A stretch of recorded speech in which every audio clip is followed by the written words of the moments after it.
started to steady on in now that they have a lot of traffic to maneuver as well. Lots of traffic hornets nesting around them. It absolutely is, yeah, and just making sure that you do the predictable thing as a second-class driver entry and car entry, of course. Just make sure that that the drivers behind you can predict your next inputs and that you'll be on the line. That's what they are certainly hoping for. And then that's the best you can do, really, because your own race is far more important to you than the race of the drivers coming on by. But at the moment, that just did serve him badly. He's just suffered quite a bit of time lost there to the car in front, letting those three faster cars on through. But then looking for that good exit out of Chapel and down the hangar straight underneath the bridge. They're just willing that car in front just to get closer and closer and give him that opportunity. Still checking the mirrors on the outside entry, and there once again another car just sneaking on through into the corner. So yeah, plenty to be aware of. The one advantage, I suppose, of racing in the low light conditions is you really don't have many excuses, just in that you didn't see cars with bright LED headlights coming up from behind you. Yeah, very important, to make sure you use those headlights. Absolutely. Yeah. And racing, once those in this grouping, the 904 entry. So in this pack, Team Red X SimSport. Trying to hold on in front for the time being. Seems like these two have been attached to the hip, so to speak, in terms of positioning for a little while now. And they're back to a battle yet again between these two cars on a racetrack. Right now, strategies looking at towards them for the time being. Right now, it's a big difference on cycle because the 20 is 24 laps into a cycle. Team Red X is only 8.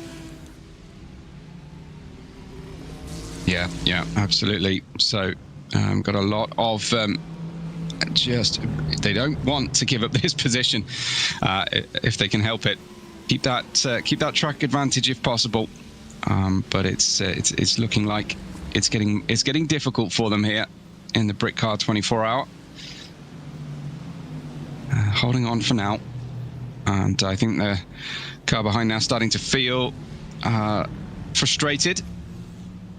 I don't know if they will be chancing their arm at a last-minute maneuver or not.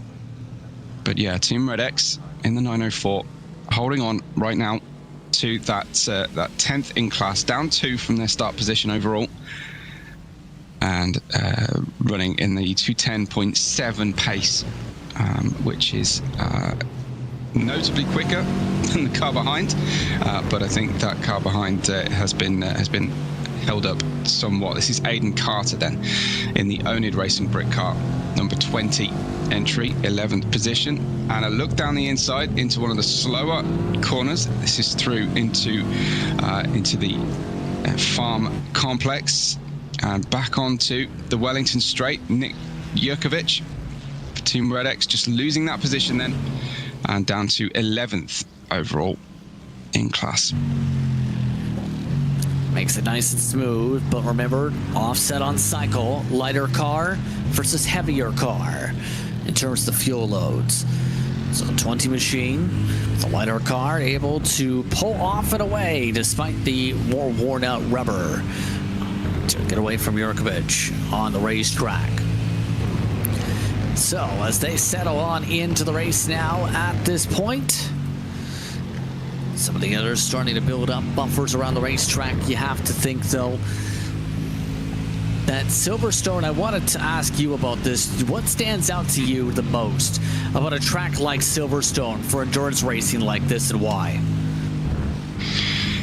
Oh, well, it's a high degradation circuit, no doubt, because of those fast turns. So time management is absolutely key, and it can make a huge difference in number of laps per stint, number of stints overall. Naturally, it's a very, very flat circuit, so you don't need to be worried too much about the change of pitch and tip of the car across the suspension travel. You can run low, you can run stiff.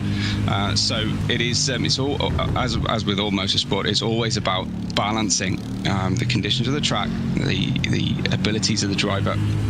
But for me, yeah, it's definitely about driving in this murk and gloom and poor conditions, and then of course cars disappearing in front of you, if that is in fact happening to Nick Jokovic. But it's all about just trying to be as steady and consistent as possible, and rein in that natural urge to go faster and faster, because sometimes your race pace is not well served by that kind of maximum attack drive. This is patience and just treating the car as gently as possible while obviously maintaining momentum. The fast corners at Silverstone are deeply satisfying, but unfortunately they tend to welcome drivers to push and really enjoy themselves, and that can obviously work against the tyre aims of the team. But that's partly that's practice, and partly that's the role of the engineer in the ear, just to keep the drivers at the kind of pace and positioning on the track that they can help with.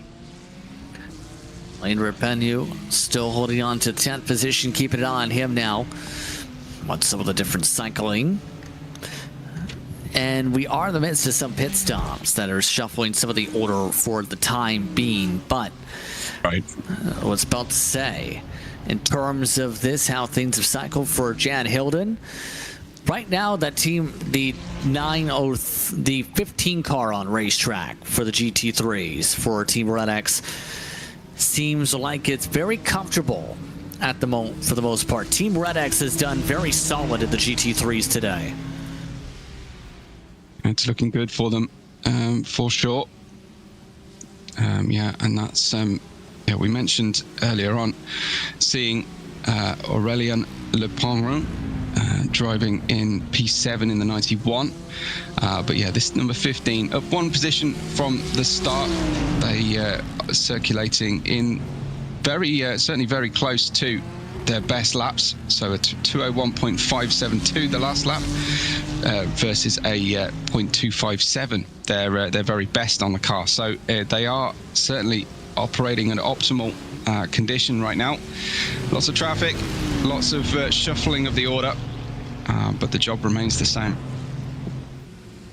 Yeah, the interesting about the Team Red X cars is their entire outfit here, Webo, is more than 100 drivers strong. I've heard of hard times with 50 drivers being able to keep things wrangled together. Talk about 100 plus in the same organization. Oh, you've got to be making an awful lot of drivers unhappy when you're making race selections. I've got to imagine. But you think about the strength and depth of that roster has got to be a really big strength.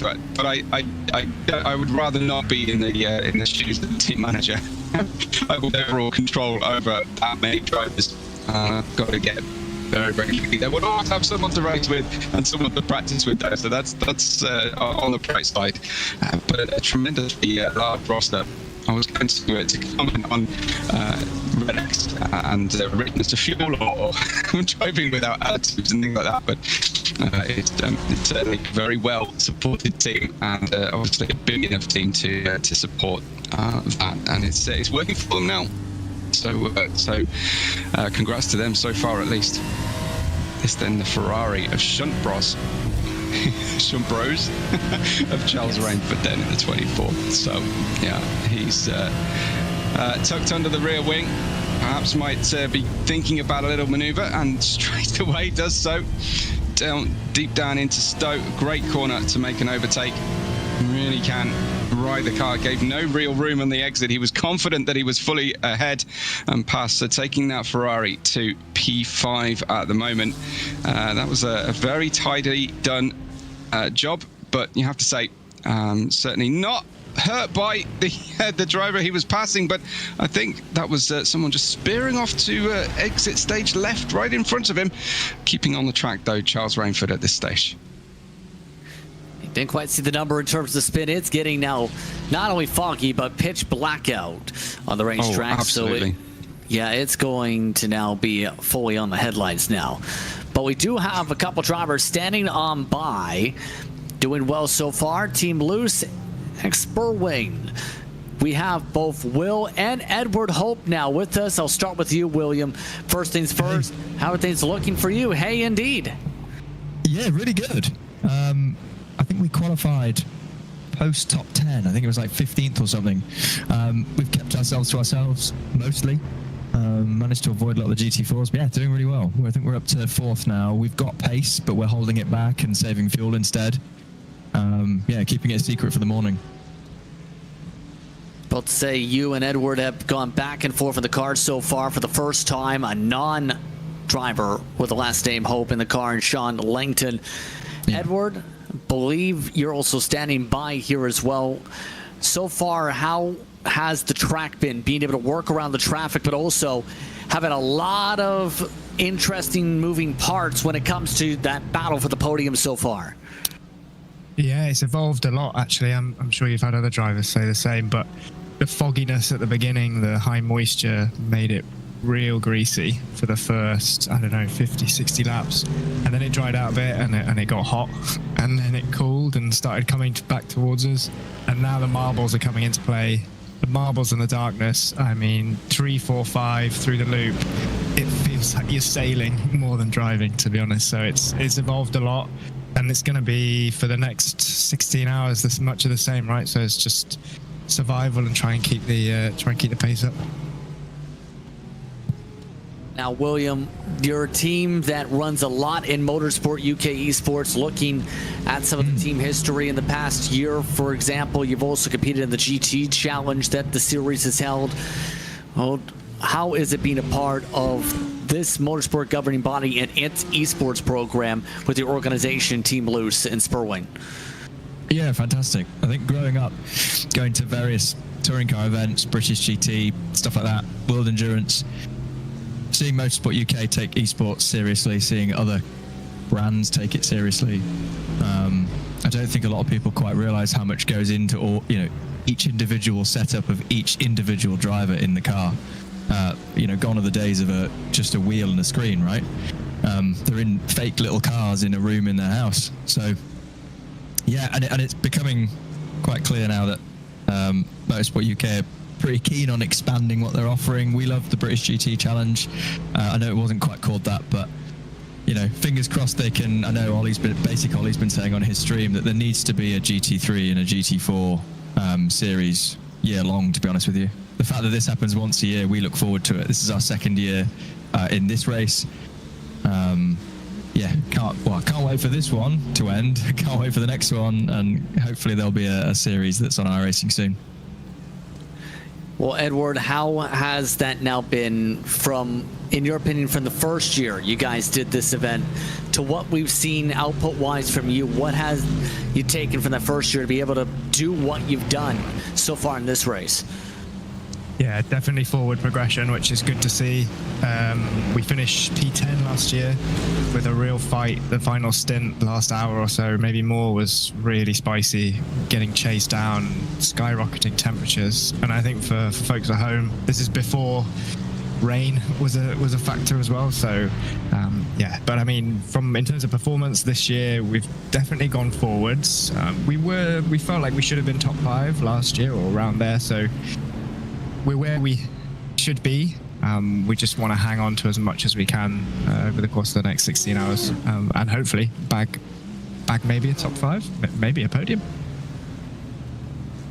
Been in the conversation for that so far, William. What's the main thing comes to mind? Or rather, what's some of the biggest challenges you think that's going to pop up here in this final 3/4 of the race, so to speak, to be able to reach that goal? Yeah. What have some of those challenges been, and what do you expect challenge-wise from here on out? Yeah, I think there's. I was going to say there's 2, but I think there's only 1, and it's just mentality. So I know we've got rain on the forecast. We've got fog right now. We didn't know we'd have. Being adaptable, GT4s. You've got slower cars. They handle differently. They behave differently. We have to move around them safely. We've struggled a little bit to this point, even though we're in 4th on that. Keep doing that. Keep moving around them safely. wait till the rain comes, see how that shakes up the order. Our strategy is just to stay on the safe side of those. Avoid the contact, avoid spins, avoid time in the pits. We have pace in the bag, I've already said. We've shown that in glimpses every so often. But yeah, main focus is just saving fuel, staying out the pits, and then when it comes to the dry stints in the morning, we can really turn the tap on. Edward, what do you say about that in terms of making sure you have that mentality and making sure you have that gas where it needs to be, and of course the potential for rain? Yeah, of course the potential for rain, but we won't, let's not hope for it, let's not wish for it, and equally, let's be prepared for it. I think what you said there, gas where it needs to be, is mega important.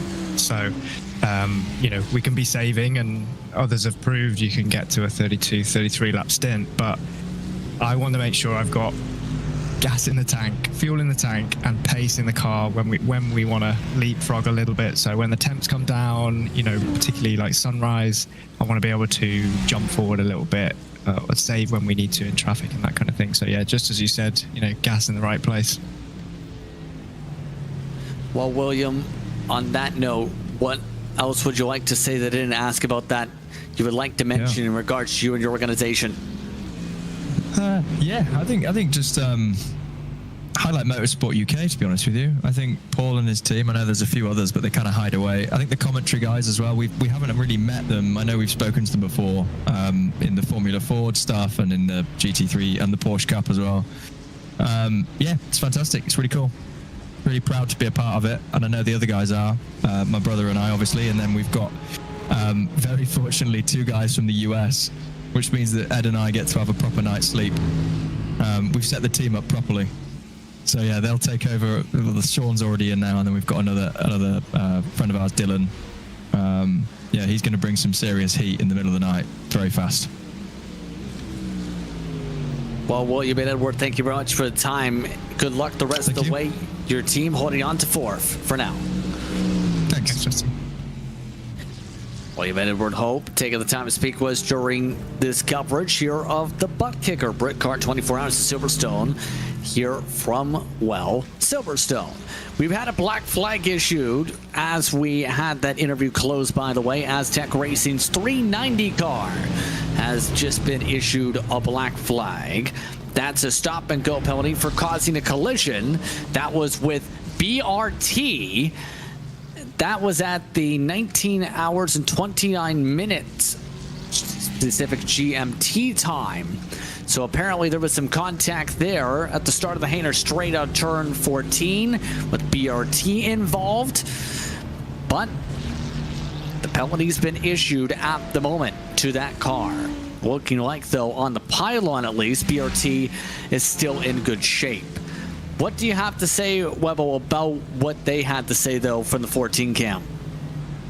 It was fascinating. I was desperately trying not to say that the team have got no hope right now, having had both of the Hope brothers in the car in their early stints. But it sounds like they are really looking forward to getting their US drivers into the cars for the next couple of stints. And also, it's important to be able to switch off and have that trust in your teammates that, to such an extent that you can actually go to sleep, because the sleep is going to help you. If you're kind of driver that likes to just chug energy drinks all through the night, then and recover later, fair enough. But I think nothing will beat being able to get some natural sleep and feel like you can sleep peacefully as far as possible, and trust your teammates to be able to get there. So yeah, really interesting to see to hear from them, and it sounds like they are fully positive and pretty pleased with the progress so far, which is great to hear. Yeah, absolutely. We I saw a question in the chat while the interview was happening as well. Someone saying, "Is this a video game?" It's like, no, it's not a video game. This is sim racing. It's many levels higher than a video game. But I like the compliment, the sort of backhanded compliment to iRacing. There's a slightest bit of confusion of whether they're looking at track racing or sim racing. Justin, it's great actually to see that. I mean, I did make the point earlier that it's getting harder and harder to see the differences between the sim world and reality in terms of the broadcast side, at least.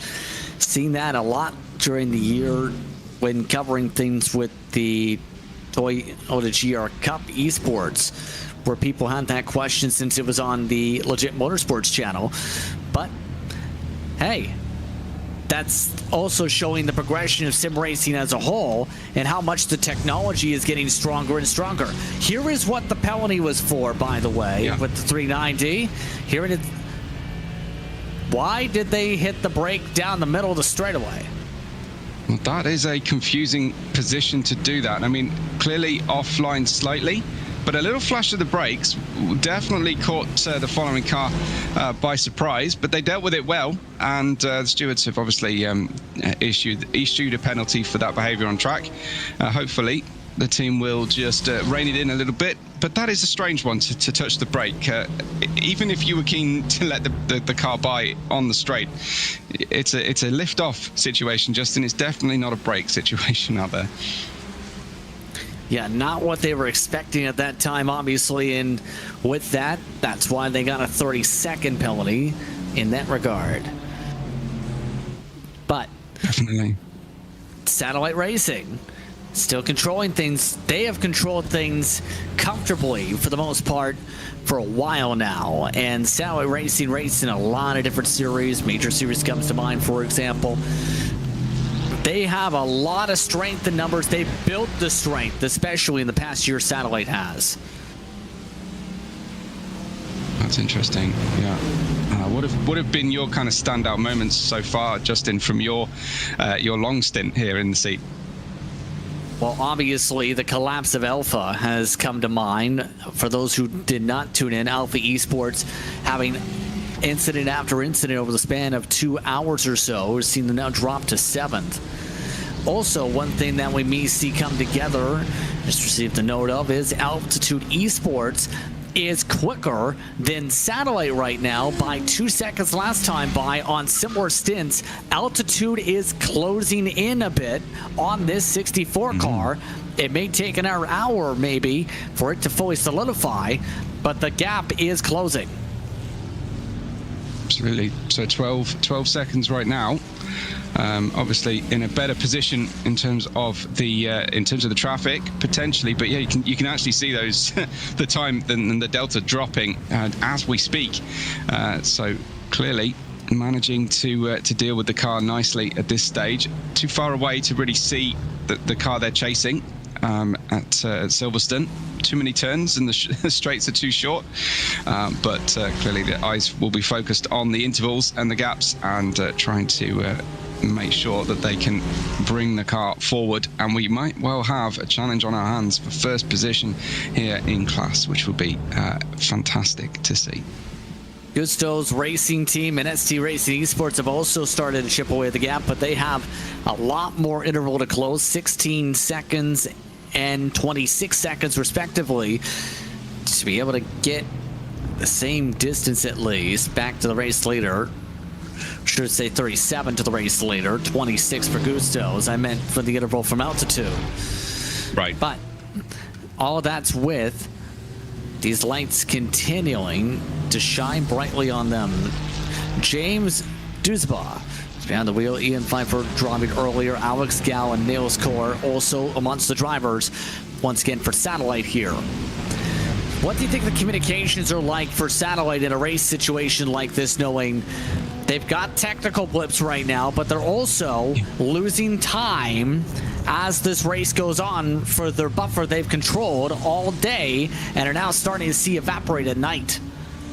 It's all going to depend on the driver in question as to what they respond best to, and of course the engineer is going to know that. So I'm sure that they will be told, not that they may actually need to be told, but they will be reminded that the delta is coming down, and to up the pace where they can, but not overextend. But if the driver is struggling right now on tyres or struggling with the conditions and the light, then maybe they are better off just being left alone, and it is what it is for the next stint. Essentially, they can make adjustments with the driver change. I keep seeing them blink out there from time to time on my side here. So if that is something that's affecting them, if they are struggling with a little bit of lag, then that could well explain the situation. You certainly don't want your headlights to dim or a car in front to disappear as heading into cops at top speed here, Justin.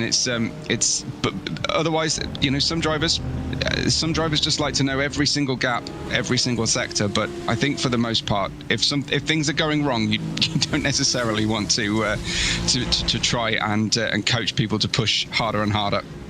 So just responding to exactly what that driver particularly needs, that gap down to 10.7 now to the lead of the GT4 class. Been described right by altitude that they put in their fast Frenchman, and Jeremy Rouleau should say, behind the wheel of their car, has closed an extra second and a half the past lap. Traffic, I think, might be the big thing, too, for this interval. The raw speed seems to be there for altitude, but they gain a lot more time when the traffic is dealing with the 64, in that they're dealing with traffic a lot more better compared to satellite right now. It seems that way, and I've often said that being in the second class, being at the head of the second class, is probably the hardest place to be in multi-class racing, because not only are you having to avoid the faster cars coming through from a very large field of GT3s, but you're also lapping your own field as well, and so you kind of got a little bit of both situations happening. So, and I think your interaction with faster or slower cars, it's the busiest point in the track. Is the lead of the second class on track on a long endurance race. So it's a difficult position to be in.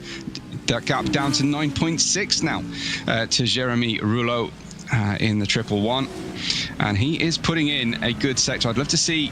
We are now seeing how his car is behaving on track. So for altitude here, heading to try and put the pressure on Satellite, and they would absolutely love to take home a close run thing when they come to make the driver swap, set up their team as well as possible here. Of course, the historic Silverstone circuit that has gone through so many different evolutions in its history.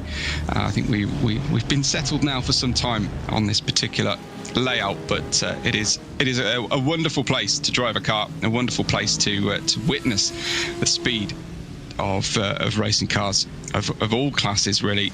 And it is a very, very noisy place as well. There's no natural surroundings to sort of cushion the noise. So if you do sit in one of those old tin-roofed grandstands on the exit of Luffield and down the old start-finish straight, and they rattle around, and the acoustics are quite frightening when you sit there, and especially with a field of this size, it's got to be fascinating here.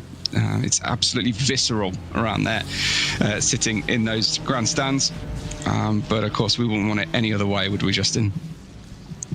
No, it wouldn't at this point, especially with being one of the main meccas with motorsports. Of course, the home for British racing. Of course, a lot of history as talked about here. I take it you've been here to this racetrack then? Yeah. I grew up not far away. So it is in the Midlands of England, and that's where I'm from. Anybody listening in tonight to my voice would probably recognise that I've got a very middle of the country neutral accent. But I grew up not far away, and I used to find it fascinating watching on TV. I'd watch the Grand Prix on TV, and they talk about the weather because, of course, it's Silverstone and it's Great Britain, and I'd get weather come to me either 15 minutes beforehand in my garden, and then I'd minutes or 15 minutes afterwards, the track at Silverstone. I've been there for F1 testing. I've had the pleasure and privilege of commentating at Silverstone as well, and it is a very, very special place in the hearts of many British racing fans. Unfortunately, I now live far too far away from that to make it a viable option anymore. But it is a great place. Definitely somewhere to check off if you've ever got the ambitions and you're close enough. Particularly even when on a non-racing day, there's plenty to do. I know the Silverstone Museum is absolutely amazing, and I've been eyeing up. One day when I win the lottery, Justin, the new holiday homes that have been built with perfect views of the racing action on the deck on the outside of the holiday home. That would be absolutely fabulous to have one of those, or stay in the new hotel trackside as well. So it would be very, very cool to have that on your literally on your doorstep. I think so, absolutely. Still been keeping an eye on some of the cars. They continue to zip around, by the way. Right now, taking a look at the 50 car. This is CRS X-Kart Esports. One of those who submitted some information amongst them, as they have some experience in the go-kart realm. They're a real X-Kart company, as they joined this event with experience on other different sims, as well as some more recent iRacing events they've started to pick up. Next year, they look to try and take on a whole season of endurance events. Specifically, this is one of them for their goal. James Haskell, who's jumped in the car at one point for them, it's raced in the E-Team Brit GT3 series. You have Paul Simon that's made some appearances. Matthew Lee's considered their alien of the team and dealing with a lot of damage right now as well. As we take a look at the 24, making the move, this is a battle for fourth.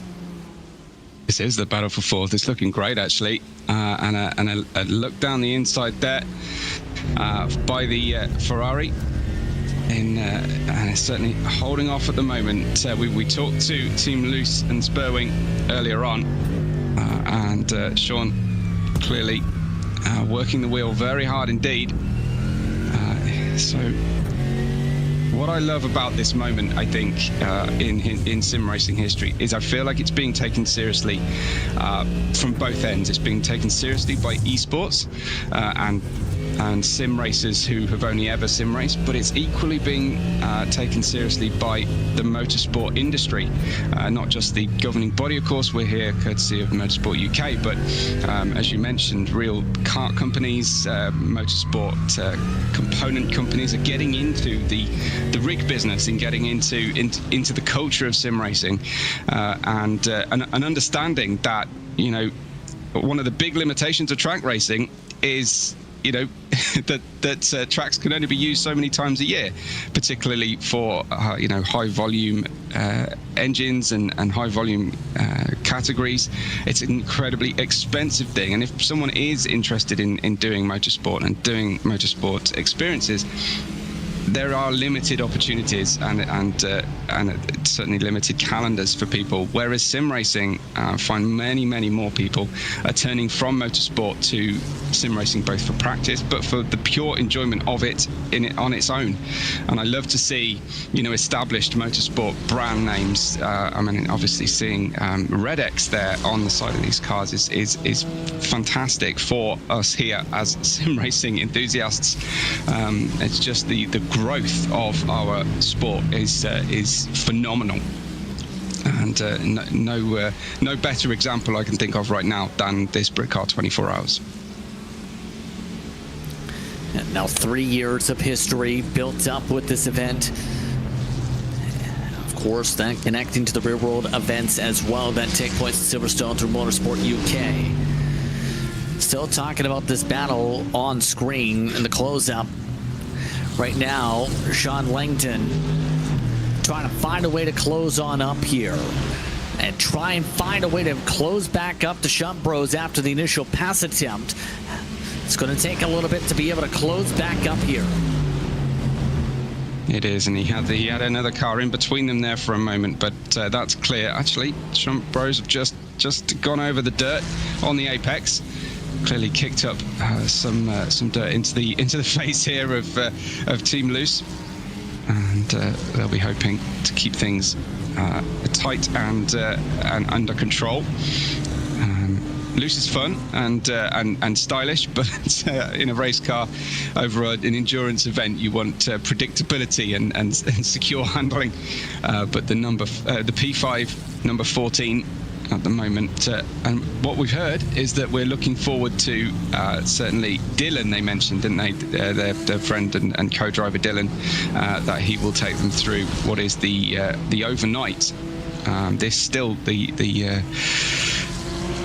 early evening of the race, but the overnight stint, they're looking forward to seeing their fastest driver take the wheel.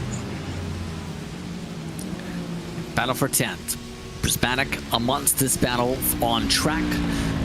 The Royal Air Force and its eMotorsports program trying to find a way to slice and dice. Prismatic has done very well in these past few hours to gain a lot of time on the racetrack. Absolutely, it's a fantastic diversity of teams here to see an organisation such as the RAF and then a team with such a laudable story behind them as Prismatic. It's great to see new rivalries and new team versus team situations on track here. Fantastic field that has been generated, I'm sure, in no small part to sponsorship by Buttkicker and provision of the prizes to date for P1 in both classes. Moving on through now, this is the Prismatic in P10, trying to make that manoeuvre through. And a couple of years ago, I was commentating over a race that had Prismatic racing the British F4, and they were running around at the back, and here they are, really well and competitive, and that's really heartening for me to see the journey of various teams through the field. But just point out Prismatic there for a moment and take my hat off to them. Yeah, Georgie McKay behind the wheel of that car, the RAF, able to make the move on that track to be able to move themselves forward. By the way, we are going to be making a swap soon for our streams on the YouTube side. Again, we'll make the switch in a few minutes' time here for more coverage of the Buttkicker Britcar 24 Hours of Silverstone. Still keeping an eye on Prismatic, wanting their spot back. Trying to take a peek around the long way around. Not able to get alongside here. No, but making a nuisance of themselves in the mirrors and certainly piling on the pressure. And sometimes that's as big a factor in making an overtake as the dive bomb. Putting on the pressure, keeping your rivals' eyes on the mirrors, and keeping them guessing will force an error eventually in all but the most exceptional of drivers. So it's certainly a very, very good tactic here, and it's showing great determination as well. On that note, it's time to switch things over for more coverage of the 2024 Buttkicker Britcar 24 Hours to Silverstone. Our second portion of today's coverage on RaceSpot. Now go to the links for YouTube to your right. Be sure to tune in for part 2, hours 9 to 17 are coming up here from Silverstone.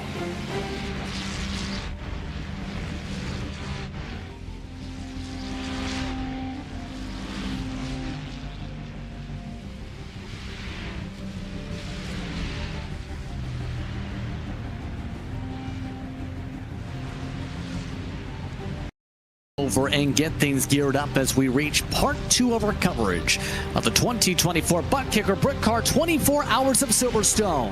Hours 9 through 17, its broadcast window and its coverage now open. on that note, it's time to say goodbye to those who are part of our last stint. Andy Webster just about closing up his stint here as we start things off for Derek Watson's stint.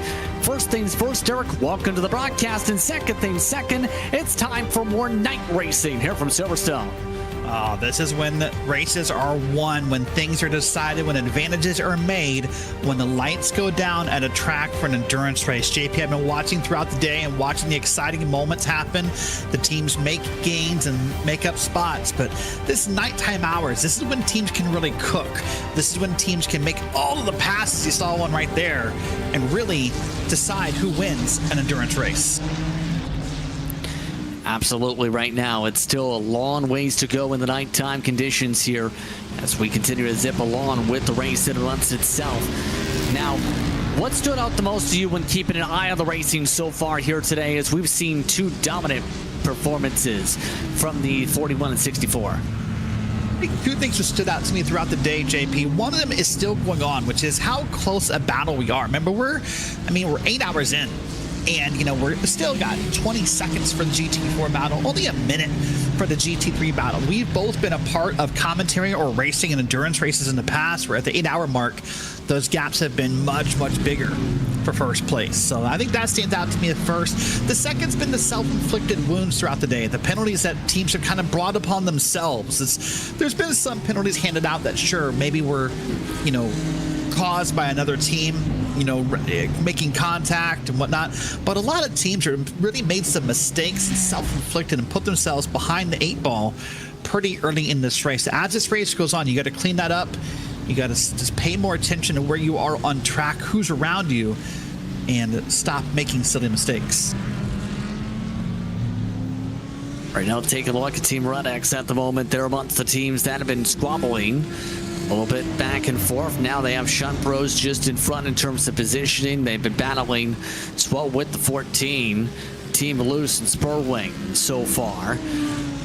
It's been interesting how things have really strategized out amongst this battle, because it looked for a while that Alpha Esports had a top 3 secure for at least the first half of the race, and then things fell off the wagon, so to speak. Now they're back in 7th, and it's become wide open to see who's going to get one of the steps on the podium here.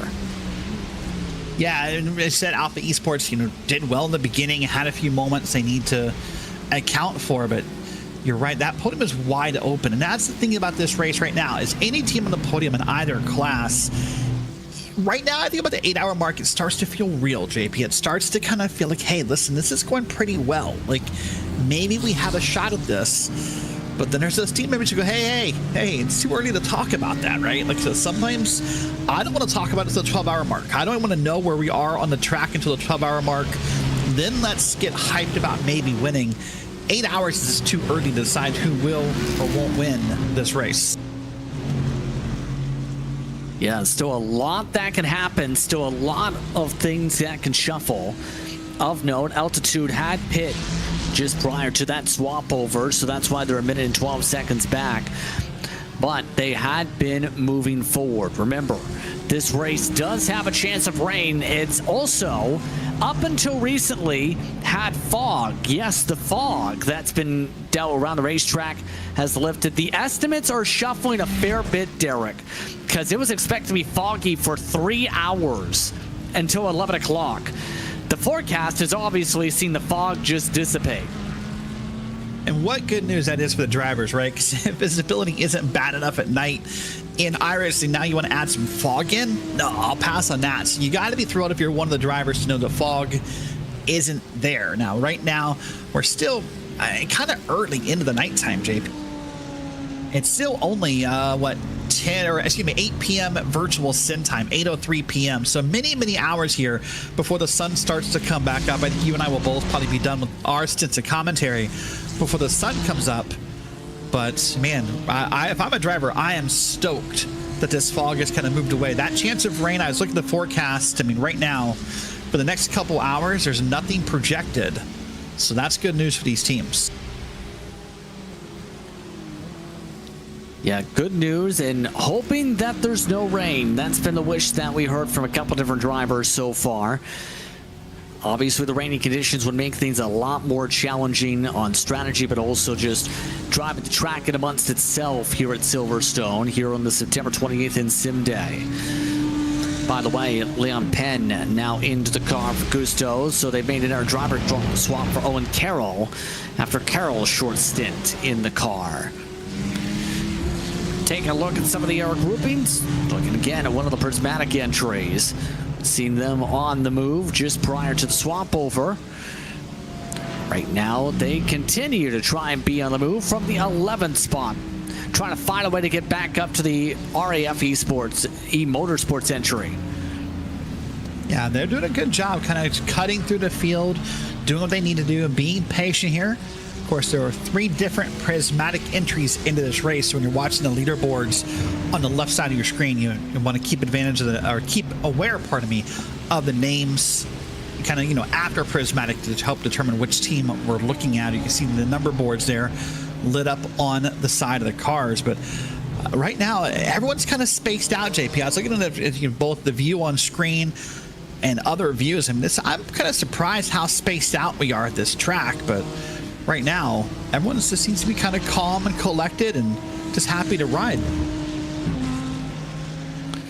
Yeah, this is the calm, pure portion of the race. It was a lot of elbows out style racing during the daytime, but since it started to become early evening. Hack your brain with Sneak. Sneak Energy is the zero-sugar energy drink designed to power your next brainwave. With over 15 mind-blowingly good flavors to choose from, this focus-boosting formula energizes parts of your brain you didn't even know were parts of your brain. Amp up your creativity. Fuel your flow state. The ultimate brain hack is here. Fuel different. Drink Sneak.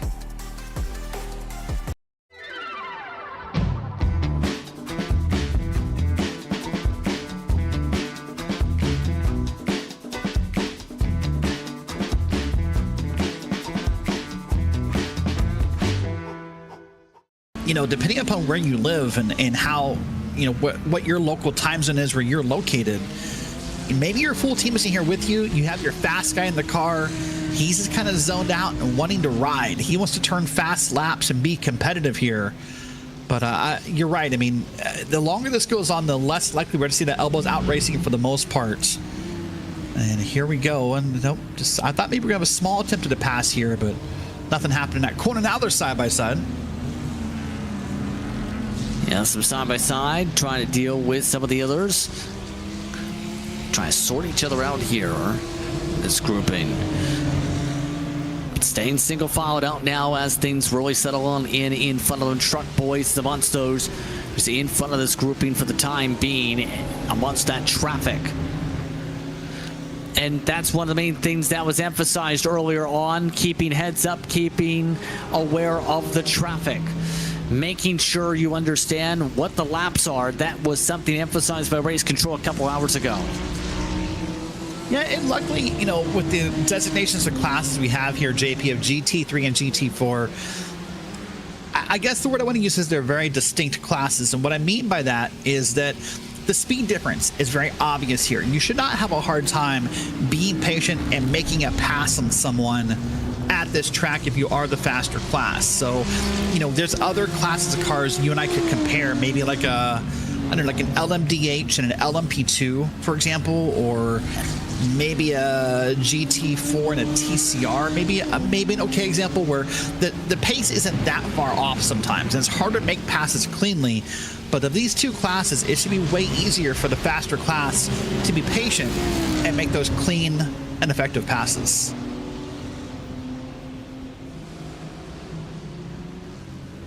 Also critical if you want to have a good race, to say the very least. Still, though, a lot can happen during the nighttime conditions at this point. Take a look at some of the others up the road here as we jump up. This involves Samsung Kanan eSports. Samsung Kanan has been trying to gain back some ground with some damage, mind you, on the DCW entries. Yeah, I like that paint right there, JP. It's awfully bright in the dark time. Isn't that what you want out of a team paint? Hopefully everyone will see that car coming when they need to. That bright orange and purple with the big number 7 on the back of it. Flo Dam's currently in the car here for Samson. And, you know, I was going to say before we saw this car, you know, one of the things that can happen at night and why everyone's kind of scared of it a little bit with how dark it is if an incident happens here at the track, JP, especially right here where we are. This is turns 10, 11, 12, and 13. If an incident happens here, it can be hard to see where someone is, and you can accidentally pile in, you know, without meaning to. This is where people get nervous about that nighttime racing. But boy, with that big, bright purple and orange car, yeah, it should be pretty visible from a pretty good distance. Yes. For some people, some of the teams are reporting it's pitch black for some of their onboard looks. How it looks out there. You better be able to have the headlights as the main emphasis, to say the very least. We've had a change.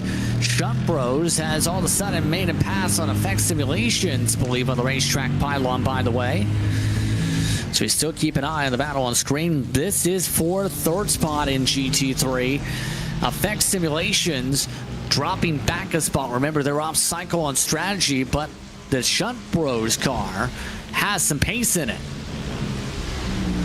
Yeah, seen a nice battle going on here, and you said effect is off of that off of the strategy, the schedule, if you will, for pit stops. So we'll wait and see how this all works out when all is said and done. But Jack Wilson currently in there in the car for effect, trying to navigate his way through this. You know, this is sort of the one benefit, as you see how bright it is right here, JP. This is why some drivers want to race around others, not race others, but race around others at night. Hey, you know, 6 headlights are better than 2.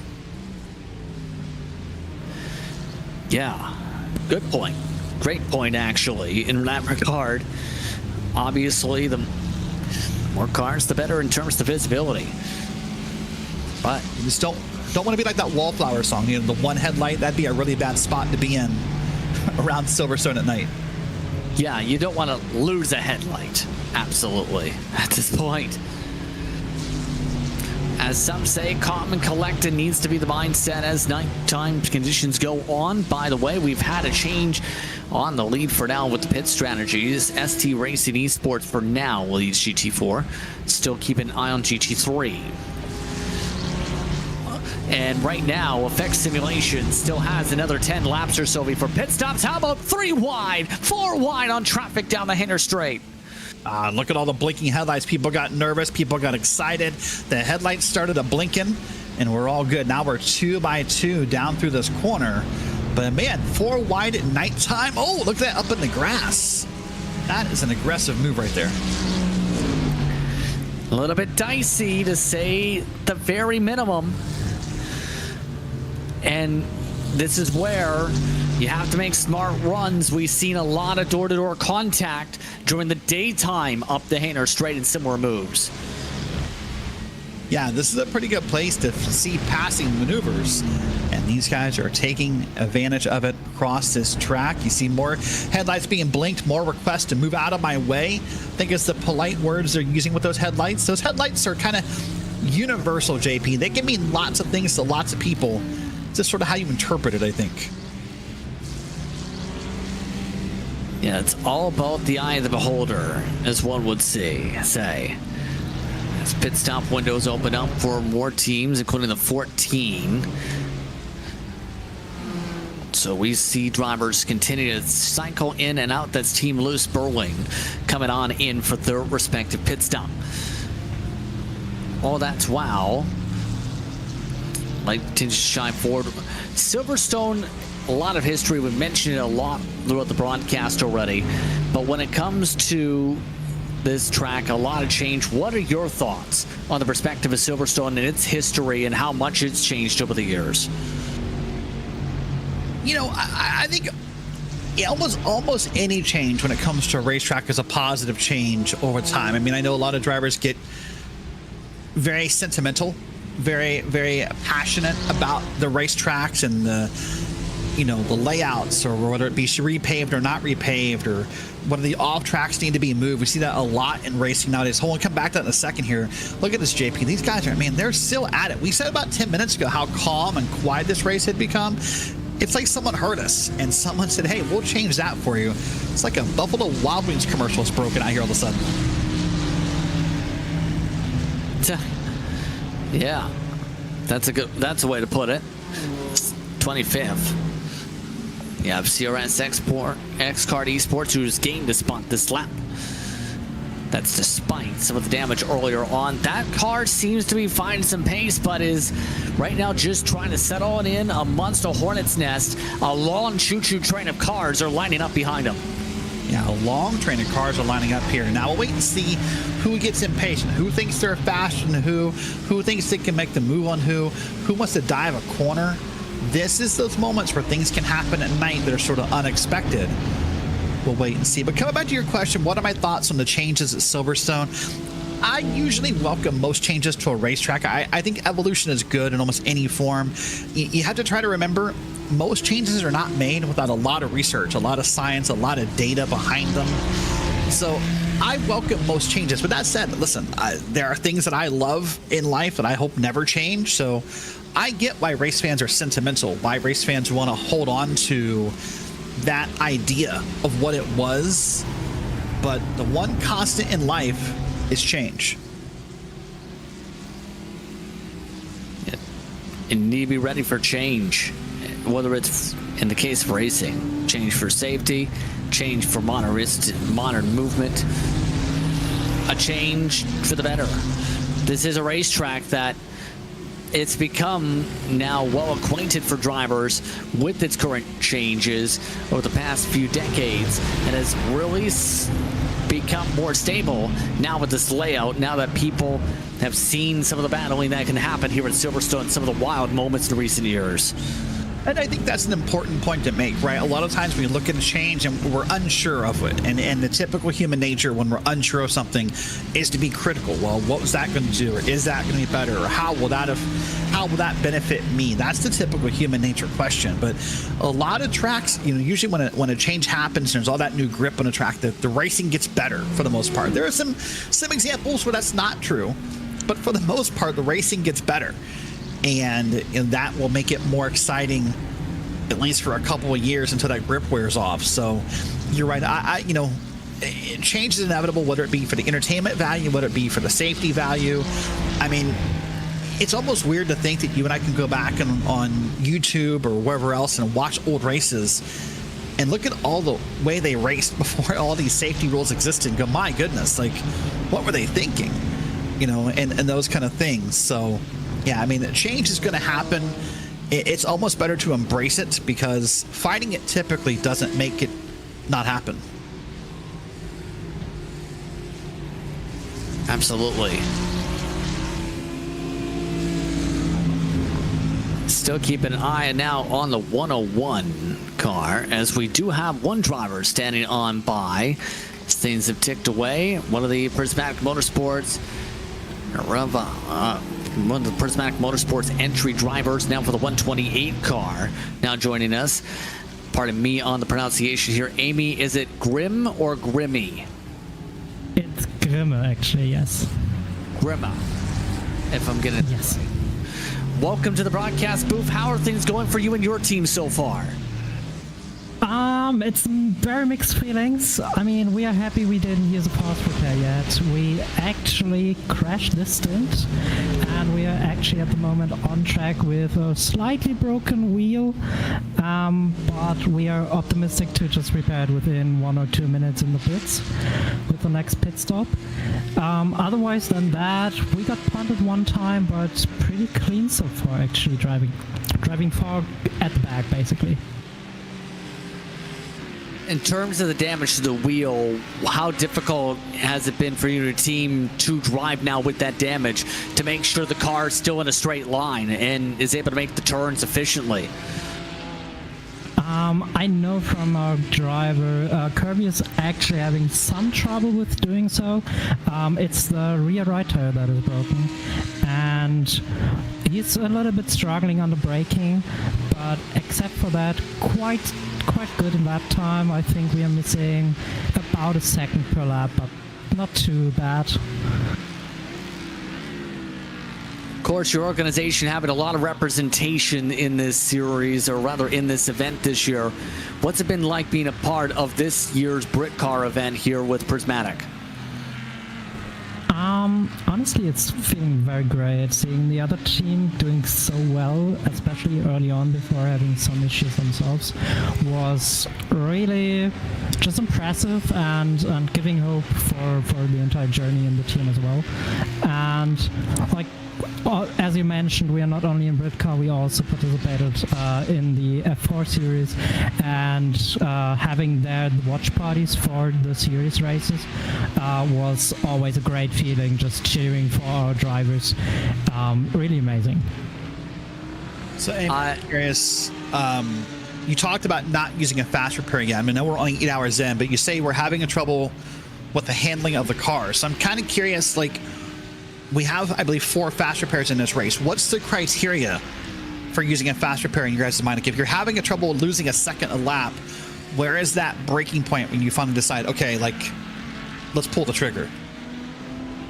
I think for me the trigger point is like either you're having a meatball, so you obviously can't continue driving, or on the other hand, if the car is so damaged that you actually can't control it anymore, like if the steering gets wobbly or something. But if you're losing just 1 second per lap, I think that's an area where you, especially so I think still early in the race, we're still in the first third basically, that you don't want to waste a fast repair for such a minor damage that is actually just repairable in a quite short time, probably not even an entire lap that we lose with that.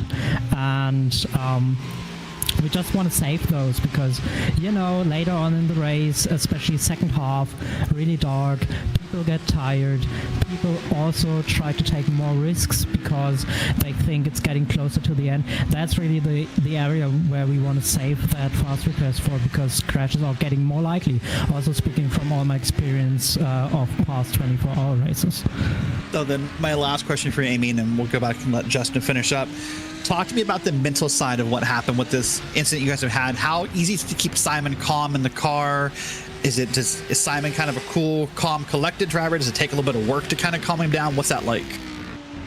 I would say it's somewhere middle ground.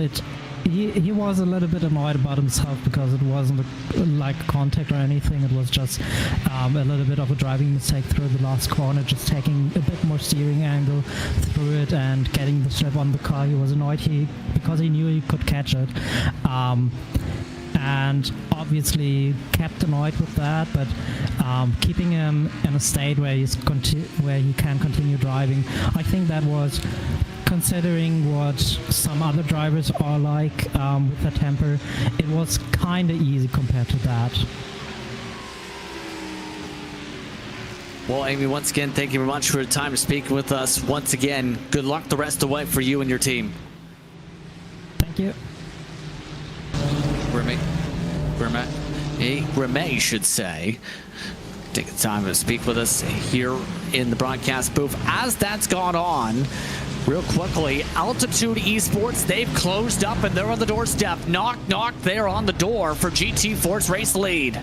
Yeah, and this is when you get excited when you're a team. Now you're only 0.2 of a second away.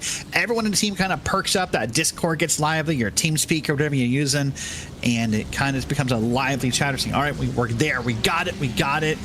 Now, the careful thing you got to do here, JP, is make sure you don't push too hard now that you're there. Don't throw away everything you did to get there now that you are there. And now it's going to be the question how it gets set up here. Lots of traffic for them to deal with as well. This is going to become a hornet's nest. Yeah, this is going to become a little hairy here in this moment at this track as we're coming around here. And this will be about who manages traffic best, who doesn't make a mistake, who doesn't get rattled. Could be the person who walks away with the lead here.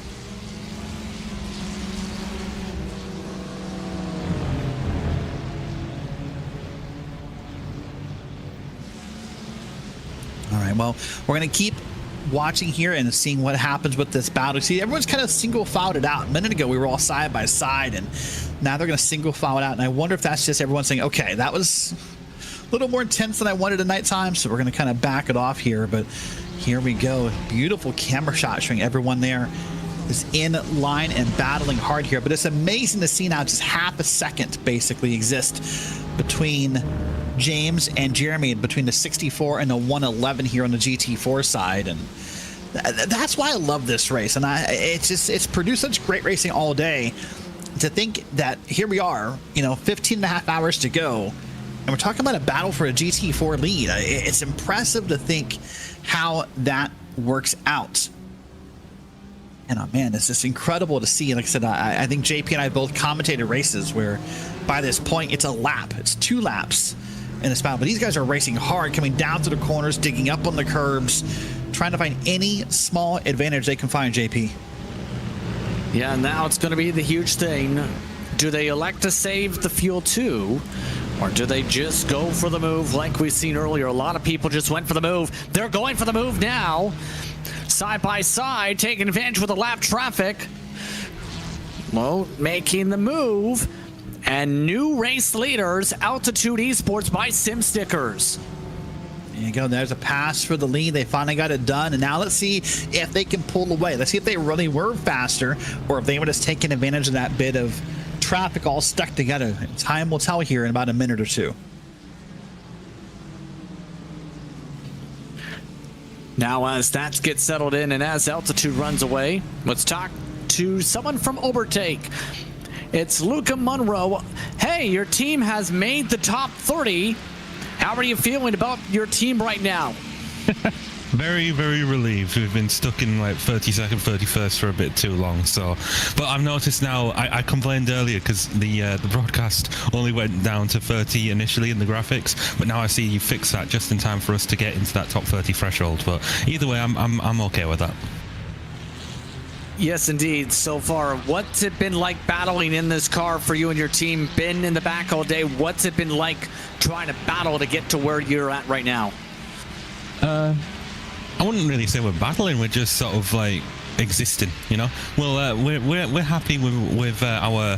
Well, I'm happy with my face. I can't obviously speak for the rest of them, but I'm pretty happy with the car, with the setup. It's a joy to drive. It's, there's worse ways you can spend your Saturday evenings, or in my case, noon to afternoon and all that. But yeah, the car's a joy to drive. I'm really in tune with it, and I'm content. I'm focusing on myself basically.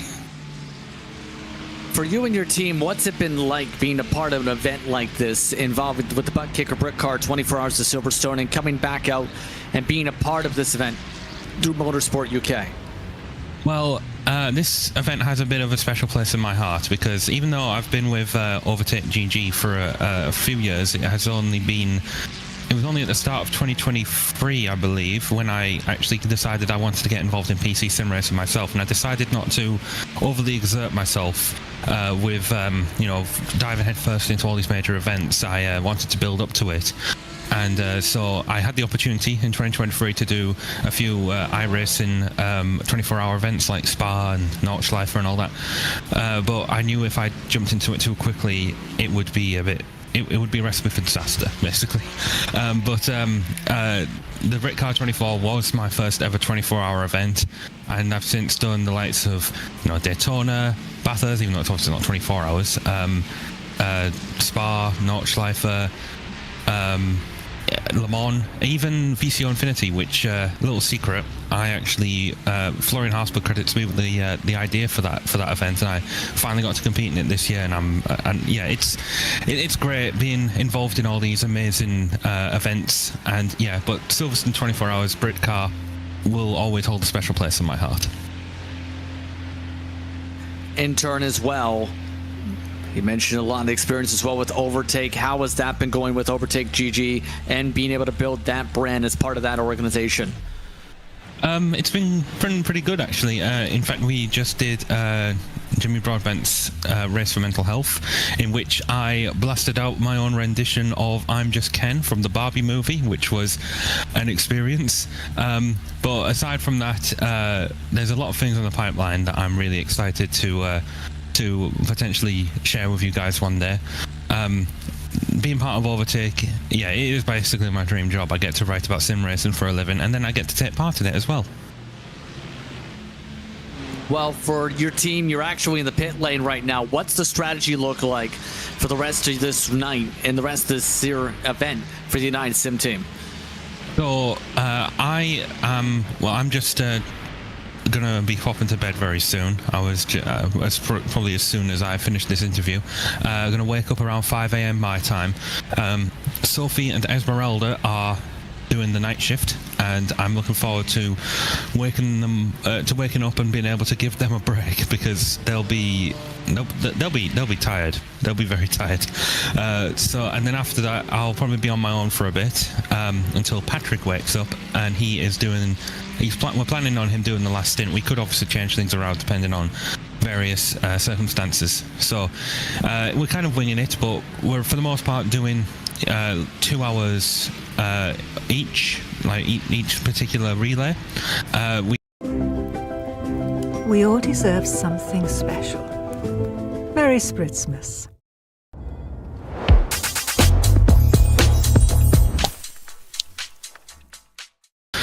And she's fixed it, because if it happens again during the night, I don't know what we're going to do. We're just gonna have to hope for the best. So, Luca, you kind of accidentally stole one of my questions here I was going to ask you, which was, talk to me a little bit. There's two ways that teams do 24-hour events. Some teams really kind of like schedule it out hour by hour or driver by driver, and you sort of know where you are. And some teams really love to kind of wing it and make those decisions on the fly based on driver speed or comfort or who's more awake and who's available. Speaking for United Sim team, which of those two do you kind of more lean towards? We always have a plan. But obviously you can't really plan for everything, and so at the moment it was meant to be Esmeralda did 2 hours, then I did 2, then Sophie, then me again, and then Patrick, but due to extenuating circumstances we have had to change that a little bit. But I feel like I don't know about anyone else, but for me, I've said to them, I'm happy to do 4 consecutive stints at most, okay? Any more than that, and you're asking for trouble, because I don't like to overly exert myself. I'm of the opinion that 4 hours is the longest I'll ever drive consecutively without breaks. And you know, there are some crazy people out there who do all 24 hours on their own. Luke Whitehead. And I don't know if I'll ever do that. But yeah, I think just gotta hope. And I remember an amazing story that Rene Butler from Overtake told me. He was doing the Nürburgring 24 hours on iRacing one year, and he planned to do about 3 straight hours with the expectation that one of his teammates would wake up and relieve him of his duties, and but then they overslept, and Rene had to keep going, and he was like drenched and so tired, and it's like, oh, please let it end.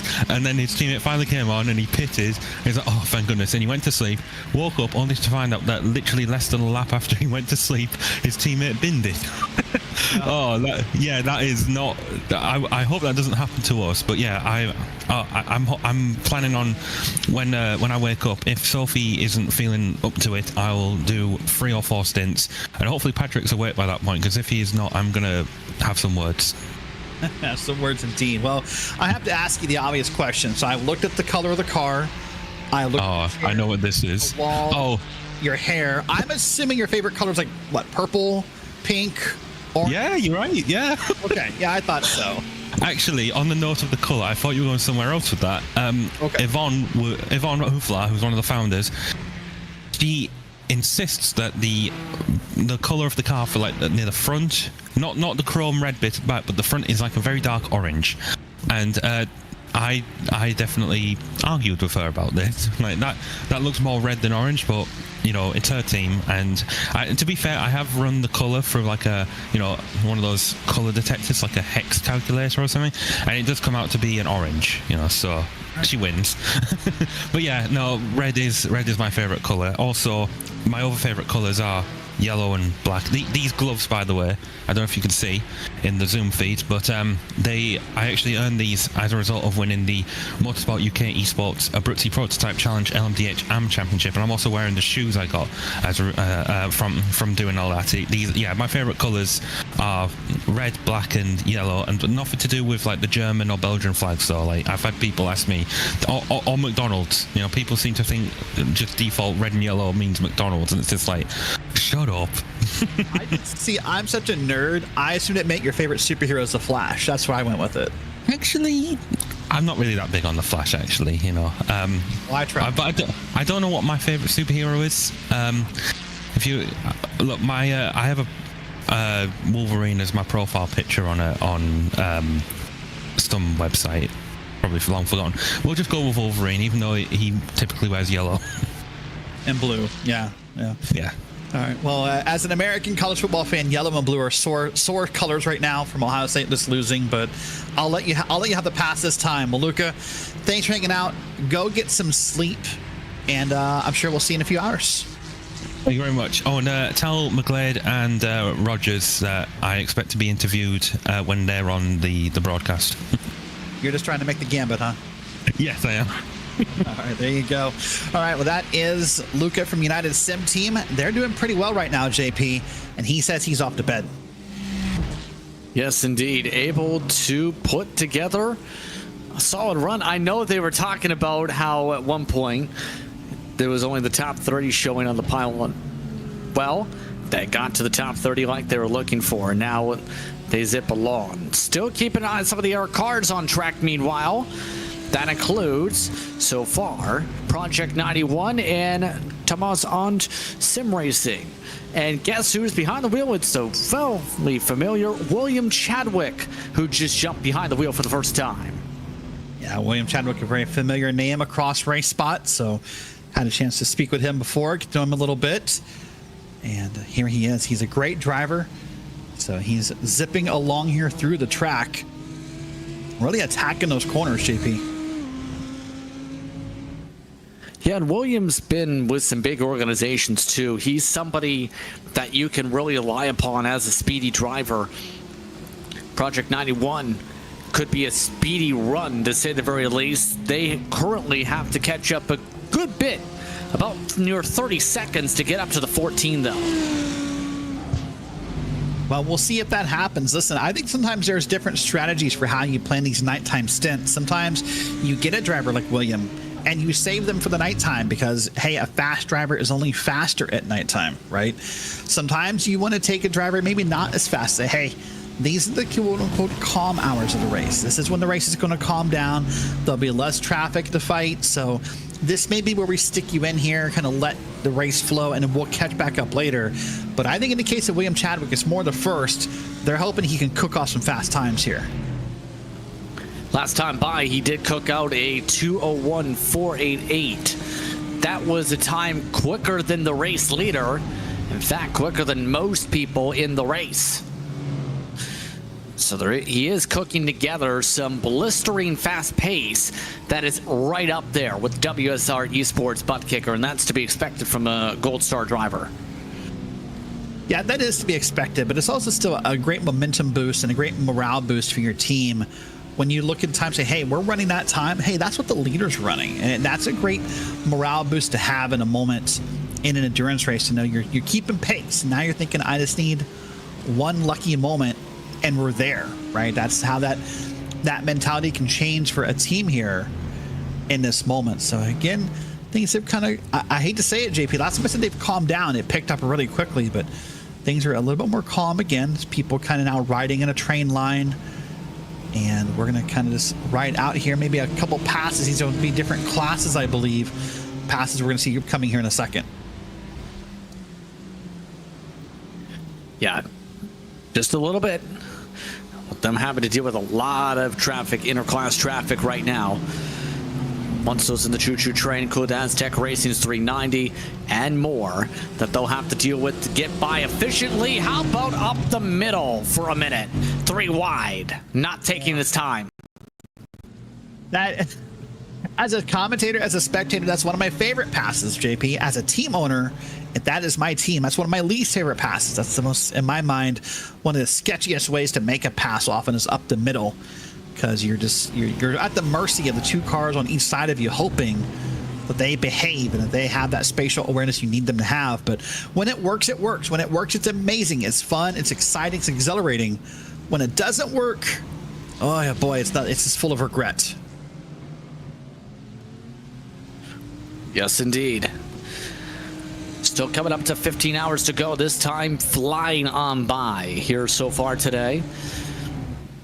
As we continue to keep an eye on Chadwick, who has built up a big buffer. I think that really solidifies just how quick that car is on raw speed. Last time by, interestingly enough, he was scored 7th for some reason with Alpha. Now, faster pairs. Let's talk about faster pairs. Because, remember, in the race, there were about 4 of them available.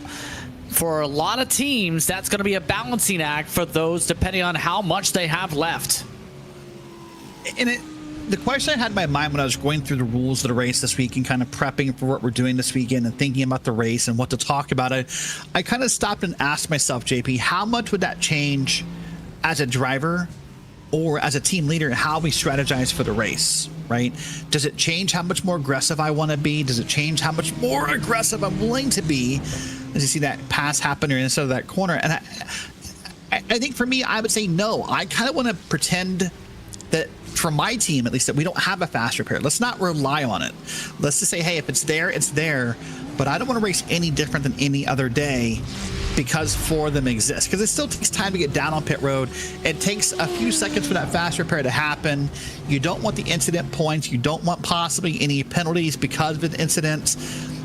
But I think there are some teams out there who probably do race different, JP, because they know that these fast repairs are available. It's basically for some people like I mean, if you play Monopoly, it's like a get out of jail free card for some teams. And I mean, you know, we talked earlier with, you know, Prismatic and said we don't want to use it yet. Hey, our car's damaged, but we're going to keep riding it out until it gets worse. Yeah, it's a balance. And we already seen effect simulations go off cycle earlier today. That seen them like to take that pit stop, get it done, get it over with. And at this point, it's worked out well for them. They're still in a solid position for a podium right now with how the pit cycle's going, with a solid 1-minute buffer for their racetrack for the time being. So I think the idea of not using the fast repair and the practicality are 2 different things. And what I mean by that is it's easy to say, hey, I wouldn't use it. But when you're in the car and you're a second a lap slower and you're getting passed and passed and passed and you're falling down the pylon, that willpower to not use it becomes a lot less very quickly, right? It sort of breaks your will down and you're like, maybe should I use it? You know, maybe we should just go use it. And you start to like, that becomes the dominant conversation, I would think, for some teams in that moment and how that, you know, how that works. Indeed. It's like saying, hey, I'm going to go on a diet, but then, you know, someone shows up to Thanksgiving dinner with that pumpkin pie and that diet's not, maybe tomorrow. Take a look, by the way, at that battle going on for 4th again. Team Loose trying to break loose. Try and get away from Team Red X now. They stay close together for the time being. Yeah, Team Loose doing a pretty good job here, holding off the car behind them and that big bright yellow. There's a slow car.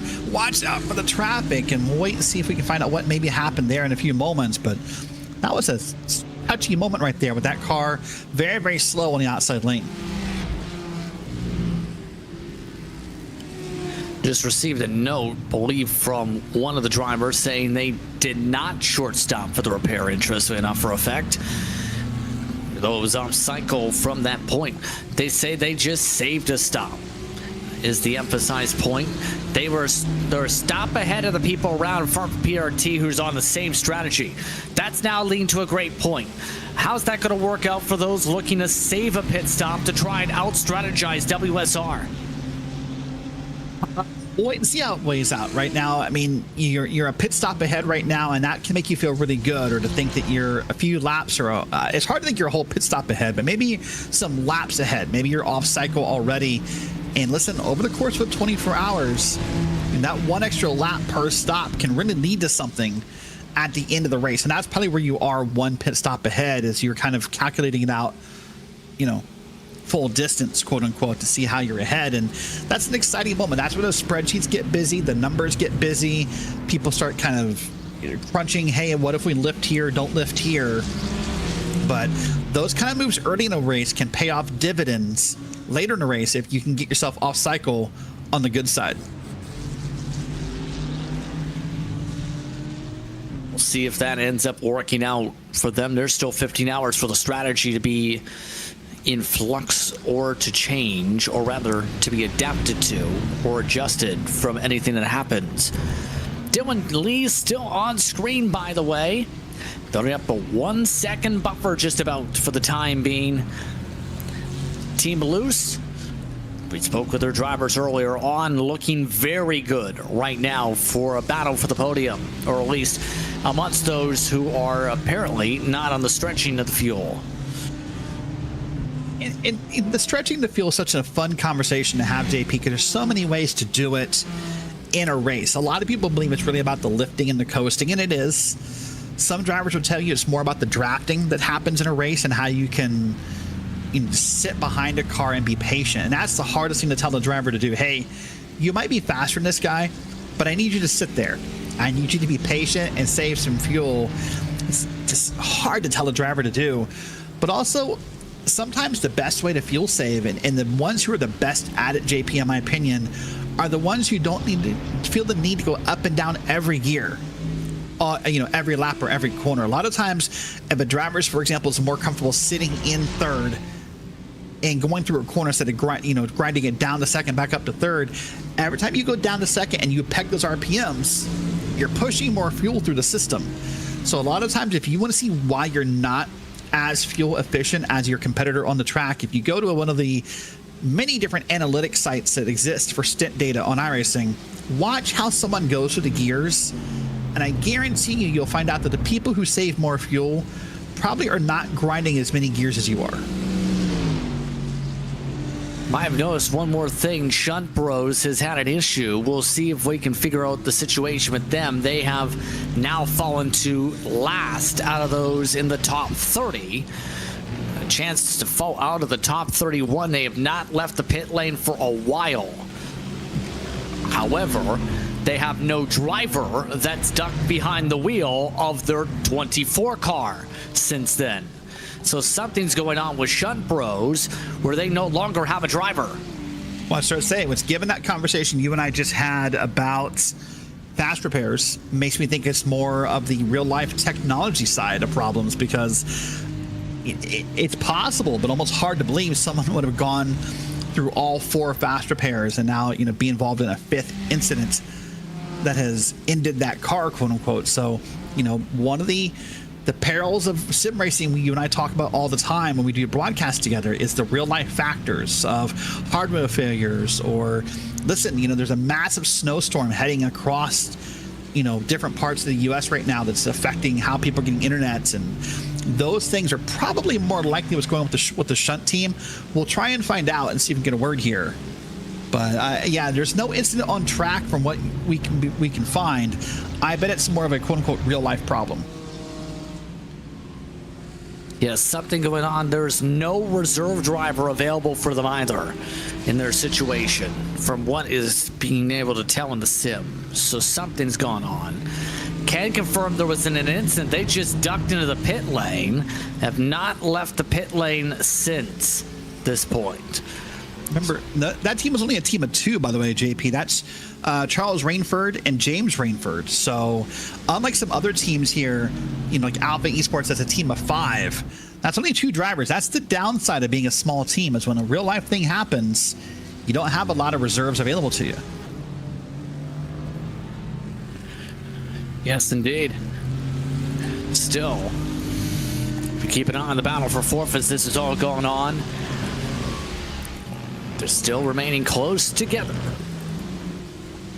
Dylan Lee's going to need to hope for a little bit more to be able to build up the buffer. Right now, last time by, they're near identical on strategy. Dominic Hamder is still keeping things tight, keeping him very much honest. Yeah, doing a pretty good job at that. I did take a look, by the way, and Charles is not showing online via the Discord communication system we use. I could not find James. So, yeah, I think it's going to be, to finish that story up real quick, a real-life problem. But, you're right, look at this battle here and the passes that are being made. This bright yellow car has been in our camera shot for a while now. And he is looking to make another pass here through these S corners. Yeah, still trying to find a way to get around here, and they have traffic moving out of the way. Very cordial the traffic is being right now. That's the bright side. Yeah, and I think by this point tonight, traffic is going to be mostly cordial because now we've kind of settled off into where we are. You know, this is not the first couple hours of the race where everyone has that I need to go now mentality. So traffic will probably be a bit more cordial as these nighttime hours move on further and further. But now they've got some clean air in front of them. Let's see what kind of lap times they can burn off here, JP. Now you're out of traffic. No more dirty air. No more braking points. You have to follow someone else. Now you get to run your laps. You get to circulate their own times around here, no problem. And that's kind of just the mindset of endurance racing that you really see. Eventually, these cars break into their own little battle boxes, and you become calm, cool, and collected from here. Just like we're seeing the battle for fourth, staying calm, cool, and saving fuel.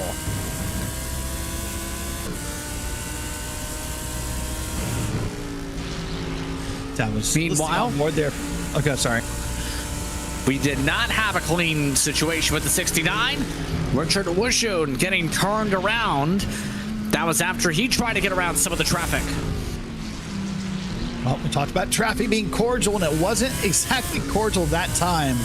There was some contact made. Now, it's kind of hard to tell in the dark from that camera view, JP, about who may have moved where or when or why. Of course, race control will take a look at that and assess any penalties if needed. We'll wait and see. But we talked. Oh, here's a different look at it, I believe. That's the different view. I apologize. Yeah, Richard Simnor. He gets turned around by Nomad. Well, that's pretty easy to see right there. That didn't take much guessing. You kind of saw it coming, just the way they were moving through the corner and sweeping around, but got turned around. But all in all, got it moved pretty quickly here. Now let's go to Andrew Hayward. Back in P31 currently. Gets up on the curbs. It's going to get turned right there. Oh, my goodness. And remember that interview we just had with Luca? That was United Sim Team getting an incident. Here's Patrick Dean here. See what happens here.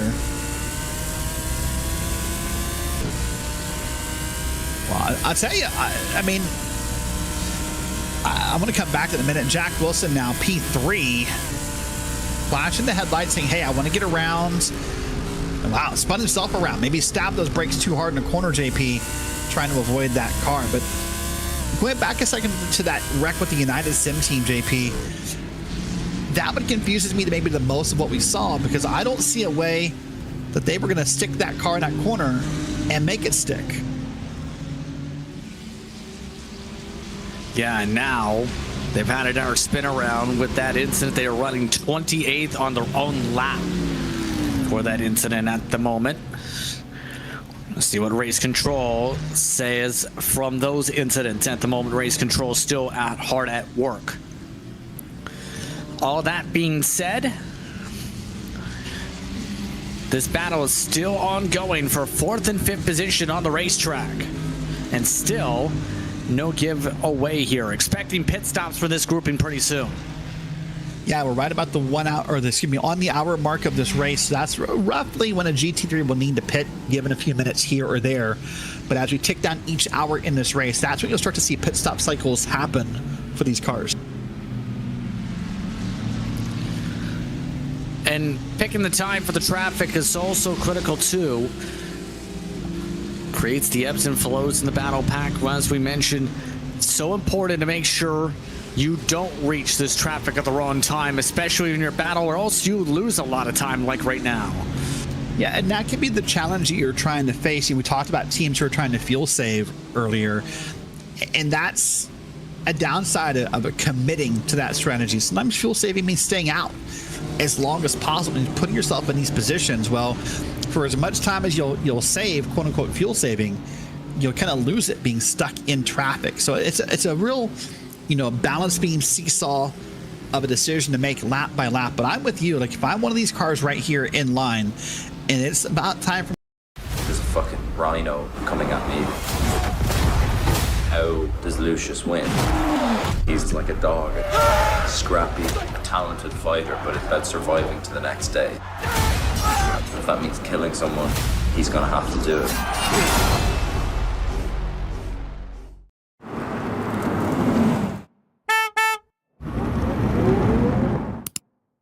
Hard to be a team leader or to be a driver, trying to kind of use your crystal ball to see in the future. And in the future, it's a question of what's going to happen with a lot of these teams. Right now, Aztec Racing, last of those 2 laps down on the pylon last time by. They've been lapped now again by WSR eSports Buttkicker. They're trying to close up to Wild Things Racing. Wild Things had been on a tear earlier. They're up to 13th, Wild Things are. Those Wild Things will make your heart sing is what they'll do here with that classic kind of Marlboro style paint scheme on that car we saw there. And we'll see if they can get up through the field. We saw them earlier featured in a broadcast back when Jake Sperry was in the booth and had a long talk about them. And that beautiful paint scheme there is very obvious. I love paint schemes in team racing, JP, that are easy to pick out from a distance. I think it makes your team unique. It makes it more marketable, and they're doing a great job at that. Taking the identity and running with it with the pink car, the pink and reddish car, I should say. But Aztec is closing a fair bit, 2:03 second lap times last time by. Compare that to the previous time for Wild Things, and Wild Things, Denise Pope, lost a little bit of ground with a 2:03.9 last time by. And that very well may come back to that conversation you initiated about 2 or 3 minutes ago about, do you just pit now and not be stuck in traffic? Because the biggest hurdle of being stuck in traffic is you're kind of bound to someone else's braking points, and you're bound to making sure you don't run someone else over or make contact or any of those what ifs I can name off for you. So we'll see if that slower speed really is real, or if that was just an issue with the traffic.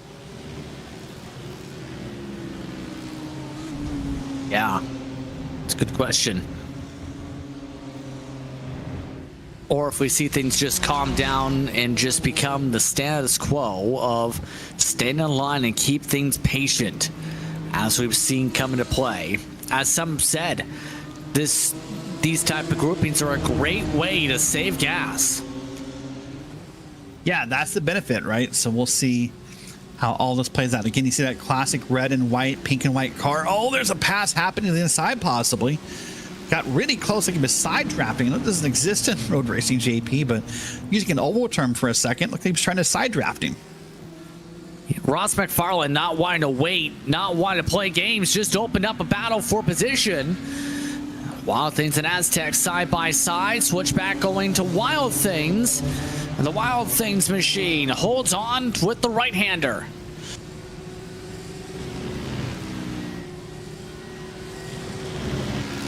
Good scrapping, breaking out down the Hamilton straight as they make their way to the first sector. Black flag, car 456. Stranda Nomad has just picked up black flag. So Nomad just received a stop and go. Or rather, that's going to be coming up for another team. So a penalty for the 456. Stop and go is confirmed for the 456. Ugh, that's a rough penalty to serve right now. And it'll throw you off your pit cycle. Listen, if I'm in a stop and go situation, you have to think about this, doing your pit stop now, putting yourself off cycle. No need to come down pit road an extra time. But that can really kill any plans you may have had throughout the day. We're watching this battle again here. They just got through turn 7 up through turn 8 here down this long straightaway, and we'll see how these teams handle it here. This is Linda Noble, and ooh, I don't know if there was contact, JP, there, or if they just got spooked by the possibility of contact, but they looped that car around. It's driving Miss Daisy, who had issues. Then the 31 slides all the way to the edge of the barriers and connects his Motorsports. Hadley Simpson also going for a slide. Very dangerous spot for Hyro. Very dangerous. They came with about maybe a half a second of getting T-boned before they got through that into that grass. So great job getting off track there. But boy, oh boy, as things look calm here, the hits keep on coming as far as mostly, 1 or 2 car incidents across the track, JP. Yeah, they started to build up again after having a calm period. But this battle not calm. Wild things under attack again. Aztec has lap traffic trying to squirt their way through on the same time. Driving on through in the midst of that battle is Sim Dynamics. That is for position, I should say, making a 3-car battle. Yeah, so you got Aztec here with Toby Presser trying to see if he can hold on to the spot, but now he's trying to make a pass and not get past, and that is as hard as it sounds. Here's a move to the inside, and I think he's made the pass. Remy Gilbert back behind the wheel of that car. Maybe not indeed on the switchback. Gilbert had been in the car to start the day before some incidents, now has the better run to be able to zip his way back up to 13th. Remy Gilbert brought that black and red and yellow machine sort of out of the back of this picture, not out of the front of it. Has managed that traffic well, and now has even pulled maybe a 3/10 of a second gap here on the cars behind him. So we'll see if this is actually an issue where speed appears to be better, because Remy Gilbert is pulling away. That was a car that qualified outside front row for this event before incidents built up. And now, with their lead driver from earlier behind the wheel, they look to run and run fast. Just about top of the hour for these drivers, coming up 15 hours to go. Tree Group WSR and eSports Buttkicker still controls the race lead over BRT, Team Loose, Team Renix, and also amongst the top 5 effect simulations falling down the pylon with a pass last time by. Something going on with effect where they have fallen down significantly. I believe may have had something happen to them. Yes, indeed. Here's effect. Jack Wilson, contact, pardon me, and right in the middle of the racetrack having to back up. A 3-car pile of Barty Simsport also collected.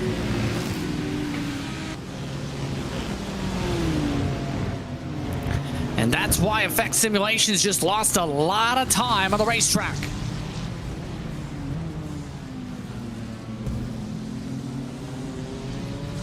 That's what that team wanted to see. Already significant damage earlier, put them off cycle.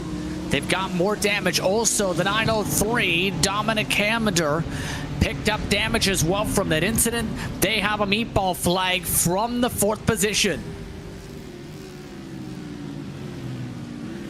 So expect that to get reviewed potentially right there, as there's the look of the 15. They're going to have to come down and get a fast repair, and quickly.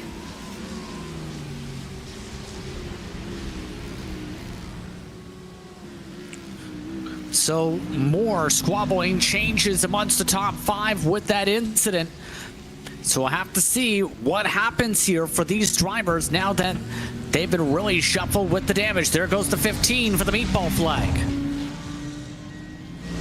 But now you have to think with the meatball flag, JP, coming back to a previous conversation, that this will be one of those 4 fast repairs. I mean, in theory, you could turn the fast repair off and take the damage, but why would you if you have that fast repair available? So this will probably be a very quick pit stop for that number 15 car. You see him stop right here. They'll get new tires and gas, and that'll be it. There'll be no additional time, I would think, sitting here for repairs. It'll just be a regular pit stop. Behind him, you see a car pitting with a driver change. That's why the headlights are going on and off. Yeah, no change on the driver, but they are going to take the fast repair here. This puts them off cycle. Effect Simulations is in a peculiar spot themselves. Now to see what happens for them. They did not get the meatball flag. There goes the 33-second pit stop service for the repairs. Yep, just like almost like nothing happened. It definitely did happen, but in a sense, with that fast repair, it's like nothing happened. And you see an event like this where teams get a second chance or a third chance at making something happen. With those fast repairs can be fun. So always nice to see when custom events like this can come along and spice up the rules a little bit. Yeah, able to mix things up to say the least. Yes. But Amateur now going to have to fight to be able to get back in position. This puts William Chadwick in a great spot, now in the top 5, taking advantage of these mistakes.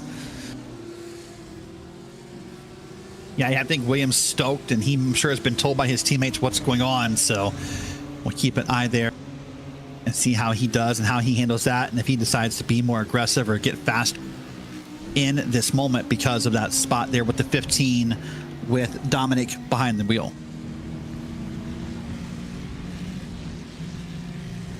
Indeed. By the way, as things have now cycled, Altitude has come in for their scheduled service. That means Satellite is back in the lead for GT4 on your pylons. Keep it on Chadwick. As Chadwick now we'll see the 909 duck in for their for service. So Effect Simulations also coming on. I believe the Effect Simulations stop might be a part of those scheduled. No, not quite sure. Believe they were 3 laps into the stint, should say.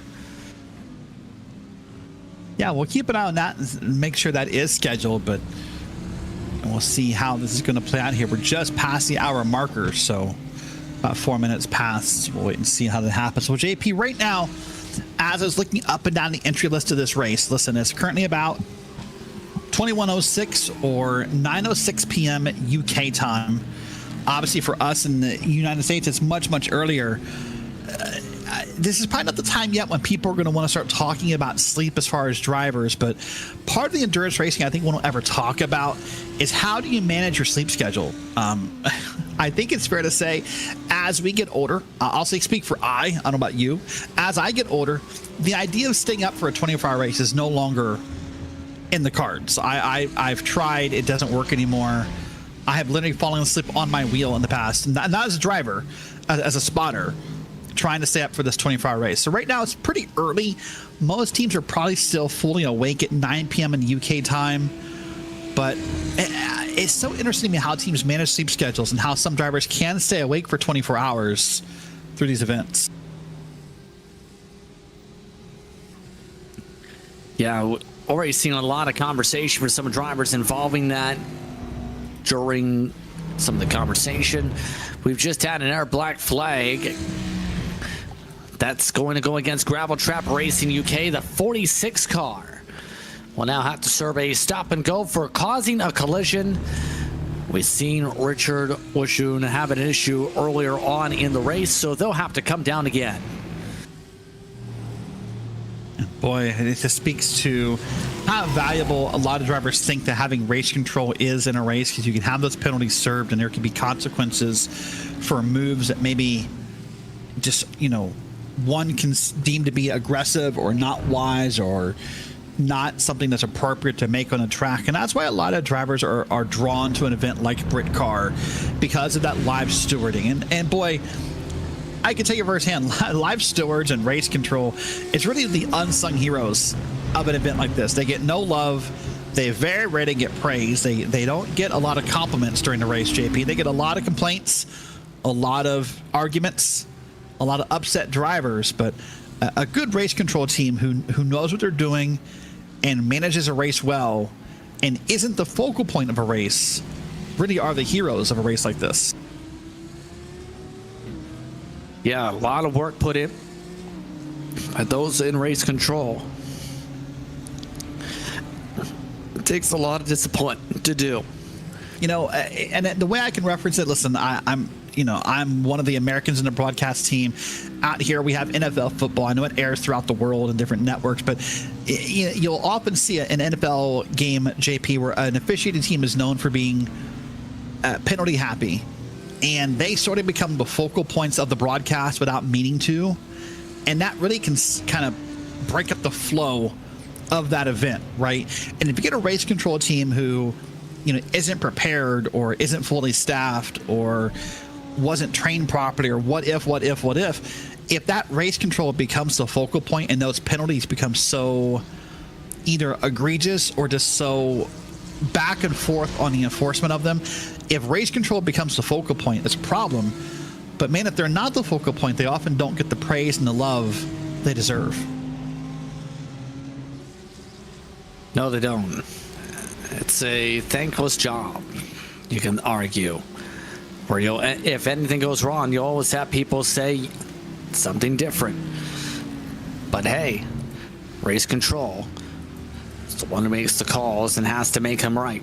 Quad Dash Racing keeping an eye on, by the way. Their Munstos trying to battle right now with some of the other drivers. Meanwhile, what happened to 487? Tech issue, then a spin.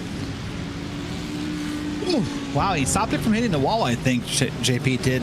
Talon Sheik, that number 487. I'm surprised. I thought for sure he was headed straight for that wall head on, but got it saved and got it all stopped in time, did Talon. So congrats to him for doing that, but unfortunately, not congrats on the moment that caused that. As we see now a bright green machine on the track momentarily. Now we're back to this battle we've been following for a while. This is the number 74 machine, JP, behind that green machine. Team Green Print trying to get their way around the Truck Boys car and some of the others in traffic, including that 47 that just had the spin in BPP eSports. Not been the cleanest of runs for Team Green Print, but just continuing to just log the laps amongst the 6 lap down club.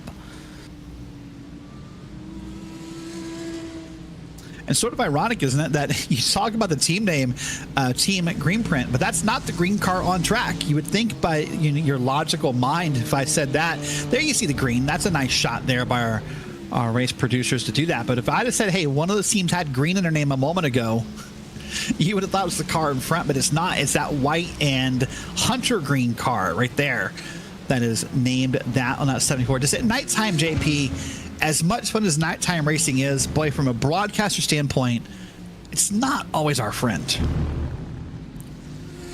Yeah, well, in general, it's hard to see during the nighttime, right? You never know what goes bump in the night, but also it takes a lot of stamina to be able to run in a race like this, and you have to have the right roster that's willing to race in the darkness like this. Yeah, I mean, and very few tracks are what I would call well lit. I mean, I know you probably have a couple other in your mind. The one that comes to mind, of course, for me is Daytona, right? If we do a 24 hours of Daytona, which I'm sure, while it's not announced, it will be an iRacing special event again next year. That track is so well lit. It's probably in my mind, the best track for night racing as far as a commentator point of view, because we can see everything.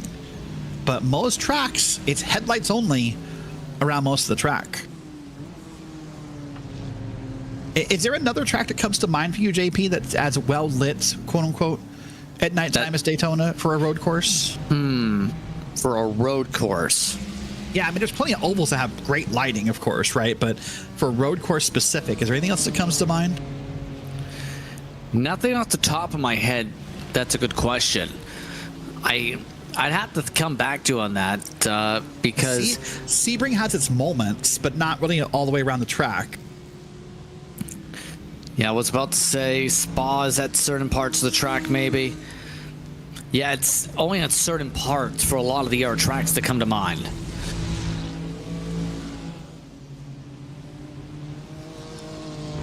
Of course, weird to think, I know we're at Silverstone, and we'll come back to that topic. You think about Daytona and how it's so well, lit for a road course, and those back lights, those stadium lights, if you will, are only like 30 or 40% power compared to the oval races. So it's incredible to think how low those lights are kept and how well they still light up that road course all night long. Well, here we are though at Silverstone, a premier track, an F1 track, a track that's hosted many races across the year, JP, and when we'll host, I think, many of the European Le Mans series is coming here this year in real life, or will be, I think, in 2025, if not was here in 24.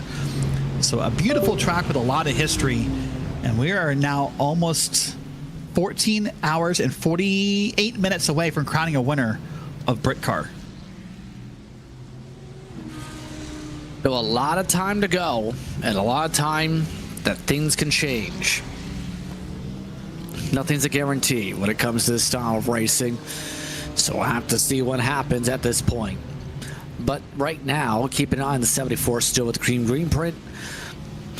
They actually technically are trying to drive up to driving Miss Daisy. That's part of the reason we're keeping an eye on this here.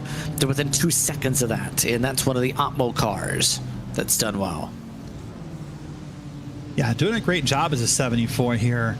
Yeah, trying to kind of keep themselves competitive, and that's another thing at night that's hard to do sometimes if you're a driver who gets left alone, is maintain that focus, maintain that competitive edge, because everyone has a different way they prefer to drive, whether that be, you know, maybe just putting in some earbuds and putting on your favorite music, whether somebody maybe, I don't want to say Kenny G, that's probably a little too soft, a little too relaxing, but maybe want to put in like a Billy Joel or something kind of calmer of that nature.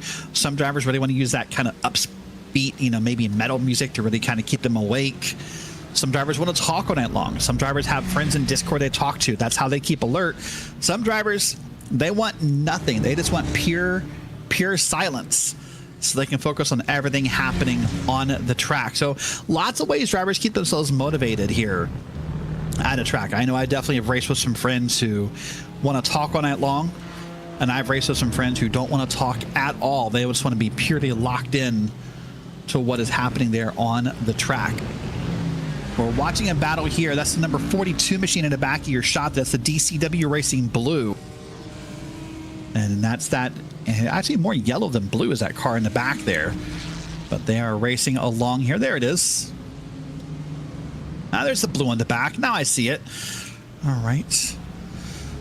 Yeah. So JP, I'm curious. I talked about, you know, how different drivers kind of get themselves through a stint of racing, and how some like to use music, some like to talk. I know some who watch TV while they race. I'm not that able, by the way. Do you have a favorite method of how you like to kind of get through your stints? Where I get through my stints, honestly, it depends. Sometimes I feel like listening to stuff like music. Other times, it's just about listening to the track in of itself. It depends on the mood. Do you have a favorite style of music for endurance racing? Are you more of like the softer music? Do you like do you like kind of an upbeat tempo? What is Justin Prince's playlist for endurance racing? Motivational or rock music comes to mind, like We Will Rock You or something like that. Like stuff that will make you think and motivate. Ah, man, you picked out a great band for this race. Listen, we're at, doing Britcar at a famous, British track, and you just put off one of the greatest British bands of all time. So that's a nice connection there. I like that. Yes, indeed. So, still keeping an eye on how things go here. Pit stops are coming up for some of these drivers. So, at this point, what comes to mind now as things have calmed down? This is the part of the race where I kind of nerd out a little bit, JP, as a strategist. I love building strategies for endurance racing. I love kind of being behind the scenes and crunching the numbers. And right now, this is when you get busy, because now, we're rapidly approaching the halfway point. So now it's about who pitted when, who's going how long per stint, who's been in a car, has X team put in their fastest driver or their slowest driver, and you start to kind of think about all those things in your head. And I like having a person not in the car do all that thinking, by the way. So this way you can only relay the information the driver needs. If you let a driver start doing all that thinking, that can be a massive distraction, often not in a positive way. Well, here we are on board, JP, with one of the beautiful Mercedes AMG cars. This is Samsoid Kanan Racing with Mark Custers. Why don't we take the opportunity to listen in to a Race Spot fan immersion with the 7 car for the next little bit here on Race Spot.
Been keeping an eye on the number 7 machine, Samsung cut on eSports entry as we continue to zip along the racetrack here from Silverstone.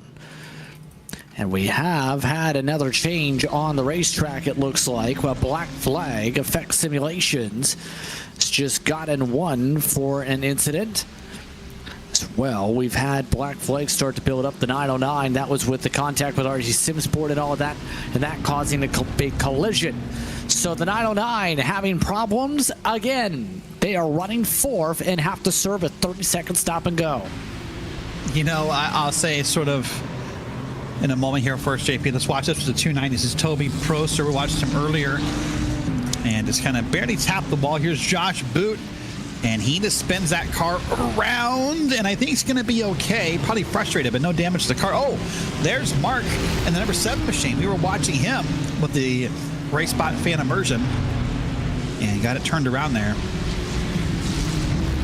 I was going to come back and say, you know, JP, you and I sort of talked about how race control is the unsung heroes of the race. They don't get the love and the praise that they deserve. Well, if you're the 909 or any team that gets a penalty, you might feel different about race control in the moment. But I say that sort of, you know, in a humorous way. I've had many people come to me and say, hey, listen, you know, we don't agree with the race control decision, but we appreciate you guys are out here doing your best. And I think sometimes that's the best approach you can take. You're not always going to agree with every decision the race control makes, but you can still somehow appreciate that they're out there making the decisions. Yes. That's what takes a lot of appreciation for these drivers as time goes on, as we keep an eye on some of the other battles on the racetrack. Still, though, it's about making sure those strategies come into fruition, right? Make sure you emphasize. Ben Cullen trying to do that right now in a battle for the top 10. Yep, and this is an important battle for the top 10. This is one of those milestones you have in your head as a team and as a driver. We put so much focus on top 10 finishes that breaking into that 10th place, and now you start to get closer to the single digits.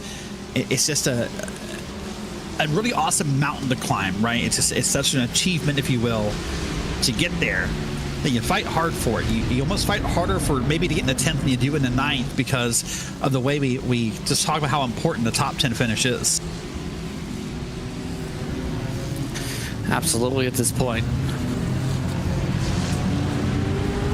Still, though, as we see some of the drivers zip through the racetrack, comes the question, how do some of these people spend their time through this traffic?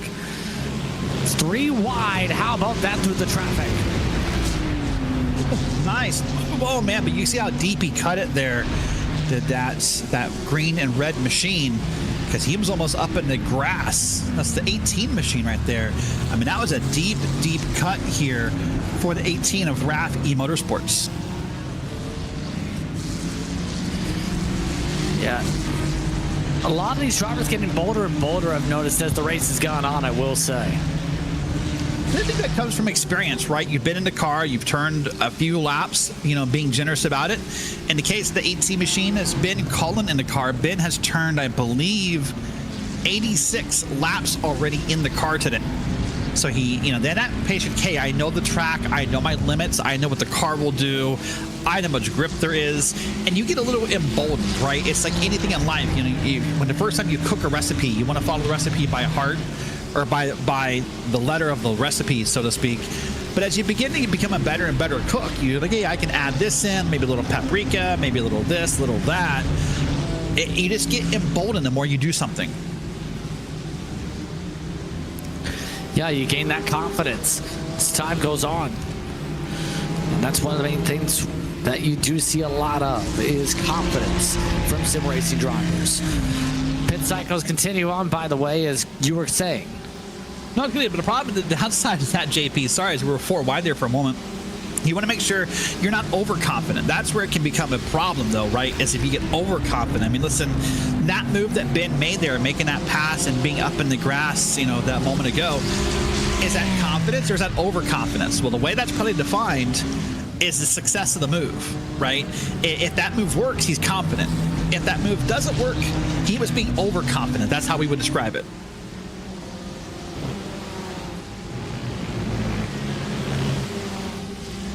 The one of Jeffries up in their class lead for their respective side. That's Altitude has retaken the lead. 9 seconds up in that picture of the box as we keep an eye on a hornet's nest of drivers. And what's it almost like communication-wise, team to team, knowing you've got a lot of traffic navigation, but it's also going to be difficult with how much traffic there is to navigate cleanly? And that's a great question. Team to team, it can be difficult to communicate with one another, right? Because what I perceive to be a clean move, you know, in front of you as a driver, you can perceive as a vicious block. You can perceive it as I'm slowing you up. You can perceive it as I'm just being rude by not doing whatever you think I should be doing. And so often team-to-team communication is very, very difficult. We can have some basic words of, hey, like, we'll let you by in turn 1, or we'll let you by on the straight, or you please pass us left or right. But a lot of times that message that is perceived differently by the receiver based on how their opinion of your racing is, right? It can just be, well, of course you're going to let us over, or well, thank you, or, you know, you say, hey, man, please let us by, we're faster.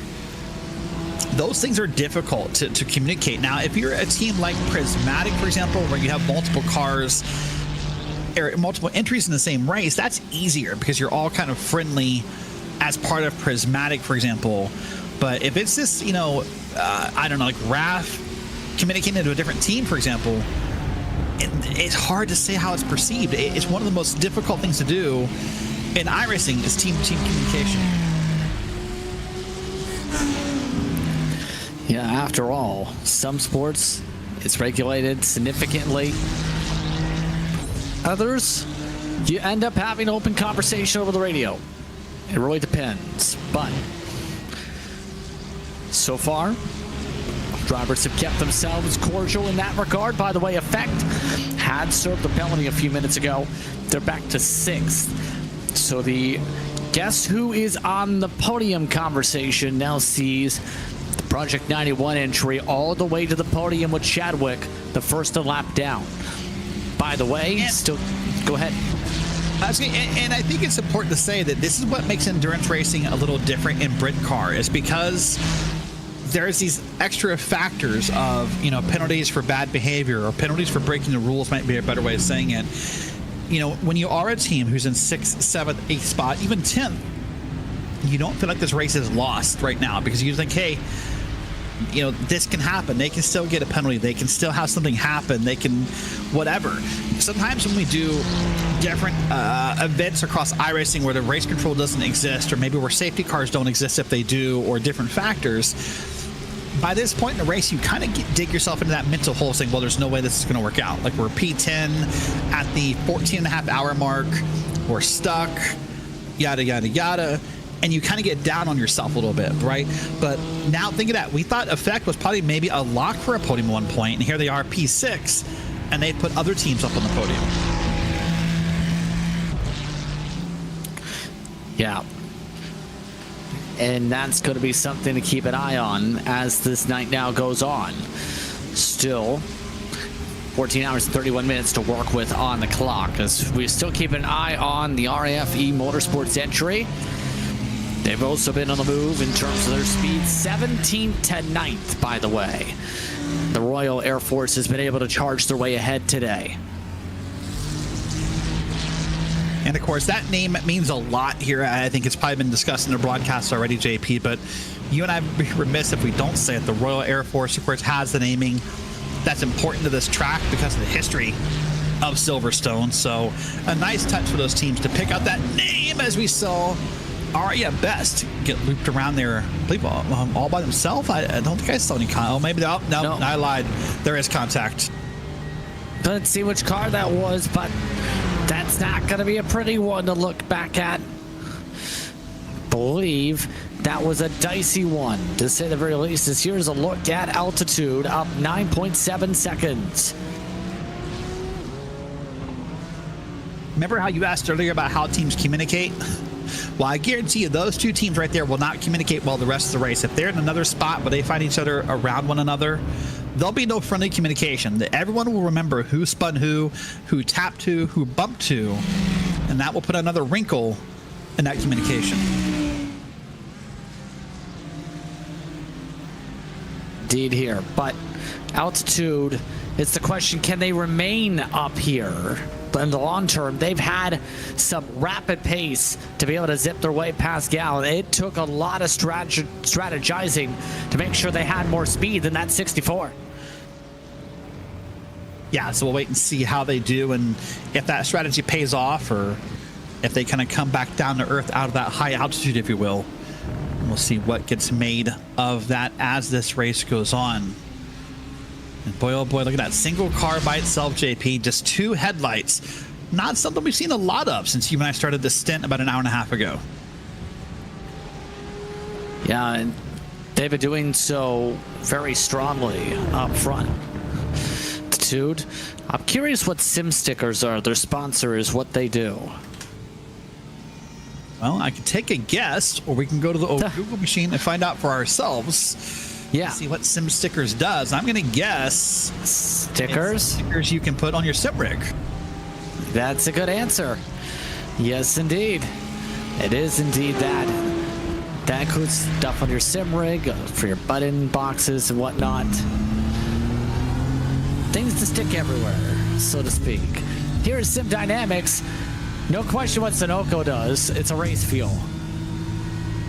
Yeah, Sunoco's been a big part of racing, both real life and in virtual for a long time. So always happy to see Sunoco back involved with one of the teams. And there they are with Sim Dynamics for Britcar. And they're almost 3 wide. If they're not 3 wide, they were offset 3 wide for a moment there, JP.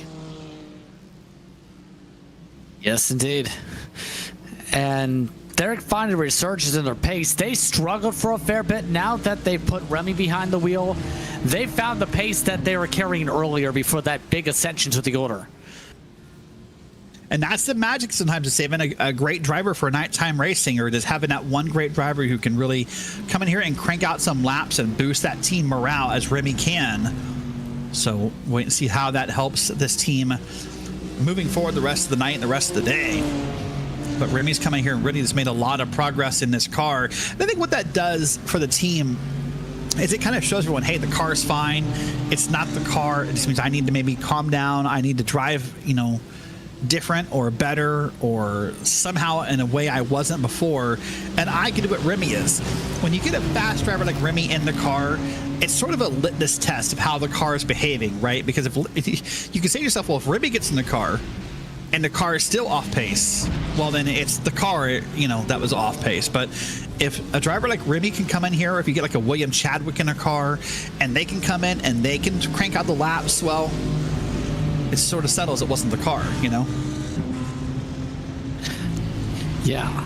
And remember, they're put on the back foot with troubles earlier. I keep repeating that, but that put them on the back foot, absolutely. And now they're on the forward foot. The downside is they're amongst a 3-lap down group. So they've lost a lot of time in the midst of their struggle moments. And that's going to be something that it's going to be hard to overcome from here, because they can't go much higher unless the leader laps anybody else. Yeah, that's true. At some point, you kind of max out on where you can top out at. You just have to kind of be happy and content in that moment. Boy, look at Sim Dynamics here, just all over the back end of this car, kind of being a bit of a menace with how close they're riding. And I'm not sure if they're wanting to pass or if they're just wanting to kind of sit there and fuel save. We'll find out in a moment as we get down through the less curvy parts of the track. And they look to be content just riding. Yeah. Just sit in a line and work together. Well, unless you do that. Prove that you have the faster car. Yeah. Yeah, this is not the same lap, mind you, and they are squabbling a little bit. Nomad Academy goes now into the line. Nomad still a fair bit back for the next spot regardless.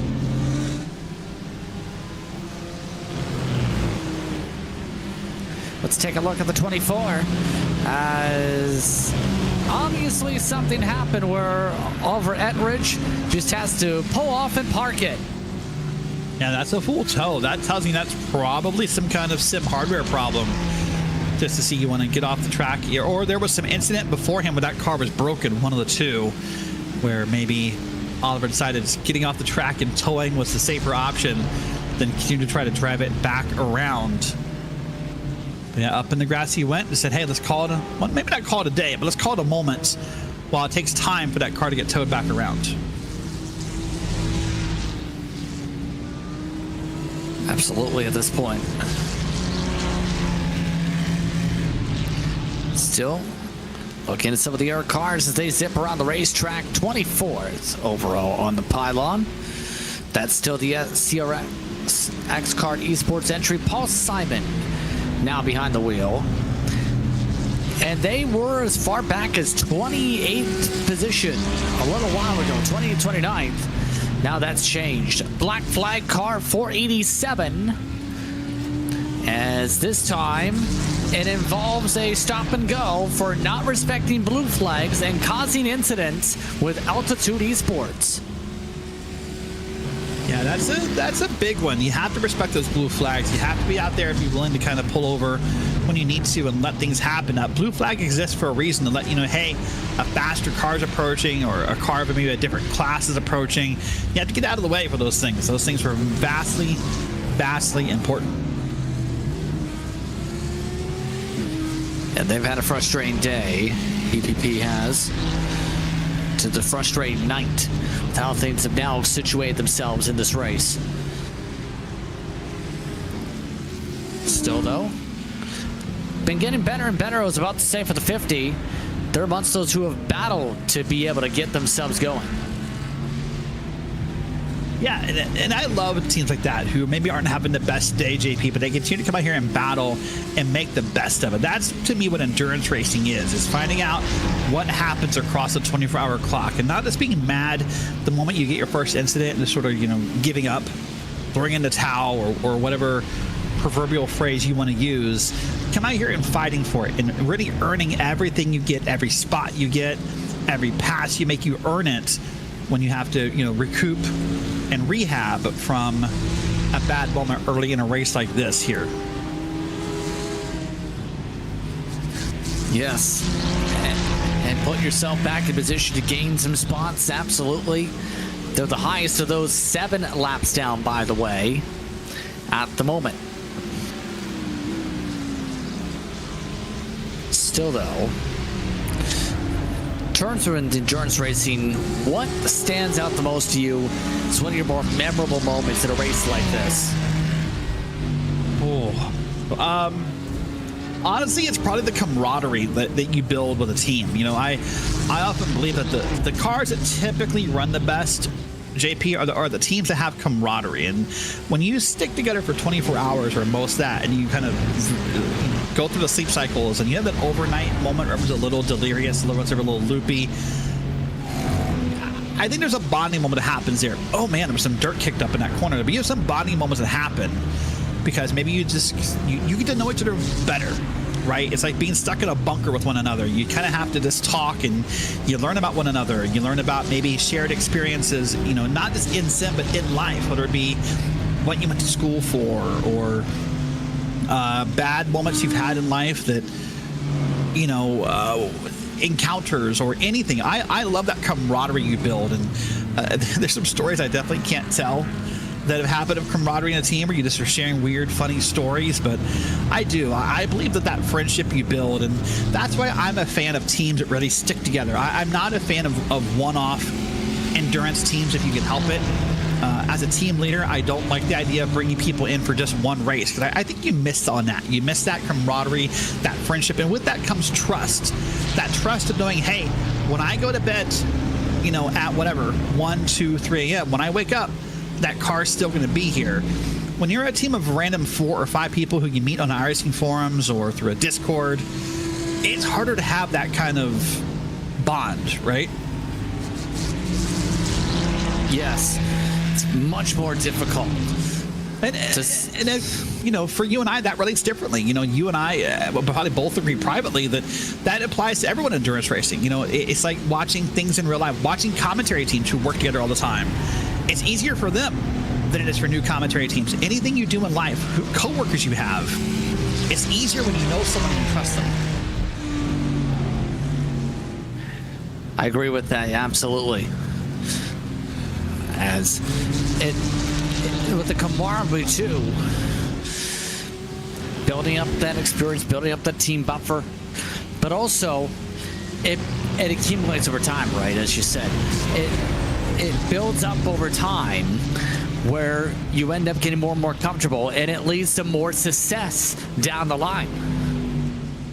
Yeah, and then part of that is this, oh my goodness, part of that is trust. So look at that pass that was made there. Was that the Sunoco team that I saw in the front? No, who is that? I can't tell from the paint job here. I apologize.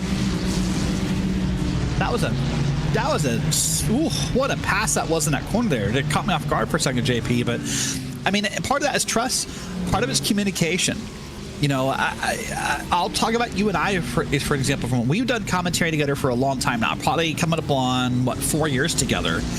And you and I could communicate in a way both in broadcast and off broadcast that's different than how you and I will be able to communicate with partners we don't work with that long. And it's just, so when you get into a Discord and you need to tell your fellow endurance driver, hey, listen, like, here's where we are, here's how the race is going, or hey, man, I need you to calm down because you're being kind of aggressive behind the wheel and you're scaring me. That's easier to say when you trust someone and you have a bond with them than to say that to a random person you don't know that well. Exactly. And that, in turn, scene builds up over time when friendships are so critical, especially even for events like this, and especially for events like this better. By the way, WSR Esports Buttkicker coming in this time by. So another pit cycle kicking off here in this field as these drivers continue to cycle. You'll see those pit cycles continue to tick off little by little on the left side ticker on your screen. You see right there, there's your leaders. As JP indicated, up, the pit timer is now counting. That gap will close between first and second. With the pit deltas here, JP, I think there'll be a momentary swap for the lead when the 5 car catches up. Just momentarily, in theory. BRT is on a much different cycle, remember, but a minute 10 back on that cycle. Ross McFarlane, once again, just putting down the time and growing that interval pretty quickly.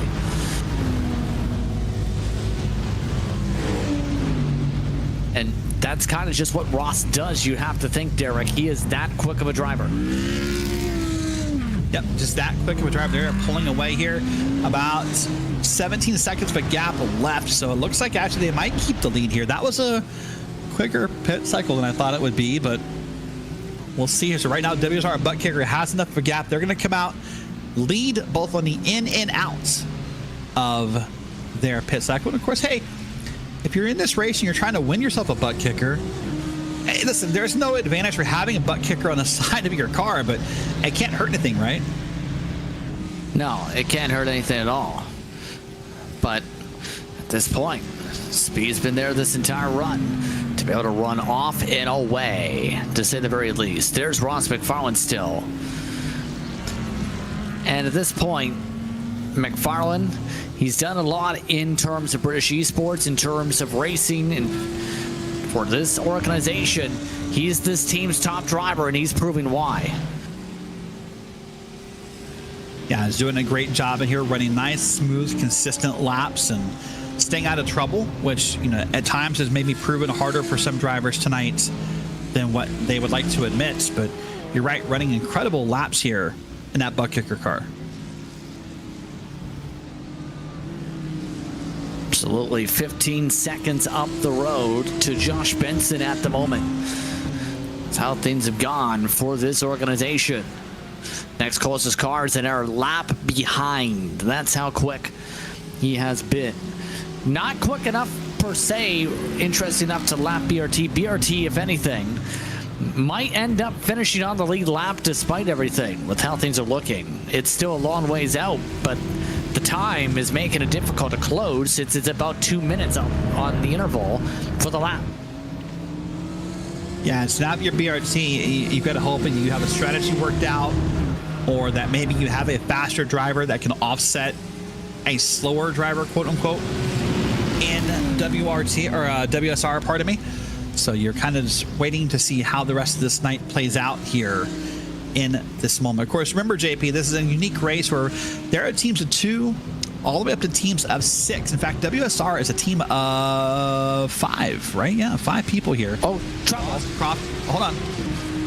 William Humphrey having some issues on the replay screen. The 29 going around on that incident. That is Glass Tech Racing. Evan Craven also having problems going wide and spinning. And that's another self-spin, another self-inflicted wound. To sit right there for a second. There you go. Don't move around. That may have required some help right there. I see 2 cars involved. Wow, that's the number 79 car, and I think he got in the back of someone else, and they both got looped around. That's not common to see both cars get looped around like that. Yeah, that's Wild Things getting looped around to that incident. So more trouble for the race incident reports. But still, as this has all gone on, 16 seconds out for WSR is still the gap. They're growing the gap as time plays along. Now with McFarlane. The only major trouble they've had in the past while in this stint is when they had to check up a few hours ago for a big one in front. Even then, they didn't lose time. They haven't had any major impediments all race. No, they've done pretty well. And listen, luck is just much a part of racing or sim racing as skill, right? Sometimes that luck of avoiding an incident or just not being involved in an incident, being able to check up for the incident, however you want to describe it, is just as important as how fast you are in the car. You and I both know that not every time is the fastest driver win the race. Sometimes you're faster than the field, but something happens that just, you know, takes you out of that moment. It takes you out of the race. So these guys are doing a great job. You know, and look at WSR, though. When I think about endurance racing, I started to hint a second ago, there's 5 of them on this team, JP. That is kind of a bigger number for an endurance team. Typically, you only find teams of 4 at most. And sometimes the more drivers you add to a car, the harder it is just to land on a setup.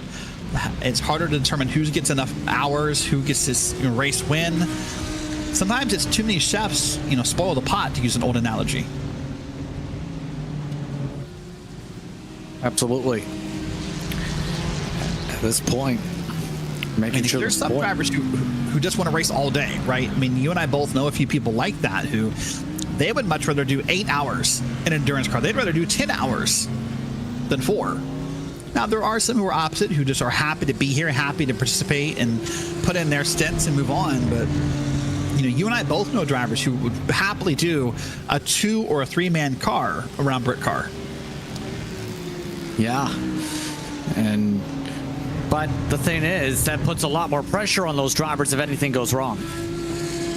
Yeah, we saw that earlier, right, with the car with the 2-man team that had the connection problems that, you know, had to drop out of the race at least temporarily. So you're right, there's ups and downs to all those decisions you have to make. And remember, you know, the driver fair share rule is on for this race. So iRacing has a formula they use to make sure everyone gets a quote-unquote fair amount of time in the car. So if you sign a driver up for this race, they have to do it. So making that schedule work can be a little bit more tricky with 5 or even 6 people, as some teams are.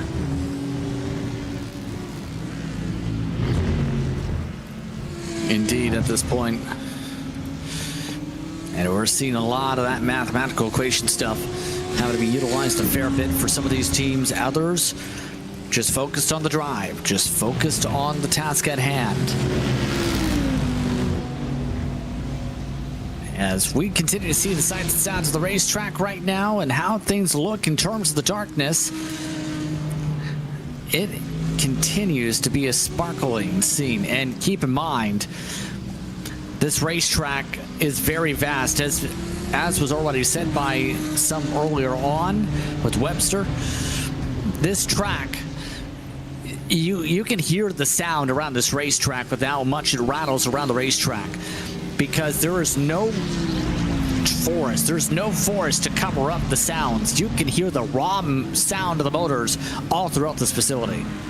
Yeah, you can hear all kinds of things about this racetrack, and this is a racetrack that, you know, I believe, but how long ago, JP, has it been since we had a rescan of this track in iRacing? So it's a newer racing surface, if I recall, but I wouldn't call it new, right? It's been a few years. Remember, it took some time to go from the historic to the current Silverstone. Right. Yeah, this is a track that allows you to hear everything. You can hear the curbs, you can hear the engines, you can hear there's some long straights where the engines really get to kind of show off their power and their sound.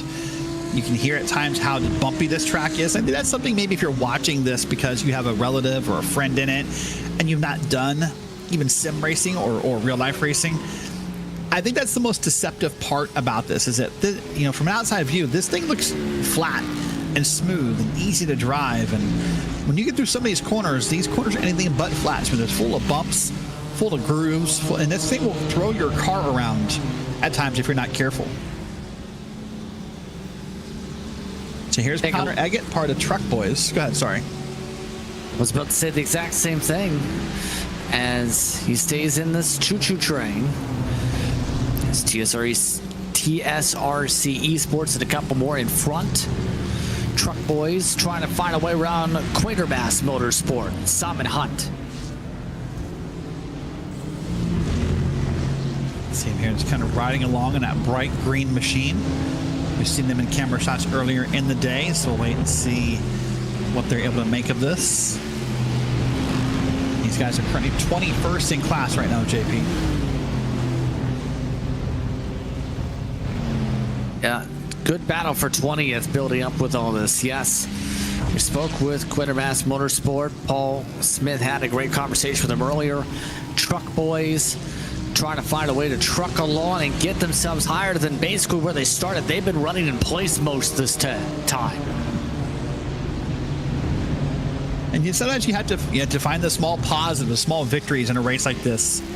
You know, we're running in the same place we have been. Well, the positive is we're not getting past. The positive is we're being consistent and we're making things happen for ourselves. The downside is we're not gaining spots. So it's really about, does your team want to look at something glass half empty or glass half full? And how do you want that to be your attitude and your mantra for the next 14 hours?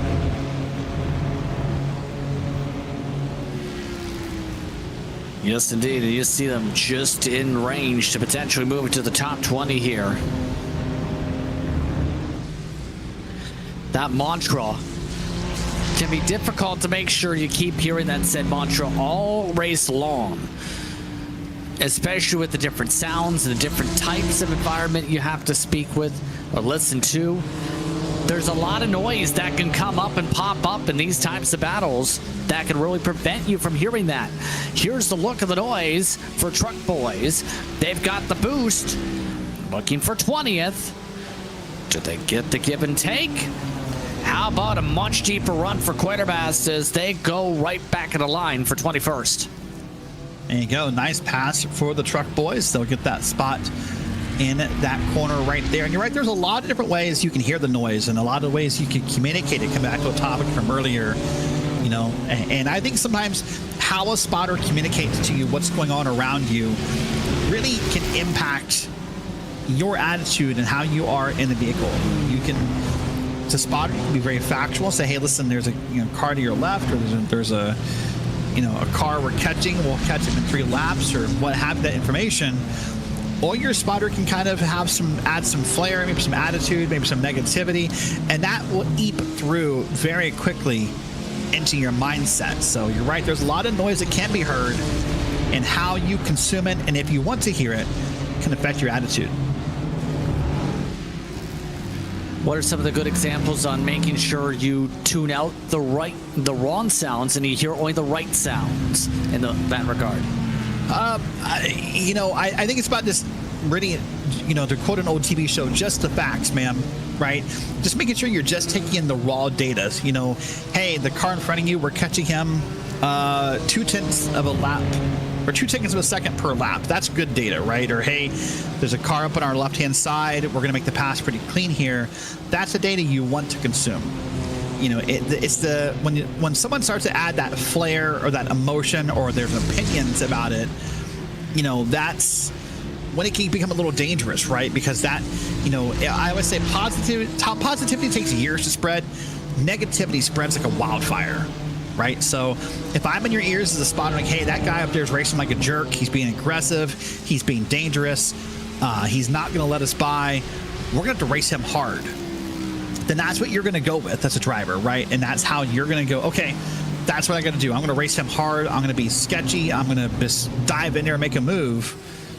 Probably wasn't necessary, right? It's to me, it's all about data and less about feelings and emotions. It's how you have to perceive all that data. Now, and then the opposite side is sometimes having a spotter who can get those emotions out of you as a driver, because it's easy in the car, JP. As drivers, we take everything personal. Anywhere from a pass, a block, a move, a blinking headlight, when someone broke into a corner, right? We've both been there. We take everything personal, and it can take a really good friend to talk us out of it. Absolutely. Still, though, Quantum Mass Motorsport now losing a lot of ground on that strategy differential. They've fallen a fair bit back in 21st spot. Difference on the pace.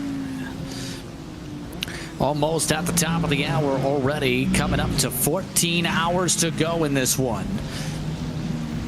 About an hour's time, we'll swap things over commentary crew-wise. Why don't we do another Race Spot fan immersion as it continues to remain patient and calm. Let's take a listen in and see the sights and sounds here on Race Spot.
Simon Hunt, been keeping an eye on him for the past little bit here.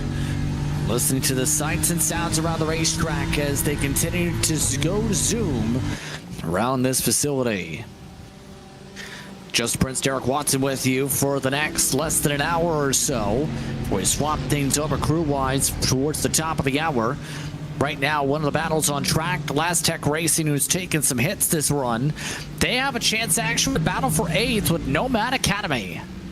Which is great news for them because we just saw Glass Tech involved in an incident not too long ago. One of our replays of cars spun around. So when you get somebody battling for 8th and 9th in a moment like that, then you have to find that as a positive or a silver lining in a cloud, so to speak here. But look at this battle here. 4 cars in line.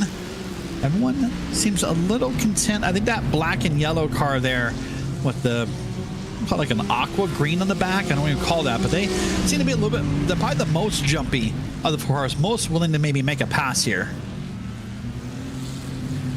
They also have Alpha in this choo-choo train as well, so there is a chance for 7th on the line too, on top of lap traffic in front. And it's a fall from grace still for Alpha. Looking like they're in line for the podium or in the early stages, had all the spins, had all the contact. And now we're just trying to survive without getting dive bombed. Nomad Academy not able to get alongside with Chris Chatterton. Looks like the lap traffic moving accordingly. That's Team Green Print, who moves out of the way this time. Nomad Academy looking on the setup, looks to the right. Now alongside with Alpha eSports, going through the Wellington Straight. Near contact. A little bit more space now given for the run up to Brooklands. Nomad Academy keeps it alongside, but Alpha pushes up the racetrack. Nomad Academy takes the spot. And man, whenever you see a team trying to quote-unquote get out of the way like the Team Green Print did, they're doing it for the right reasons, JP, but it's such a dangerous thing to do in endurance racing. You know, what we always teach drivers whenever you're teaching anyone how to endurance race is be predictable, hold your line, and make me get around you. The moment you start to try to get out of line and get out of the way, you oftentimes just sort of somehow end up in the way. So don't get me wrong, in that moment they did a great job getting out of the way, but I'd prefer they just would have raced and let make everyone pass them and be predictable. They still have a lot more traffic to deal with. Glass Tech is also still in line to battle for this spot. Still trying to get alongside him, in fact, with how things are getting archy-barchy. Alpha still holding in front of Glass Tech right now. 5 lap difference, side by side now. Glass Tech to the left. Humphrey has the preferred line this time, heading up through Vale up to Club. Now for the switchback, a bit of a archy-barchy contact. Alpha keeps it alongside for Club, and no one is willing to give in. Another squeeze. Oh man, maybe more than a squeeze. It almost felt like maybe a small amount of contact door to door there, but everyone got it worked out. Now they're going to try the over-undercut again. And I think finally they might have it worked out where it's going to be just, nope, never mind. They're going to do it again. Oh my gosh, that may have been the closest of them so far, JP, because I was really concerned that that black and orange car was not going to stick that corner and was going to find himself just making contact. And they're squeezing out, and Glass Tech gets turned. They get sent into the Armco barrier. Contact with Alpha sends him up in the wall, and they keep on going, but that may get looked at by race control. Man, it's going to get looked at for sure. I mean, sometimes I think as a race car driver, you can say to yourself, hey, I see contact coming somewhere. It was pretty obvious with how those guys were racing one another, how they were sort of leaning on one another, if you will, if that's, you know, a term we really use in road racing. But it almost was obvious contact was going to eventually come to happen. Watch this again here. This will be from Humphrey here. Currently it was in P9.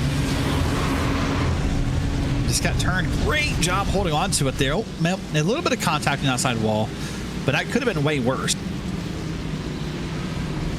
I mean, I think fault there is pretty obvious, JP. I think honestly it's probably on Humphrey. I mean, the other car was up almost on the grass, so I don't know what he thought they were going to do besides let off the gas pedal. And so That's going to be an R1 Alpha again. Things continue to be in a snowball free fall for Alpha. Yeah, it's unfortunate to see for them, and we'll see how they can recover from that, or if they need to come in and fix any repairs. They're probably right now just only a lap or so into that, and they're trying to assess how does the car feel, right? Is it quote-unquote got top speed? Is the wheel off center? Is it pulling left or right? Is it difficult to turn? And those conversations will help drive what happens, if anything, in the next couple of laps. So if you'll need to come down pit road, because with about a 2-minute lap here around Silverstone, you have about a lap or two to assess before you need to make a decision.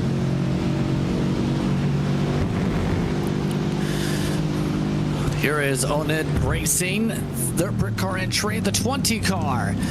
Bit of a dive from underneath. They're running 13th in class at the moment in the GT4s. Seen some good battling from them so far. Right now trying to battle with eSport. GBR just up the road. Yeah, trying to keep in contact here. Just kind of keep a next competitor, within eye range, so to speak. So I think there is some kind of placebo effect you get when you can see your competitors. How you race maybe a little harder. Maybe you just get more motivated. I don't know what it is than when there's no one in sight. Yes. And right now, at the moment, a 2:14.5 last time by. Compare that to what eSport was able to do at 2:12.9. They actually had a better lap last time.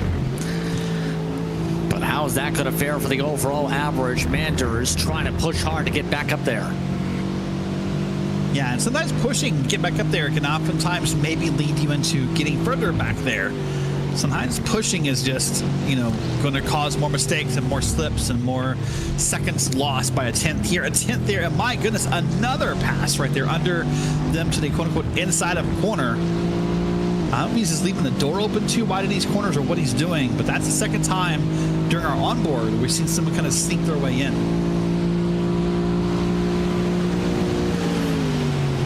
Yeah, this is getting a little bit dangerous for some of these drivers right now. Just a little bit. But you have to be able to keep your head on a swivel in these types of moments for this situation. That's why Manders is just having a lot of give where he's not willing to take too much right now in his situation. And I'm just surprised how much he's leaving, sitting in the middle of the track in these corners. He really is leaving a lot of door open on the inside of the corners. He's just leaving a lot of passing lanes available. So, obviously he must be okay with getting passed like this by those other cars. And that's fine if he is. But if you don't want to get past, quit opening those doors like that. Now, obviously from an in-cockpit's perspective, JP, he'll have a better view of what's going on around him. He'll have, his mirrors and maybe a side view on each side of the car to help determine when he's getting past. But from this roof view right here, it's like a jump scare when someone makes a pass. And the only way you can really tell from here that someone gets alongside is really by the lights, the headlights, when you start to see differences in those light fixtures. Let's take a look at Jack Tolchard. He goes around, too much speed carried in the middle of the corner. Oh, that's the scariest thing to happen right there, JP, when you get sucked like that, because it's so scary to think that someone may come around and just hit you and not see you. And I don't see... Is that just... I don't see any headlights in that car. Am I crazy? I believe there's headlights. They can't. From that point of view, he was facing us, was he not? Right. I didn't see any headlights on that car. Let's take a look as... You're right. Don't see any headlights being shined from it. So maybe he had incident with it. I mean, you can... It's not common, JP, but you can... bust those headlights on iRacing. I've seen it happen a couple times. I once watched a teammate do it at Spa and drive a whole lap around Spa with no headlights. But yeah, he must have had some contact earlier that knocked those out or something, because yeah, I mean, he minus his brake lights, he was invisible there on that track. Yeah, that's definitely got a broken car or something along those lines. That is not good. They're not going to be able to keep turning laps like that. That is dangerous if you're without headlights like that. Yeah, in fact, that right there, that view right there might be the best thing Jack can see with cars behind him to help light the track, because, you know, you said you talked to some drivers earlier who were complaining about how pitch black it was on track. Well, imagine doing that with no headlights. Think about for the oh, there's a spin again. And someone hit him. That may have been what happened to the headlights, actually. Yeah, they've lost the whole front clip at this point. I was going to say, to explain to someone at home who's never done it before, imagine when you get out of bed in the middle of the night and you like want to go maybe to the restroom, or you want to go maybe get a drink of water out of the kitchen, but you don't want to wake up your partner. So you kind of do that little mental game. You're like, I can do this with no lights on. And you're kind of, you know, stubbing your toe, or you step on the cat, or whatever you do. Well, that's what it's like racing with no headlights here at Silverstone. This is not good. They do not even have a front end at all. As the rest of the field, at this point, I don't even know if I have an idea what's going on. They're using other people's headlights at this point to maybe have some semblance of the track. There are no rear lights on this car. I'll tell you what, if race control is aware of this, I'm kind of surprised race control hasn't said something about needing to tow and getting off the track. Because, I mean, that is just, gosh, sometimes we use the joking term, JP, a rolling chicane on the track. That's worse, because that's like an invisible rolling chicane on the track. So as the 46 sorts itself out, let's take the time to talk with one of the teams that has been the talk of this segment in GT4 Altitude Esports by SimStickers. Tim Perry now jumping into the broadcast booth with us. Jack Jeffries is behind the wheel of your car. How's it been going for your strategy so far, especially with the fact you've led laps now? Yeah, it's interesting actually. Yeah, so we're it's kind of like a tortoise and the hare type of race, really. We're kind of like the definitely the hare. We're just going full blast, seeing how that works for us really at the end, and everyone else is like saving a little bit more fuel. But yeah, it's a really interesting four-way fight for the podium. To start things off with the run, you had to close up a fair bit of ground, at least 15-20 seconds at one point. Was that around the time where did you change the strategy, so to speak, from the original viewpoint, or was this the mindset of originally to try to push hard to close up later on in the race like you did? Not really, no. We just put our flying Frenchman in, who is absolutely insane in this car, and yeah, that always helps. So yeah, he really closed down the gaps a lot and drove absolutely amazing stint. So overall, what's it been like being a part of an event like this year here for the Buttkicker Britcar 24 hours here at Silverstone? Yeah, it's absolutely amazing. We did it last year. We came third in the GT3s. Thought we'd give the GT4 a go this year. We don't really drive the GT4 as much as the GT3, but yeah, something a bit different. Got to be a bit careful when you're getting lapped. But no, it's been fun, and yeah, it's always a great event. And really enjoyed it last year, and yeah, enjoying the challenge this year as well. So overall, what would you say like the dynamic has been this year for Altitude Esports, with how you guys have performed in various different races, but also how you've been able to work together as a team for endurance races such as this one? Yeah, obviously you just you want to get the right sort of team together. Yeah, you don't want drivers that are too different speed-wise, so you try and get like a good mix there, and it helps if you've got drivers who can do different time zones as well. So like I'm a night worker, so I will often do quite a lot of the night stints and give the other guys a break in that. And obviously, yeah, some people might be freer Saturday afternoon, some freer Sunday morning. So just basically getting enough people together where you can cover every stint and have like someone spare to spot and do some strategy as well.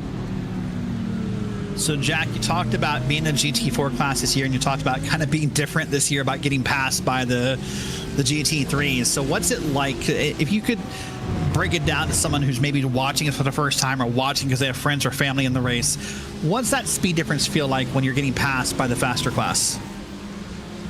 So we're spending a lot of time looking in the mirror when you're driving, definitely, and you're kind of like trying to, it's all about body language, but with cars. So you're kind of looking at the car to see what it's looking to do. Is it looking to try and go up the inside, or is it is it kind of lifting off a bit earlier to save a bit of fuel and then it will pass you on the exit?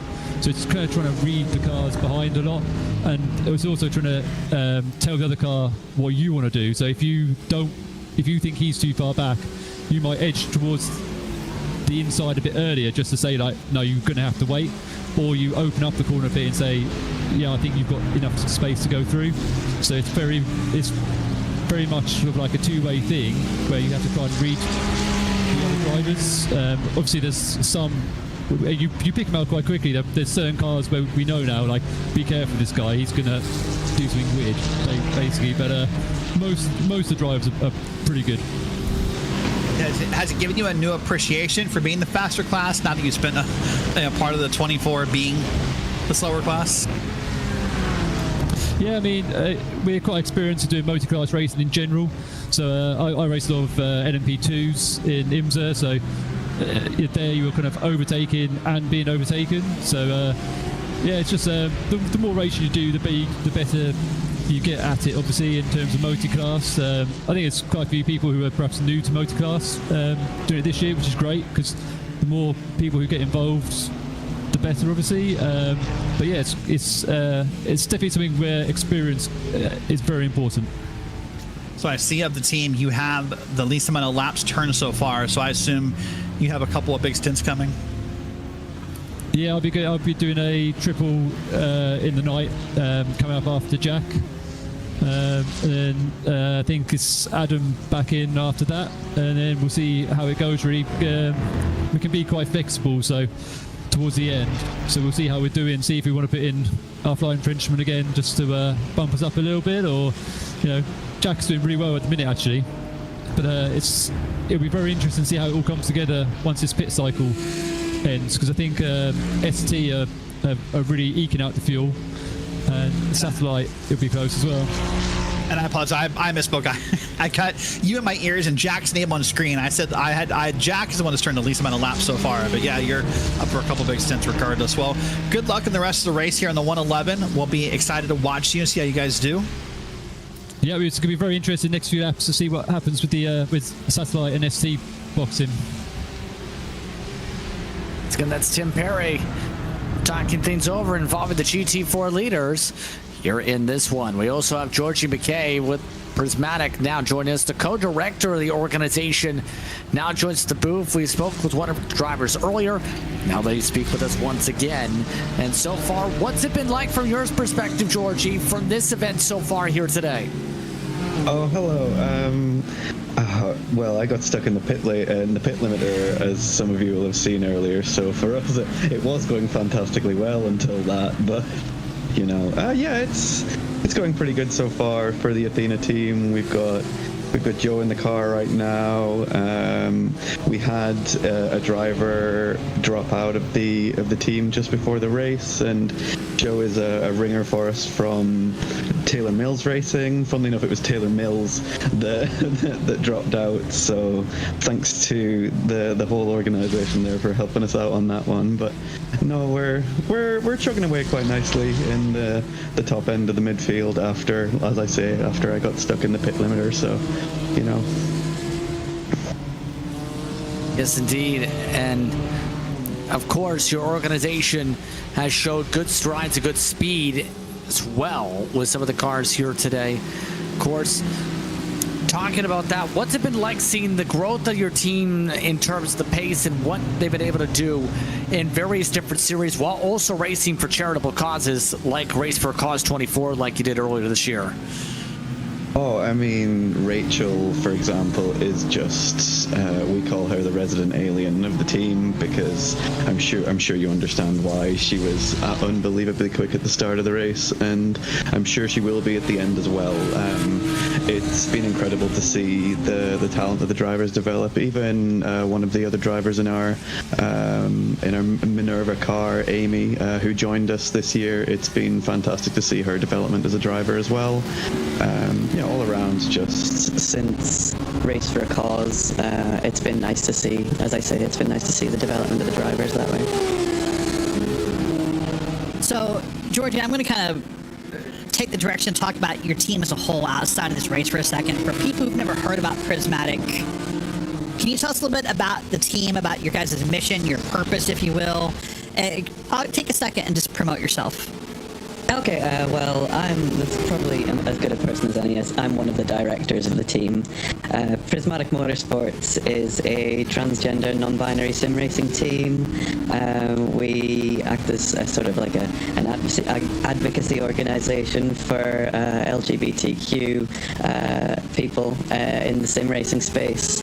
We've managed to, over the years, get a few accolades, including one of our drivers, Saoirse, who isn't in this race. Unfortunately, she was busy, but she has raced in the Britcar 24 in the past.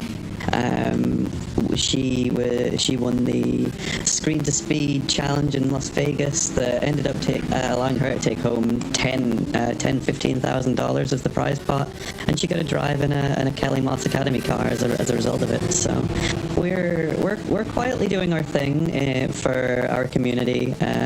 We get a lot of coverage when we're on race spots, so thank you very much for that.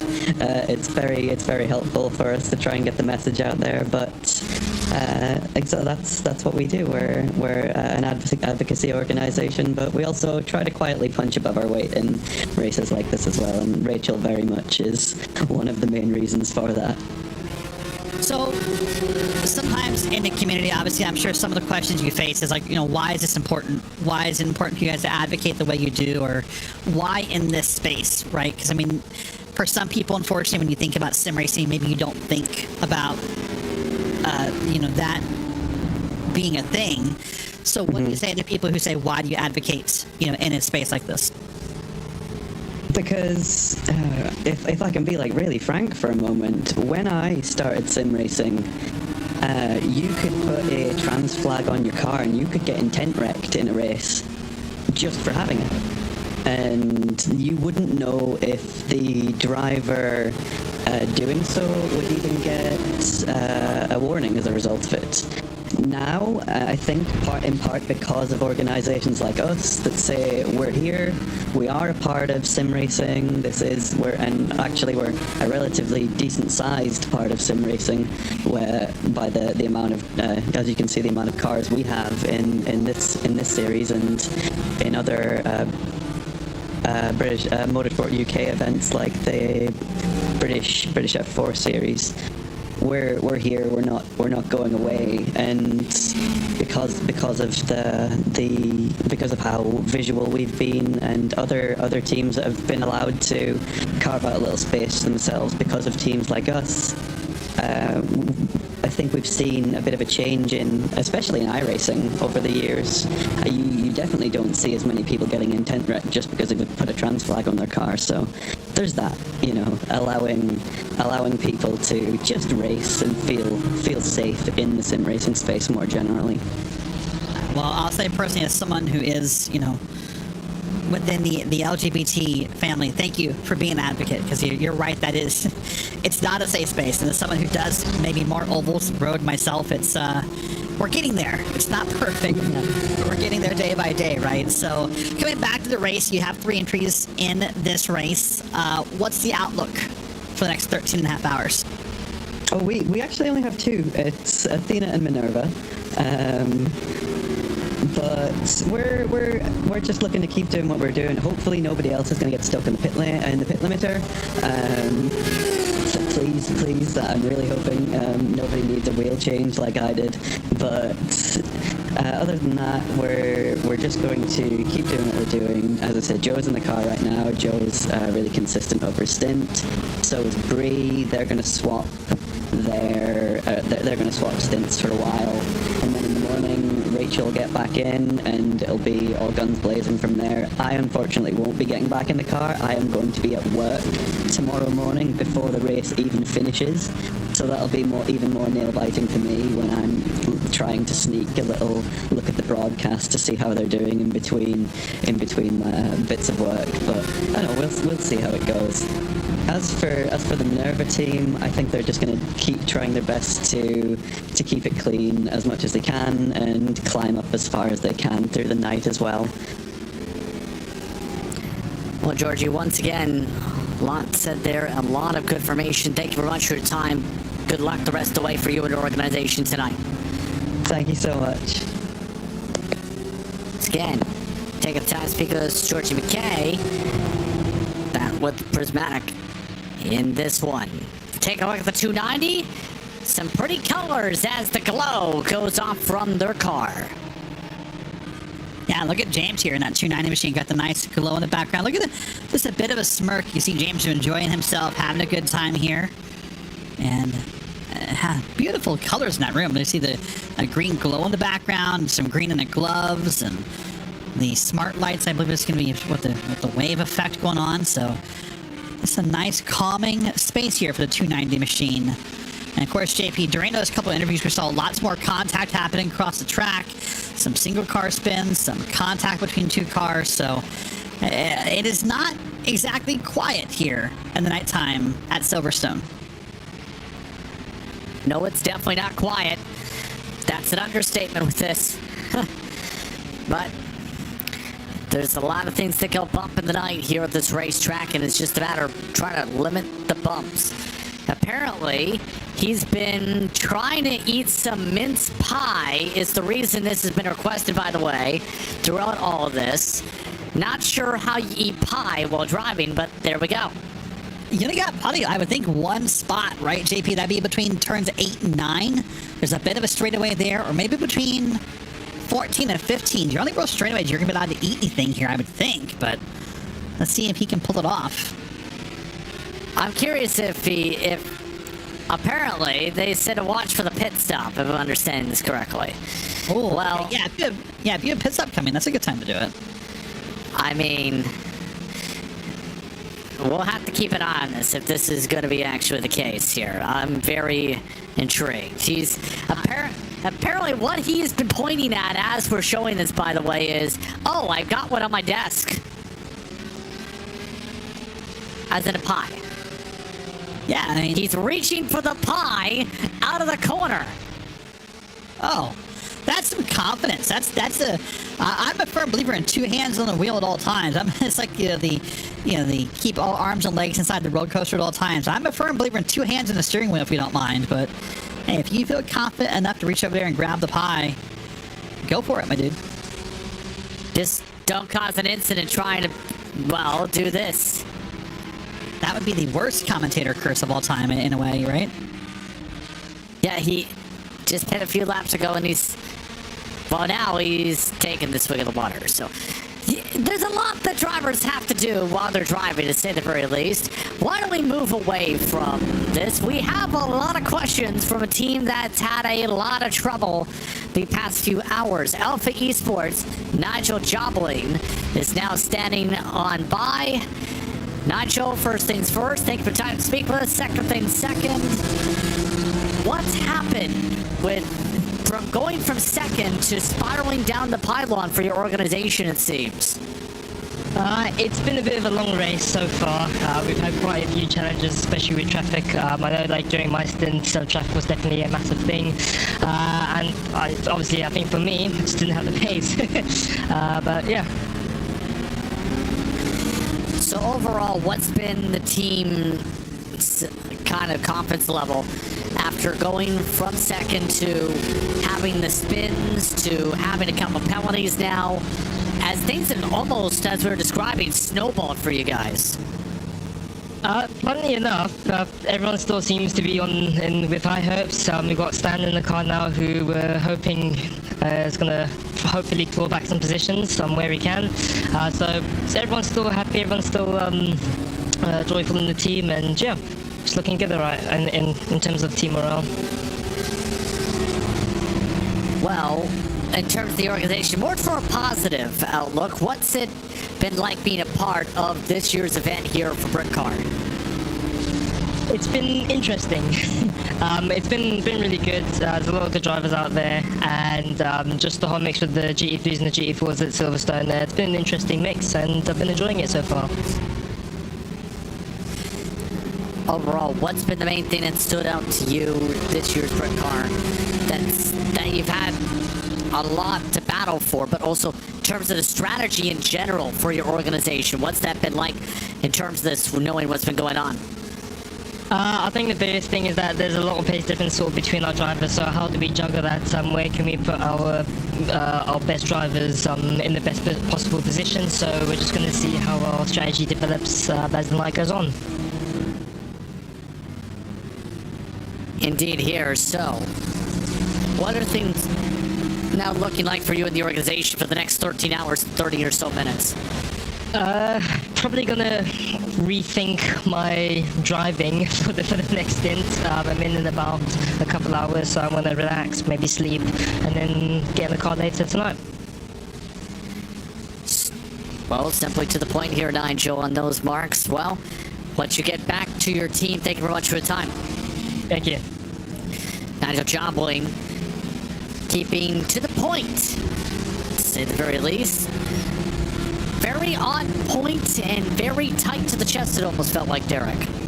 Yeah, but the good news in a way, though, what we took away from that is it's still very positive. I mean, you kind of made some valid points that team's really had an hour or two where things have just kind of fallen apart, and there's a lot of teams who maybe wouldn't do the interview, or in the interview would found very depressed, very down, very sad, very frustrated. But he's like, hey, listen, we're still, all positive, we're motivated, we know anything can happen. And that really is sort of the best tagline ever for endurance racing, right? Is anything can happen. Anything can happen. Left us here is Jan Duffner. Just got looped around by themselves and going to be okay with that 15 machine there. But, I'm happy to hear that. I mean, and it's okay to be tight-chested. Sometimes, listen, you don't want to say everything. I'm also a firm believer in don't revealing everything. It's often one of my least favorite parts of sim racing is how loose-lipped everyone can be in the middle of a race about, well, I'd like to make this adjustment, or we're going to do this, or we're going to do that, because, listen, different teams are watching the broadcast. That's how you and I are getting notes about some things, as teams are saying, hey, can you mention this, or can you promote that, or, here's what happened my car 10 laps ago that maybe you missed. And so I'm okay with being a little close to the chest on some of the details. Yeah, don't blame them. That's how things have gone at portions of this race. But keep an eye on some of the other cars, including Aztec. James continues on with the pies. Already apparently munched down on those during the pit stop a few laps ago. Right now, 14th position. They have some battlers closing in, though. Prismatic Motorsports Athena's in this grouping. They're also dealing with others like the traffic to deal with in this one. So there are a couple people to make this a close fight in this pack. Yeah, close pack indeed is what we got here, and is everyone kind of being patient with one another. We see some contact tonight. I will say I'm kind of impressed, JP, in the 3 hours you and I have been here in the booth together. We've only really seen maybe, one incident that was really sketchy. As far as a car parked in the middle of a track, everything has been kind of 1 or 2 car incidents. Nothing's been, I guess a major calamity, if you will. Well, losing your full headlights was major calamity, I'll say that. Yeah, that's what I was referring to, yeah. But I'm saying other than that, there's really not been anything that comes to mind as far as more than a 2-car contact. Yeah. So it has been still some incidents that flared up over the night time as things go bump. Again, in less than 20 minutes, Nolan Rambo and Brad Dalton will bump their way into the commentary booth. We'll see those take over the next hour afterwards before things move on towards the midway point of this year's Buttkicker Britcar 24-hour at Silverstone. Of Silverstone, should say. Still, things continue to equate themselves here. It's going to become the question over this period on how these drivers carry themselves forward into the second half of the race. We've already seen a lot of people bump their way down the pylon. Yeah, and a few people bumped themselves up as well because of that. So lots of movement up and down the pylon. But as we get about 20 minutes to go, JP, you're going to end your stint here in commentary for the Buttkicker 24-hour Britcar. So I'm going to put you on the spot. If you could look into your crystal ball for a second, what do you think? First off, put you on 2 different spots. 1, who wins? And 2, what do you think we should look forward to in the next 12 hours? Who wins? My favorite's still WSR eSports Buttkicker right now. What about the GT4 side? On the GT4 side? That one's a bit more up in the air because Altitude has a very fast Gold Star driver. But still, they have to acquaint themselves now that they've had different drivers put in.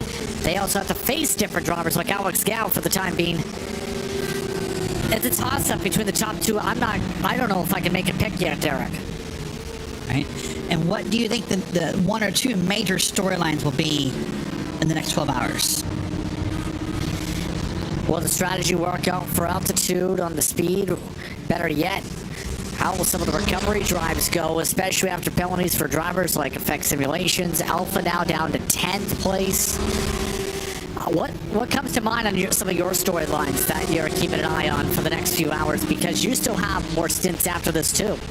Yeah, I'm going to take a 2-hour break, and Brad will be back with Brad in a couple hours. I think the biggest storyline upcoming of all things is when the sun comes up. Man, you and I both know that when the sun comes up in an endurance race, something happens. There's this switch that gets ticked off. I think people forget how to drive on hotter racetracks. They forget how to drive without full grip, and things can happen. You don't ever. It's just cars get spun around, cars get hit. You know, drivers become slow. It's like Bizarro World happens, and I think when the sun comes up is probably the major story. I agree with you that the pit strategies. We've seen a lot of teams trying different strategies to see what works out or what doesn't. We'll see how that goes. But I think when the sun comes up, which will be probably after I'm out of the booth, so I'm excited for the guys who get to cover that, as we're seeing some amazing racing here on track. It's some RG barginess on track. Prismatic getting nearly shoved out of the way in their battle right now with Aztec. Now wanting to get alongside. Trying to squeeze them down to the middle. Have lap traffic behind as well. Side by side as they work their way through Brooklands. Looking like it's going to be Aztec holding on for the time being, but it's going to be from the outside.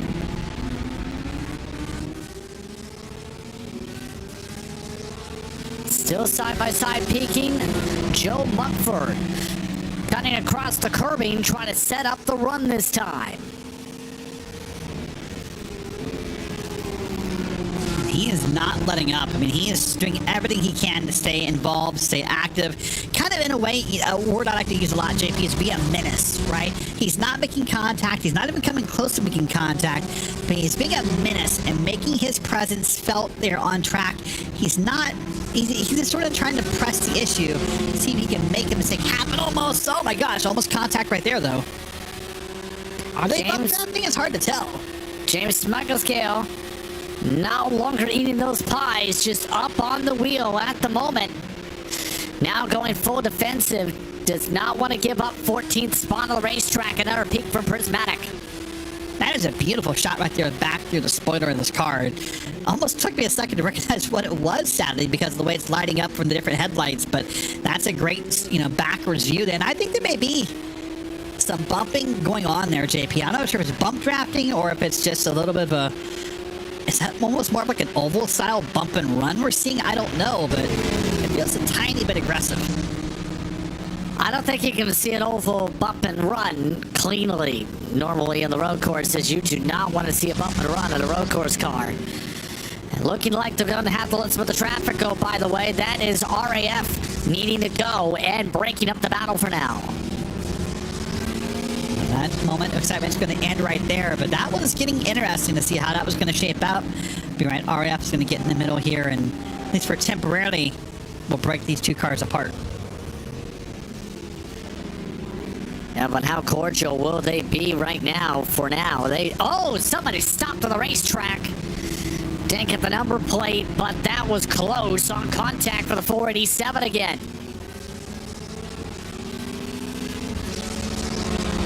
So near contact in that situation. That was gravel trap again. We just received word. And another self spin.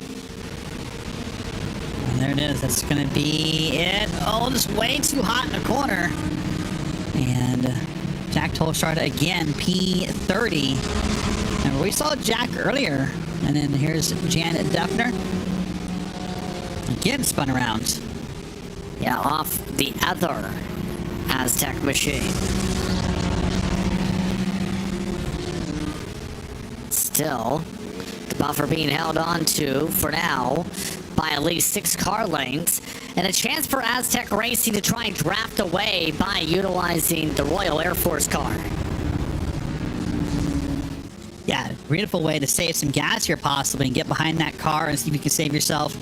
I mean, listen, sometimes, we think of saving gas as, can you save a lap? Sometimes that's not important. Sometimes you think, hey man, I'm, whatever, a tenth of a lap, 2/10 of a lap short on gas if I can make it around. So let me get behind this car, and any small bit helps.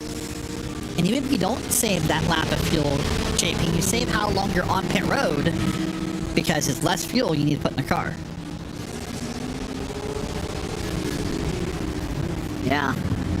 More time you can save on pit road, the more speed for later on, and for the calculation for the end of the race. Pit road party, by the way, starting up as another change. Eric Roseth has now jumped into the race-leading WSR eSports Buttkicker car. By the way, not to add the potential fog, there is potential of more fog in the area. The fog in the forecast is within an hour from now, so there's a chance we see more fog for the nighttime conditions. Oh, and that has to be scary for the drivers to know. I mean, this track, as we saw multiple times already, not that well lit.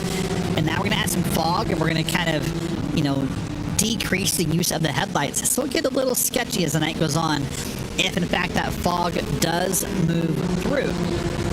Now, I can't tell you, JP, as I look through the weather forecast, the good news for the drivers, up through about 2:45 a.m. at virtual sim time, so about, 4 hours from now, no threat of rain in the forecast.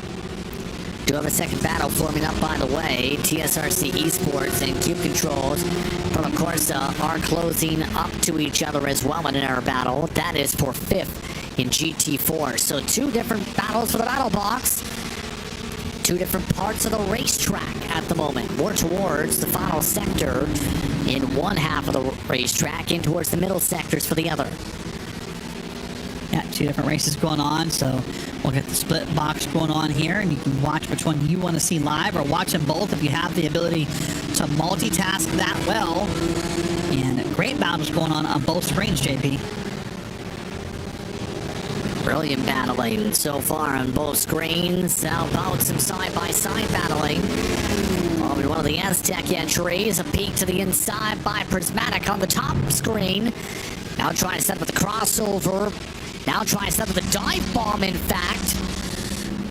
And now the traffic, squeezed behind the traffic, using the traffic of DCW Racing Blue as a pick. Yeah, that was a sketchy moment right there, because that could have went really poorly. You see the flashing headlights there, maybe an apology, maybe not an apology. It's hard to tell what a pair of flashing headlights means to some people. Yeah, the pick play coming in like a treat right there. And so they continue to work around the racetrack now at the top box. They separate out with Prismatic, taking it by force to get up to 12th position on the racetrack. Bottom screen, meanwhile, still keeping an eye on the GT4s, and True Pike still holding on by 1.1 seconds.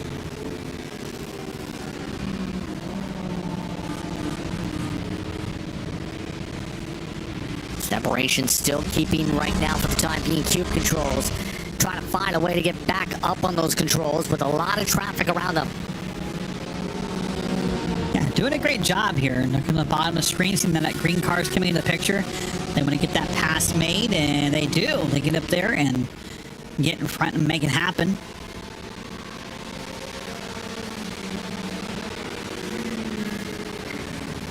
Yeah, going to take a little bit more time to close up the gap fully right now, but right now it's looking like things have stagnated out with traffic in between them in front of the following the DCW orange car for the time being.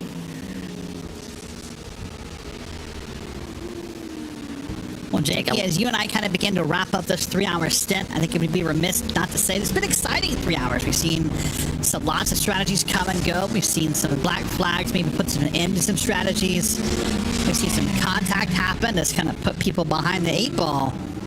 But you're right, the one story that's been consistent has been the dominance of WSR at the top of the field. Been like that throughout the entire 6 hours so far. BRT has had different strategies in terms of the long game, in terms of fuel strat. Keep in mind, one person gave good note, having to gain 40 seconds back at one point for BRT. That's going to be very difficult to be able to close out fully now on their strategy to be in position for the race win. Still keeping an eye on some of the battles with Nomad Academy involved in this one. Nomad Academy in 7th. For the time being, trying to find a way to sort themselves out.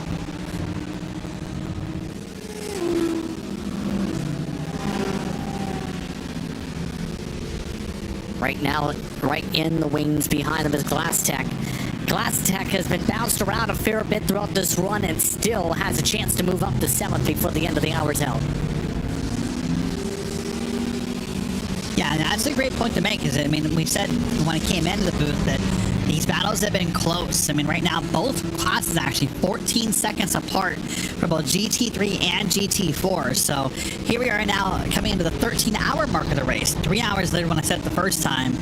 And I'm impressed at how close these battles are for the lead here in this 24-hour endurance race, the Buttkicker Britcar 24. A little bit of close call now, once again, with some more of the traffic navigation. Around the 31 machine, 31 car, driven with Connexus Motorsports. Still setting things up for a potential drafting play. Nomad Academy trying to block before they get up to the lap traffic in big time. They're not playing games here with this traffic. They do not want to give up the spot. They do not want to fall back one more spot on the pylon, and now they have a hornet's nest around them. And there's lots of different games being played here, if you will, to use that term. And, you know, there's one car is trying to get ahead and use the lap traffic as more of a moving chicane or a moving pick, if you will. The other cars don't want to let it happen, so they're being more aggressive. And there's lots of different mind games all going on at once here, and they're starting to sort it out.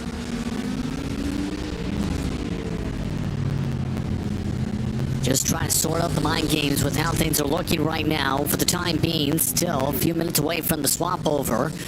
Those curious at the moment. There was a crash, by the way. Gravel traffic prismatic. He drove by through Stowe. As yikes. Is that like the third time? Was it Tolstar, the car we saw without headlights earlier, or do I have my names confused? Yep, that's the one. Yeah, that means that's the third time in the last hour I think we've seen Jack have an issue. We saw him again have a self-spin, I think just after the last interview we did, and now we see him again. Here's Aria Best, from their point of view, P28 and the number 128. So, boy, the night for Jack Tolstard has gone just really downhill in the past hour, JP. Yeah, not a great hour for that organization at all. One of the last cars running in GT3 here today. Some of the GT3s still continue to fiercely battle it out. Nomad still holding on in front of Glass Tech. Glass Tech cannot find a way to build up the run quite yet as they make their way up the Hainer Straight. Not sure if they want to make the pass. Never mind. I started to say it, and then they proved me wrong. Right there, that's all you to make it happen is say something. That black and orange car now dig into the inside of the corner, and nope, cannot complete the pass, but tried as hard as they could to the number 29 machine. Flames popping out for the Glass Tech entry as they try and get the diamond down. Still, Glass Tech just cannot seem to get the angles right in some of these corners, and that's really hurting them for their chance to fully close up this gap. Yeah, it is hurting them, and it's almost like at some point they might just want to consider sitting back in fuel saving and passing later because of how hard it's become to make the pass here at this track and the portions of the track they're trying at least, but I'm sure that's not the move they're going to make.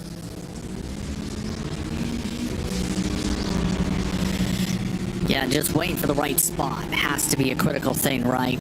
A lot of passes today out of the Wellington Strait have been critical through to Brooklands.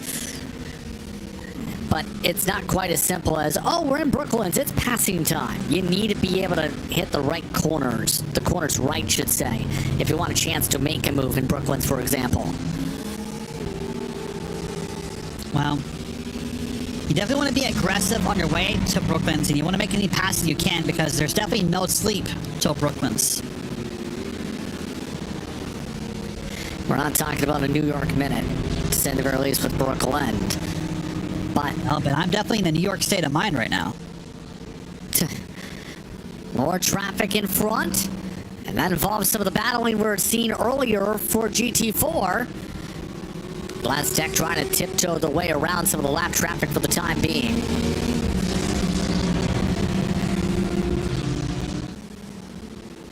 That's going to cost them some time. Nomad got the cleanest out of anybody through that, by the way. It is the Cube Controls car that's moved up since the poke away from them up to the 5th position.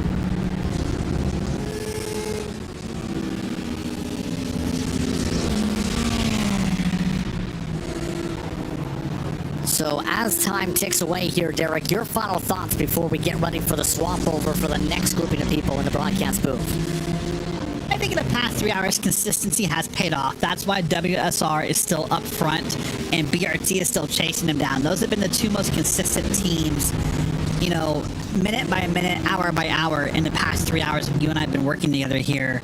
But that's my biggest takeaway, honestly. And I think it's also about this, as with any endurance race, it's better to be safer than to be fast. We've seen that multiple times with cars involved in multiple incidents or multiple spins, that pushing the car is often not the way to win these races. So I'm with you. I think WSR has a pretty good lock on this race right now. I mean, that gap moves from about 10 seconds up to deeper when the pit cycles happen. For the GT4 race, I don't know, JP. It can be anyone. I mean, right now there's 4 cars on the lead lap. It can be any of them, or heck, even that car one lap down maybe, who could end up winning that GT4 class. I'm just not as convinced that race is settled. Yeah, that GT4 race go either way. It is Satellite's direction by 5 seconds, though.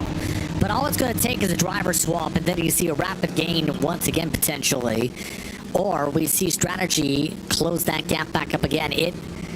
It really depends, you'd have to think. So we'll have to see what happens there, but we're at the top of the hour, which means it's time to say goodbye to myself, Justin Prince, Derek Watson for the next little bit. But now it's time for our next broadcast crew to jump into the booth. Nolan Rempel, alongside Brad Dalton, will now take you through the next hour of coverage to the midway point. Nolan. Thank you, Justin, and welcome back to Race Spot TV. The Buttkicker Britcar, 24 hours of Silverstone, still with just over 13 hours of racing action left. Brad, it's been a good one, and we've seen this battle for 7th here nearly come to blows a couple of times over the last couple minutes.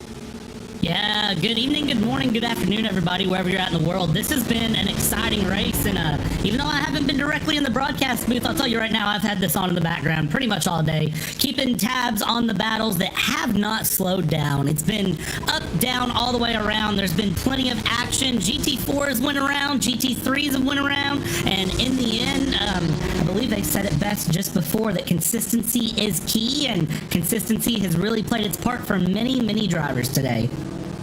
No, it absolutely has, and I mean, that's the big thing when you get to endurance racing, right? It's not about how fast you can be in that 1 lap or even the 1 hour mark. It's how consistent can you be throughout the course of an entire day and an entire night. And right now, that's been a significant challenge for several drivers up and down throughout this field. There you can see 3rd place right now in your GT4 category. The Castillos Racing team, they're having a good run of it themselves. Right now, still on the lead lap for the GT4 category, but they are a good distance back from the Satellite Racing GT4 crew. Of course, Altitude eSports still about 15 seconds off the mark with Jeffries, as in fact, there you see Gabriel Yilmaz going around, one of the BMWs sliding off the racetrack. Believe that just took place moments ago at the loop, as he'll get himself up and right for Aintree and set himself up for the Wellington Straight. More cars in a pit road, and in fact, that's the very same BMW we just saw off the racetrack. Yeah, coming in, definitely not going to be happy from that spin. Take some time, reset, get the tires together, and get things back going again. It's been a game of attrition for everyone here, and, you know, this is the hard part of the race for me. It's the nighttime. This is where everyone tends to let their focus slip a little bit. This is where you tend to just sort of settle in and you're running through, but it's where you can't afford to. This is really where races can be won or be lost. You can make up laps. You can lose entire races. You can bend the car and just call it a night. It's something that, especially at Silverstone, Silverstone can be such a technical, tricky track, even though it's a track that everyone who runs sim racing in any capacity, it's on that list that, you know, I like to say that every sim racer should have a binder. They should have a list of tracks that they just kind of flip through and they say, oh, Silverstone, give me whatever car I can put a lap in. I understand the track. Oh, Spa is another one of those. You know, this is one of those tracks that even if you're half asleep and you're not feeling it and you're trying to eat a pie while you drive down the straights, you still need to be able to put in a competitive lap. Oh, absolutely. It's a track that almost from the surface, when you're looking at this place, looks simple, right? Not a lot of elevation change. A lot of the corners, they seem very clinical, but boy, this track is anything but simple. By the way, quick correction on that. That was not a scheduled pit stop for the Aztec Racing number 390. They were serving a stop-go penalty for an incident that they caused earlier on in this race. And in fact, I think they might have just caused another one. Meanwhile, Andrew Pike on board of the TSRC eSports number 99 Aston Martin. And these are some of the guys that we have been seeing embroiled a little bit of a battle of their own. They are still going to be keeping up with that force just in front of them. These GT4 cars, right? This is always where that difficulty tends to come in, though. How do you manage to get around them? And lap traffic with GT4s is especially brutal. They don't have a lot of drafting power like the GT3s do. They don't at all. And I will say personally, for me, when I run any sort of racing event, GT4 is where I find myself. I don't tend to like to jump into the faster class. If it's a GT3, GT4 mix, I like to run the GT4. And I will tell you right now, the scariest thing as a GT4 is knowing that there's lap traffic around and you're trying to run through, but then you also have GT3s that are just kind of passing you like you're sitting still. You can put up a little bit more of a fight with it than you would think. But again, there's not a lot of draft there. There's, you know, not a lot of power to give in the GT4 compared to the GT3s, but it tends to produce closer racing, as we can see right now with TSRC eSports, 1.7 seconds back off of that 888 of cube controls, and they are going to just keep closing that gap as they can. It's all about that consistency, that steadiness, and again, we just passed 13 hours to go, over 11 hours of racing, and you're in a chance of the top 5 by 1.8 seconds. It's all about keeping your head up and making sure you pay attention to blue flags, pay attention to cars around, and just help keep your race moving as much as possible. PRT up in the GT3 category, coming down to pit road. This year, the battle for 5th in your GT4 category. Cube Controls have so far been running a pretty consistent race in of themselves. That 888 car has had some good speed. Of course, TSRC, though, they've been right around where they qualified earlier today for the most part. I tell you what, I mean, this race so far, though, it's been good. And you heard them mentioning it just before we came in as well. No chance of rain, but there is going to be quite a bit of at least light fog. That's expected to roll in somewhere around 11:45 in sim time. That is about 30 minutes from now. And that was the Aztec Racing BMW. They had just come out of pit road. Literally that same lap from serving a stop-go penalty, getting collected with a prismatic Audi. Yeah, that is not gonna be anyone's good day. That was a solo slide too. That was just the rear end lost the grip here. We're not on board with that number 48 of Joe, and yeah, it looks like just loses a bit of grip. And then, well, 2 cars can't be in one place at the same time, and that's the result, unfortunately. It's an unfortunate result, and they might have another penalty coming their way before too long. Another stop-go penalty that we have just... No, sorry, this is a 30-second stop-go penalty. And this is going out to the number 46 car, I believe. That would be the Gravel Trap Racing UK Ferrari. They're going to get set to come down the pit road, and that is because of causing collision and dangerous driving. I believe that, Brad, would be for that crash up into Stowe that we had seen, where they kind of just straight lined the corner and drove right to the side of a BMW. That is indeed what that one is for. That is for Stowe. So that is not even looking at that exit or anything else that we just saw. That 30 seconds is specifically for Stowe, and that is painful to see here on. But again, still over halfway this race to go. 12 hours, 54 minutes. It's something you can make up, but you gotta buckle it in at this point. When you start having moments like that and you're getting handed big stop-go penalties like that, that's the point where everybody in the team needs to kind of reset and say, okay, we've had this moment. We need to just put the head down, get the laps under us, and get back in this race. Take a look, by the way, at this big battle going on right now. This is for the number 2 spot in GT4, and it's actually traded hands since the start of this lap, as Will Dames for the Gustos Racing Team has just gotten around Jack Jeffries route to eSport by Sim Stickers, and this was that pass for the number 2 spot. That is a brave lunge, and again, I believe that was coming down into Village, turn 3 of the racetrack. Not a place you often see moves being made, but hey, he saw the door open and he kicked it right down. If car, gap. If gap, car. That is how that works here, especially at Silverstone. It's a lot of people talk about the traditional passing places into Stowe, kind of going down the Wellington Straight into Brooklands. Cops Corner, you're not supposed to pass in Cops Corner. We see it work time and time again. But Village is one that I think it's an underutilized opportunity to pass, and it's something that if you can set things up correct through Abbey and Farm, and you get to Village, you can really have a good passing opportunity and get the run out of Aintree into the Wellington Straight. It's something that, again, it's just that track knowledge, that track comfort, and sometimes risk versus reward really comes into play with that as well. If it's a risky move, just don't make it. Sometimes it's better, especially, again, you're in a 24-hour race with 12 hours to go. Just settle in and slide behind and just let it go for another time.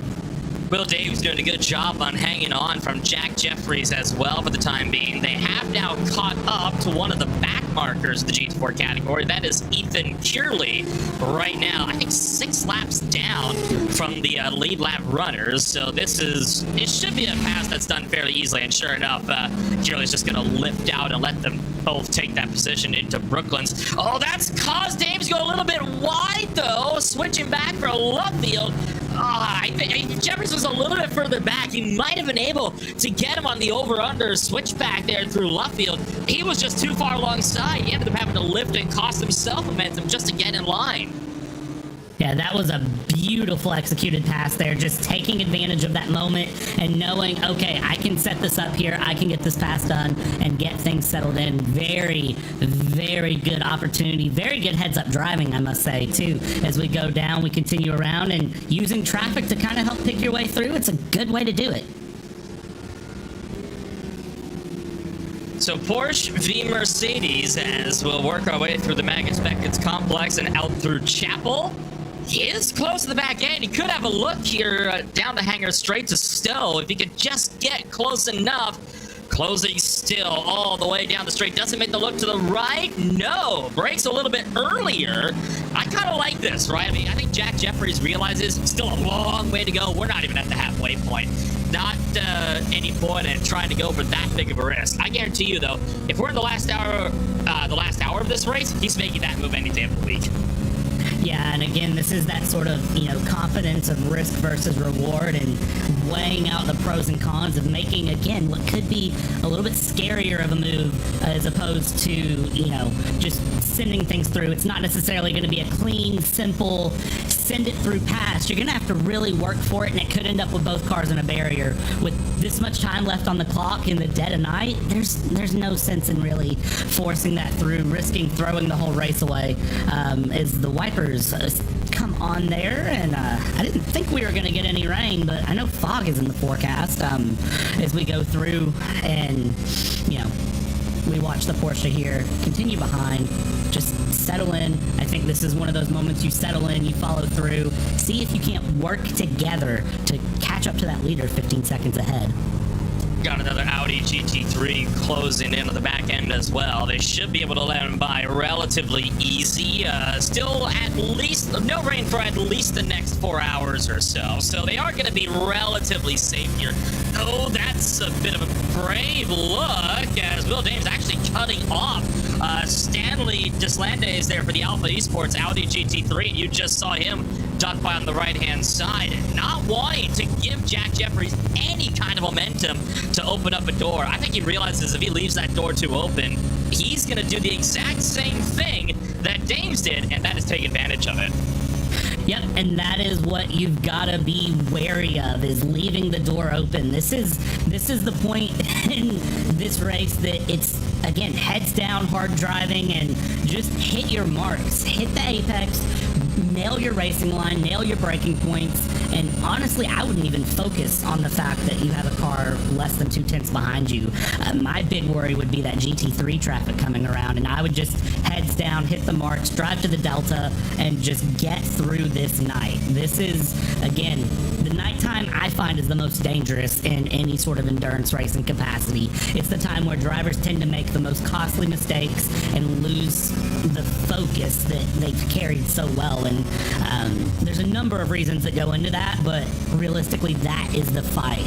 You're fighting the cars around you, but you're also fighting yourself. So keep in mind that he's back there, but I wouldn't let it change the way I'm driving. And it looks like we're doing a very, very good job here with Will Dames of just not letting the Porsche behind affect his line, affect how he's driving. He is just hitting the marks, he's doing the runs, and Jack Jeffries is just responding appropriately, looking for any sort of a moment.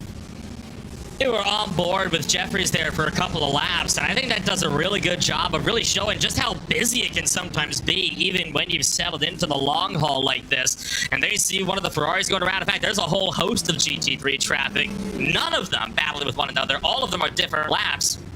They're just trying to pick their way through. It's a very touchy spot of the racetrack to do that as well. This is going to break up this fight. But now, Will James being put a little bit offline for the exit of Luffield. And Jeffries tried to squeeze BMW out. Oh, no, he's going to turn him. Off the track goes the prismatic BMW into the wall. Right on the exit of Woodco. That's going to be one that's going to be looked at. I have to say, that BMW was alongside. There was no reason for Jeffries to turn in like that.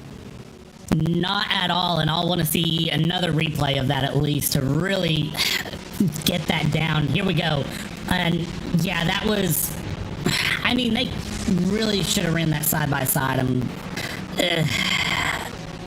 I think that's a case of someone wanting to drift wide, someone wanting to hug someone in, and unfortunately, again, the rule is 2 into 1 doesn't go, and somebody has to lose out on it, and unfortunately, it is that BMW that is going to take the hit there and just send it on through the gravel, or, well, we're in the UK, so you can call it kitty litter. He didn't even really track out, though. I mean, he was fully up against the right side of the racetrack. If he goes any further over to the right, that car's in the grass. I mean, there was nowhere else he could have possibly gone. Jeffries left with no room to work with. Yeah, that was a squeeze in both ways. That's essentially the equivalent of waking up in the morning and squeezing an orange in your hand, and just picture that orange instead being 2 race cars, 2 GT4 cars, because that is exactly how that just happened. And unfortunately, it's again, you got to buckle down, put the head down, and just focus on the race. It could have been one that you would have been a little bit better just to let someone by. Well, take a look at this. This is going to show real well. So at this point, Best is in there. I mean, Best has full right to the line at this point in time. He's over on the right-hand side. And look at where that grass is. There is absolutely nowhere that he can take this. You can still see Jeffries is pinching him right into the right-hand side. And again, this is about where they make contact for the first time. where is that BMW supposed to go? I don't understand what the thought process was in trying to squeeze him in like that. I'm gonna be honest, I don't know that there was a thought process. That could have been just total misjudgment of a gap. That could have been I'm on my line, I'm trying to go, and just not thinking there. That's, yeah, that one's gonna be discussed quite a bit. And again, another amazing overhead replay, and you can see just Jeffries, I almost feel like Jeffries just lost concentration for a second. Huge props to our producer, Hugo Luis, for being able to give us those great angles. Really, I think, showing just how severe that really was. I mean, discussions can be had all the time. I think it's open and shut. That should be an easy one if that gets protested. I don't know why it wouldn't. I think we've just seen a swift end to our battle for second in the GT4 category for the time being. So, of course, you still got that Prismatic Motorsports BMW that's going to try to reset himself. But for now, still other fights out on the racetrack. And I believe at this point in time, we are tracking the Aztec Racing machine, the 290, has had some issues as well. They've got one of the Audis, that's Alfie Bevan from Project Not Last, just behind them. Well, good news, Project Not Last. You are far from last as it stands. Right now, James Smegascale, the driver that has been known as the Mince Pie Man up here in the broadcast booth, I think at this point in time, trying to chase down Joe Mugford in the Prismatic Motorsports Audi just up the road. Yeah, and as we continue to watch Pie Man here make the run through, I love the fact that I had to walk away for a minute, and as soon as I came back to watch the broadcast and get caught up and see what things had happened while I had missed and ate dinner and, you know, gotten myself together, I came back to watching a driver eating pie and driving a car and watch this battle through with Aztec Racing here, going around and making that move through. That is 13th place in the GT3 category. That is just very well holding on. But yeah, Pie Man just doing Pie Man things. I don't know how else to phrase that. I find it funny that was the first thing you saw, because that was also one of the first things I had seen when I popped in here as well, trying to get caught up on everything. It's incredible what drivers will sometimes do when they get hungry, right? I mean, if the stomach wants food, it must be sated. It will not rest until it has been. I've eaten on broadcast before, you know, during longer endurance racing stints of 6, 8, 10 hours, you know. Eating and driving is a new one. I mean, don't get me wrong. We watch professional drivers like in NASCAR. If you've ever watched NASCAR, and yeah, I'm showing my American here, but if you watch NASCAR, it's a moment of, you know, hey, hand me a granola bar through the window net on my next pit stop. And they do that. And that's, you know, that's one thing I can understand. But racing around Silverstone, that's a whole new level. But again, if food hunger food. Like, that's just, you have to eat. Right now, we are tracking the RD Sim Sport number 258 Mercedes AMG GT4. That is Christopher Smith. In a bit of a heavy battle right now. This was actually, this is a battle currently going on, I believe, for about 11th in the GT4 category, and that did trade hands. Wayne Nick over DCW Racing Blue came under fire. That actually started as a pass around the outside of turn 1 and secured from the inside of 2 and through 3 as well. So it was a brave lunge from the 258 to get around the 42 car there, but a great move at that.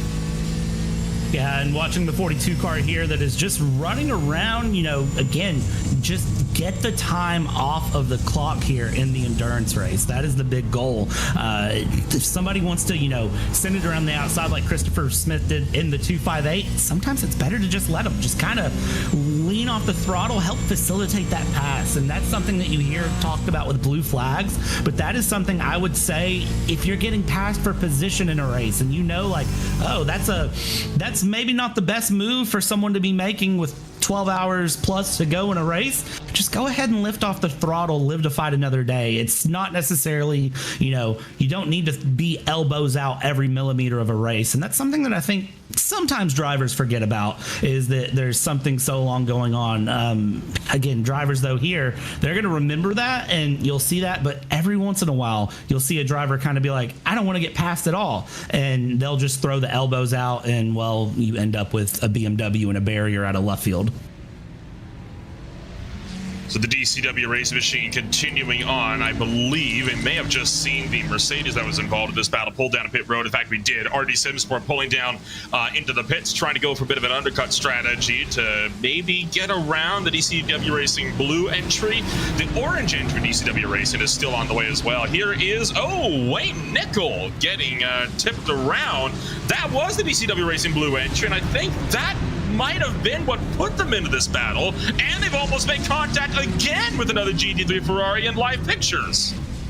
Yeah, watching down there in the bottom right live as that goes along, and keeping eyes here, Matteo Tonello in P16, that number 92 Mercedes, having a solo spin there. We've seen a lot of that here tonight too. A lot of the tires just not wanting to grip on this Silverstone circuit. Not sure what that's about, but there's been plenty of drivers that have just kind of 2% too far, and it's caused the back end to come out.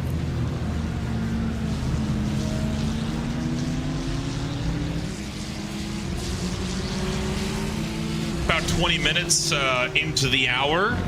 We've got about 40 left before we are officially at the halfway mark in the Buttkicker Britcar 24 hours of Silverstone. It's been a solid drive for several cars in this field so far, and we're still tracking a good number of battles that have yet to get themselves sorted. I think right now the driver on focus just coming down the hangar straight there in towards in towards Stowe, finding myself kind of on the track map here. This is your current race leader, Eric Rousseff, for WSR Esports Buttkicker, the team that has been by far the most consistent of the night so far. They are right now about to put Michael Gravel another lap down for the Gravel Trap Race UK. That's a very brave corner to put a car another lap down into. Yeah, that's a moment of just, hey, I'm in the zone, I'm getting things moving, sending things through, and watching this WSR Esports Buttkicker car just, again, absolutely pedal to the metal, sending things through. Over a minute in the lead here with 12 hours, 38 minutes left to go, and just continuing along, minding the business and doing exactly what needs to be done, just lap after lap here as we go back here with the number 46 that is just, at this point, running through, holding on. You see the leader go past, Michael Gravel here, Gravel Trap Racing UK, and you just follow things along. Hello. Yeah, I was going to say, speaking of, we've got now Jack Tolkard coming on up to join us here in the Racebot TV broadcast booth. Jack, this has unfortunately not been the race for that number 46 entry so far this afternoon. Kind of talk us through how the race has gone for you and what the game plan is now that you're still in this fight. So it's been a bit of a bad race, as you can tell. I've been kind of a last-minute entry into the team, to be fair. We had a driver drop out last minute, so even from the beginning of the race, I didn't even have my rig built. It was still in the car, so I had to build the rig when the race started. So that was a race in itself. But we've had a few incidents. Most of the time just trying to get used to the track. But the good news is we've now decided we're going to be a GT4 car. And I think we're on for a podium here, so good news. Well, I mean, it's silver linings, right? I mean, you may as well still try to get a podium within the GT4 class. I don't think that car would clear tech inspection for a GT4 entry, but hey, we wouldn't be here if we're not for Dreamers, right? Overall, though, I mean, you guys are still trying to power through, still trying to put down a good race so far. Do you have any spots you're hoping to ascertain within the GT3 category before the day's over?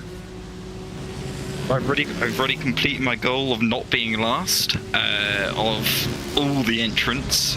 So, we're doing pretty well. If one or two people ahead of us have some big misfortunate accident, we end up 28th, I'd be pretty happy with that. But, being within 10 laps of the car ahead, that'd be the goal.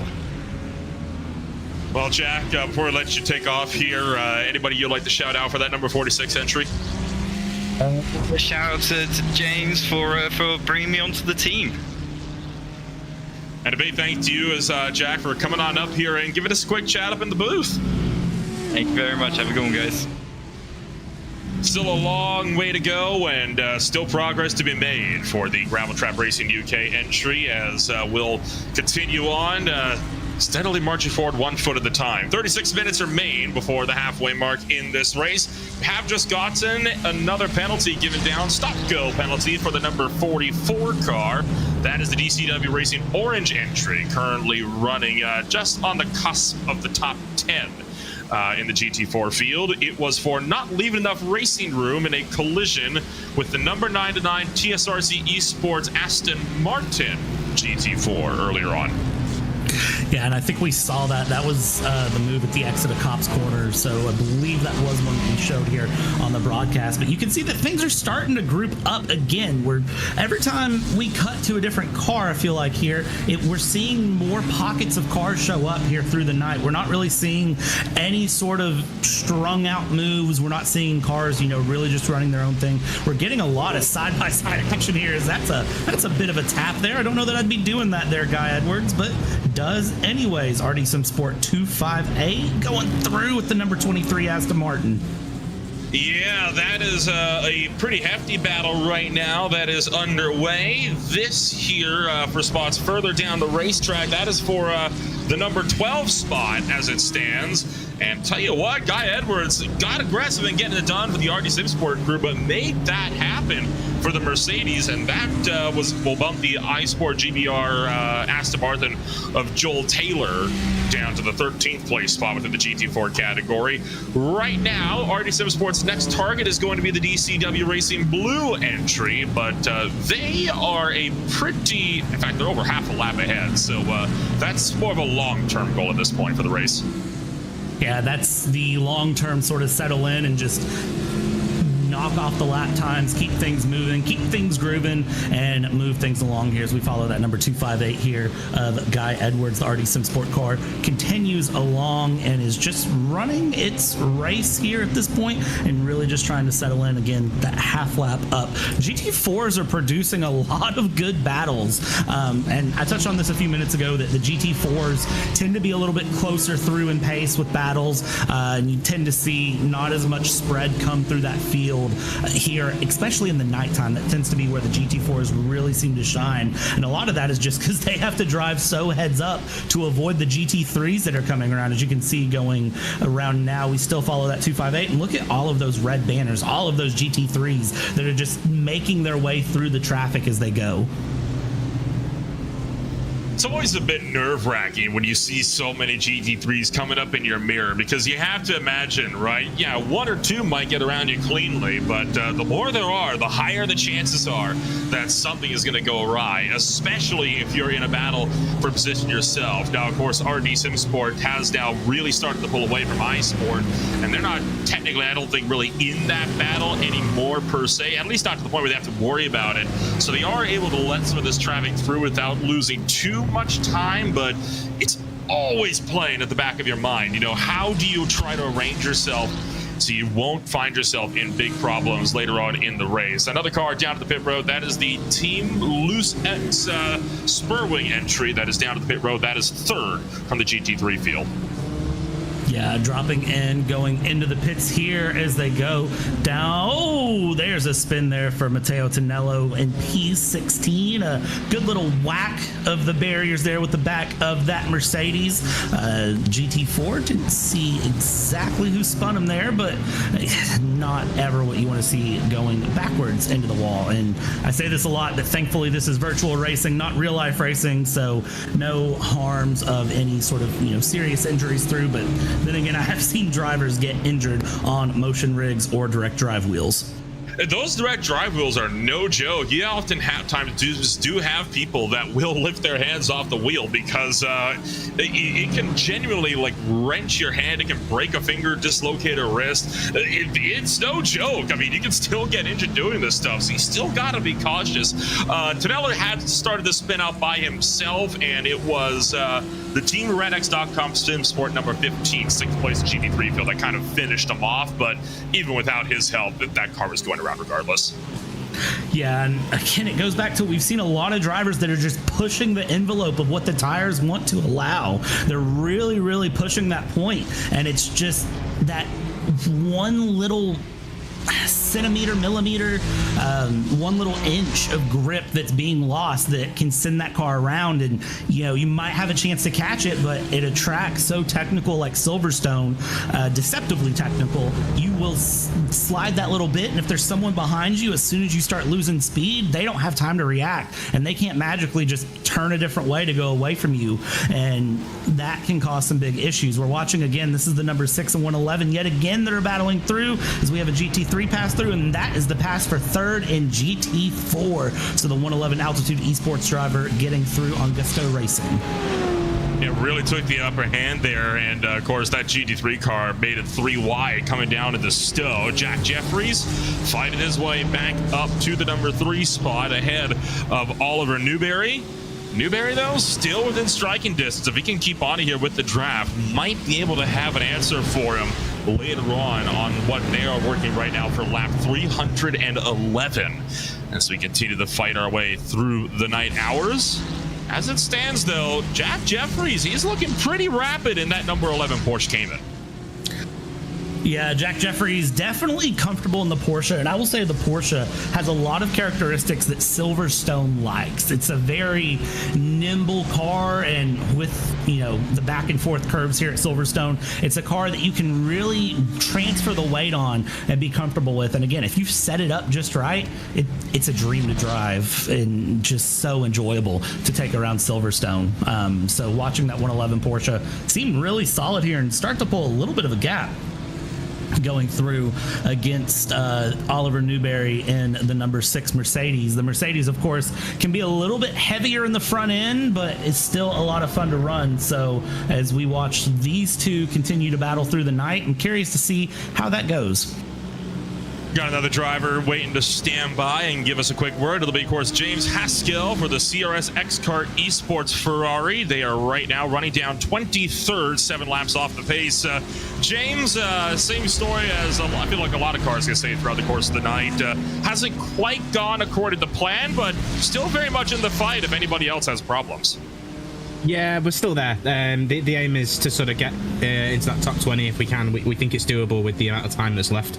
We've done endurances before, and and nothing's written until even the last hour.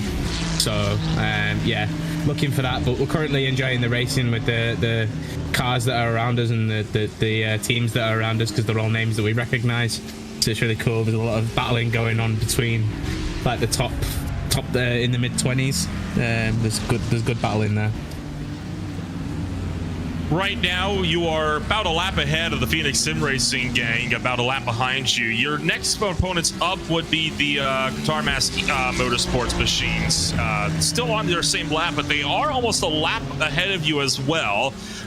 You mentioned you're looking confident, though. You're feeling strong here in these nighttime hours. How soon do you reckon you'll be able to fight your way up to that 63 car and start battling proper? That's a good question. I think it does depend, but we've currently, our driver in the car at the moment is Paul, but we've actually got our quickest driver back in soon. So hopefully he's doing, I think, a double stint possibly. So that's going to definitely pull us up the order a little bit. It did last time he was in the car. And then we've got an American and myself in for the rest of the race. Our other driver, Josh, who's not actually done any driving yet. So he's going to be with me while we drive through the night into the early hours of the morning. Well, it's looking like it might get a little bit busier now, as there was just about a near collision with one of the Audis for your team. So, well, before we let you get back to work on what has so far been a very busy race for you guys, anybody you want to shout out for the Ferrari? Just a big shout out to Matt, who was one of the drivers who did a really good job earlier, and to Josh and to Paul and to the rest of the team and to everyone at CRS as well. Thanks very much, guys. That was James Haskell for the CRS X-Kart Esports number 50 Ferrari, as he is still having a good lunge. But Brad, it was a little bit of a close shave there with one of the, I think it was the DCW Orange Porsche. You had the Audi of the Project Not Last car try to go 3-1 up the middle, and D nearly took all 3 of them out. just trying to get the pass done, trying to get it through. And again, sometimes here in the night, you can lose the idea that there's multiple cars through. If you're looking to get that pass done, watch this number 94 Audi here go and again try to shoot for the pass. This is a much cleaner opportunity to make the pass, though. Up the inside, hold on to it, and the BMW on the outside lets it go. So that is a much better move there from the Audi. That is the Quad Dash Racing driver just being smart and letting that through.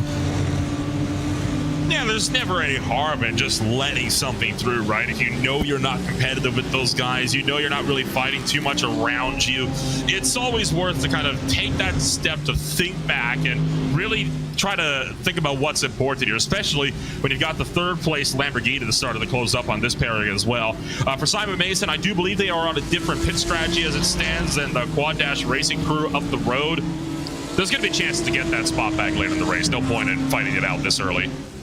Yeah, and again, that is the key to an endurance race. We just heard it, said very, very well there from James Haskell, is things can change all the way up to the last hour. Nothing's over till the checkered flag drops, so there's no sense in getting down and out and making any sort of, rash decisions here when everything could change in the next 12 and a half hours. It's very much a game of just keep your head down, keep the race going, and if you need to give up a position now and you know you're going to get it back later, just go ahead and give up that position now. Just bite the bullet. It can be a prideful problem sometimes for drivers. They don't want to let things go, and that's especially true. I tend to see that in drivers that are just starting their endurance race career, as we see Mark Collicott there in P11, the number 44 GT4 entry, spinning, and again, another one of those solo spins, just asking a little too much of the tires. But I tend to see that a lot in junior endurance racers that are really just now starting to dip their toes into that long racing cycle.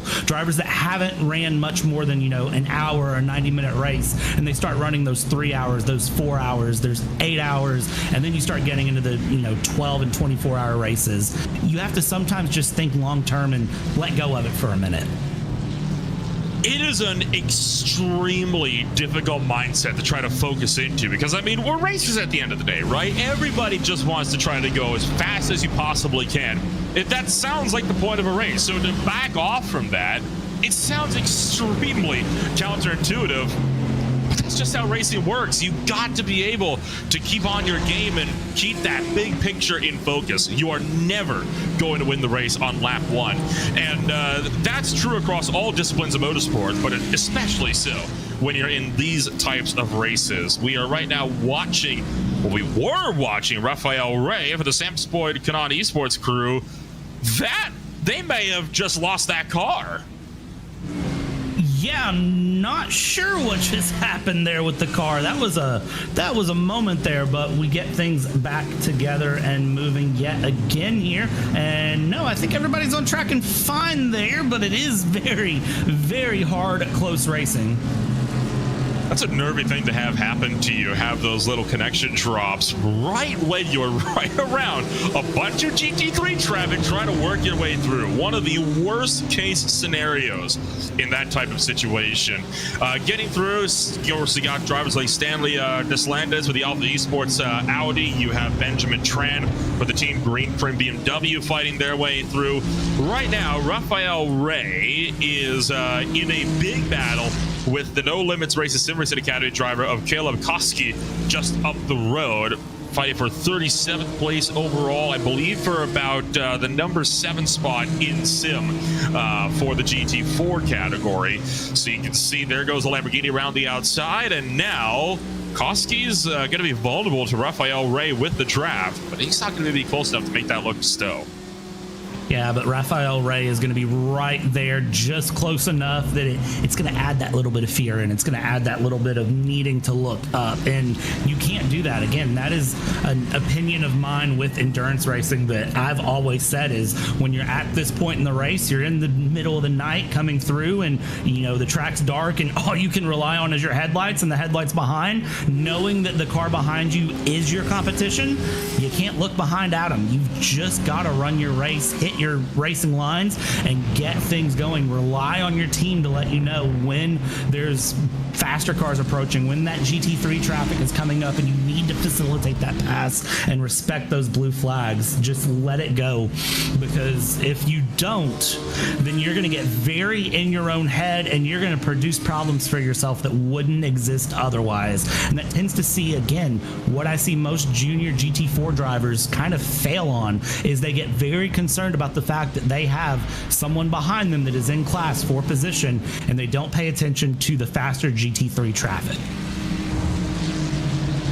Blue flags, blue flags, blue flags. Ever the discussion when it comes to this style of racing. For some series, it's a requirement, right? You look to the likes of the FIA World Championship and so on. When it comes to endurance racing, oftentimes it's more of an advisory flag. It's not necessarily a requirement. It's more just, hey, there's a faster car behind you. Don't be stupid. It's all sorts of stuff like that. I do believe they do have some requirements that you cannot actively race a car that you're trying to be blue flagged to get around. So you can't have a GT4 that's deliberately trying to race a GT3. It is up to both cars to facilitate the pass. Yeah, the official announcement was that it is both cars to facilitate. Don't jump out of the way, but if someone's close and goes for a pass, don't block or defend. It kind of is just common sense at that point. I like to say it's one of those that if you know that a car is faster than you and they're coming up and they're not going to affect your race in one way or the other, if it is a case of you're getting lapped, just don't make it harder on yourself than it needs to be. Now, if you are the first car to go a lap down, I can see maybe a millimeter of a fight there, but at the same time, I don't. It's one of those, if it's to the point that you've gotten lapped, just let it go. Just, it stinks, but just take it as a learning experience, keep it going, you'll get the lap back eventually. It's not a permanent thing, especially in a 24-hour race. Just sometimes it's better to just let the lap go. Still watching this big fight going on for the 7th and 8th place spots in the GT4 field as, careful, one of the GT3 Mercedes looking to duck its way through. That is the 2nd place runner. That's BRT, headed up by Tom Griggs, fighting his way through this little GT4 battle. Beforehand, before you and I came in, Brad, I was looking through the GT4 field. I didn't see a lot of cars that were terribly close. All the action was up in the GT3 field. There's been almost nothing for the GT3s ever since we came in, though. It's been all the GT4s. Yeah, GT4s decided they wanted the limelight for a little while, and the GT3s kind of said, you know what, I'm done with this conversation. Let me just kind of go away and run my own race and get some time under the board. But the GT4s, they come alive at night. This is just, it's when things tend to go, and I think some of that plays to one of two things, and some of it can just be what driver do you put in when. Some guys like to wait and take their driver that put in the fastest practice laps, that can put in that fastest race stint time, and throw them into the dead of night and just say, you know what, it's the dead of night, all you need to focus on is the road ahead. Give me as many qualifying style laps as you can and just send this car forward in the field. And sometimes it's the inverse. Sometimes it's drivers will be like, I'm the least confident in this. I'm, maybe not the fastest one on the team. Relatively, they're all going to be faster than me to any degree. But maybe it's a case of, they need to run a couple tenths slower a lap to be consistent and make sure that nothing happens to the car. And you throw them in the dead of night and say, just bring the car back to us. So you tend to see the two mindsets flip-flop and clash at night, and that's where things tend to open up as the number 390 there goes around the inside of both of these GT4s we've been following on. Rafael Rey in this Mercedes is continuing to try to chase down that number 43. And that's actually held up Caleb Koski quite a bit, especially as they get deep on the brakes, nearly running each other over there on the braking zone into the Vale chicane. That could have been a disaster. I think Rafael Rey really wanted to try to make that look down the inside, but he had to slam the binders because I think Koski was not anticipating for how much Yilmaz there for the Aztec Racing Machine was going to back that corner up, and that caught both GT4s off guard and put some big separation to this battle.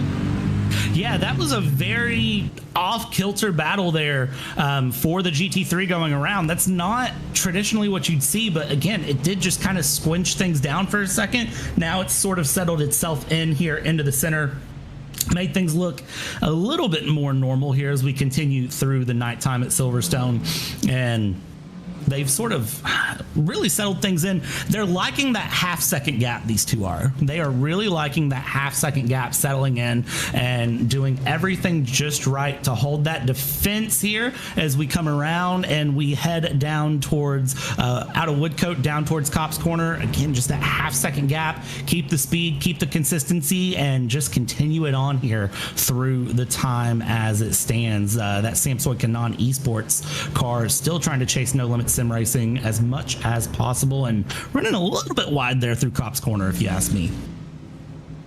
Yeah, just a hair, but not enough that it's really too much to worry about. I'm getting a bit more worried about how much these drivers are attacking those sausage curves on the very inside there at the start of the Maggots and Beckett's complex.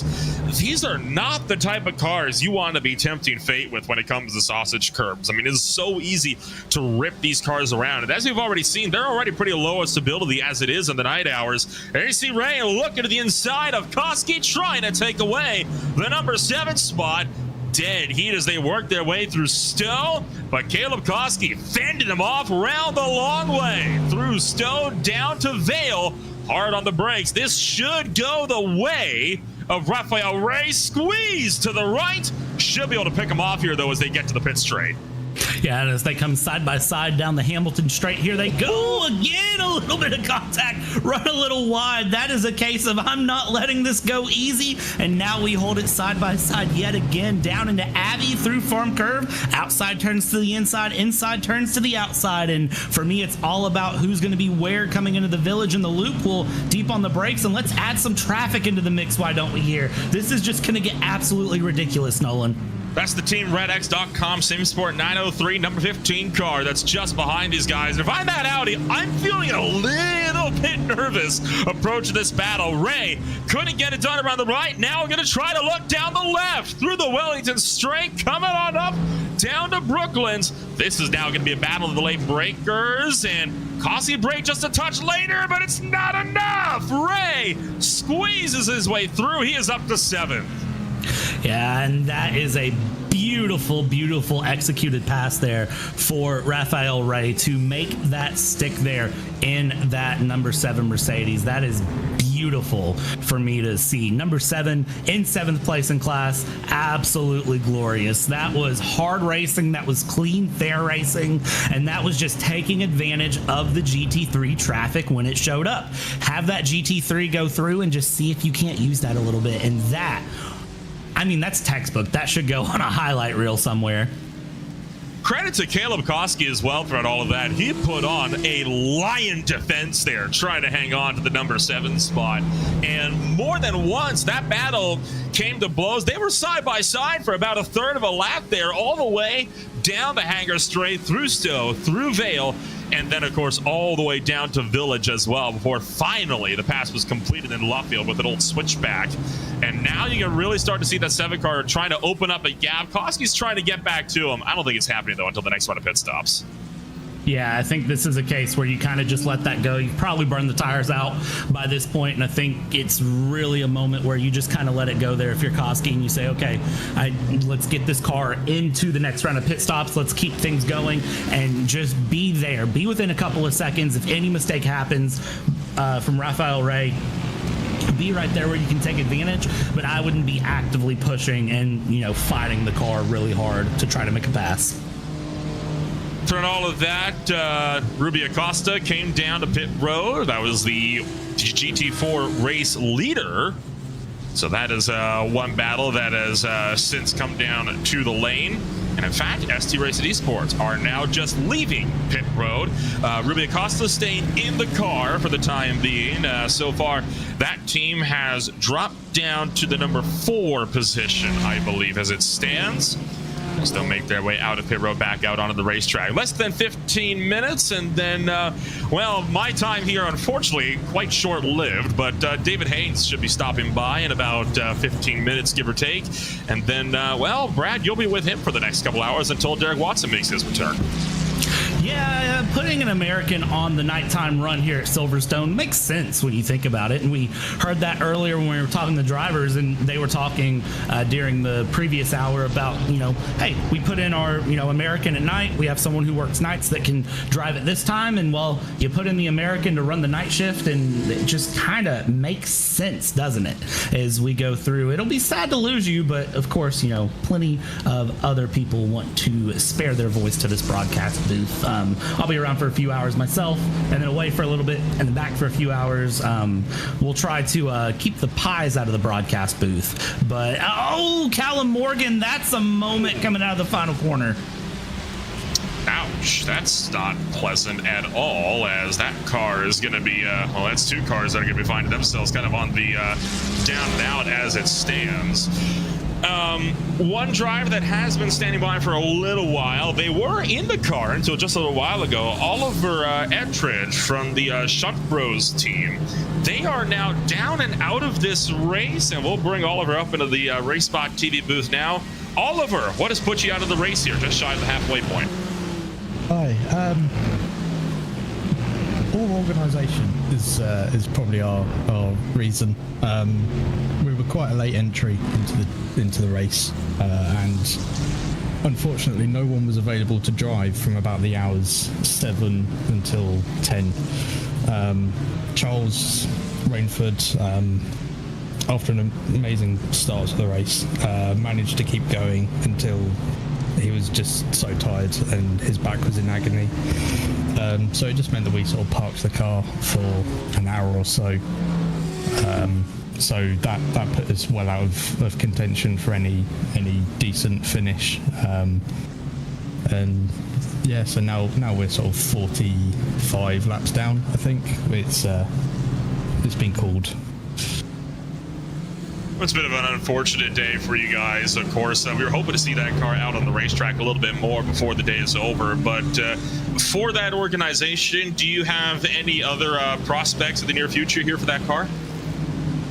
Well, we're definitely talking about doing the Daytona 24 in January. I think it's a group of people that we definitely want to bring together more going forwards. It's been a really great race, the laps that we have done. And then, any future Motorsport UK events, I'm sure we'll be interested in coming back. Well, it's good to hear at least that we could be seeing you back on the track then relatively soon here. Before we let you go, anybody you want to shout out for that 24 entry? Shout out to the other team members, Charles, James and Josh. They've put in a lot of effort to get ready for the race. And also shout out to you guys in the broadcast and Paul Crawford and all the team at Motorsport UK for getting this organised and put on. Well, thank you, Oliver, for coming on up to give us a chit-chat. Tough break tonight, but there are still plenty of races coming up. Yeah. Oliver Ettridge for the Shunt Bros number 24 entry. Unfortunately, Brad, down and out for the time being this afternoon. Just shy of the halfway point. Sometimes that's just how the cookie crumbles, as it so often is the case in the real world as well. It is, and all you can do is, really pick up your chin, learn from it, move forward, and look to the next one. And it's good to hear that entry specifically is, already targeting the next race. They're looking at running Daytona and running more races in the future. But sometimes it is just the way the cookie crumbles. That's just racing. We've seen in real life in the Daytona 24 specifically, and I'm thinking of that from all the way back in January of last year. There were cars that dropped transmissions an hour in. So in sim racing, sometimes it's the problem of PCs and connection issues. In real life, it's mechanical failures. But either way, it's not always something that you're going to have great. And you just sort of, again, you learn from it, you move on, and you plan for the next one. Eric Grissett has brought the WSR eSports Buttkicker Audi through pit road for another stop. That was while we were talking to Oliver.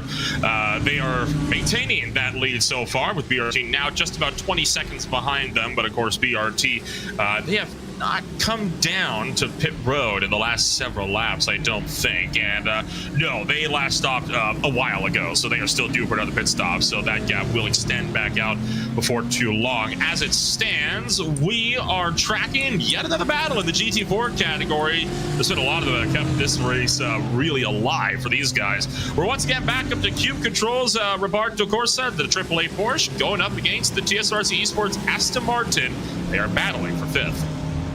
Yeah, and they are just not letting it go at all here in the GT4. They are really, really pushing this nighttime battling hard, and they are making the time count while they can here, just close to that halfway mark. We continue to watch battles, and again, watch that third place Mercedes there in the background. That is going to be the Project 91 Thomas Inge Sim Racing driver of Sebastian that is going to be moving through and getting the pass done. Has the leader behind for company, and the leader's going to be looking to go around as well. Eric Rosseth there, and making a move side by side we go. Where it stops, nobody knows. To the inside, to the outside, well, they're going to keep it side by side here for the moment.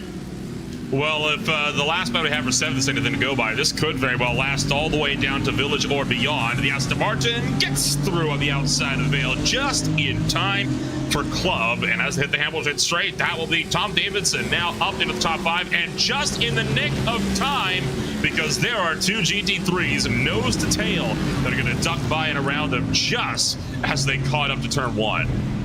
Yeah, this is the thickest part of that GT3 traffic, I think, for these drivers as they go through. We feel like every corner there's a GT3 car making its way past. So this is really that chunk of GT3 traffic making its way around. So at this point, you know, if your Cube Controls here, you're going to be trying to use the traffic to your advantage. If you're TSRC Esports, you're going to be trying to use the traffic to your advantage. What can you do with a GT3 car in the mix in a GT4 battle? Well, that's probably not going to help going side by side with a GT3 car as they come through, and thankfully doesn't cause any issues at the moment, and they still have more traffic behind to let through. Oh, look out. One of the Mercedes just ran wide. That's going to stack up this battle even more now.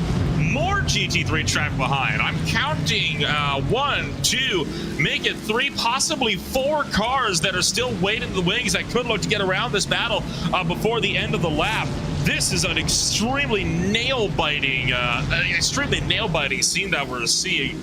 And this is starting to break apart this GT4 battle quite significantly as well. Yeah, the green BMW there was the Truck Boys entry of James Taylor that decided to split the GT4s through Cop's Corner. Had to hold my breath there for a second because that made me a little nervous, but thankfully the GT4 is able to help facilitate, make things through. That's the 22nd place Quatermass Motorsport Andy Chell that is currently going through the inside. You see the headlights flashing, kind of saying, hey, I'm here, let me through, please let me through, just let me go. And now we continue through TSRC Cube Control. They have been locked in a very close battle this whole race, and I don't think it's going to stop anytime soon. I don't think it will either, you know? I mean, you've been locked together for this long. This isn't going away just because a couple of GT3 cars are trying to get up and in the mix. And all of this with only a few minutes left for the halfway mark in this 24-hour endurance race as well for Britcar. Still a long way to go. Plenty of time left to go here. 12 hours, 3 minutes left to go on the clock. So as we approach the halfway point, that is where I think the driver mentalities will shift. We'll start seeing a little bit more of a change in how they race, but I wouldn't expect to see anything drastic until the final few hours. But you will start to see drivers look and say, okay, 12 hours to go. 11 hours to go, 10 hours to go. That's a much more manageable chunk than saying 23 hours to go, 22 hours to go. You're getting to that point where for drivers, they can start to see the light at the end of the tunnel, and they're going to start racing like it too. You'll start to see some of those riskier moves that we saw at the top of this hour. We'll start to see those come out a little bit more, and drivers start to just, instead of opting to wait for a safer moment, they're going to make those riskier passes that they wouldn't normally do, but it's because we're starting to see the light at the end of the tunnel. So with all of that said and done, my time up here draws to a close as duties require me elsewhere. So Brad, it was nice to catch up. For now, I'll pass you on down to David Haynes and let you two take our fine audience through the next few hours. Yeah, Nolan, much appreciation here for joining me for at least 1 hour. And as we hit the 12-hour to go mark, David, good evening. How are you doing on this fine time here? Yes, good morning, Brad. Someone's backwards there, underneath the bridge. Oh, who was that? Somebody backwards right off the bat. We'll give you the rundown of the race here in just a minute, but that's just how we're going to kick things off, and I think that's a very good way to show that. That was the DCW Racing Blue car number 42 that was underneath the bridge there. Not sure how that happened, but hey, somebody backwards. Let's see here. That is Wayne Nickel. What happened? Well, looks like through Mac the Beckett's just asking a bit too much of the rear tires. Perhaps too much curb through Chapel there as well, so then it took a little bit to get that turned around. You can't really flick spin these traction control cars super easily, but you've got all of the space of a former airfield to play with to get that car around, and I don't think they did too much damage or anything like that. This is a little bit more. That's a whole different thing. Yeah, that looks painful. And that looks like a case where the car just needs to go to the pits for a little bit. That's not what you want. There's the replay, the overhead shot, and ouch. So GT4 hangs a little bit tight through the left. GT3 is also looking to get to the left on the exit of Chapel. I think maybe a case of the GT4 trying to stay out of the way, ended up going where the GT3 wanted to go. There was a bunch of congestion through the darkness there, and it is mighty dark as we're now minute 40 seconds past midnight in the session time. Yeah, and as we run through here, we continue in just past midnight. We're going to bring in Alex Gal with Satellite Racing GT4s. And Alex, I got to ask, how are you feeling here with your race today? Your team's currently in the lead of the GT4 category. Oh, hello. Yeah, we are leading right now. Obviously, our team has a lot of different ranges of I rating. So when I get in the car, we kind of pull it a little gap. And then when other drivers might get that gap down or lose the position. So it's pretty interesting so far, the race for us. As a team, when you have drivers that are different skill ratings through, some are a little bit faster than others, what is your general approach with that? Are you looking to put faster drivers in during the night, during the day? Is it just rotate everyone through equally? How do you balance that in a team and make sure everyone gets a fair amount of driving time, but also make sure that your team is benefiting as much as possible? To be fair, we haven't really thought of it too much. We mostly did when people were available. Also, like, I like to make a schedule that's good for sleep schedules also. Everyone gets some sleep, because often that's what people tend to miss, is make sure everyone has a good sleep and good rest. Otherwise they drive pretty bad or have to wake up 20 hours or something. And yeah, we haven't really done much on the schedule, to be honest. I have a bit more drivers that were less experienced had a bit less stints. So for example, James is gonna have 4. I have, I think, 6, and Niels in the car is gonna have 6 as well. And yeah, otherwise I try to help when I can. Like when James was driving earlier, I was giving a few tips, a bit of backseating. I asked him if he was okay with me backseating a bit and trying to tell him what I saw was a bit wrong and trying to help for his at times, yeah. Yeah, and it's always awesome to see drivers helping each other out through. And Alex, I gotta ask, what if there's a driver out there that's looking to get into mixed class endurance racing in GT4 category, what's the number one tip you have for someone? In the GT4 and with the GT3, because it's pretty rare actually to have both of these classes. I mean, I think, I guess the thing I'm doing the most right now in this race is just relaxing and taking everything easy, especially the driving. and lifting if needed, like lifting a lot to facilitate the pass. Because if you don't facilitate, they will dive you or do something that you might regret. So just facilitate the pass even at the slower class. I think it's the best. Awesome. And Alex, anyone you want to thank, you want to shout out before we let you go and let you get back to the race with your team? I mean, definitely shout out, the team, everyone in Satellite for inviting me for the race and having fun together. That's pretty cool. And everyone involved in this organization too, because it's been quite great so far. I mean, everyone is having fun on track.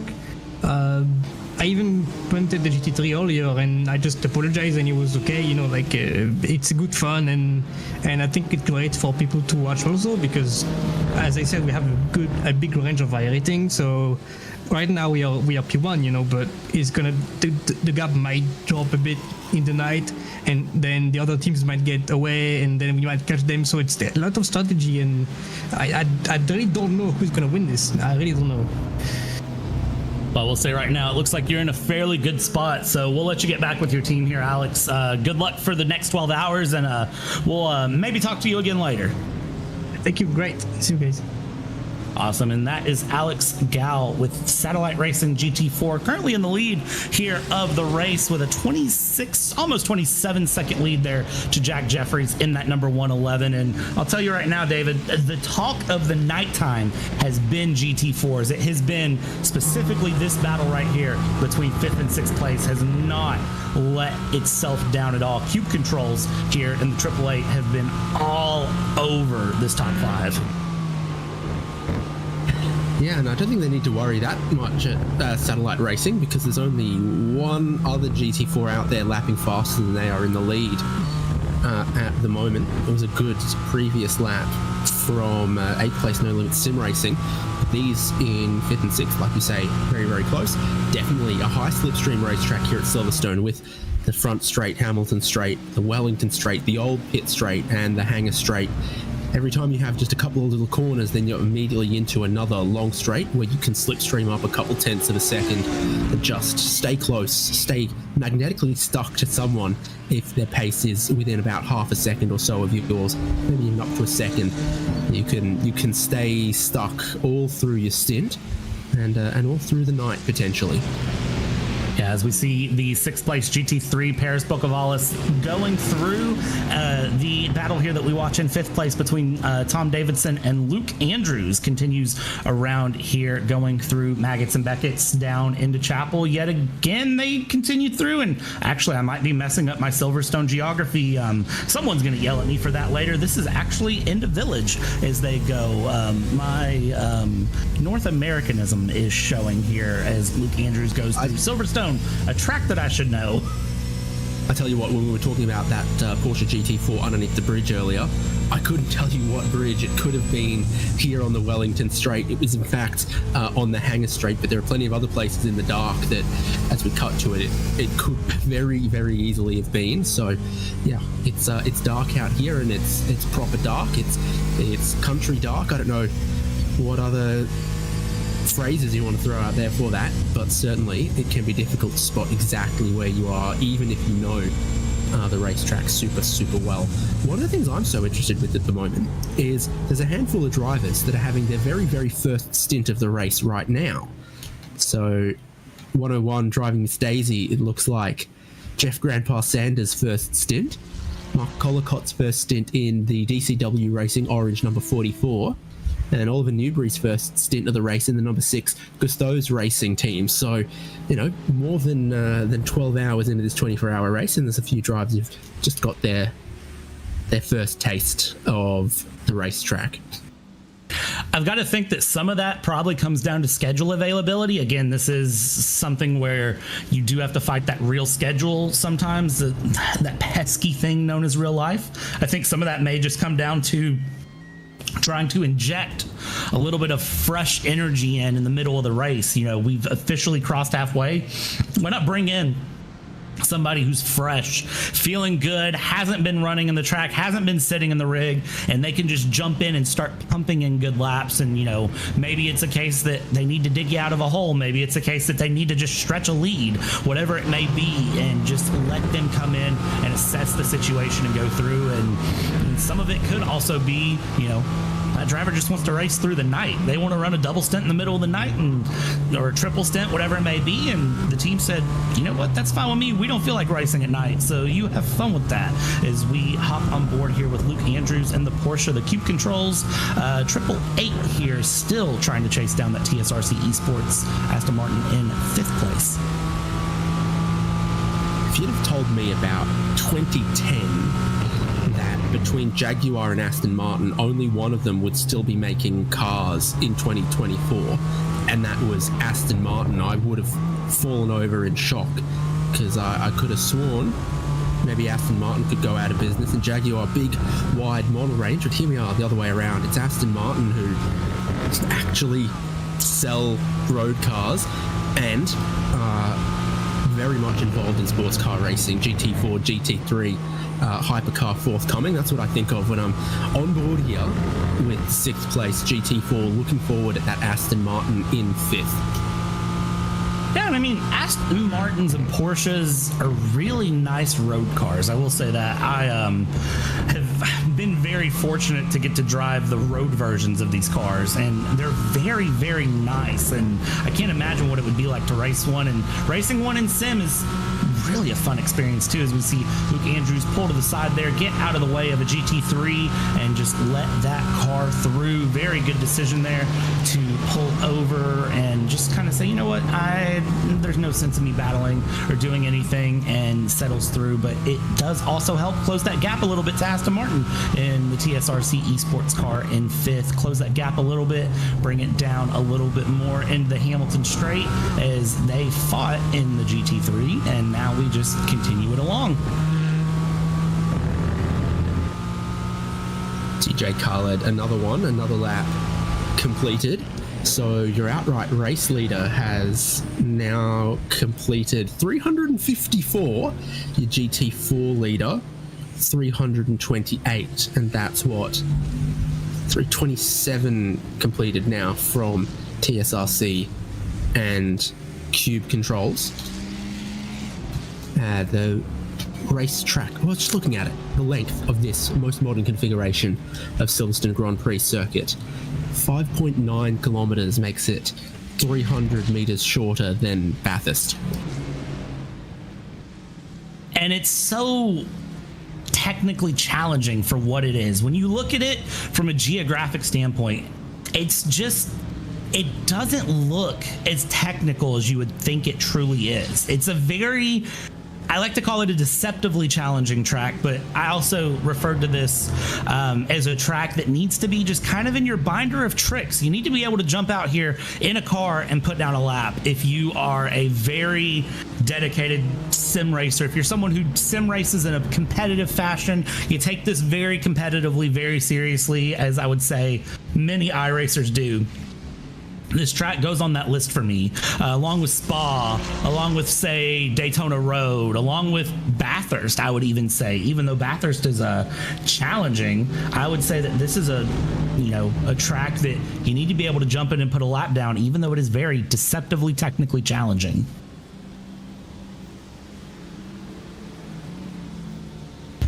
Carries on, but there's a little bit more space between the GT4 runners here than a couple of laps ago, but they're a little more all over each other.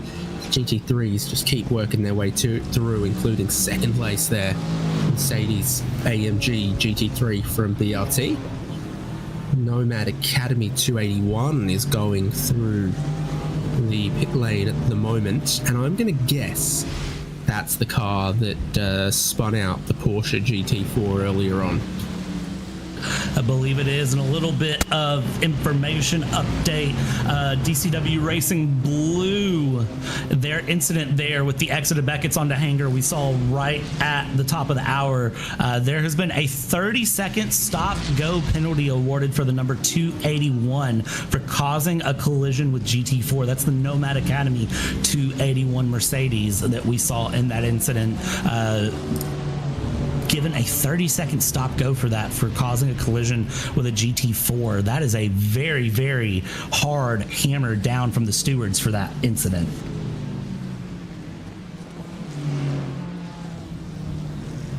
The Aston Martin, tiny bit wide. Oh, that's off the road. It is very off the road. What you don't want to see there as we run through, we jump up with P2, Tom Griggs, and the number 5 spins it around there, brings it back in, but a minute 18 off of the leader of Eric Rosseth as we continue along. And I love the pink trim there on the side of the car, through the A pillar, down through the C pillar. Number board illuminated too, shining through the dark. 14th in GT3 at the moment. Yeah, and they continue on along here with Aztec Racing and Clark St. James Racing battling it out for 14th. 0.3 of a second separate them here with 11 hours, 45 minutes to go. You can see the Clark St. James entry taking a peek to the inside is going to set it up for a switchback and just settles back in behind there and just hangs out going down the straightaway here and is going to continue through the Wellington Straight just behind. Look for the slipstream, look to dive out for a pass down into Brooklands, and not yet, stays behind yet again.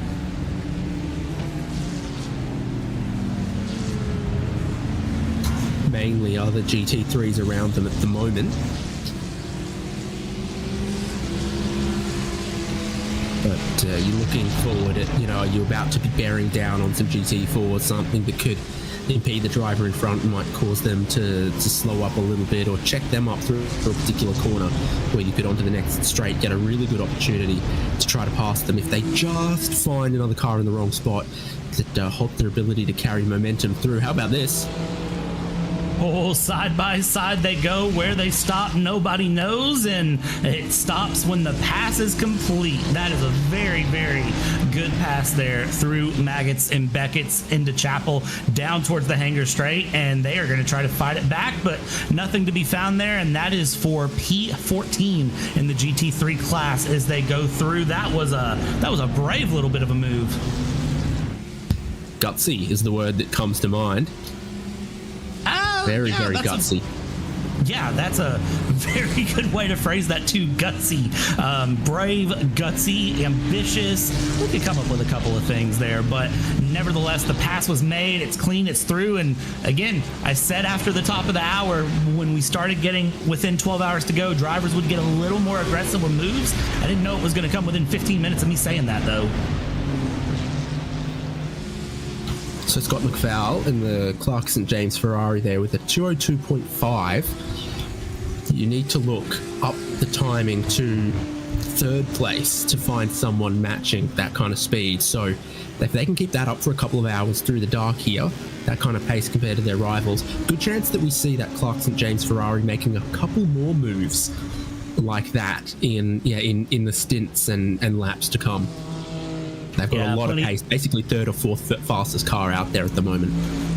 Yeah, plenty of pace in that car, and I would not be surprised to see them come through. We've got Ronnie Smith with Alpha Esports standing by for an interview here. And Ronnie, I got to ask, how are things feeling there in the Alpha Esports corner? 7th place currently, down 2 places on the day in the Audi, but hey, we're only halfway through the race. How's the team feeling?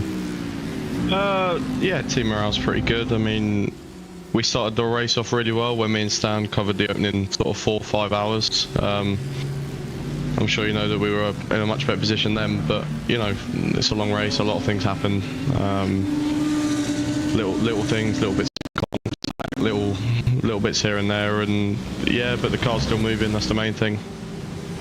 Yeah, when you're a driver and you go through the race, you have those moments, those contacts. Is there anything particular you as a team have done, or anything particular you do that you want to tell us about that kind of helps keep that team morale up? We've seen some drivers that like to eat pies while they drive. Some of us here like to make song jokes, in the broadcast booth. What is it that Alpha Esports does to keep the morale moving through 24 hours? Yeah, we just like to have our little laughs and jokes, and even when things go wrong, you find the funny side of it. But it's the main thing, just keeping conversation levels high and making sure we're all interacting with each other well, even while driving, and just making sure that we're keeping ourselves focused but having fun at the same time. It's not being funny, that's what we're all here to do. And I gotta ask, what's the end goal here for the day, if there's an end goal beyond just finishing? Where do you see yourself being here at the end of the race? I think if we can recover back into the top 5, that'll be a good result. It's going to be me and Stan covering most of the night to try and regain some momentum in some places. So yeah, you'll be seeing a lot of us during the next hours. Hey, looking forward to it here. Ronnie, anyone to thank or shout out before I let you go? Just the team, same again. Always great. Always a good bunch of lads around us, and yeah, enjoying it. Hopefully more of the same through the night. Awesome. Well, Ronnie, thanks for taking the time to stop in here to the RaceSpot TV broadcast booth, and enjoy the next 11 hours and 41 minutes of Silverstone. Thank you very much. Awesome. And David, I think the one thing to note there from what Ronnie said is that you just have to kind of keep the morale up through the race. You can't let one small incident kind of knock you down and make you upset, because again, this is a 24-hour race. Anything can happen. There's a lot more laps, a lot more stints, a lot more pies still to come. Third place from GT3 pitting catches my eye. Effect simulations. It seems like a lot of drivers are on similar but different pit strategies as they go through. It's been interesting for me to kind of work out who's on stints where with what. Kind of looking up and down the grid here. Nomad Academy 281 just pit last lap, but then you have Sim Dynamics, Simon Mason there that's on the 28th lap of a stint. You've got BRT in second place that's on a 2-lap stint. WSR eSports in the lead there, 12-lap stint. So it's curious to me to see how drivers kind of break up their stints, and I always wonder what exactly makes the drivers decide when they're pitting beyond just fuel. Is there anything additional that they kind of calculate into it? I mean, in a long race like this, on safety car interrupted, you're just going to run to the end of the tank. So it's a matter of, are we pushing to try to extend by a lap? Do we think that's going to help us? And then there's a little less tyre strategy to GT3 and GT4 than I would like, to be honest with you. And here's where there's been an incident for the number 69 Lamborghini. Oh, okay. Oh, not just them. Yeah, that is a Aston Martin GT4, I believe. I can't tell who that is there, so we ride on board. Don't tell me that is that? It is. That's Tom Davidson. Yep. I saw the gap open up between Tom Davidson and Luke Andrews, and I was wondering if that was an issue in a pit stop or what had happened, but the stint numbers weren't making sense, and well, now we see what happened there with Ram Ranch ramming the Aston Martin GT4 there.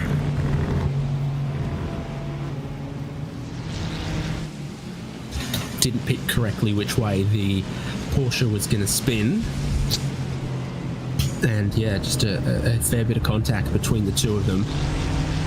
And it seems to have done more to the GT3 than the GT4. And that was the number 44 DCW Racing Orange that just had a spin there on the edge of our screen as the camera cut.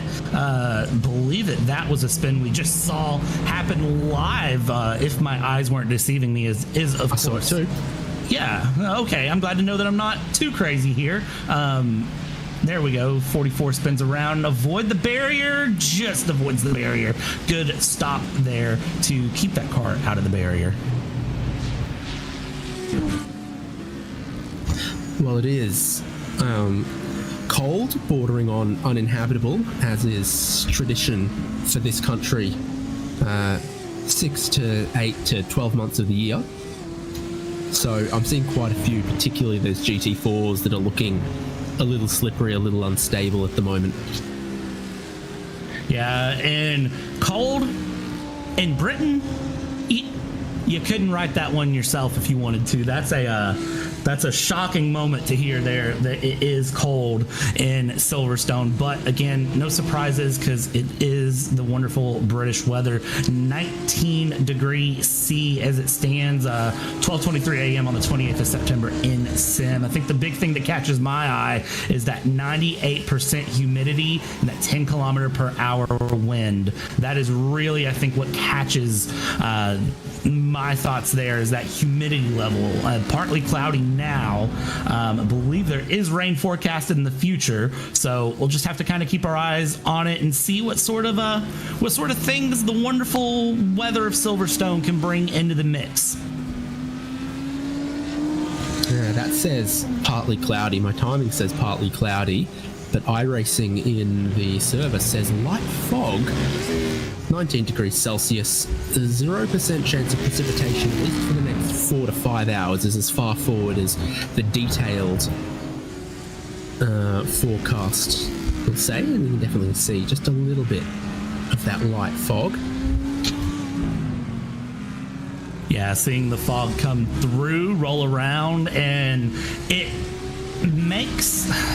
The big thing with the fog for me is that it just adds another layer of visibility issues, and you just have to remember that the track is there. It's something that you have to, again, Silverstone is one of those binder tracks you need to just be comfortable with. But even then, when it's nighttime and there's fog in the mix, you can, just as we've done, get very confused about what's happening with the track, even though, again, we're on almost beyond lap 350.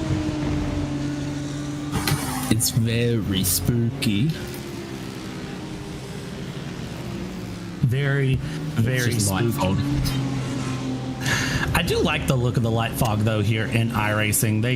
It does look really good here, and it keeps things looking very interesting. We continue along here, checking in with our leader, Eric Rosseth. Minute 20 lead ahead as he goes through Maggots and Beckett's here, and Eric just continues it on along. Second verse, same as the first. Just keep the pedal to the metal.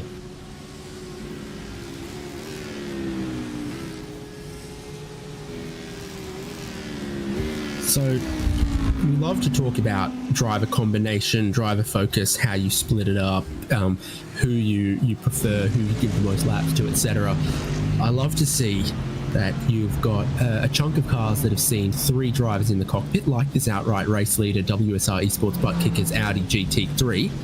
But then there's a whole heap of cars that have seen 5 drivers in to this point, and there's a few, like Effect Simulations 909, that could see as many as 6 drivers across the 24 hours. So we'll see if anyone can do that or break that record. But everyone's had at least 3. Everyone who's running at the moment has had at least 3 drivers. Quite a few with 4, a few with 5, a few that have a chance to do 6. Yeah, and I'm looking here. Drivers are going to have to be very, very careful with those stints as well, and just make sure that they've balanced everything properly, that they've kept everything together and in. That is really going to be the moments that I kind of look for with that. Drivers still continuing along here. Tom Griggs, a minute 19 back from Eric Rosseth, but has a lap gap on Sean Langton there, the number 14 entry in 3rd place, as they continue on around. Things very much calming down in the dead of night as the drivers continue their way through. Of course, the number 99 of Tom Davidson there, the 6th place car in GT4, having that spin earlier with the BMW, and then now losing touch with Luke Andrews in the 888, and they will continue on. Drivers really just at the night, again, it's just all about getting that time off the clock as we approach the bottom of the hour here.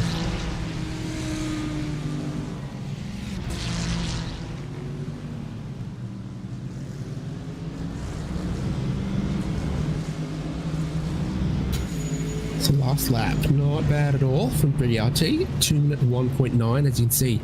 Obviously, plenty of traffic. 54 cars at the start of this race. Still something in the order of 50-ish running at the moment. So it hasn't The congestion hasn't thinned much. It hasn't, and it's probably not going to through the night, if we have to be honest. I don't expect it to really sort of... I don't expect traffic to become any less of an issue. That's the words I'm trying to think of. I'm trying to remember how to talk here as we go through, but traffic will continue to be an issue for drivers all night, all day, for the next 11 and a half hours.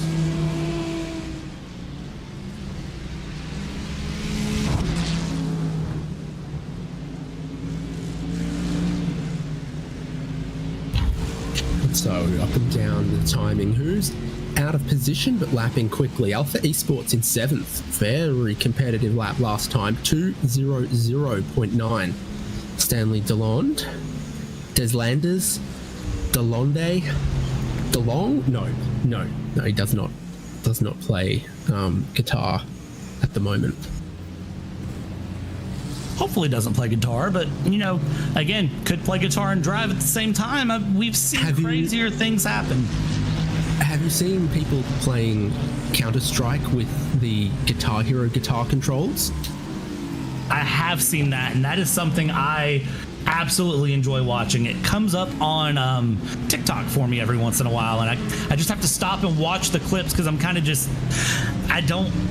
It's amazing. It's the same thing with... There's someone who plays Call of Duty and does quick scoping while playing a recorder.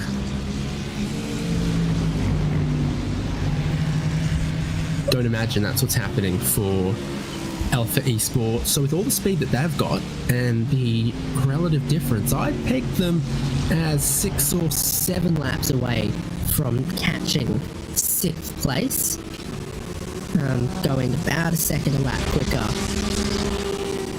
than the number 15 Team Red X in 6th position. Yeah, I don't think big battle going on there between the GT4 and the GT3 on screen. That was a very scary moment there for Effect Simulations. I was very worried that was going to be another GT4 being spun out of hangar. We've got another driver making their first laps of the race. Stephen Koenig in Team Heat Together is 2 laps into his Britcar 24 hours of Silverstone.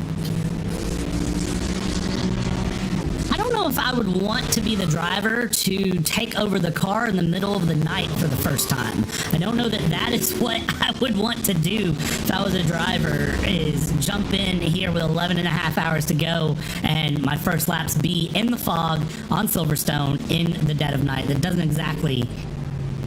It just... I don't know. And maybe that's a me issue. Maybe I just need to, as they say, I need to get good. Yeah, and all 4 drivers from that car are Club Africa, South Africa. So they're in a very similar time zone to most of the Europeans. And critically, all 4 of them look like they'd be in the same time zone to each other. That can produce some interesting moments there, especially... There's a possibility that a couple of them are in Perth, though. Yeah, it can produce some interesting moments for the drivers, especially if they're in similar time zones, because then I guess the debate becomes, well, who's driving the night stint? How do you decide who drives the night stint? You know, does someone just work nights or is up at night and that just naturally works better for them? Or is it a case of, well, I'll mess up my sleep schedule for the weekend to make sure that the car makes it through the night shift? I've seen it go both ways. Or... You know, do you just crack open whatever caffeinated, carbonated beverage you can find, chug it through, and or maybe brew some coffee if that is your thing? I guess it just depends on, you know, how the drivers feel, how they decide to do that, and that's something that every team struggles with. You struggle with making that decision, but it's a decision that has to be done if you want to make it through. It's something that it doesn't always conveniently work out, but you can always make it work out. I miss Java Monster 300. It's not legal in Australia. 3rd place, GT3 in pit lane at the moment. Tyre's done, it drops down, and you're just waiting on the fuel here. Dylan Lee's Team Loose Spurwing. Why would the drink... Actually, you know what? I'm not going to have that conversation. I don't know that I want to know, because I know for a fact that that is one of the more popular drinks for a couple of my friends, and I'm not going to ask the question because I don't know that I want to know the answer. Dylan Lee's here coming out for the GT3 category, and that number 14 AMG is going to come out, and we've seen the pit exit be a little scary a time or two, but it looks like a clean pit exit for the Team Loose Spurwing driver.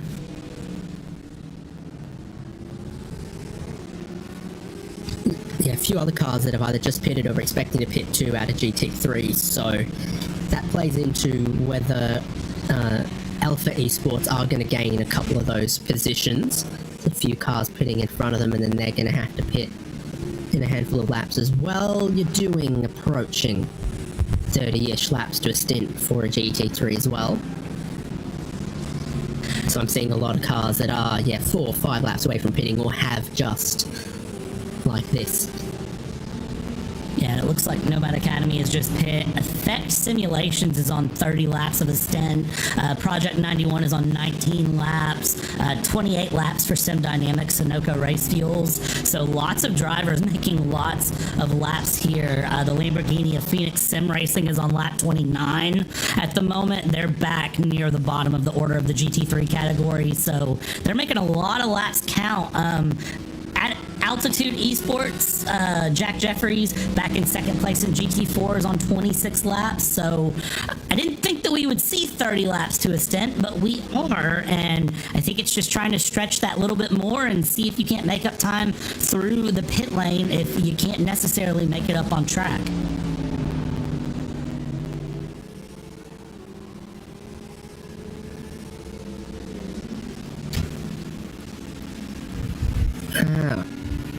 I was about to say good lap times from Team Loose Spurwing, but I've been misled by that pit entry again. What an interesting little pit entry it is here at Silverstone, where you cut out 3 corners on the pit entry. It's protestable if someone takes the pit entry here, coming to the checkered flag, and passes you doing so. Surely people wouldn't do that, though. I haven't had that happen, but I have heard of that happening. When it does happen to you, it's protestable. I was gonna say, I have heard of it being protested before. I hadn't had it happen to me, and I personally would rather not have that happen to me. So, but of course, less time behind the wheel, more time behind the microphone here in 2024 and 2025. So I can't say when that might happen to me next. There's 2 polarized positions of pit lane delta time are here, where a drive-through penalty costs you about 12 seconds or so because of all of that time you save, and then an 80km/h pit lane speed limit. So look at the replay here. It's that curve at Club Corner. Tom Stanley in the 456 there, currently P15 in the GT4 category, just taking a little bit of a loop-to-loop. We check in with Tristan Ingolstad there, P11, the number 94 in the GT3 category. Down in the bottom right, of course, live pictures, and ooh, that was a sausage curve bottoming out the car. That was rough. So I'm going to give some unwarranted, unsolicited advice to GT3 drivers. Don't hit the sausage curb on the exit of Club Corner. And to GT4 drivers, I'm going to say try not to hit the sausage on the exit of Club Corner. Just some 2 really good examples of that you don't want to get wide between the 2 apexes of the right-handers that close out the lap. So the pit deltas, it's 12 seconds here to do a drive-through. At Spa Endurance pits, where the pit lane is 1 kilometre long and the pit lane speed limit is 60 kilometres, the pit loss is about a minute and a half. It's a big difference, and I'm going to give a controversial opinion here. Sausage curbs are my least favorite aspect of any track, but that is a personal opinion. I understand their place, but I still dislike them. Avoid them at all costs. I believe is the universal saying as it's gonna go. We continue to follow Dylan Lees here in 5th place in GT3, who is just trying to really just get through traffic here, the big name of the game, and keep things going as we go here. David, I gotta ask, if you pit here at Silverstone, what is the scariest part about pitting in Silverstone, other than the fact that you save time somehow because you cut out 3 corners of a track? Being invisible at the far end of the pit lane, where the pit straight and the pit lane are not at the same height. I don't know. Is there anything else scary about it? Oh, when it's foggy, very scary. Yeah. I was gonna say, just being able to see can be a big issue for me in the pit lane. And I will say, I tend to like the old pit straight that we're on now here, riding on board with Owen Carroll in the AMG Gusto Racing team. I'm told that next year, when the European Le Mans Series race here, they'll be using that classic pit lane, even though they'll be the headliners of the weekend. I like it. I like the classic pit straight more. I like the old pit straight more than I do the modern pit, and I think it's just because it doesn't cut corners of the track. Here's one of these little things in my mind. The last time Formula One used it, there was 1 year that the new layout with the loop was completed, but the pit lane wasn't. So they used this configuration of racetrack with the classic pit lane, and it was the year that Mark Webber won and delivered the not bad for a number 2 driver speech. That's a very, very good one, I'm not gonna lie. So we they should bring that back. That would be a very good setup, honestly. I think it would. Mark Webber? I mean, yes, but also the old pit straight with the regular configuration layout. I think either of those could be good. Mark Webber, in a way, makes me think of Ange Postecoglou, because they've both got this Australians who've spent far too much time in England desperately trying to not lose their Australian accent thing going on. Oh, mate, the thing about, professionally living in the UK for 20 years, mate, is you've gotta be so Australian so that you don't sound British. Not everyone can be the Daniel Ricciardo and keep your accent even though you're working in racing. That is something that is very hard met. And it's just... It's a hard thing to do. That's our leader spinning. That's Eric Rossif in P1 that's spun there and is off the edge of the track, getting back going here, and thankfully not losing too much time, and no harm, no foul, no contact. And then you meet Lewis Hamilton, who's been losing his English accent and picking up an American one across the last decade or so. He has, hasn't he? If I think about when he first came into Formula 1 versus now, he really has. Huh. I had never picked up on that. Blame Nicole Scherzinger. It's all her fault.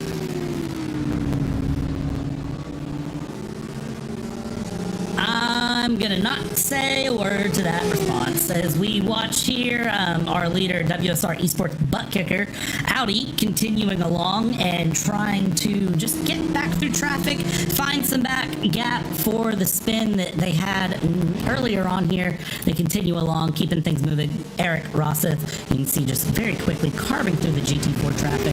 This car is on another plane of existence, it feels like, to the rest of the GT3 field.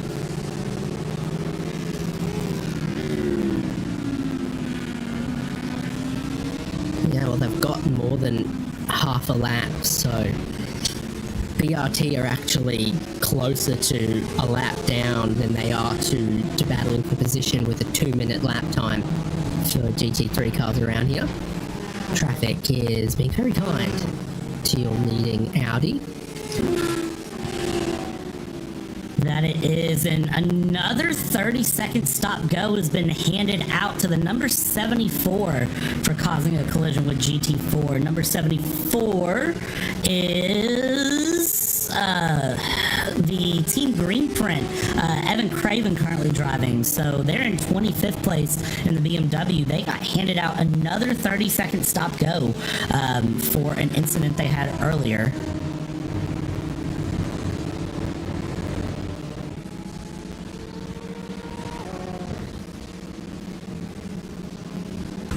I see that. And to my point earlier about the pit lane delta is why stop and hold penalties here are more appropriate than drive-throughs, because you skip 100 meters of racetrack and it's a very fast pit lane here, so a drive-through is very, very minimal.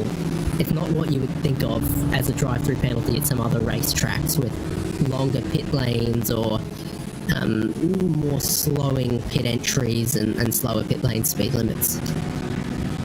Indeed, as we follow along here with the number 43 Mercedes going through, watching this battle. This is the No Limit Sim Racing Academy. This is Caleb Koski. We saw the beautiful battle that Caleb had earlier with Rafael Ray in the number 7 GT4 entry of Samsung Canon eSports as they were battling in, and now currently Caleb Koski down in 8th place here. Rafael Ray in 7th, a bit ahead as they continue to battle and go along here. Everything, again, we had a lot of very close GT4 and GT3 battles, and now as it stands, the closest thing I see right now is William Chadwick and Jan Duffner up in 5th place in GT3 that are battling, as we have Caleb Koski here trying to let some traffic through and out of his way here in the form of the GT3 cars, just trying to avoid becoming the next car to spin.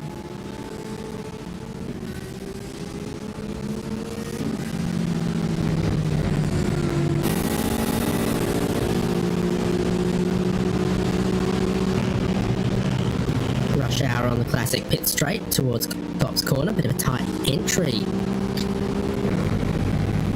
there from 23. Number 23, GT4 Aston Martin, just very much trying to hold on there. The number 20 of Carter is just right on the back. This Owned Racing Britcar just right on the back here. Aston Martin versus Aston Martin.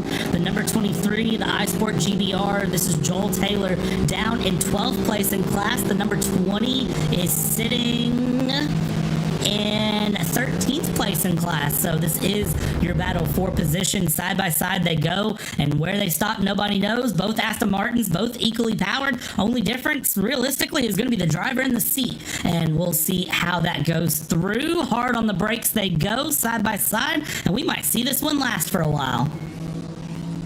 Thanks for saying that. Yeah, I had to, you know.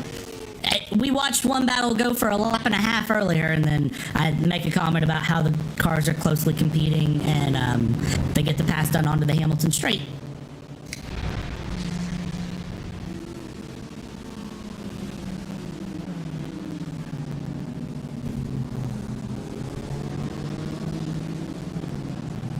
Saw a few other cars ducking for pit lane behind that battle as well. I think it was Satellite Racing GT4, the leader, that I saw pitting in, but also the Prismatic 128 from GT3's just been through the lane. So Satellite Racing GT4 pit stop right now.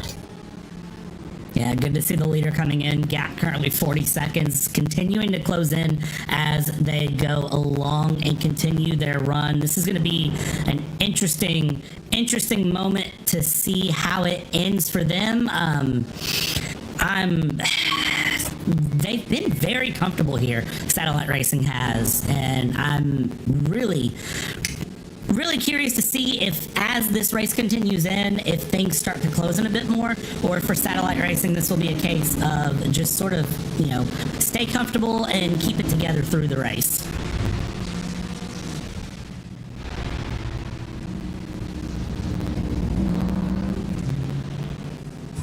So minute 3 seconds of service. Tiny bit on the long side, I think, for a GT4. A lot of other 55, 57 second pit stops. Okay, apparently I'm wrong. Apparently 59, and that's Goldilocks. That's just about right. Alex Gall coming out less than a second ahead of the ST Racing eSports entry there of Ruby Acosta that will be just behind there in that number 3 Mercedes. So as we go through, it seems like Aston Martin has been a very solid car all the way through this race, and it seems like the Aston Martins definitely seem to be dialed in both in the GT4 and the GT3 category, even though the GT3 category, it's all head up by Audis and Mercedes, and actually there's not an Aston in the GT3 category, so disregard that. I'm thinking of the Audis and the Mercedes. Yeah, no. I wish there was, though. We got Aston GT4, Aston GT1. That might be the only two. So no GT2, no GT3. I think Aston Martin could make a very good GT3 if they put one together, honestly. I think they could make a very, very good setup.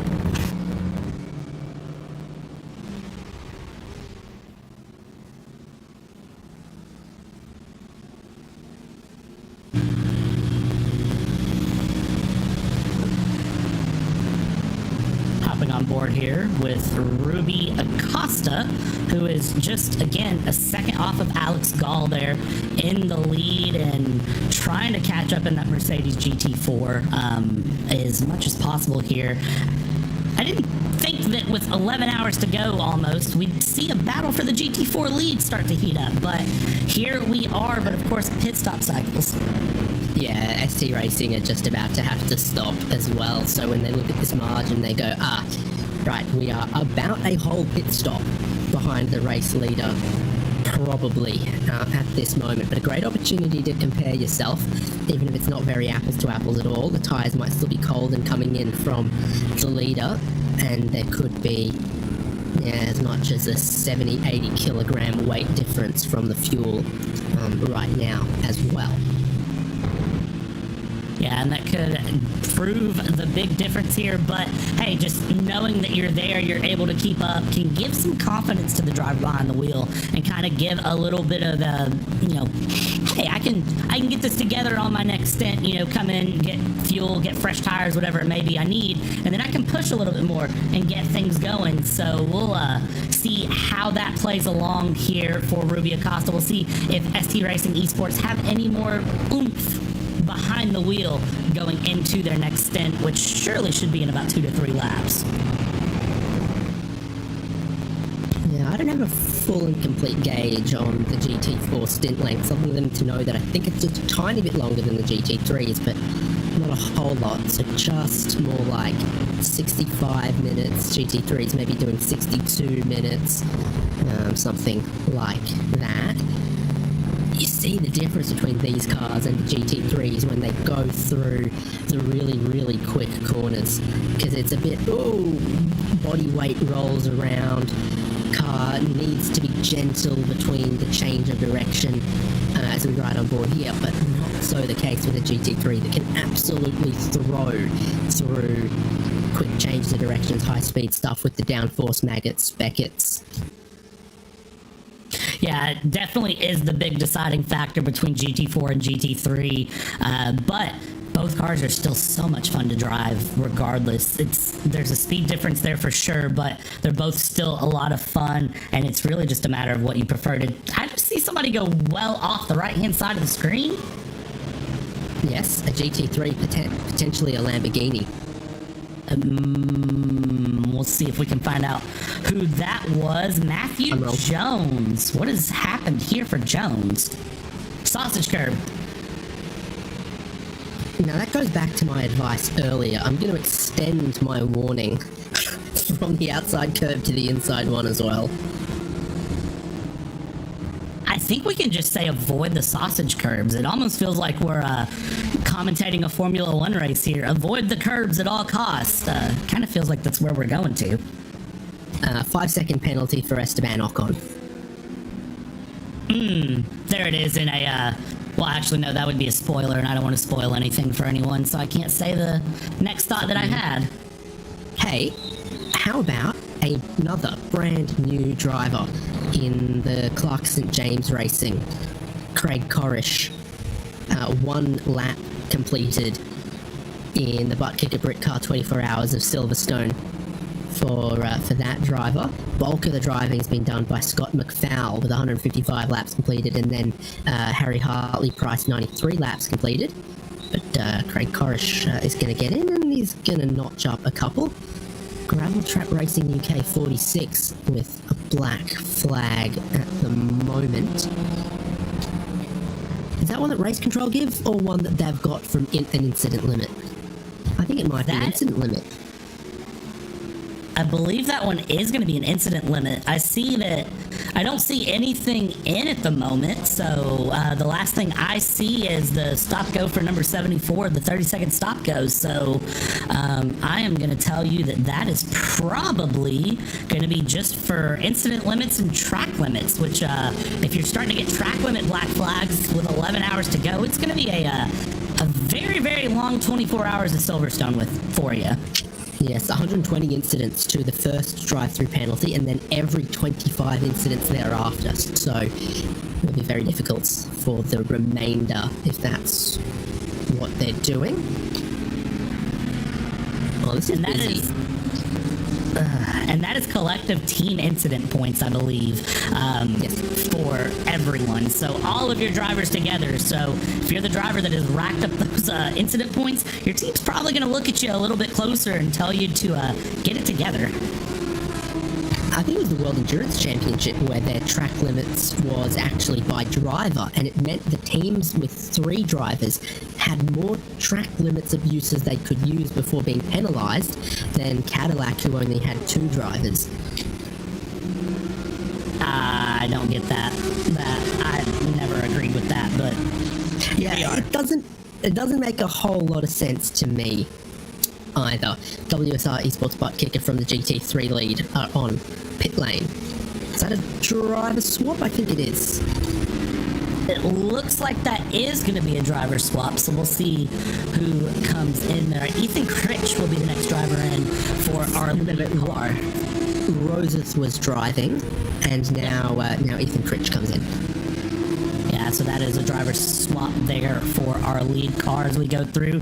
In the GT4 category, there is currently half a second separating Satellite Racing and ST Racing eSports down in the lead for the GT4s. That's been brewing for a little while and is just continuing on. And look at the fog that has overtaken Silverstone here as we see them going down the Hanger Straight. Down into Stowe they go, and man, look at the gap separating them. Look at the fog, and tell you what, 11 hours to go almost, and you're separated by half a second for the lead. You're doing something right.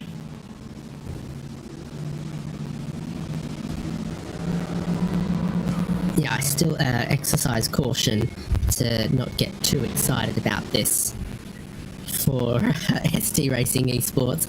I'm sure they know the state of play in this. Looks like Gravel Trap Racing UK, the number 46, are just serving their drive-through, and if it is a drive-through, then we'll know it's from the incident limit. Indeed, and we'll watch to see what happens with them. Just a few minutes left here with me, David. I have to ask you, what are you going to do for the next hour? Are you going to be watching this, eating some food, or what's going to be your plan?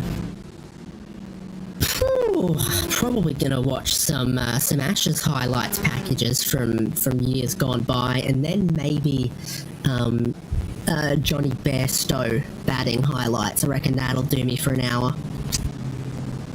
Sounds like a plan. Any food, any water, or just watching videos?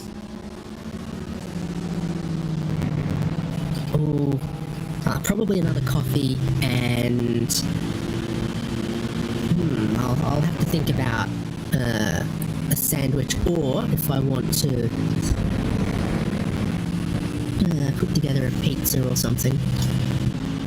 I think all of that sounds really good. What sounds really good right now for Ruby Acosta is getting this passed on Alex Gall here with just a couple of tenths separating them. But again, as you pointed out, looking at this, is this truly a battle for the lead? Well, by the stint tracker, the answer is not really.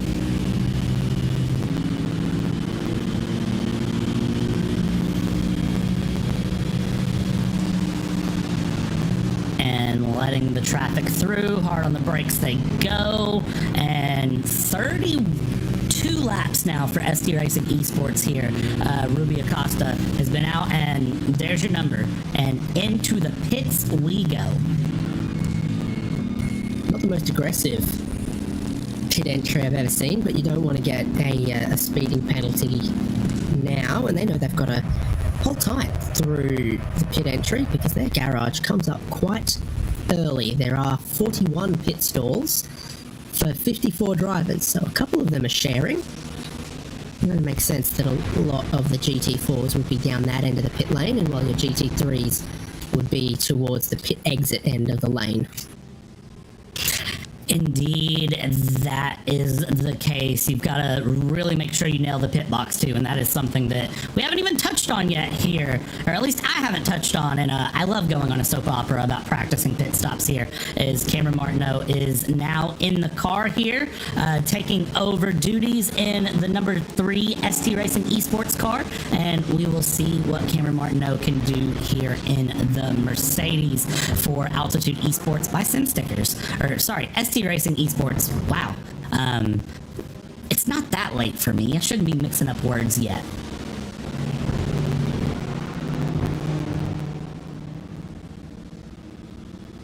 And it's not too late for a handful of the drivers I've seen that are Club California out on the racetrack at times. Well, Cameron Martineau is New England. I think he's a Connecticut-ish area, if I recall. I do know the guy. Not well, obviously. I don't know exactly what state he lives in. But I'm aware he's in that area. Yeah, so it's about 8 p.m. Local time, if that is the case, and he's on that eastern seaboard as he comes out of the pits, goes through. We go around to the top of the hour, and David, I am going to let you step away and take some time, go watch some videos, and relax for a bit. We'll see you back here with 10 hours to go, but for the next hour, they've decided to send in Derek. Yet again, you've heard Derek's wonderful voice here in the RaceSpot TV booth earlier on in this broadcast, and well, Derek's decided to come back and hang out with me for a minute, and I've been told that there will be plenty of puns. So Derek, good afternoon, good evening. Good afternoon, good evening to you as well. Talk about all those California kids. I'm not exactly a California kid. I'm up in Oregon. I'm still a West Coast. I'm a West Coast, best coast kind of guy. So you're right. Only 5 p.m. local time here, and I think that's a valid point to talk about. I've always believed that the best makeup of an endurance team, if possible, Brad, is when you can get a roster of diverse time zones. So sometimes it's easy to want to do endurance racing with your friends no matter where you live, whether it's East Coast US, UK, or anywhere in between. But man, when there's only 4 of you and you're all in the same time zone, there's that like rock, paper, scissors game that gets played about who has to, take the graveyard shift. So yeah, it's always fun to see when different time zones come out. And I was surprised you and David were talking about, and I saw it for myself, there's like 4 or 5 drivers on track right now. 1, 2, 3, 4, 5 drivers on track who are just now turning their first laps in the Buttkicker Britcar 24. Yeah, and I don't know about you, but I find that kind of crazy to watch. And I said it myself that I don't know that this is the point where I'd want to be jumping in for the first laps, but if you're going to do it, and graveyard shift is probably the best time to jump in and go, and again, you just got to be real confident, real comfortable, and really ready to get in the car and go. I'd say that they're probably running, single player warm-up laps, jumping in, an open session somewhere and running a couple of Silverstone laps, just doing something to be warmed up so that way when they jump in the car, it's not the first laps of the day for them. So not what I'd want to do, but it is something that we see people do, and hey, it seems to be working. And the crazy part, I just went down to the list of them in iRacing, and for those who don't know, in iRacing, we're all assigned a region where our account was created, basically. All 6 of them, there's actually 6 first lappers right now. All 6 of them are not in North America. So forget that whole time zone talk we just had. It's out the window because they're all going to be here. You know, most of them are in the UK, so it's pretty late in the evening there. But, I mean, I like this a little bit. Hey, let's take a new person. Let's throw them in while it's dark, while it's cool. And get some hot laps out of them. Now, the fog will mess with you a little bit. But, yeah, I like this strategy here with about 11 hours to go.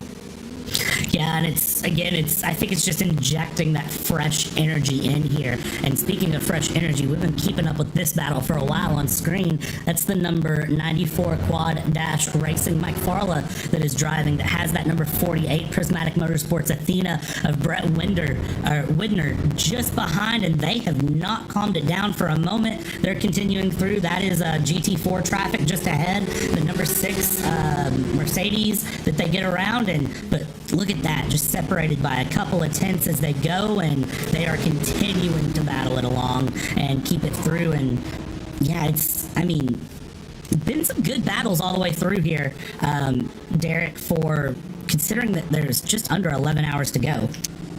Yeah, we're past the halfway point, so sometimes in these races it's really hard to tell what will happen, Brad. Sometimes it feels like the lead is, well settled by this point, depending upon the event we're covering. And at this point, I mean, there's battles up and down the screen to cover. The GT4 lead has been under battle, for the past 5-6 hours. The GT3 lead is still well up for contention. I mean, WSR has held an amazing lead for a long time, but we'll wait and see how that turns out. So there's lots to still discuss in this race, and I think that's the fun of watching this Britcar 24, is nothing seems settled at this point.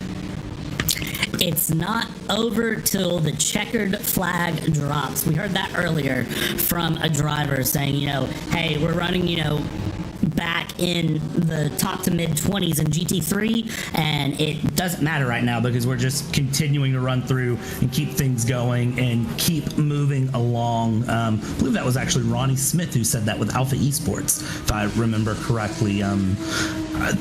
It's just, that's the key to endurance racing for me. It's not over till it's over. And I'll tell you, as someone who helps lead a team, that is what we tell everybody, right? It's 11 hours to go. Even if you're a lap or 2 laps down at this point, so what?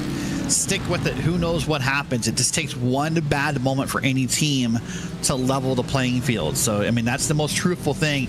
It's not over. Heck, at a track like Silverstone, where we are, I mean, it's only 2-minute lap times. So even within the last hour, it's not over. Right, this isn't like we're racing maybe like the Nürburgring 24, where you can kind of get that feeling we're not going to make a lap up, or we're not going to make 2 laps up, but 2-minute lap times, that's roughly 29-30 laps per hour, pardon me. So yeah, lots still available here in this moment now. The light fog I see has moved in while I stepped away. Maybe not as thick as we were fearing, Brad, but that light fog will still mess with you a little bit. Yeah, and it's ebbed and flowed a little bit, the fog has. I've seen it be a little bit thicker at points than it is right now. I will say this is probably the thinnest that I've seen it in the last little bit, but as we can see, it's still there, it's still going, and it does just add that little extra layer of complication to the race that you may not have had otherwise, as we continue to watch cars go around the Silverstone circuit and go through. And still the same thing that we've seen all broadcast. It's been GT3s and GT4s, a little bit of traffic and a lot of battles through the field. They really haven't stopped. No, it hasn't stopped, and it probably won't stop for a long time now. So through that back of that shot, you can see that little bit of that fog that Brad and I were hinting at. I mean, I looked again through the forecast. I mean, we were told there could be a chance of rain here at Silverstone. That's not come to be, but there's also a chance of another wreck here, and that's gonna be a bit of a bump, I think, that caused Joel Lask to get turned around in that number 49 machine.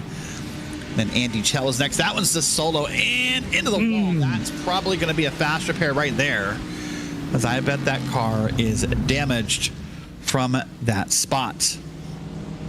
Well, and that's hoping that the drivers still have their fast repairs. So I've been trying to keep eyes on what's happened with drivers earlier. I've been kind of watching through. Someone asked earlier in the drivers chat, and asked and said, "Hey, where are we at with fast repairs? How's everyone feeling?" And some drivers said, "Hey, we used our first fast repair 30 minutes in." Some drivers said, "I don't know what you're talking about, fast repairs. We're gone with them for the day." Can I just say, so first off, addressing what you said, yeah, I mean, that's going to be all up and down the board. Justin Prince and I got to talk to a member of Prismatic earlier who just simply said, "Hey, we're going to hold on to them like they're valuable jewelry until we absolutely must use them." So there are teams with that mentality as well of, hey, just because we're a half second off pace, that's not a fast repair. That's not what they're meant for in their minds. But can I tell you, and I said this earlier, there's nothing more, I don't know that cringe is the right word, but frustrating, stress-inducing, annoying than when drivers want to give away their strategies and their details over a driver's radio. Yes, for us, it's great content, so thank you for that. But as a driver, as a strategist, as a whatever, I'm not telling you diddly about where my car is, how my car feels, how much gas I have left, how many fast repairs I have. Why would I give away free information? Information is currency in an event like this. Yeah, and I'm going to play devil's advocate to that, because I think sometimes it's just drivers having a lot of fun and, wanting to share the knowledge and what they know and where they're at. And, again, playing the third devil's advocate here, sometimes drivers misinform and purposely, in that situation will say something different, something slightly askew from the truth is how I will phrase it, to just kind of throw people off of the scent of what they're doing, where they're at. So that is one of those things, again, for me and you in the broadcast booth, it makes great content and it really gives us an in on what's going on. But I do think sometimes for drivers, I think they leave out details that, unless you're a driver, you may miss. Maybe I know that at times these drivers are way too honest though. Stop it. Don't tell them anything. It just I wouldn't say a word. I wouldn't give false info. I wouldn't give real info.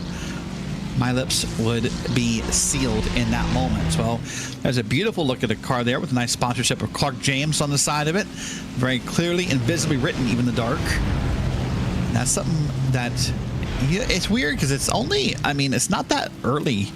And sometimes 1:11 in the morning, but it's like you can see a light hint, or a hint of light, pardon me, in the sky. Yeah, I noticed that earlier too, and it had me sort of second guessing what time it was in Sim, because I was sitting there and I was like, wait a minute, isn't it midnight, 1 a.m.? Why do I feel like the light is there? And why does it feel like it's just on the front edge of sunrise? I have to assume it's full moon in Sim at that point, because it's very, very noticeable. Yep. Yeah, we're still, I'd have to check the time on the session. We're still a good, I would think, 5 hours from sunrise, so still pretty far away from that. Yeah, I don't think that I will be in the booth for sunrise, so it would really shock me to see that come through, but you never know. It is, of course, Silverstone. Weird things happen all the time, and that is good. Sorry, I was gonna say, and that's where I'm gonna leave that before every single UK European fan comes after me.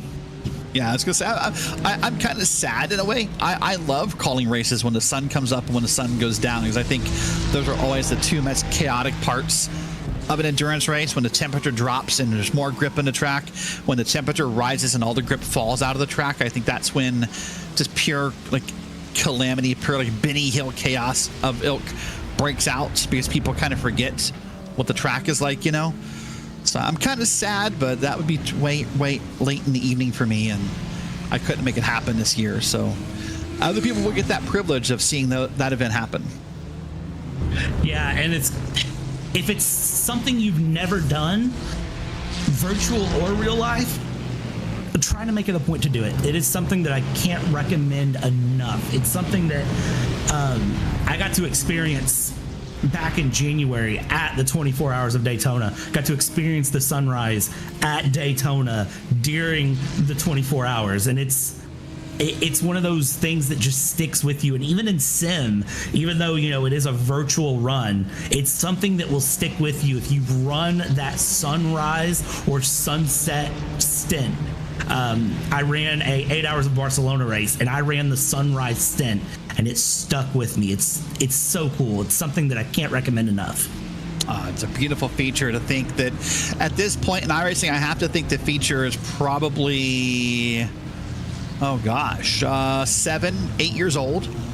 But to think there was a time in iRacing when that wasn't a thing, when we just kind of did a whole event either in darkness or in daytime, and there was no such thing as sunrise and sunset, and it just kind of happened. I remember running a couple pressure Daytona 24s. It just happened at night, for example, and a couple, you didn't have that iconic sunrise at Bathurst. You didn't have the couple hours of darkness at Sebring, for example, and all of the Nürburgring was in the daytime, which, hey, I'm okay with that, for the record. I don't know if you've seen the thing not to do. Driving the darkness at Nürburgring is not on my list, but yeah, it is iconic to have that feature available to us as sim racers on iRacing. Well, look at this battle here on track, and then look at this. Now we see 3 cars lined up together here, and I'm trying to get some car numbers from the side, but that right there is a beautiful shot of these cars going around. And, a moment that you guys were talking about right before I came in, Brad, about, was that really a GT4 battle? What came to my mind was, obviously it wasn't because of pit cycles, but I got the feeling that I think it was the 3 car, was happy, content sitting there, just saving a little bit more fuel before their pit stop. Yeah, they ended up running, I believe it was 32 laps on that stint too. Correct me if I'm wrong there. So, sitting behind, again, they got to gauge things a little bit with how their car's handling to the leader, but they also, again, saved a little bit of fuel, got to run through, and it gave them an idea of, hey, they are on the pace. They are there. They're in the mix. They're not, running slow off the number. They are on pace with leaders when it counts. So they may be able to use that, again, that little injection of energy that you need at this point in a race to keep things moving along. And the sad part is we won't really know until the end of the race, right? Where all that probably maps out is the end of the race, when either they get to make one less pit stop, or hey, maybe their pit stop is 5 seconds less than someone else's because they don't need to take as much fuel in that final stop. And so that's when it all plays out. That's sort of the big challenge of endurance racing, is the math and the challenges of knowing the hows and the whys and the wins. And a lot of it doesn't pay off until the 23rd hour, and you're just sort of holding your breath and hoping that you did all the math right to figure it out.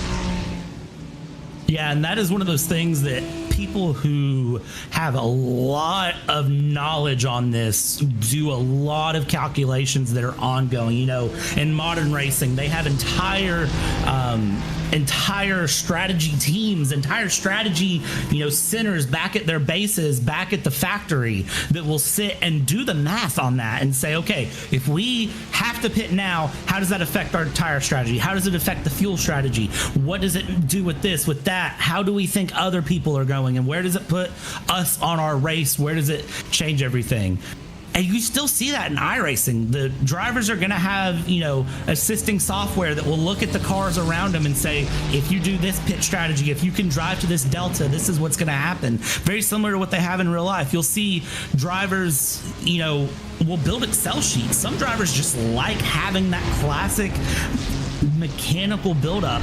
When I ran the Barcelona race, I built a Excel sheet. I took a template that I had and I customized it a bit for the team I ran with, and I hand calculated out our full 8-hour race to figure out how we were doing, where we were going to finish, what we needed to do, the fuel number we were driving to, all of that. Some teams do that, but there is a lot that goes on behind the scenes, Derek, for these teams to figure that out.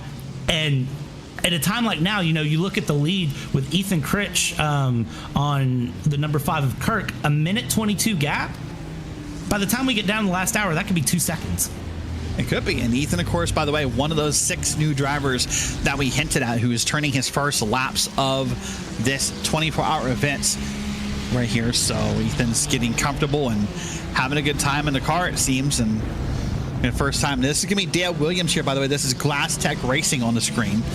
So keep an eye on this as well as we come down and see those number boards on the side. And as a driver, by the way, I'm always grateful for those number boards, Brad, because at nighttime, I think a lot of the markers we use as braking points on the track is either signs or marks on the track or marks on the wall or something that's less visible at nighttime. I love when those big number boards are out there for my use. You and me both, as long as someone doesn't drive through them and take them down, which is always a slightly scary possibility. But as long as that doesn't happen, those number boards come very much in handy. And again, at night, it's something that, you know, you kind of have to relearn the track for how you know it. You can know the track one way during the day, but then you have to relearn, you know, your brake marker, what you're looking for, your reference points, all of that at night. And it's something that is very, very hard to do and learn. Whoa, there's a car spinning around. Oh, caught that in the background, but I couldn't tell who that was. Yeah, isn't that the challenge for us? These guys love nighttime racing. It's fast, it's easy, you know, there's all the benefits. I mean, Charlie Max here, P19 in that number 31 machine, just looped it around, got a little too hot in the corner. And I think when you loop it around that way, Brad, you can give me different opinions. Probably you got a little too happy on the brakes there, or getting off the brakes too easily may have led to that car, you know, looping around back in first. Yeah, usually when the back end comes forward, you're just asking too much out of the grip of the rear tires, or you've just gotten in the throttle way too early. It's one or the other, and it's just a matter of realistically, look at the fog as we run down here. Down through the Hanger Straight. Wow. Now that's a pretty picture, but yeah, no, back to the thought there. It's, you know, one of those that you're just asking too much out of the tires. The tires are going to do a little bit more on lap 1 of a stint than they're going to do on lap 29 of a stint, and you just have to be conscious of that. Yeah, it's part of being a good driver and part of maybe why teams have requirements about things like that, about, you know, about having to run, you know, full stints of practice, not just hot lapping, to make sure that you know how a car will behave in that moment and what may or may not happen here in this 24-hour event. Wow, here we go. Now we're on board with Evan Craven, part of Team Greenprint. This car, by the way, is beautiful on the outside. We'll see if we can get a shot of it later. But look at this. Ironically, he's behind a car that is more green than his, you could say. But he's going to make the pass here on the right-hand side is Evan and make it cleanly here. Yeah, that was a clean, good pass there from the Team Greenprint on the green liveried car as they go through Maggots Baggots out of the Chapel Curve down the Hager Straight we go, under the Johnny Walker Bridge. And Silverstone, a track that really I only know by corner names. I've never known Silverstone by corner numbers. I don't know that I know anyone that knows Silverstone by corner numbers, surprisingly. And that's such thing. I was having this talk, I think, with maybe it was our producer Hugo one night. I can't remember who it was, but I don't want to generalize this too far, but I think that's the difference between American and non-American road courses. Like, for the most part, most American road courses you can think of, Daytona, the Glen, Road America, Laguna Seca, for the most part, you know them by corner numbers. Sebring is a mix of both. But then we come somewhere like Silverstone, Spa, Le Mans. I don't know what the corner numbers are. You know, and I don't know why that is. I don't know if it's because the American tracks change layouts more often, or I don't know what causes that American tracks typically don't have corner names. I don't know the specific reason, but I'm gonna cite a very specific grievance right now. Explain to me why in America we like to name tracks turn A, turn 10, turn 10A, turn 10B. Why do we do 7A, B, C, not just 7, 8, 9? Why? Why do we do that in America? That is very specifically a USA issue. It really is, and I don't know why we do it. It drives me bananas that we do that. So, watching on board here with Owen and Carol. This is the third place car, the number 6 machine here.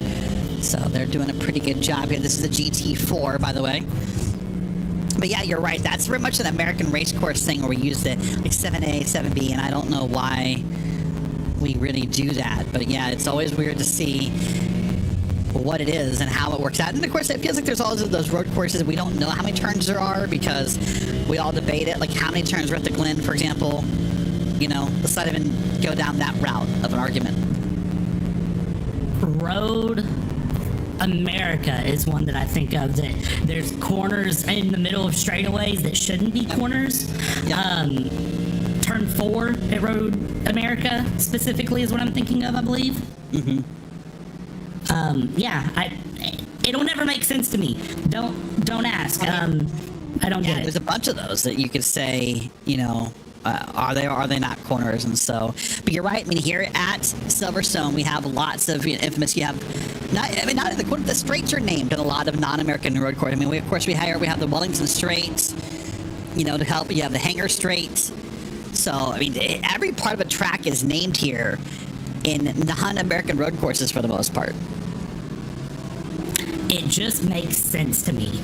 And then you have teams that come here and they say, turn 4, I'm loose. And I go, what's turn 4? And then the commentary goes, yeah, that's the loop. And I'm like, oh, okay, that makes more sense. Thank you. Yeah.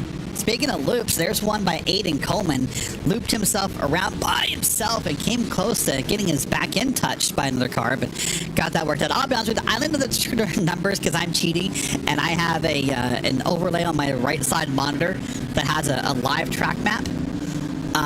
Without that, I wouldn't know the corner numbers either. I get both corner numbers and names on that map, but you're right. Without the map, I wouldn't have any idea what the numbers are. Yeah, it's something that when I first started doing commentary ages ago, I struggled with, and I used to keep an old iPad I had, down on my desk underneath my microphone, and specifically keep track maps up. And I'm not even going to act like I don't do that to this day.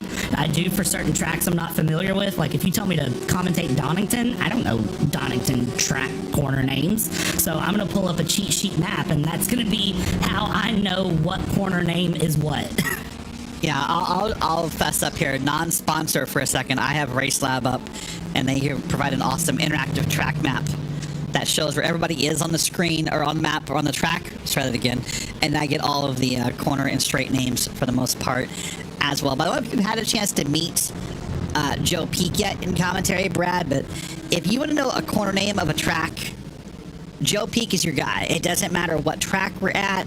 It doesn't matter what layout. Like, if people play GeoGuessr, I have literally played a former GeoGuessr with Joe Peak, just showing him a corner at a track, and he knows the name of it. It is the most impressive thing you can come across in sim racing commentary. There are people that are like that, and I absolutely love it. And I have not had the pleasure of... I'm intimidated by it, I'll be honest with you. It shows a dedication to craft, and I haven't had the pleasure of meeting Joe yet. Of course, this is my RaceSpot TV debut here. This is my first time on RaceSpot TV, so I haven't had the pleasure of meeting everyone. I have had, gotten to say hello to everyone, but I haven't had the pleasure of working with everyone yet. That is, I'm going to remember that though. We'll have some GeoGuessr time. I'll remember that here in the future. No secret to the RaceSpot audience, so I will come in and help with road courses. I'll help with endurance, but it's no secret I'm an oval guy. I'm an oval guy at heart. We have turns 1, 2, 3, and 4, and I usually stop right there. I like Pocono with 3 turns, but yeah, we get beyond turn 4, and I get a little confused. We've got a GT4 round in a very scary spot. Andrew Pike there, TSRC eSports. We've seen a couple of moments there with that 99, who was fighting the 888 for a while, and is now 8 seconds back going through replay of what happened to Andrew Pike. A little tap to the front end there from the GT3, but doesn't look like it caused too much damage. I'm going to ask you a controversial question now.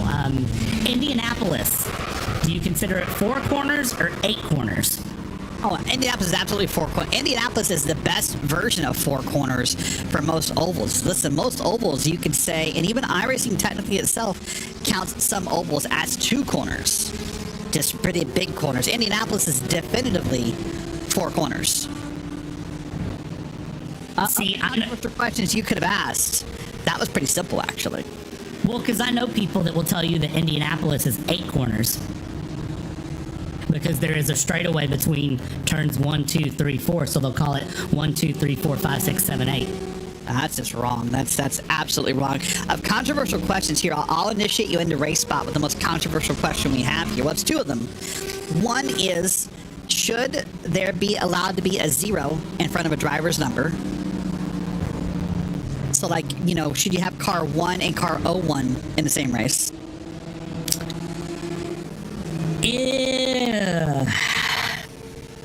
I'm going to tell you that yes, in certain series. And that is because I am a southeastern U.S. boy, and I grew up on a dirt track. So letters and preceding zeros to numbers were a very regular thing that I saw on the track. You would very often have like the 048 or, you know, the 41B or the 47X. So that is something that I was accustomed to. I think if you're running, you know, like GT3 Formula Series, no, but I think if you're running like NASCAR or different, you know, smaller series, ARCA, dirt track racing, open wheel modifieds, I think those are okay in that situation. I'm seeing a car down pit road here. I didn't get a number on it, so I'm having a hard time if we get... But pit stops are still ongoing. Let's look at Mark Shelton real quick here. Seems coming down the boards into a right-hand corner and loops it back end around. This is becoming a real... I don't want to call it an epidemic. That's probably not the best word to use, but a real problem we're seeing of cars looping around the back end is just people, I guess, maybe flirting with the brakes too much and want to get off the brakes too soon as those runs go on. But that's becoming more and more a problem. We're not looping into the inside of the corners, looping to the outside of the corners here at Silverstone. Yeah, and seeing the outside passes everywhere is something that's kind of surprised me. It's not what you think of for traditional passes, but it's been a very, very good run here for everyone to just get those outside lines through and make them stick. Typically, you would see like outside to inside. We see that a lot, especially like Village to the Loop to Aintree. That's outside to inside all day. And you would think, you know, if you can hang it around the outside and hold the inside, you're going to keep the position. That's not always true here at Silverstone. It's very, very weird. And it's a Silverstone specific characteristic. It very much is. So the second controversial question, I believe it exists at Race Spot. Do you capitalize the E in eSport? I've earned the approval there. I was very worried that I was going to have to just leave mid-broadcast. If you tell Arjuna you said yes to zeros and car numbers, though, you'll meet Arjuna at some point that you may have to serve a penalty for that, but that's okay. But yeah, lots of racing still going on. Those are the kind of things we talk about at Race Spot. That's not food. Food's a whole new topic. We'll get there eventually. Don't worry about it. But lots of battles still going. Lots of close racing here. And, you know, I told Justin Prentice 5 hours ago, I was kind of surprised. A lot of the times, you know, by this point in the race, some cars have retired. The track's a little empty. You're out here running by yourself. Now, I do think the 4 fast repairs have helped keep some cars on the track. But I'm just overly satisfied and happy with how many passes we're seeing hour by hour. Yeah, it's been no shortage of on-track action. Again, a big shout out to Hugo behind the scenes, who has kept all of this action on the screen, keeping this, you know, action left, right, and center, keeping up with it. And it's been a lot, honestly. I feel like every time I look, there's some sort of lap traffic going. There's some sort of GT4, GT3 battle. There's GT3 to GT3 lap traffic battles. And considering that we have 10 and a half hours to go and we've only lost 4 cars, it's absolutely amazing to watch. Yeah, and that number will start to decrease, I suspect, probably in the next 4 hours or so. More and more teams will run out of fast repairs and may just call it a night or call it a day, depending upon their time zone. But that's not where we are for now. Just getting to watch some action here around the track and kind of see who can make moves slowly. By the way, a pit stop on the GT4 side. That number 111 car is now down and in pit road. Tim Perry is now pitting for Altitude Esports. Yeah, and seeing that 111 in for Altitude Esports. And let's see how this goes here. How long this pit stop will be. It's been in for 30 seconds so far going through, and doesn't look like a driver change here. Looks like just going to be a very clean, quick pit stop. In, out, and then back at it. Yeah, so watch here long and race, the pit should be just about over here any second now, and I think just about ready to pull off a pit road here. It's just approaching a minute here in the pit box. You get engine revving up and away they go. So now they're going to temporarily come down into P4 as they'll get passed by that number 3 car.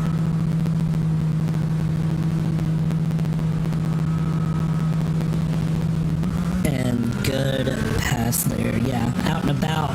This has been the scariest point of the race for me, is this exit out of pit lane. I feel like we've seen many near misses through the whole race, Derek.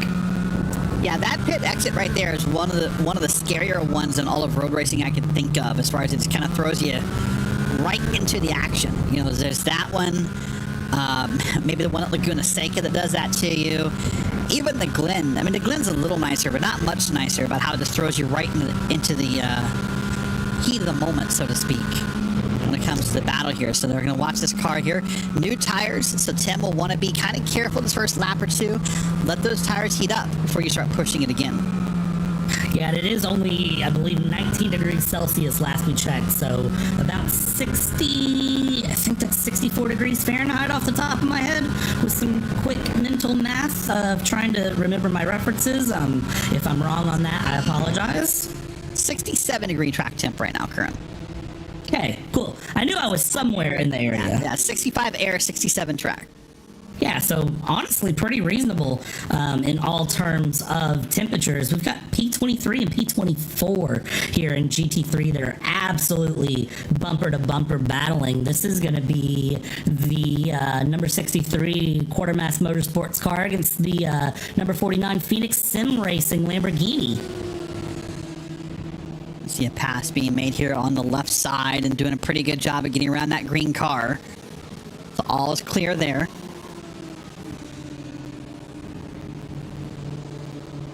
No side-by-side through Cops Corner, thankfully, and now they're just going to follow along through Mackett's and Beckett's, but look at the traffic coming up behind as they continue along here.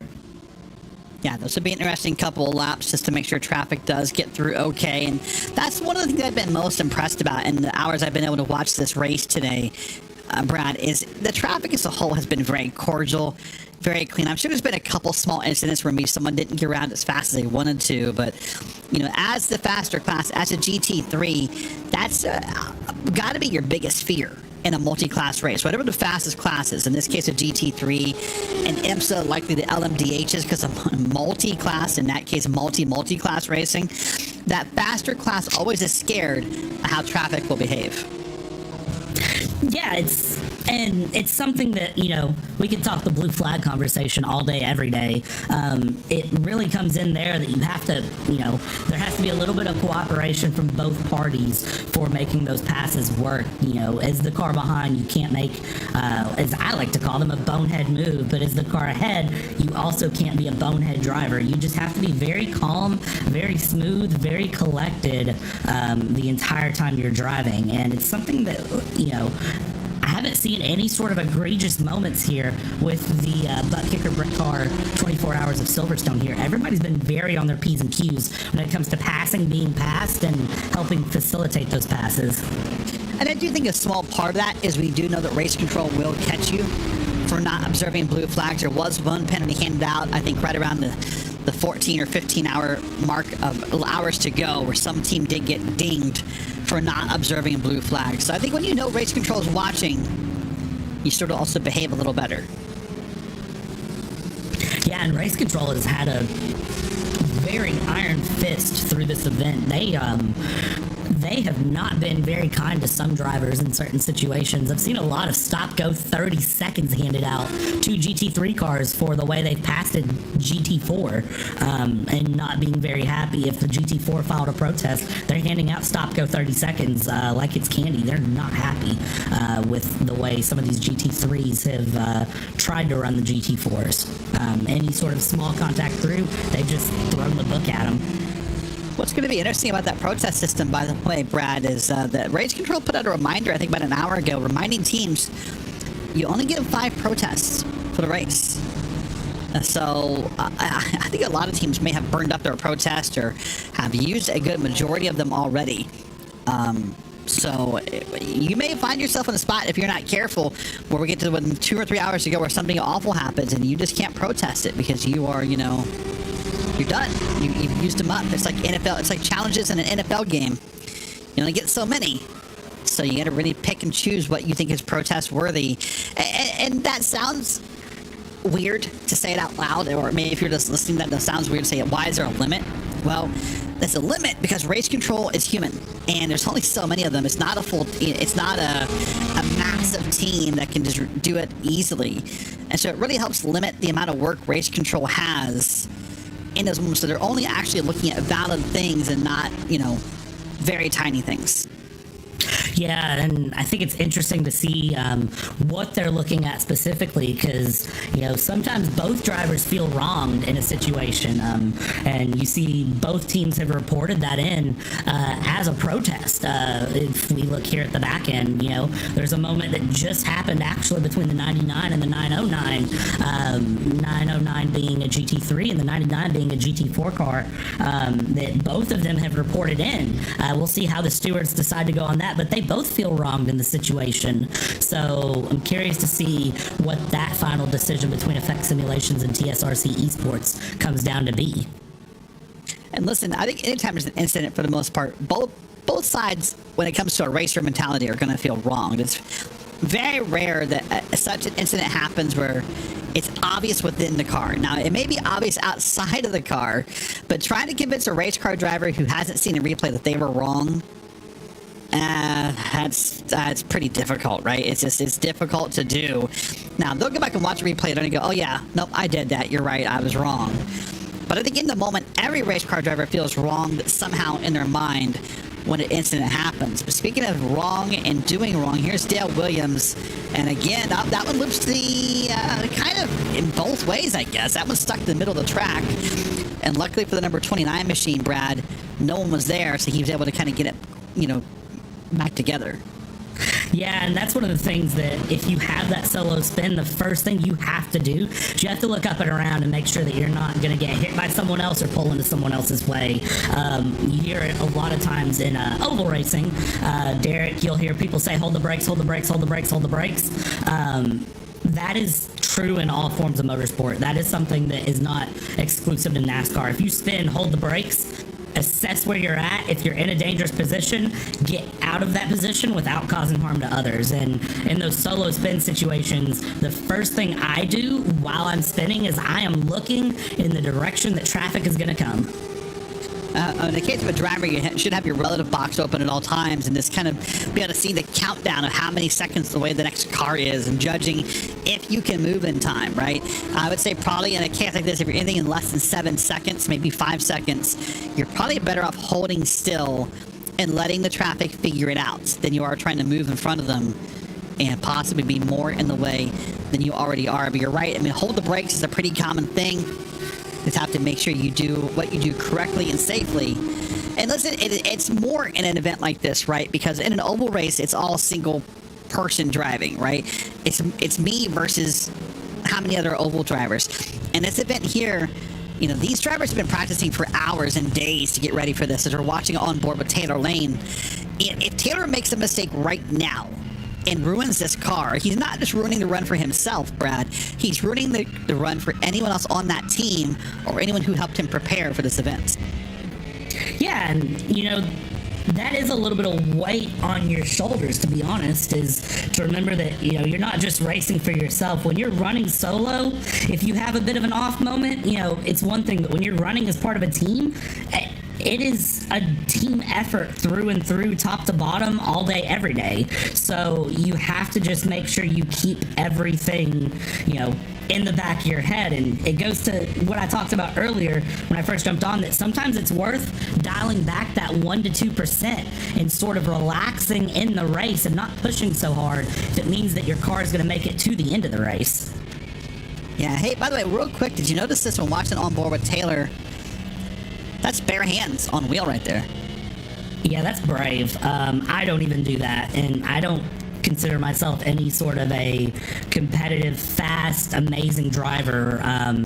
But I don't even not wear gloves. I have a set of gloves that I've worn for a couple years now. I've actually used them for a Halloween costume that I wear for sim racing. Nice. What's that whole dress for the job you want, not for the job you have? Exactly. However, I will say that doing commentary and getting to wear sweatpants and a t-shirt when it's 20 degrees outside is pretty nice. There is something nice about that, isn't there? Just getting to do it. It's always that weird thing. Like, hey, broadcasts with cams are really cool when we do intros and outros, but I gotta put a nice shirt on. Actually, just a nice shirt. No one's ever gonna see if I'm in shorts or not, so just a nice shirt, I guess. Yeah, and actually, I have a... It's one of the fun things of the modern job interview process. There was a time where I was interviewing for a new job, and I very often wore athletic shorts with a button-up and like a full suit top, so it looked like I was dressed up really nice, but I always wore shorts underneath, and I was just like, I can't be bothered. Yeah, a little behind the scenes. You're right, very brave and very just different for Taylor Lane. I mean, not everyone uses gloves, but I feel like when you get into using the rims and the Fanatec rims and the other companies' rims with the road course style wheels, it's become more and more common to watch the gloves be used and watch that. I always tell people, Brad, you can tell how easy of a time a driver's having by watching his hands. We use all those hands for that corner, and Taylor Lane was not having a good time.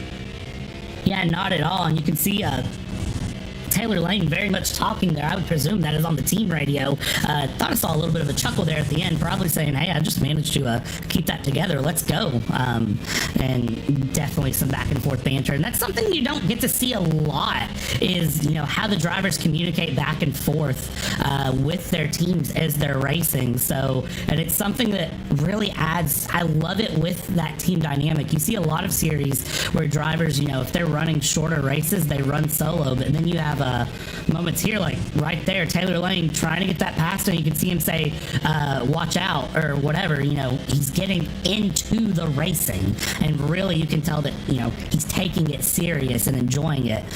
Same thing that you would think real life drivers do when they kind of say, they get on the radio and say, hey, get this slower car out of the way, or whatever it might be. He's doing the same thing now. Yeah, most drivers nowadays, I would say probably 90% of teams, maybe more, have their own Discord servers they're in, and that's how they're communicating.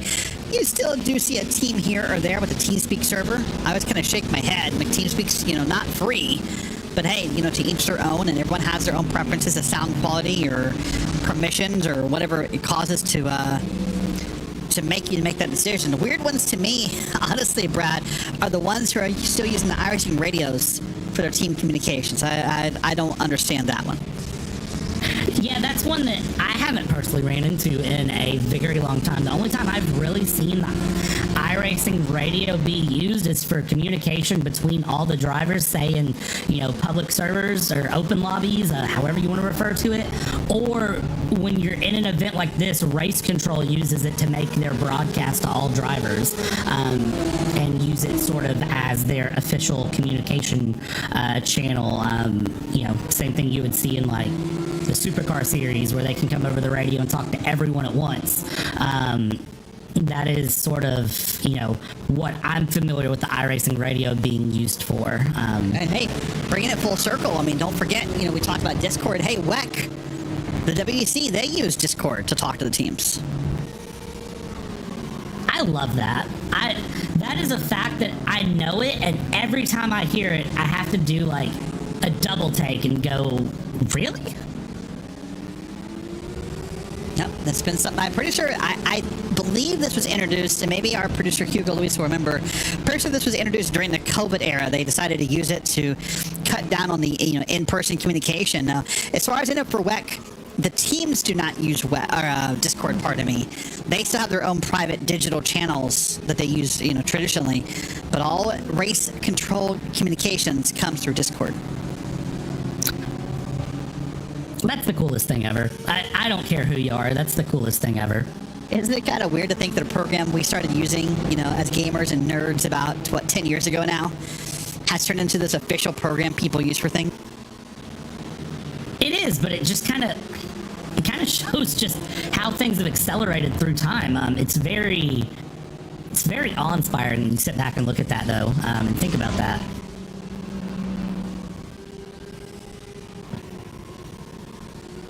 Quick update here, Derek, for that incident with the 99 and the 909. 99 Effect Simulation said that they exited the pits and the 909 drifted and took them out. The 909 TSRC said that they were just driving normal and they were using just the normal racing line and that it was on the other car.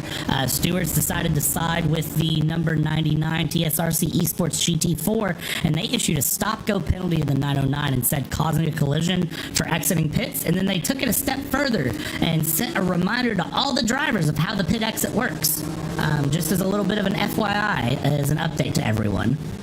Yeah, they reminded all drivers you need to remain you need to basically remain there until it's clear to join the racing line. So you are rejoining the track. So this says do not immediately rejoin, after you sit. That blue cone is where iRacing will let you rejoin. But they're saying, hey, you got to be more aware of your surroundings. And so they're going to side with the cars on the track is the note they've given. That was part of the driver's briefing that happened, 14 hours ago at this point. So sometimes reminders are needed in those moments, but that's how the penalty is going to fall here on the track. Yeah, and it's good to see that not only are the stewards, taking that moment as we have a replay of Jack Cowie, the number 46 there, spinning in a scary position there, I'm not going to lie, but very thankfully able to get moving without any incident. I thought they were going to get absolutely clobbered on the passenger side of their car. But, no, it's good to see that race control and the stewards are coming back out and giving those little reminders halfway through the race, because of course there's some drivers that this is their first stint, or they very recently, within the last couple of hours, just gotten into the car, and they've probably forgotten some of the specific things like that from the driver's briefing. So maybe a case that, hey, that gentle reminder is enough to kind of get everyone's head back in and say, oh yeah, we're supposed to come out of the pits this certain way, and not just how we traditionally would do it, which is just slam the throttle, get in line. Yeah, so we saw a car pitting there. If we can go on board with that car in a second, we'll show you what we're talking about for the pit lane rule. And then basically, I guess the two different lanes we're going to use to determine when you're allowed to pit. So if we can get there, there's a nice in-car shot. Look at that nice purple hue inside the car. We'll watch here. This will be on board with the 281 Hayden Phoenix Miller, part of Nomad Academy. So we're going to come off the pit road here. Now we're going to pass by the pace car. So this is when you can speed up. Now there's a blue cone just on your right. This is where iRacing says you can merge. Cool. What the stewards are saying is beyond here, before you merge back to the left, you need to also take some personal accountability and making sure you're not just kind of like throwing yourself in there as a tackle dummy. Yeah, and it is one of those moments where the drivers, have to be a little bit heads up. You're going to rely on your team to communicate with you a little bit too, because the teams are going to be able to look at different camera angles, different angles beyond, you in the cockpit, and look through and kind of tell you like, hey, do this, do that, here's this, here's that. Jack Cowie having another spin there, not having a fun night there in P30 and the GT3s, but, that's where you're going to have the team kind of help you out and say, hey, you're joining in, tap on the brakes a little bit, slot back into traffic, or hey, you're a GT4 joining in, GT3s are coming through, stay to the side, give the GT3s room, and you just need to rely on your team a little bit there, just as much as you rely on the mirrors. Yep. So we're coming to the last 9 minutes of your first commentary stint. Brad, you've been here for 3 hours now. You're going to get a small break and come back in later with Lorenzo Bonder. But I'm going to ask you first off, for these past 2 hours and 50 minutes you've been watching the Buttkicker Britcar 24, what have been your big takeaways? Big takeaway is it's fun to be a GT4. There's been a lot of battles through the GT4 class, top and bottom, and there's been a lot of heads-up driving from the GT4s with helping facilitate those blue flags and those GT3s coming through, and helping to, just make the action happen where it needs to and have the moments they need to have to keep the racing going. That's one of my big takeaways. The other one is patience is a virtue, and, remembering that this is a 24-hour long race, of which we still have 10 hours left to go. That's longer than a traditional work day. So when you think about that, you've got plenty of time. Anything can change, anything can happen, and just having that patience regardless of the position you're in and just letting the race come to you. That's been my two big takeaways, and it seems like out of the drivers I've interviewed through, they've kind of shared the same thought process of, hey, we're just kind of getting through, let's see how this goes. So if you could pull out the Brad Dalton crystal ball for a second, what do you think is possibly a story or two our viewers should be aware of in the next couple hours? A couple of things I would keep my eyes on is Cube Controls and TSRC eSports back there in 5th and 6th place in the GT4 category. Those two have been swapping that P5 off and on this entire time.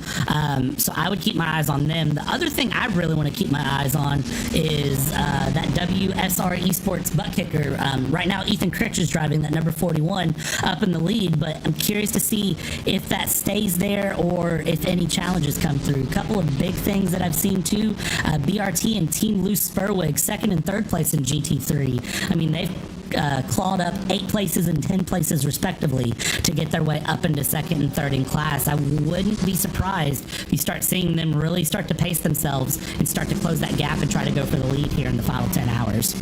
Yeah, that GT3 lead has been something to watch for the past few hours. It's been all WSR all day. They started on the pole, and they're still up on the pole here as we get ready to close into just 10 hours remaining here in this 24-hour race at Silverstone. So it's been an amazing run for those guys. As you said, the GT4 battle has been more up in the air, more up and down, and just people everywhere, through that leaderboard. But you're right. I mean, both BRT and the team behind them, which is Team Loose, have clawed really effectively, right? 8 spots up for BRT. Team Loose is 10 spots up.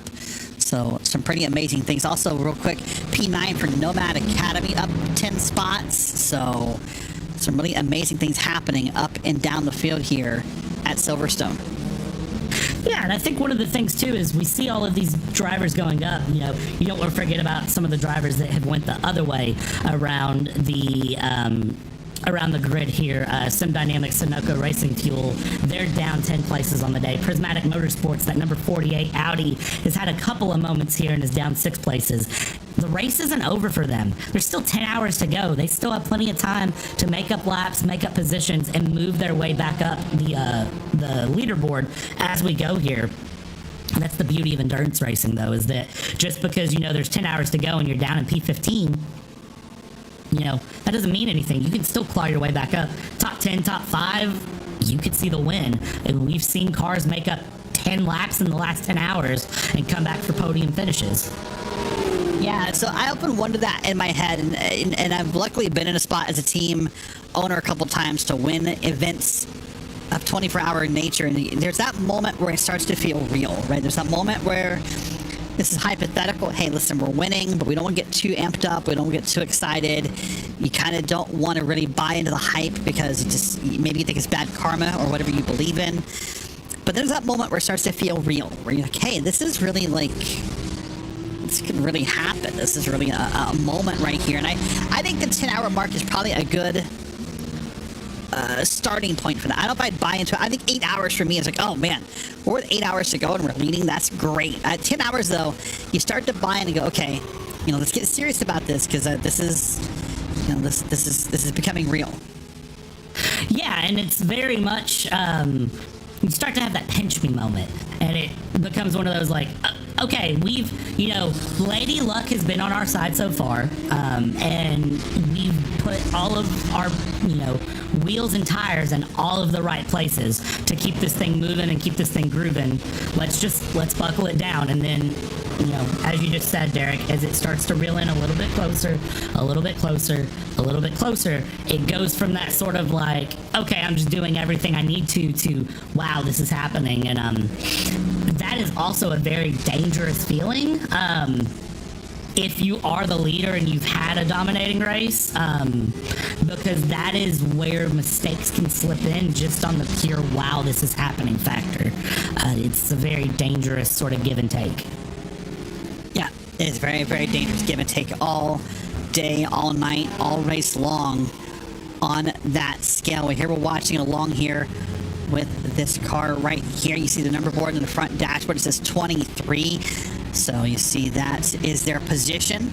The car number is on the side of the car. So we're using those digital number boards here in this race. And now we got a car that doesn't have a digital number board. That's not helpful to me. Yeah, that's a very interesting moment there. I think that 01 there on the side is what we're looking for. Is where the digital number board is placed on the car, I believe. So we'll keep an eye out for that as this time goes on. Well, Brad, first off, welcome to the RaceSpot family. It's been nice. I read your introduction. It's been a busy week, obviously, with American Thanksgiving, so I haven't had time to really respond to it yet. But I'm sure the RaceSpot family is happy to have you here. I know I am. Well, the viewers will get to know you over time throughout the many RaceSpot broadcasts. But, well, hey, what a way to break yourself in besides a 24-hour broadcast.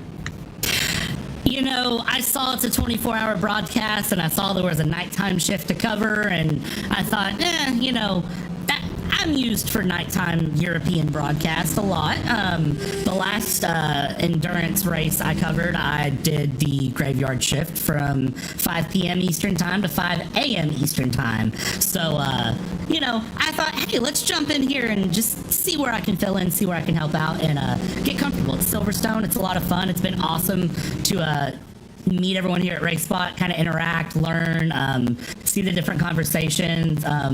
No conversations about food, but from what I understand, that is coming. So we'll see how those conversations go. But yeah, it's awesome to be here. I'm probably gonna go eat some food, and then I'll come back for a couple more hours in the middle of the night. All right, well, Brad, it's been great having you in the booth. We're going to let you step aside, and I'll bring in David Haynes. David, not much has really changed in the hour you stepped away. WSR still leads. BRT is second. Satellite is still dominating on the GT4 title that are pitting right now.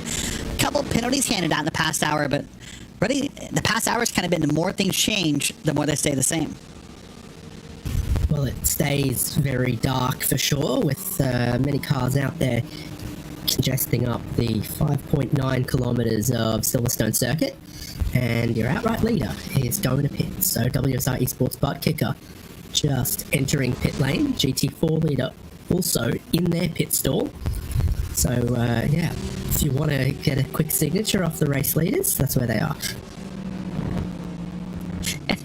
I laugh at that thought because I know that's hopefully not something that happens too much on road racing, but I remember there being a red flag in a NASCAR race at, gosh, I think it was the Glen back in the 2010s, where a fan hopped one of the shorter fences and went and got a signature under a red flag.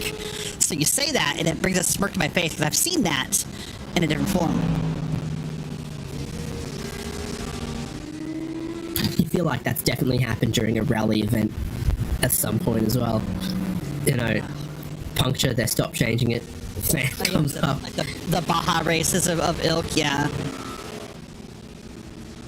Yeah, I don't know. When you say that, what comes to mind too, I know it's not the same thing, but there's that spot up the Bathurst Hill where people stand throughout the day and it's really like full of flash bulbs in the beginning of the race. I'm like, no, don't stand there. That always makes me nervous seeing people standing there. Not that they're asking for the race is happening. They're not asking for things, but I mean, you're just too close to the track for my comfort. But speaking of close for comfort, there's still some great battles here, David, on the track. I mean, that battle is back now again to 7 seconds between Satellite and ST Racing Esports on the GT4 side. It's less than a minute between WSR and BRT. And I was talking to Brad about, and maybe it's because of the fast repairs, maybe it's because of people just wanting to do well, or I don't know what it is, but sometimes when we get to the 10-hour mark of an endurance race, there's no such thing as the same lap battle for a class lead. Yeah, so it's kept moderately competitive across all the divisions, which has been nice, and then we've been able to pick up battles across both classes as they unfold. A few cars that are sort of finding this opportunity to showcase the depth of their driving lineup and try to get some back. Ooh, and that's an Audi that has looped around. 21 in position 21. Sorry to make up. That's something that's really become a problem in the past couple hours, David, is that that backwards spin through the corners. It's become more and more prevalent as the night goes on. I don't know if it's just drivers pushing too hard, but it's become more and more of a problem.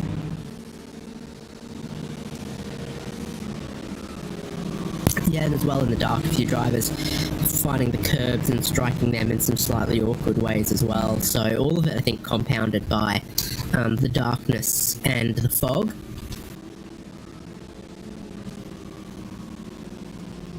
Yeah, the fog has moved in. I was concerned how thick the fog was going to be, honestly. I had it in my mind for some reason it was going to be, thicker fog. The sim is indicating this is a light fog the last I checked.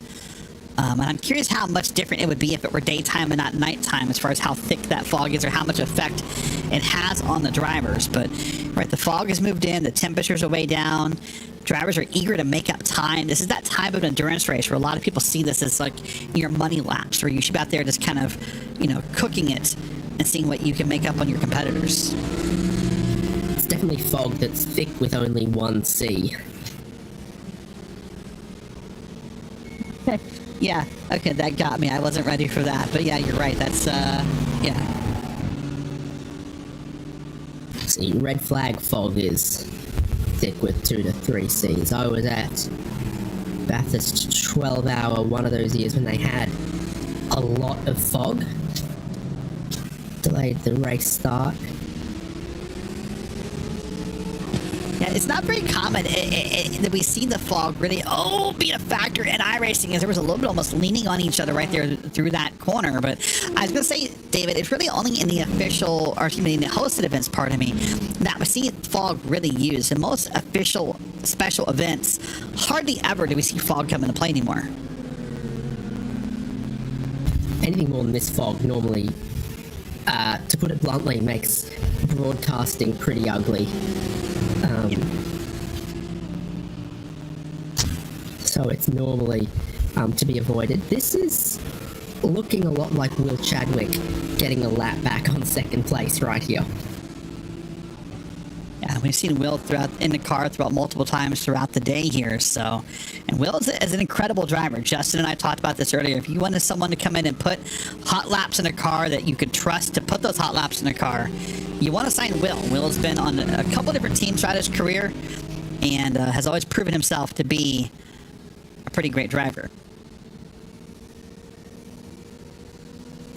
And frequently race spot collaborator with me on 60 plus racing adventures, where our combined age doesn't reach 60, but once we add Hugo it does. I mean, just Hugo alone makes it 60, right? Oh, it's funnier when it's just a subtle little dig. I'm probably fired for that. But moving on here, you're right. I mean, Will is... I thought Will was trying to make the pass here, but I don't know. Is he? I thought Will would have made the pass if he was trying to. Well, he did. He had a big dive at the end of the Wellington straight. Yeah, you're right. Sorry, I had card numbers mixed up in my head. I apologize. Oh, that was a close one right there. Yeah, you're right. I had the cards mixed up in my head, and I apologize here. It gets a little hard in the dark here. Sometimes whose car is who and the card numbers, but you're right. Watching this happen.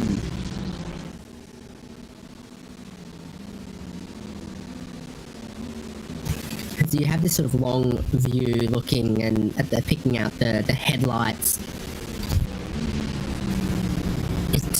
The number of times I've been driving somewhere on the road, I look in my mirror and I go, oh, that's a BMW Z4. I've seen those headlights in my mirror around the Nordschleife many, many, many times. That happens to me with great frequency these days. Now, in real life, they're not flashing your headlights at you like they do in the sim, right? No. That wasn't a confident no, David Haynes. That was a maybe sometimes.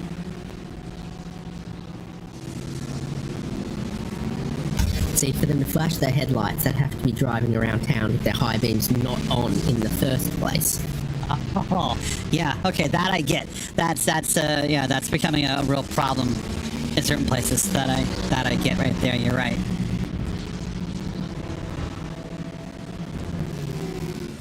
At one point I knew the German word for high beams, and I've forgotten Someone has to do their Duolingo. Yeah. It'll have Licht in it. Yeah, I'm good at many things, but in this category, you're off on your own. Because just to go along with my other favourite German racing words like Hochgeschwindigkeit and Bremse. I'll take your word for that those are racing terms, because speaking German is not one of my many talents, so I'm going to trust you when you're using words and you're using them correctly in this moment. Look at this battle is still going on here, by the way, David. This has become a battle that's really been going on for the past, 4-5 minutes now. And there's no letting up in this battle right here. In this moment, here's some traffic. Just getting away, though. That green car just put him 3 wide, and I thought for sure that was going to be a little bit of damage right there. No shortage of touch and go moments. Like, there was nearly a bit of damage for effect simulations. They've been around in the last lap. One of the teams contending up the front of GT3 inside of the top 10. And definitely inside of the top 5 on plenty of occasions. 4th at the moment.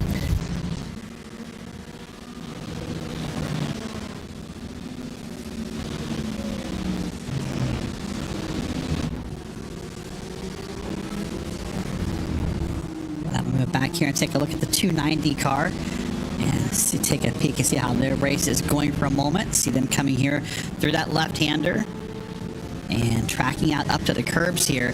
Now, I think it was right before I came in, I heard you talking about avoiding the curbs. I think you were more so referring to the sausage curbs, but for those maybe who are new to the broadcast or new to watch this because they have a family member or a friend or someone in this race, can you delve a little deeper into why the sausage curbs or why the curbs are so dangerous here at Silverstone?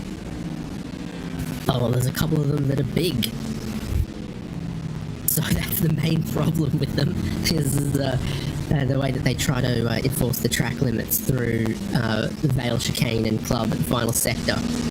Just seen a few cars hit them, and I think you'd sooner hit a deer than hit those sausage curbs. Yeah, you might do less damage hitting the deer in most situations than hitting the sausage curbs here. You're correct about that. So you're right. They're big. They'll offset the car. They'll loop you around or do more damage than that even at times here at Silverstone. Watch this here. Effect. Mercedes. This is where they spun around. So they're down the inside at Village, and they are going into a gap that doesn't quite fit, and they're on a tight line, and they lock up and they spin. Well, luckily for them, that was all that happened there. Because when you get 3 or 4 cars going through a corner like that, yeah, I mean, everyone should have saw him, but that's still a little scary in that moment to make sure no contact happens there after. You're holding your breath as a driver, hoping everyone sees you and swerves to avoid you.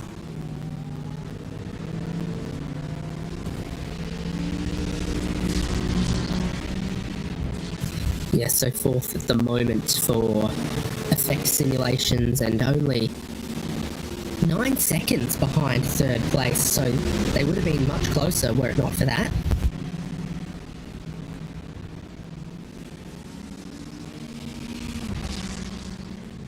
Here comes a pass here. This will be a pass on the inside of this corner. And one of the cars got by, and I think the second one's going to come by here in a moment.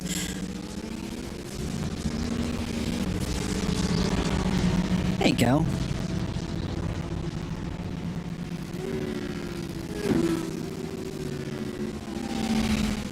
So, David, as we approach just under 10 hours here, the question that, that Brad and I were kind of discussing before you stepped back in, I think you heard it, was, Brad's just prediction of the dominance by WSR.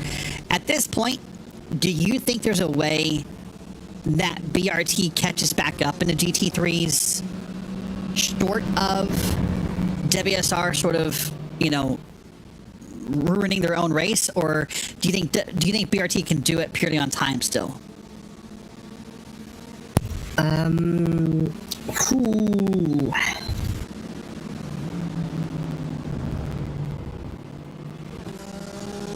I think they can still do it on time, but it would have to be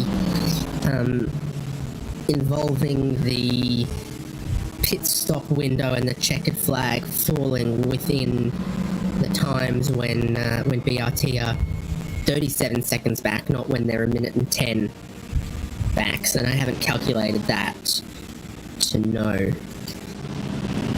But I'd say on pace, still possible. And then everything else is, of course, still possible. Oh, of course. I mean, last time by, just kind of gave you viewers at home an idea. BRT was half second faster, pardon me, than WSR. So that's good news for BRT. But when you're 30-some seconds back, a half second, feels just like a drop in the bucket, doesn't it?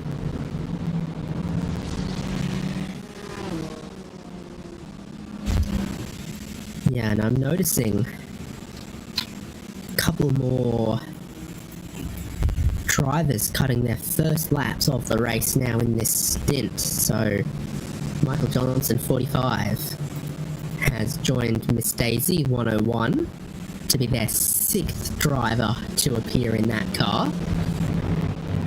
Reese Carroll, of course, was, I think, noted as joining the number 6 GT4.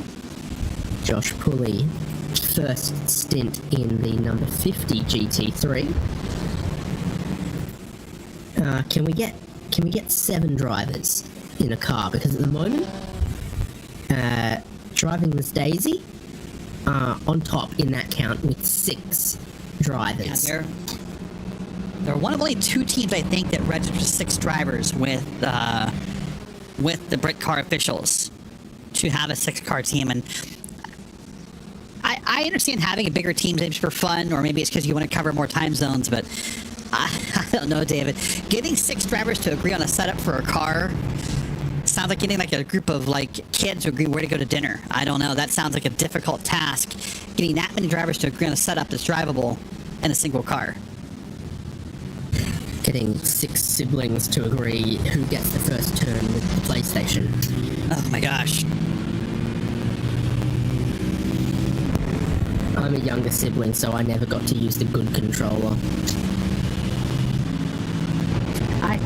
I can hear like the years of undone therapy right there in that comment of this. I could hear the hurt in your voice when that comment came out.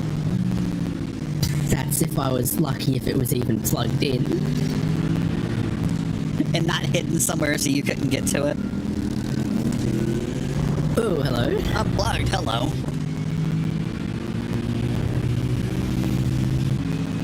Almost plugged his car in the back end of the other one, but he did right there, but... Ooh, so, it's funny you mentioned the PlayStation and video games, David. A common question I think you and I have discussed before, and I don't remember this, so pardon me if I'm going to duplicate this question. Do you remember... I guess I'll ask 2 things. Do you remember your first racing game? And do you remember your first sim? Okay. Well...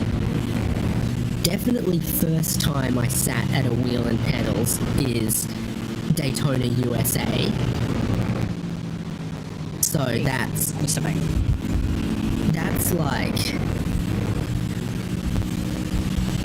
That's a key moment, even if the best way to drive that game was just mashing the inputs and slamming the gearbox between 3rd and 4th.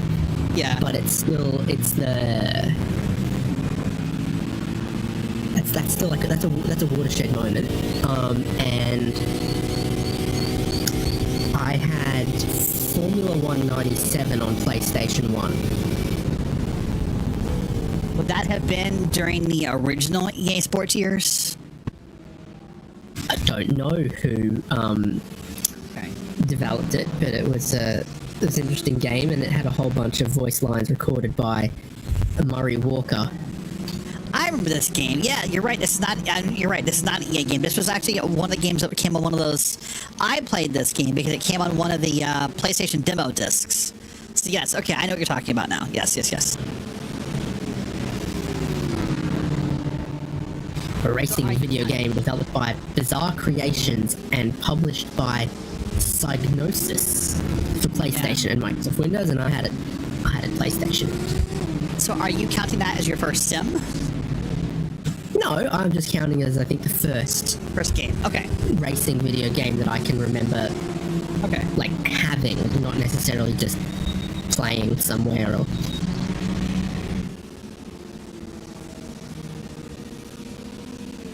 Project Gotham Racing was underrated on the original Xbox. On the original Xbox, yeah, you're right. Definitely underrated for a few reasons, and kind of something that's been forgotten about. Actually, is I'm pretty sure it's 1 or 2, and maybe you remember, David, is actually where Geometry Wars started.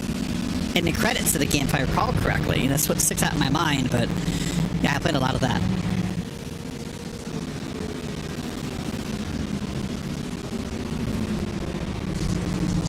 Favorite little quirks from F1 97 includes all the tracks from the 1997 season, including the cancelled Portuguese Grand Prix. All drivers are included with the exception of Jacques Villeneuve, who is missing due to copyright issues. There was a bit of a string there where every driver was licensing their name for the video game except him. Yeah. And just probably, I don't want to say this out loud. I shouldn't say that. Probably an issue of money. Who knows what it could have been? But probably most things in that case usually come down to money. So, do you remember what was your first sim? Out of curiosity. I mean, iRacing. It's the realest sim there is. Okay. Everything else is just a game. So I would. I'm a bit tongue in cheek as I say that. I know you are. I was gonna say for me, it was more sim at the time than I think the franchise is now. My first sim would have been the original Gran Turismo. My first game. I'm an old fart. I would definitely count to helping your age that 60+ adventure that you talked about. Commodore 64. Maybe Test Drive would have been my first racing game. Yeah, probably that. I'm an old fart, so definitely something on the Commodore 64.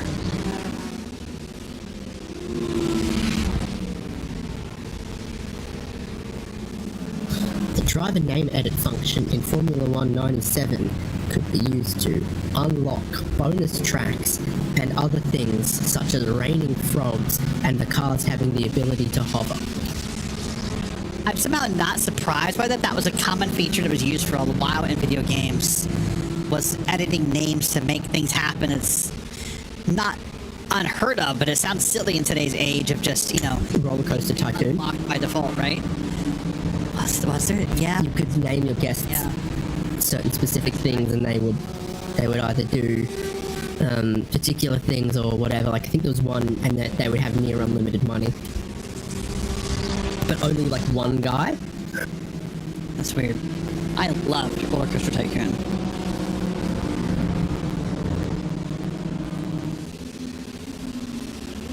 But look on track here. Here's Aiden Carter in the 20 car. Look at this big gaggle of cars on track, David. It seems like every now and then they also bunch themselves together and come up in this little conglomerate of cars. And Aiden is part of Owned Racing right now, and he is part of this gaggle on track.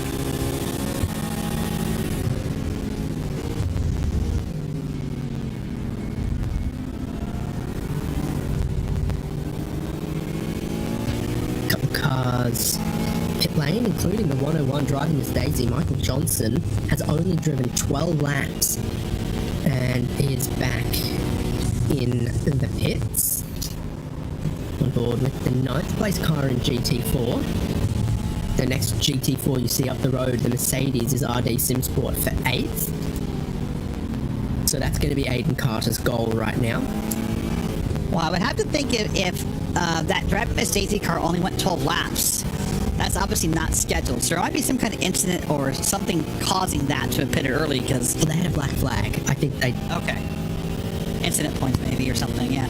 I would suspect so.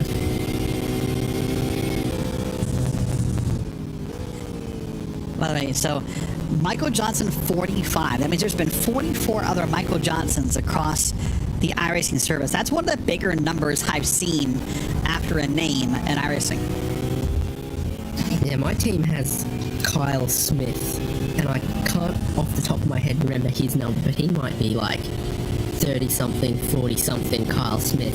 there's 2 David Hayneses, and I'm number 1, and we're both Australians.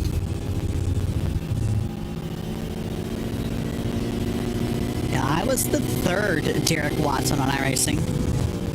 I didn't like having the number in my name, so iRacing and I came to a compromise that they could put my middle initial in and take the number off.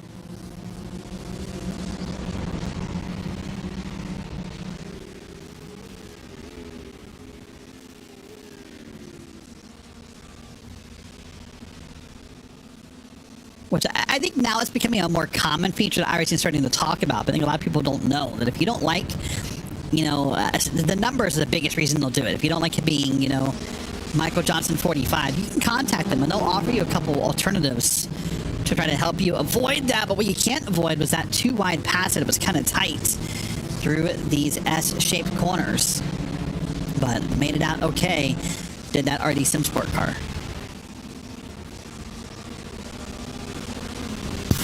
I don't think that if Ferdinand Habsburg is on iRacing, that he's going to have any problems with a name clash. Let me get this correct. Yeah, there are a few names here on track. I'm like, there's no way they could have duplicates. They've got to be the only one. And if it is another one, it's got to be them, with an old account they forgot to log into or something like that. Imagine you register for iRacing and you're Ferdinand Zvonimir, Maria Belthaus, Keith Michael, Otto, Antal Bonham, Leonard Habsburg, Lothringen, number 3. You're like, what? What are the odds? Yeah. Mercedes spins around. It was the 21st placed GT3, I think, there.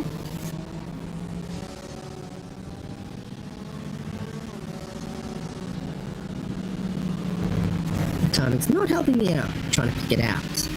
We'll take a look at Brett Widner.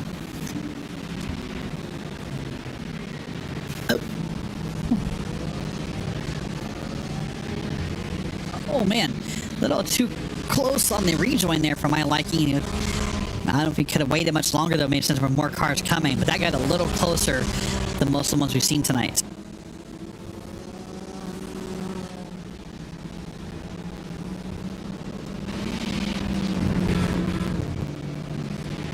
27th, in fact.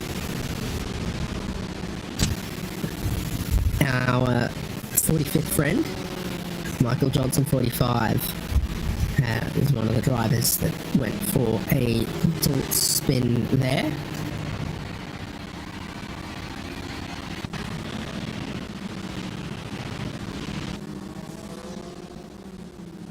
Yeah, unfortunately, another backward spin through a corner here has sort of become the traditional way to spin here in the nighttime at Silverstone.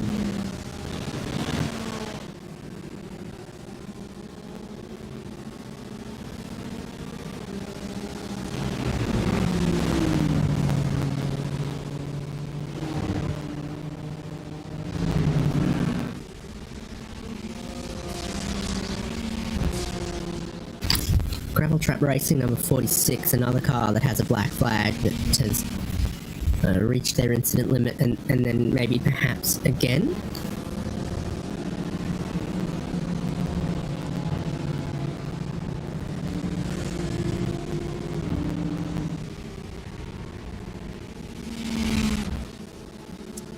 Well, earlier I said to you that BRT was making up time on WSR. They have just pitted not too long ago, so that gap has opened up again.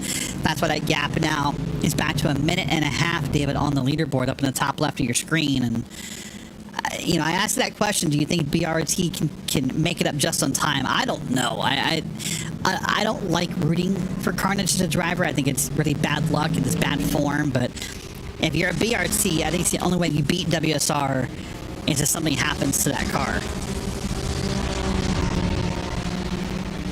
The driver lineups are very equal in both of those cars as well. It's not like very quick driver swap, lose a bit of pass, driver swap, very quick again. They're very, very even driver lineups. So,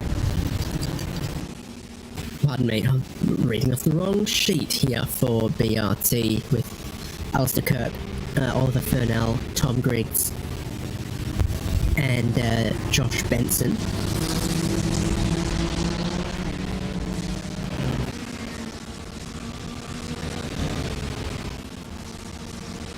But it just feels like, I mean, unless that pit cycle really does work out perfectly, like you said, at the end of the race. And even then, I don't know how you work out a minute and a half, you know, on pit road. I just don't think it's... Unless you just cut off like a whole pit stop or something at the end of the race, I don't know how you make that happen for your team. So we'll find out as this race goes on. 9.5 hours left in this Buttkicker Britcar 24. Remember, David, both classes, the leaders are going to win a Buttkicker and the haptic software they need to make that Buttkicker work.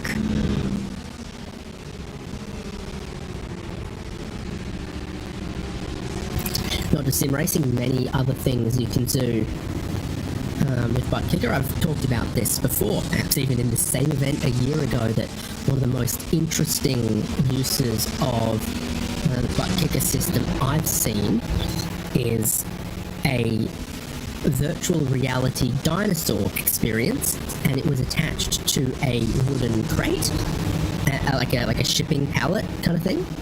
And you stood on that, and then you could see and feel the dinosaurs go stompy stompy. So I was gonna say for me, maybe the best alternate use for a Buttkicker.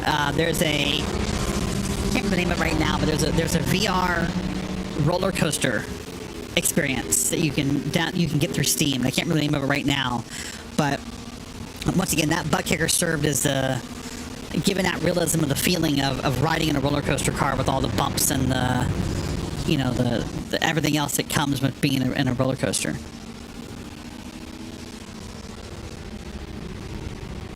Makes it realistic to being a passenger when my dad's driving.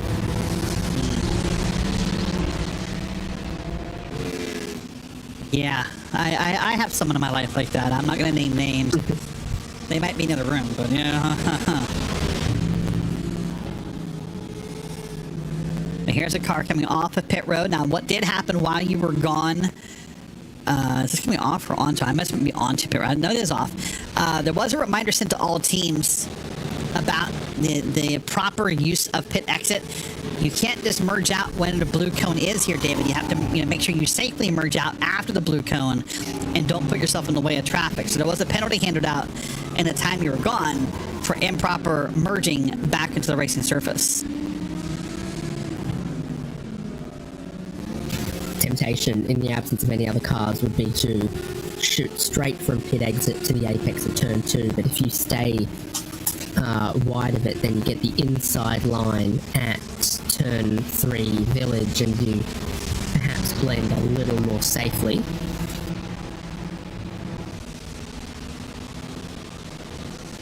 Yep, so a reminder was also to all drivers via the Britcar 24 Discord, just reminding everyone, hey, this is a rule we talked about in drivers briefing. We know that was 13, 14 hours ago now, so we're just going to remind you, merge out of pit road safely, please. But it was communicated in that method to these drivers.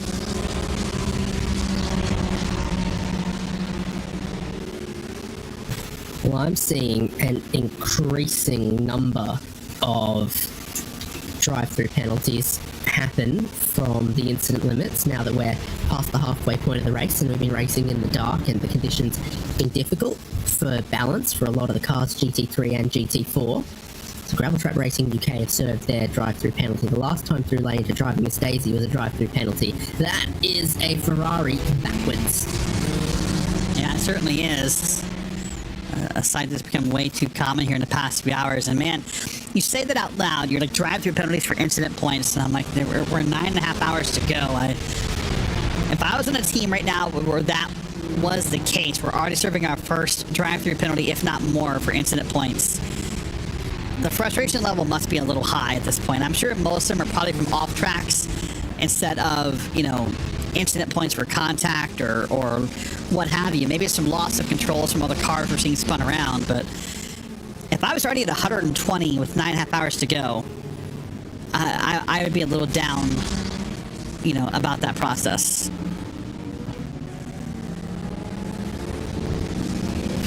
And then There's one other that I saw, High Road Motorsports 89, and it would have cost them a position, so they're now behind Truck Boys, 19th and 20th in GT3. So yeah, you could rile you up a little bit in that case.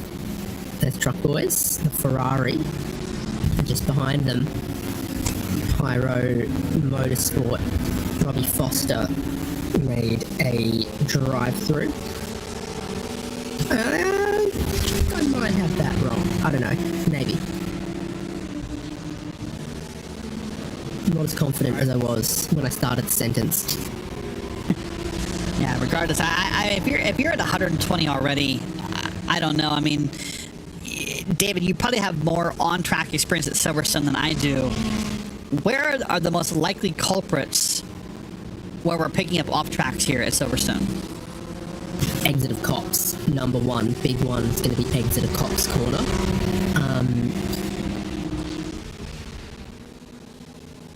Yeah, maybe Stowe. Maybe running wide on the exit of Stowe. Those are going to be the two big ones, I think. We're just approaching Stowe Corner here. So it is very long corner, very committed, off camber a little bit at the apex. Therefore so easy to just run a bit wide, trying to carry speed there.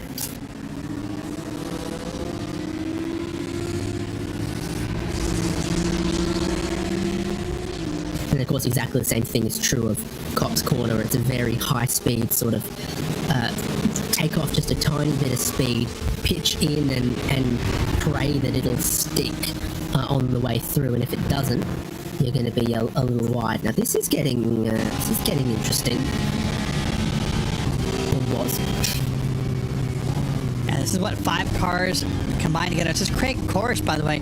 One of the drivers who's just, probably only a stint or two in, had not turned a stint as of about an hour and a half ago. So still fairly new to the car. Part of Clark St. James Racing. And is now navigating his way through some traffic here.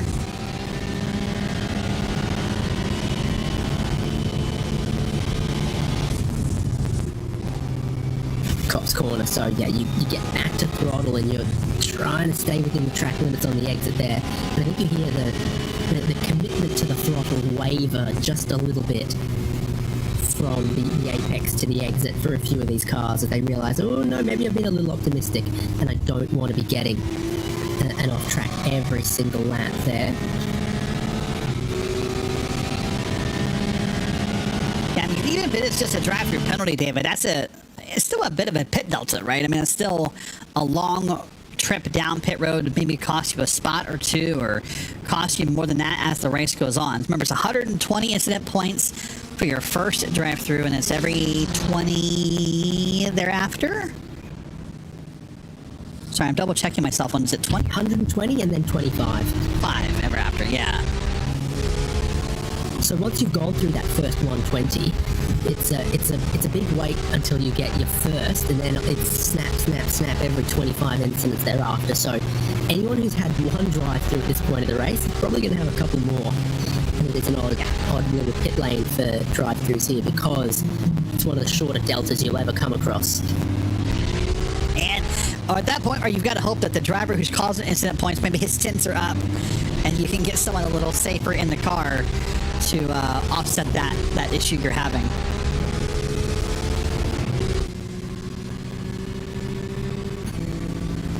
You know what the absolute shortest delta is? I do not. Delta Connection Bombardier CRJ 200 regional jet. Much smaller than a 737 or an A350. Wow. I was expecting something way different out of the answer to what we got in here. Speaking of something different, this is going to be... Well, that's different. That's a spin to the opposite side, and he sits still and then curves it off into the grass. That'll be an off track, so that's 1 incident point right there. Plus probably a 2 for the loss of control, so that's 3 right there. Well, they would combine, and so it would be the you'd only serve the worst of the 2 sentences and pick up 2x from a loss of control into off track, I think, typically.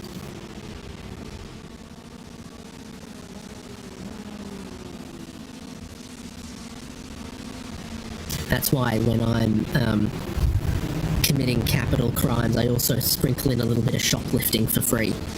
Yeah, you know, you're only gonna get in trouble for the big one. Why not?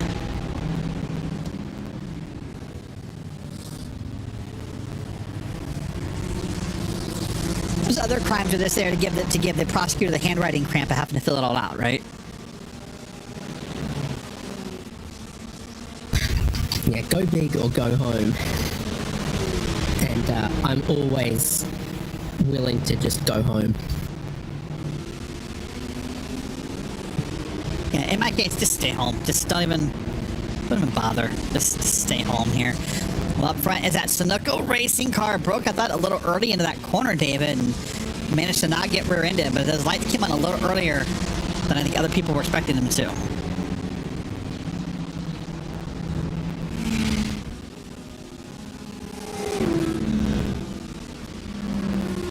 Yeah, so not to shame or anything, but the highest I-rated GT3 out there at the moment is our friend William Chadwick, 9,100, and I won't attach the name to it, but the other end of the scale is 993 in 3 digits, so there is quite a significant pace difference, confidence difference between sort of the top of town GT3s and some of the other competitors at the moment. Specifically, I think overnight as well sort of exacerbates it when some teams will, you know, anyone who's available that can cover this off, keys to you, off you go. I mean, that's probably true. I mean, iRating does have a couple flaws in and of its nature, because if you're someone who maybe doesn't touch official racing or hasn't touched it in a long time, your iRating can't improve. Or if you're someone who, you know, maybe you're not that great of a road racer, but you excel at a certain track, like Silverstone, for example. But you're right. I mean, that's a definite huge gap of almost, what, 80, 100 points of iRating. So most likely, William Chadwick will be faster than that 900 iRating driver. Oh, that's my drive-through penalty alarm. Quartermass Motorsports have caught a amassed 25 incident points and just had to drive through with Simon Hunt 13. And that's going to be difficult and frustrating as the night goes on, because once you, as you said, once you're already there, those 25 are going to rack up so quickly, and it's going to be frustrating for the drivers. It's going to throw everything off. It's going to cost you a spot here and there. It's going to throw your pit cycles off. Man, to already be there with 9 hours and 20 minutes to go is a difficult task.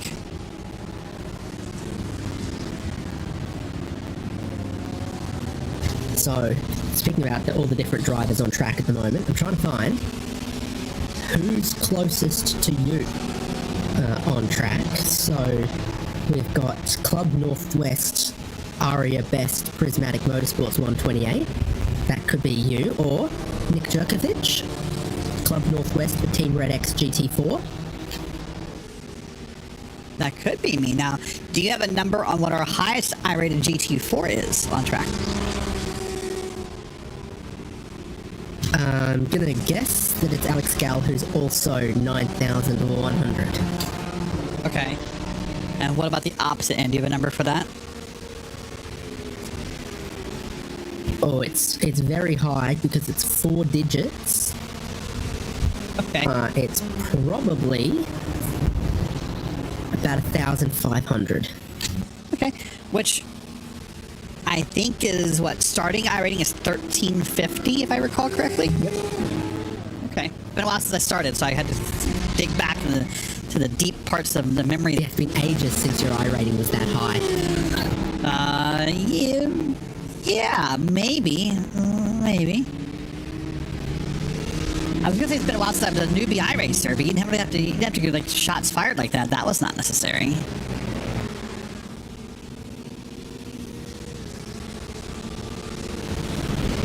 Going on in this battle for 3rd and 4th GT3 at the moment, so William Chadwick is on the charge, coming in behind Team Loose Spurwing. Looking around the outside at turn 3, maybe for a dive to the inside at 4. Oh, yep, I know him. I know him. Oh man, not only the dive in the 4, but sort of kind of slightly wiggled the car to the outside lane and kind of, not a block per se, but maybe parked a little bit more than I think you meant to. So the Lamborghini goes to 3rd place. And the highest I-rated GT3 moves up a spot, but he is 4 I-rating behind the GT4 leader, so he's not the highest on track, only highest in category. Hey, I mean, if you're only 4 I-rating off, you're doing okay, so that's just one race you can have that fixed, right? Yeah, but at that I-rating, you'd need to win 5 consecutive races to just add 10 more. Yeah, that's the truth. That's the truth of the system, is how it works. Is the higher you get up there, the harder it is to find people to race with at your I rating. So, you gotta be careful what you enter and when you enter in that moment.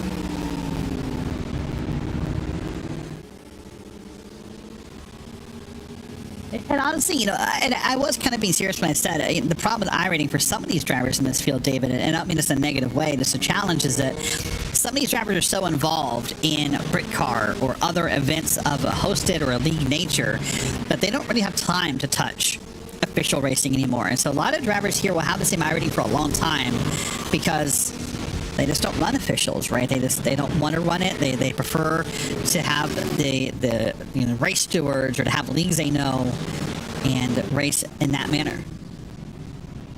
Sounds like a skill issue. Just farm LMP2 fixed. Yeah, that's a good one to farm. There's other ones to farm as well, but yeah, that's a good one. No, I take your point on board, and I absolutely agree that you see a lot of drivers and then their I-rating just hasn't moved in a year because the way they've arranged their sim racing. They may be, one night a week do one league, another night of a week do the other league, and then they're practicing in advance of those, and you just never really find yourself then also with the time to put in practice for an official series and figure it out in a way where you'll be able to do that and not cause problems for yourself or embarrass yourself or whatever. And it's also sometimes difficult. I mean, remember, iRacing gives you credits every season for racing. You get up to $10 per season, $10 US per season for going out and doing official racing. So I get why people don't do it, but I'm always like, gosh, if you have the time to go run something, go make free money. Why not? But I get why they do it. I think there's also some drivers who value their I-rating as if it's like currency in and of itself, and they're so scared of losing it that they don't want to touch officials. Those are the ones I don't quite understand, because it's like, it's not currency. We're never going to cash it out. It's not going to turn into crypto or NFTs or whatever you want to call it. So you might as well go race and have fun with it.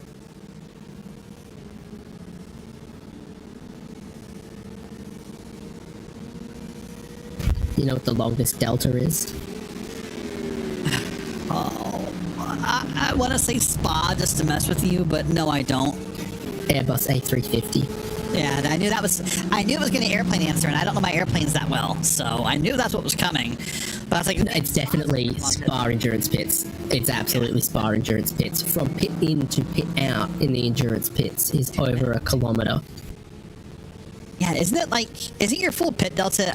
My numbers are wrong on my head tonight, but isn't it like 2 minutes from in to out? Yeah, including a stop though. So, the cone to cone as a drive-through is more like 100 seconds. More like 80 seconds. Right, and then you add in your stop for tires and fuel, and it becomes over 2 minutes, yeah.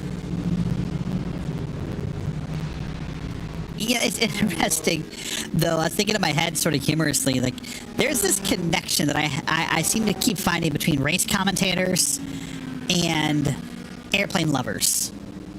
There's you, there's Joshua Lee, there's Evan Pasoko, and a few others who are just all about airplanes. And it's just one topic I know basically nothing about. But if you hang out with Evan Pasoko and Joshua Lee for too long, your YouTube will be full of videos about plane reviews and all kinds of stuff.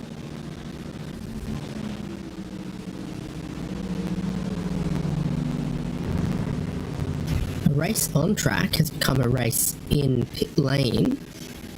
It's No Limits Sim Racing GT4 and RD SimSport GT4 in pit lane together. No Limits has just left. RD SimSport still taking a bit of service.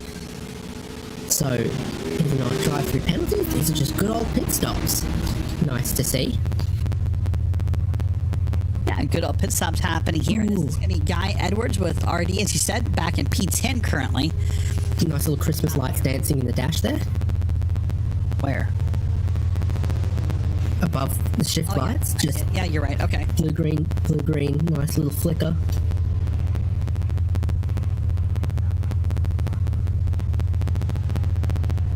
Patiently waiting here for gas and tires to come in here and see what he can make of his next stint. This is Jake Pitt on track, part of Aztec Racing.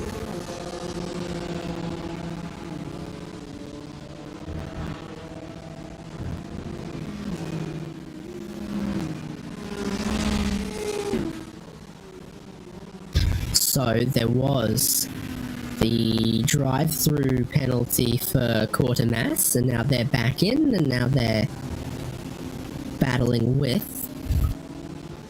It brings the battle together here. 63 is Quartermass, the 390 is Aztec, both BMW GT3s.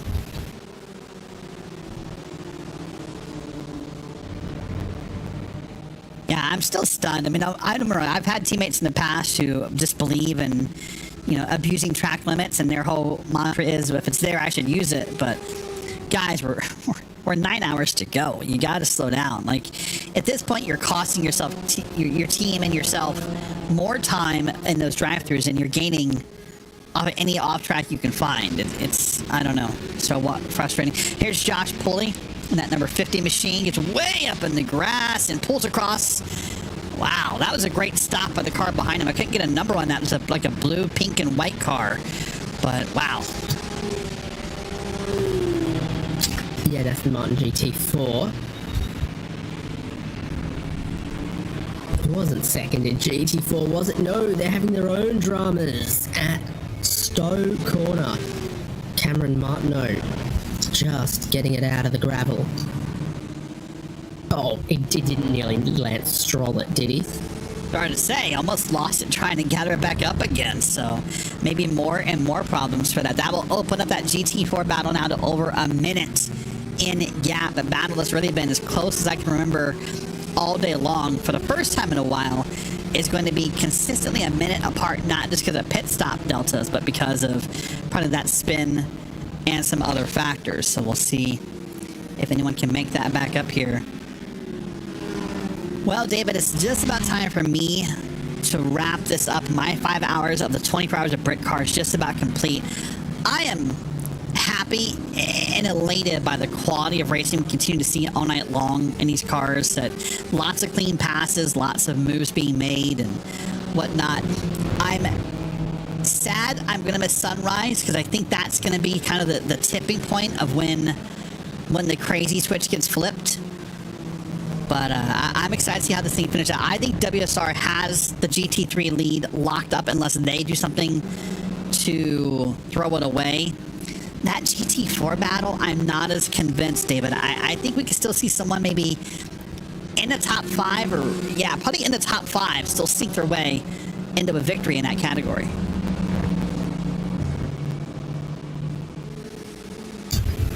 Go and throw out a curse. You just got to say that they look to have basically locked it up, and then I've got like various fingers crossed. And yeah, you're right. I mean, if I was a team owner, but yeah, shut up. That's not nice. But yeah, with 9 hours to go, I mean, they've got a pretty sizable lead here. So they're doing a really great job. Is Ethan and everyone there at WSR and Alistair and his teammates at BRT are going to try to keep them honest all night long. But we'll see if that can happen.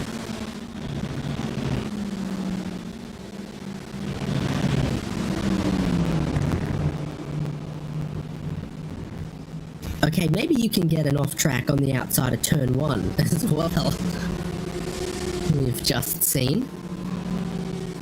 Yeah, apparently so. I watched that as well. Here's Simon Hunt. Number 63 machine. Watch this here. Going to come through the corner.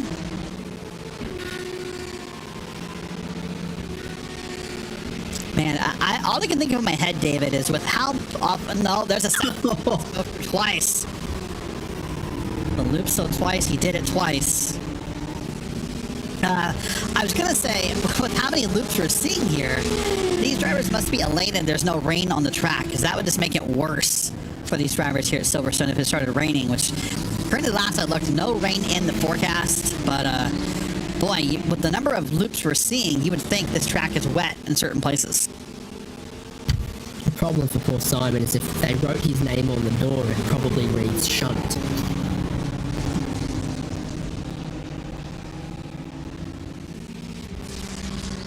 That might not be helping him.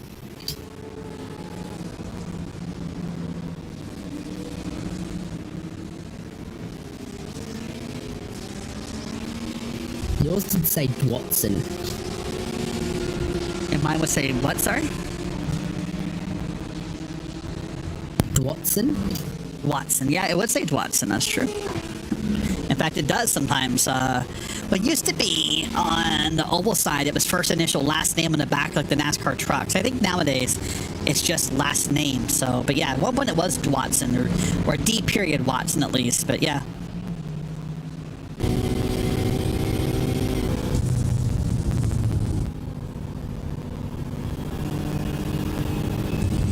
So I think you can get an off track on the exit of Cops Corner, like I said earlier. And that counts as a pass for position, even potentially. Yes, indeed. TSRC go ahead of Gusteau's racing team on the exit of Cops.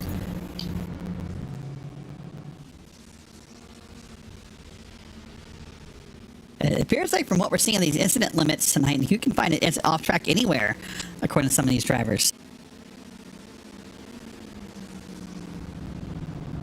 It looks a little easier for the GT4s because they've got less downforce. There's a lot more corners that are challenging and you can wash wide out of. But GT3s just get themselves into trouble faster. Yeah, I would agree with that as well. That's probably a fair assessment of both classes in this scenario.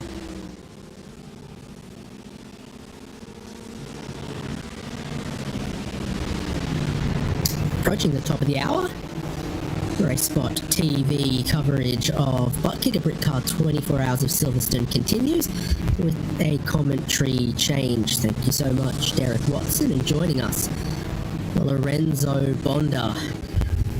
Sick of me yet today, Lorenzo? I was going to say that it's not like we've commentated together like 12 hours ago, haven't we, David?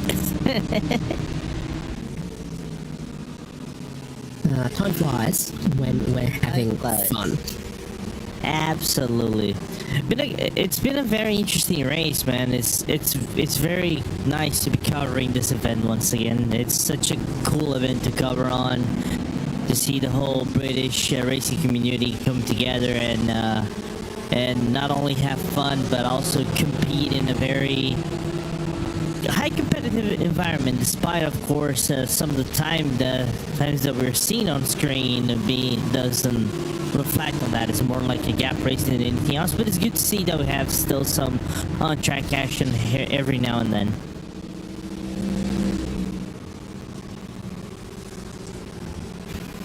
Well, almost 15 hours into this race, and we have another new driver. To look at the replay for Sean McCardle. Oh. Not the first, probably not the last to lose the rear of an Audi R8 GT3 in these cold conditions, but Maria Krujkova for Prismatic Motorsports Minerva's first laps of the race, joining a 5-driver lineup in the 128 GT3. This has consistently happened, even past the halfway point of the race. New drivers finding their way around Silverstone. It is dark now. It will remain dark for quite some time before sunrise. It has been dark for quite some time. There is a lot of dark at this time of year. Yeah, it gets basically into nightish conditions around like 4:30 p.m. in Britain as a whole, around the time of fall to winter. So it's a little bit natural. So we're gonna see maybe a very late sunshine around like 7:30 in the morning or something like that. 7:30, 8 in the morning. But the one thing that is going to remain constant basically this whole race, as we've seen, David, is the cool conditions, right? We haven't seen a hot track around Silverstone whole race. No doubt we will, with the light fog sticking around. So it'll be just choice, beautiful weather.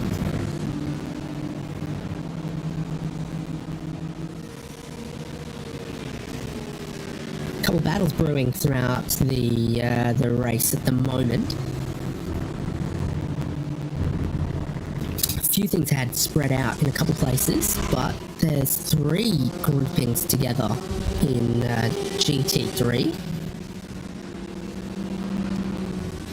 Lask Tech Racing are going to have to stop soon. Sim Dynamics will pass them. And Prismatic Motorsports and Wild Things Racing in 13th and 14th.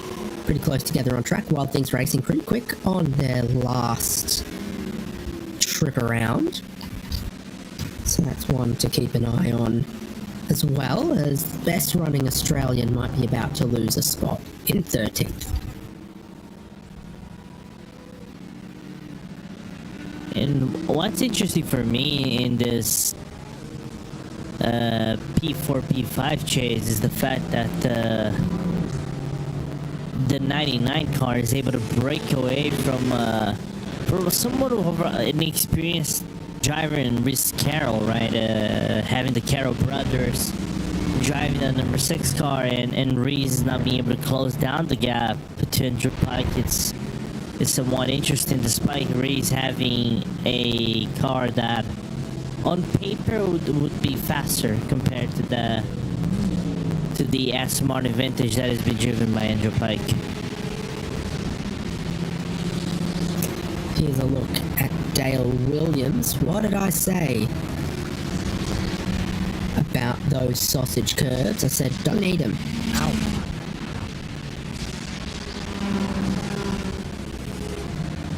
Currently P12, so that's why Lask Tech Racing are where they are, because they came to a complete stop at the end of the lap in the runoff. Now have gotten to 30 laps on that stint. They're in pit lane at the moment. I think that might be a driver change to William Humphrey in the number 29 car. We just had Dale Williams. Now he's out, William Humphrey in.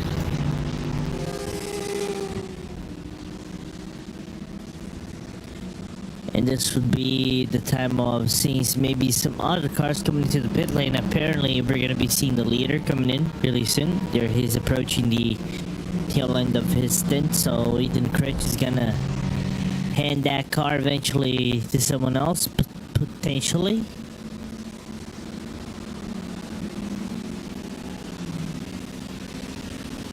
And we're not going to options in the 41, but the only teammate connected that's already driven.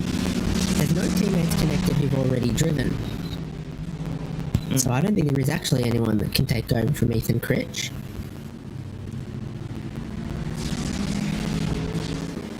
He's going to be enjoying some long hours of racing then, basically. Okay.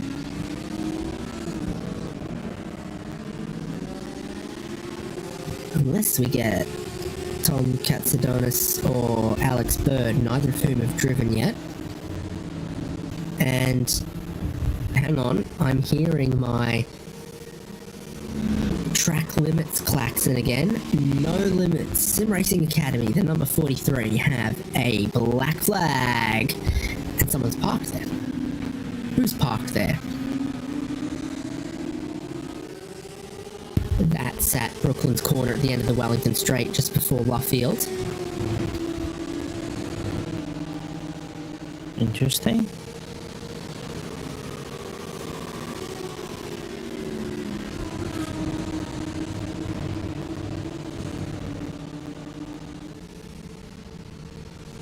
My eagle eye didn't spot anything.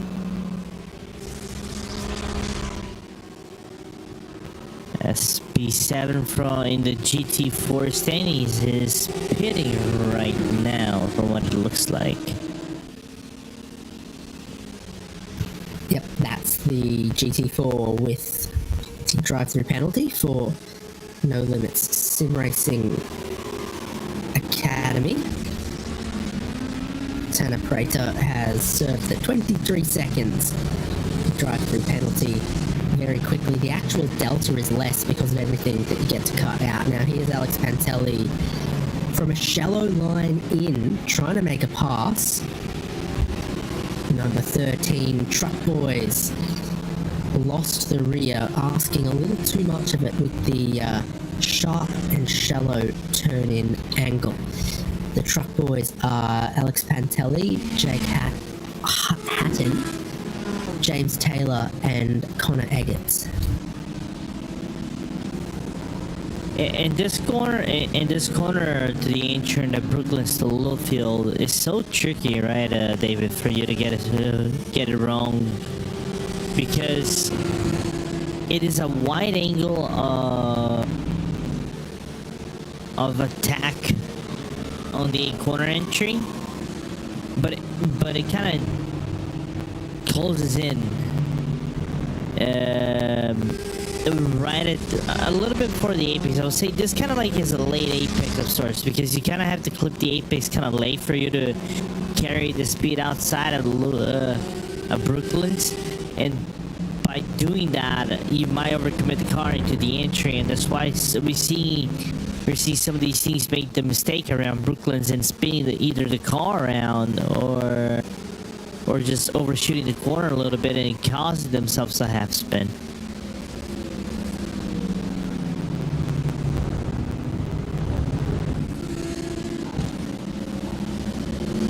A couple of cars on pit lane tickets RC eSports for GT4, Quad Dash Racing in GT3. Mike Fowler brings it in, and Denzel Clarkson will take it out.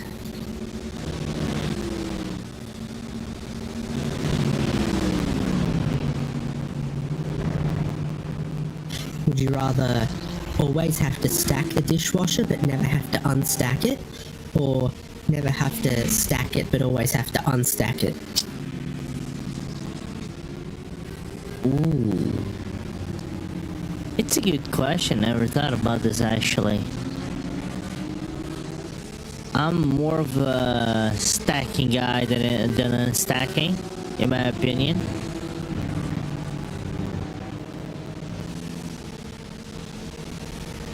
I would go always unstack it and never have to stack it, because once it's stacked and run, everything is already sorted into all the plates are here, all the bowls are there, all the cutlery is there, and then it's clean. Okay.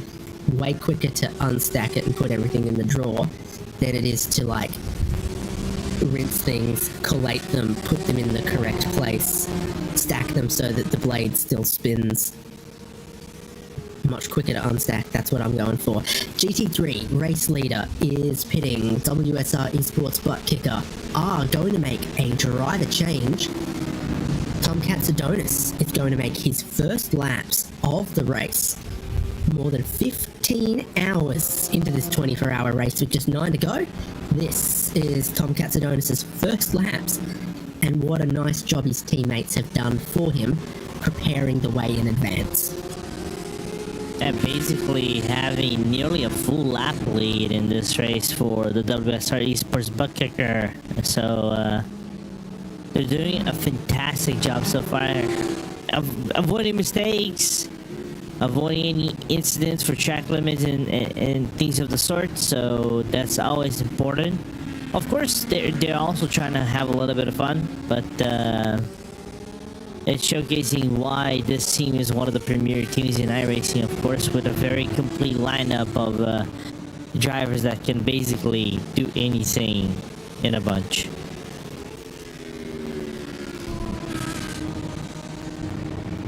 So WSR eSports Buttkicker moved to 5 drivers in their car.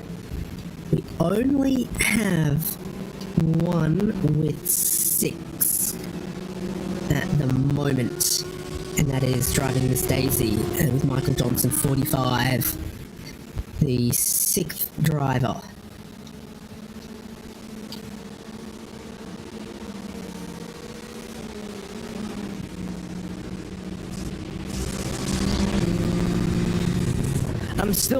I think nowadays you cannot have the 16 driver challenge like you could have back in the old days in iRacing, can't you? The maximum number, I think, is 16. I don't think you can have 18 drivers, but you can have sweet 16. Down the inside of Stowe Corner, Daryl Young takes the Wild Things Racing BMW ahead of Prismatic Motorsports, or does he? Yes, he does. Yeah, easy move, not wholly contested right there for Wild Things. As the BMW starts to make a little bit of a breakaway. It's interesting how the track is for GT3s, right? Normally we commentate on other events, as we're seeing Jaco Wipnar making a little bit of a mistake. Also at Brooklands, another car at Brooklands making a mistake. And there's a meatball on that 74 car now as well, Team Greenprint. I don't know if the meatball was already there and it helped them spin, but one of the few flags being displayed. Triple S Racing Britcar 376 also have a meatball flag. I'm putting 2 and 2 together, and I'm getting 4.3. Interesting. I wonder which places you can actually have a meatball flag unassisted in this racetrack. Maybe only if you catch the sausage curbs in a very wrong position and you go straight at them. Yeah, if you just straight lunch the sausage curbs in the final sector, I reckon you'll break the splitter off, damage the floor, do something, particularly if you hit it a couple times. You could meatball yourself. Because the likelihood of you catching a broken tail link or something like that, just because the bounce effect after that is near certain. So, yeah, it makes sense. Good news, I can no longer see a meatball flag for Triple S Racing Britcar because I can see a black flag instead for the number 376 GT4.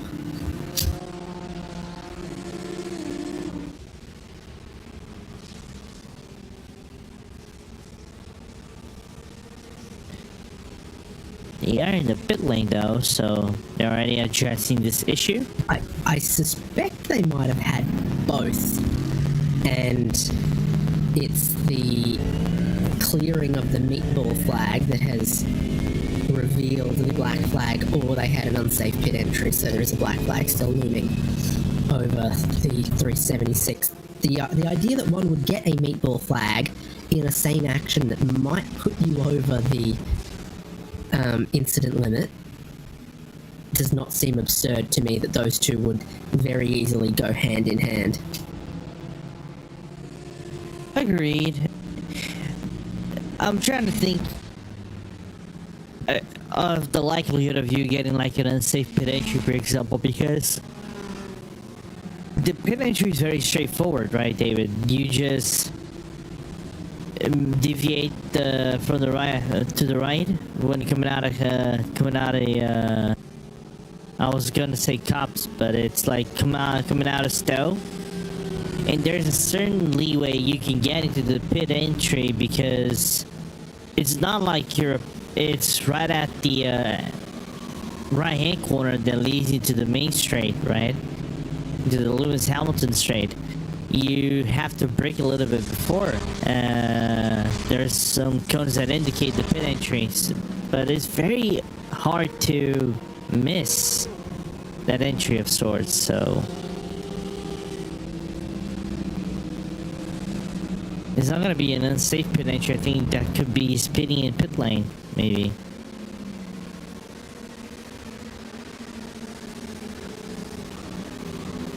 How many flags could you possibly get at once? That's the challenge. GT4 leader Satellite Racing pitting right now.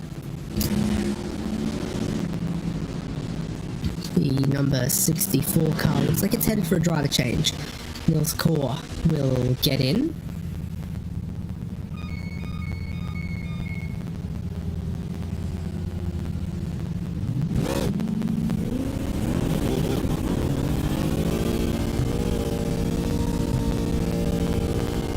I'm trying to remember if Ryan is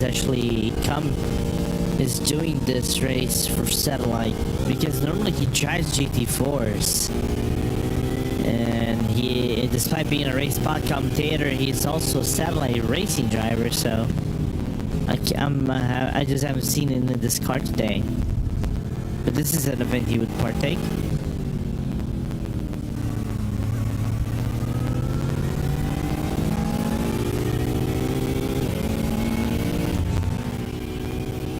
Meanwhile, from what it looks like, Sean Langton in fourth place made a move. Yeah, that's his team Red X. Stop the battle between fourth and fifth. Goes through. This is a tentative little outlap on new tyres.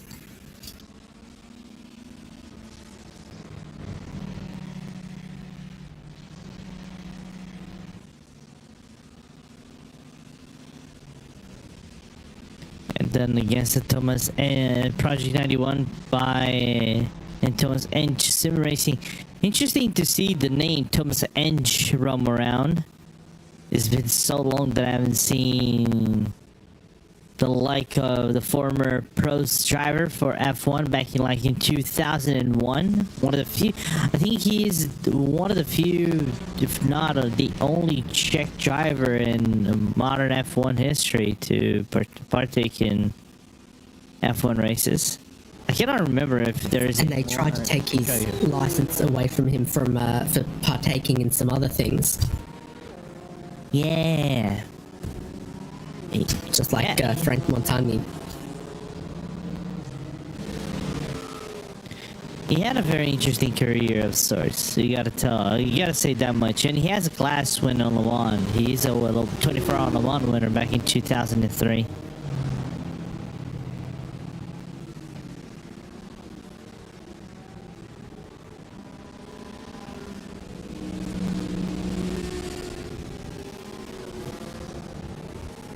Back in these, it's interesting to think about. Like 2003, he had the Bentley Speed 8, the good old Speed 8.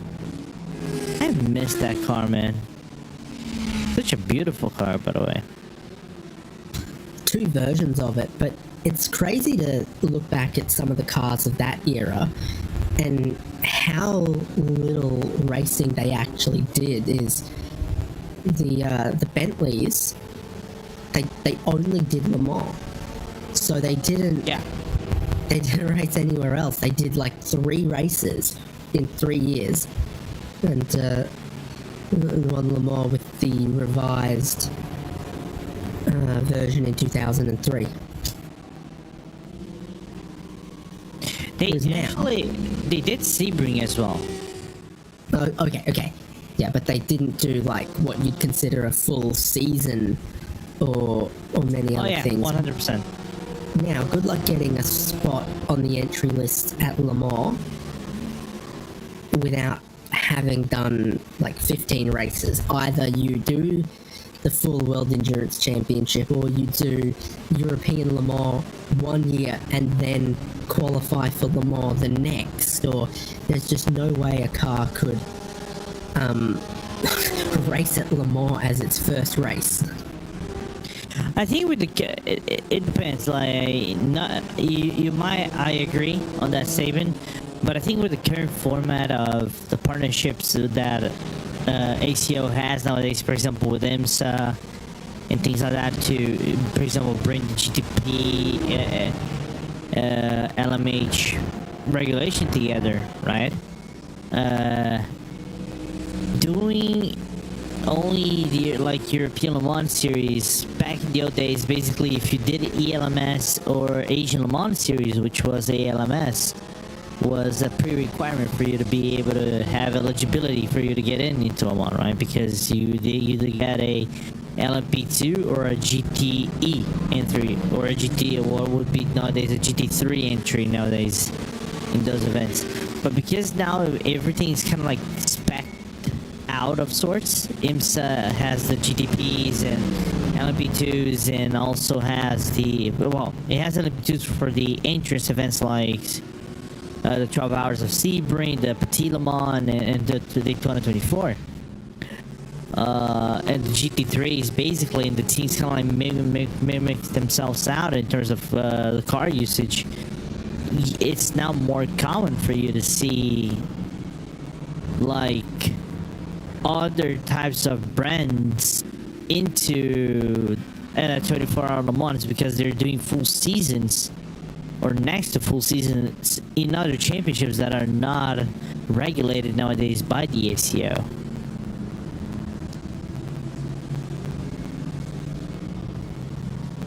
What a sports car world we're living in right now.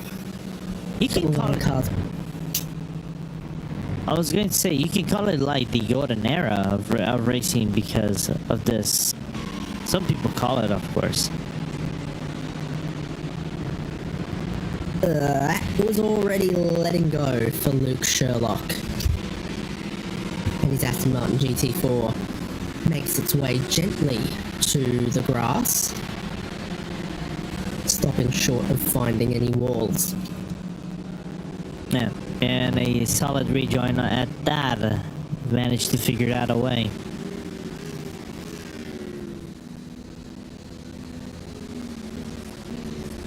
And I'm trying very hard to not make Sherlock jokes on broadcast.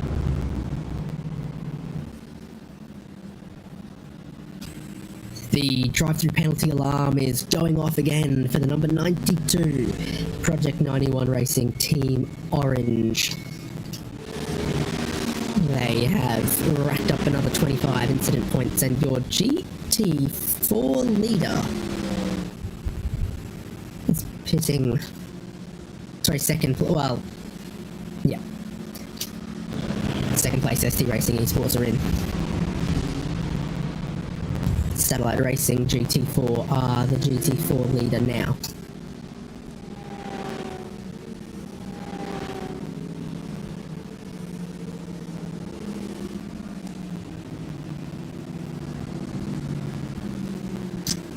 Project 91 Racing Team Orange have served their drive-through penalty.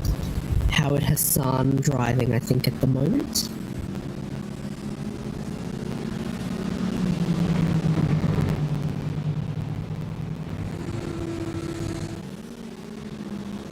Yes, that would be correct. Yep, and I'm looking at a potential battle for P11 between All Things and Prismatic. See if that is actually gonna happen. But it doesn't look like it's gonna be of sorts. Well, because of ST Racing Esports pitting, they're gonna lose second place to Altitude Esports with Sim stickers.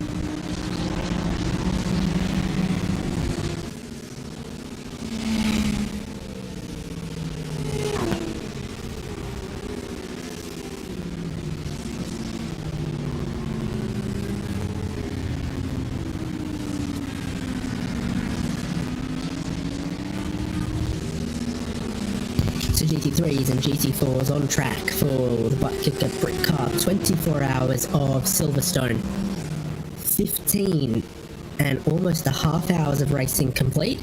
They're still racing through the darkness at Silverstone with sunrise many hours away and 8.5 hours left on the clock till winners in GT3 and GT4 can be crowned. Take nothing for granted until the final lap in endurance racing. Yeah, that is true. It's basically, it ain't over until the fan lady sings.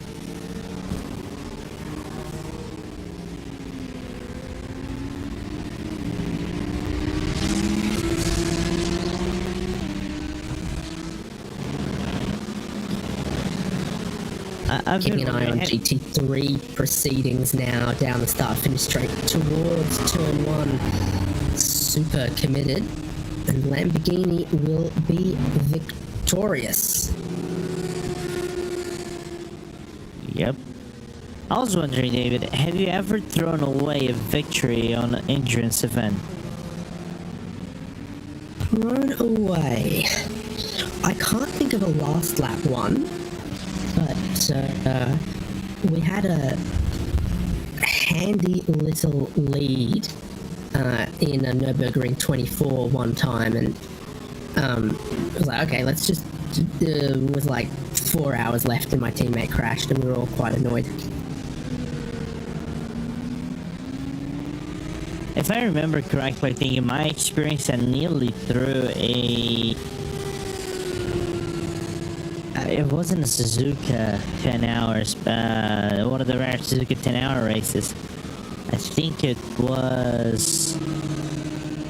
I nearly threw a Petit Le Mans race away, but it was actually my teammate kind of did it about 2 hours later with 2 hours and a half to go, so... So I think of all events that I still have a losing record streak of sorts and never was able to completely properly it's potentially Petit Le Mans. So there's another meatball flag out there, and it's the number 31 in GT4. Connexus Motorsports are already trying to take their repairs.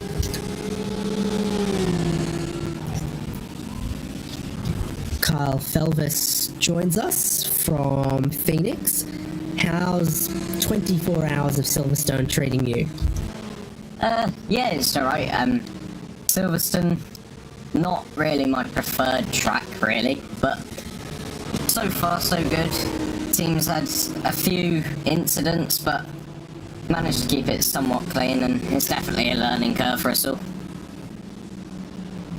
5 drivers have driven for you guys in this entry. Is that the plan? I love to see a driver entry where you got 6 drivers, 8 drivers, however many you can squeeze in. You guys are at 5 at the moment. Yeah, 5. I think that's what we've chosen for this event. It was going to be 6, but we had one pull out last minute, so we've gone down to 5 and we've split that between us, and we're all happy, so. And the Lamborghini? I think it's a good choice for us. I think there's definitely cars that seem to suit the track more, but for our team, I think the Lamborghini's a solid choice, because I know a lot of the other boys, they've driven this car quite a lot, and they enjoy it. So we chose this one based on the fact that they're used to it, and it's quite a safe car to drive.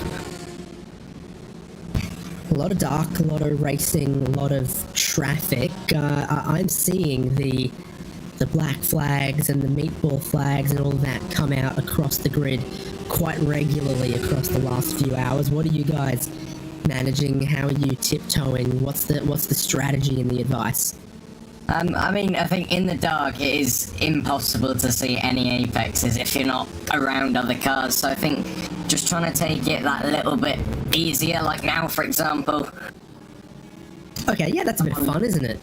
Yeah, just, you know, moments like that where you just got to keep your wits about you, especially the early hours of the morning where a lot of people will start to become fatigued and tired and make mistakes. So I think you've just got to keep your wits about you, especially in the dark.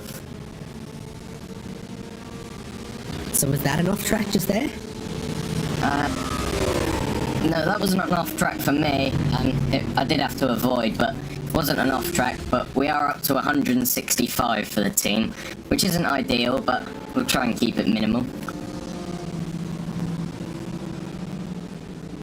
Right, not too far away from that next one if you guys aren't careful. And then the GT4s, I mean, I think they're probably pretty predictable. It's the wide range of skill, fatigue, and practice in GT3 that's probably more lethal than the GT4s. Yeah, for sure. I think I'm only on my second stint for the race, but the GT4s seem to be easy to get past because they're all doing their job and just sort of sitting on their own line. It's the GT3s when you get to them because everyone's still trying to race for that position, even if they are laps behind. So I think, again, you just got to keep your wits about you and try to predict what they're going to do and hopefully avoid any incidents.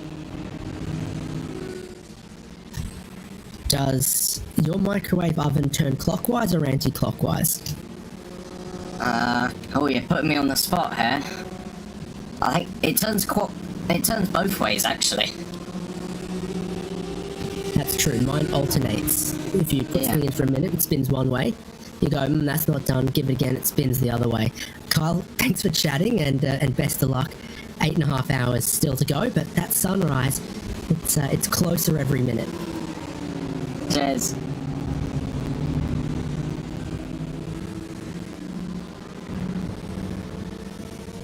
Lorenzo, what way does the water spin when you empty a bath? Ooh, I've heard this conversation before. Mine is clockwise.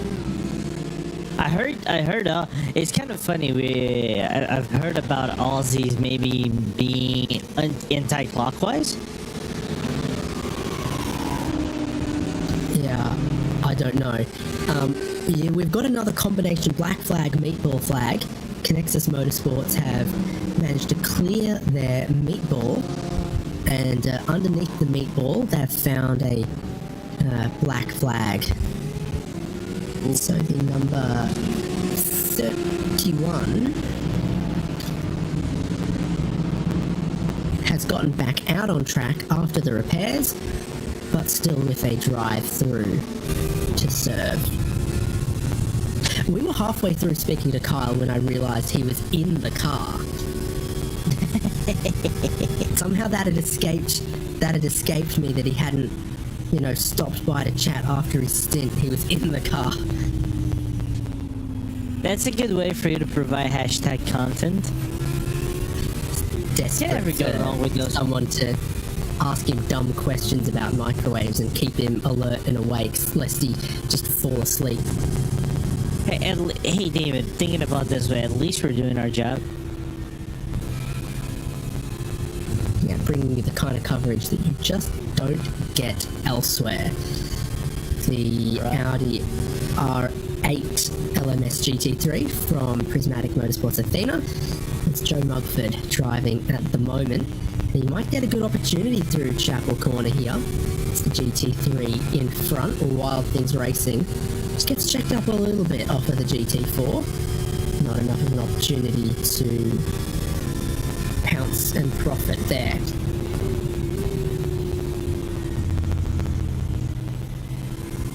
I don't know if he's gonna be able to overtake here, despite the 23 being a GT4. Doesn't look like it.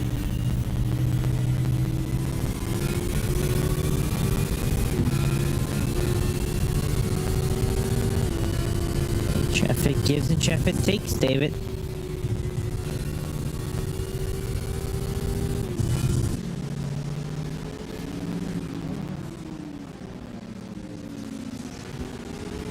By the way, David, now, wild question about entrance-related question about British tracks, okay? What would you rather have, a 24 hours racing and Knockhill, or a 24-hour race at Cadwell Park?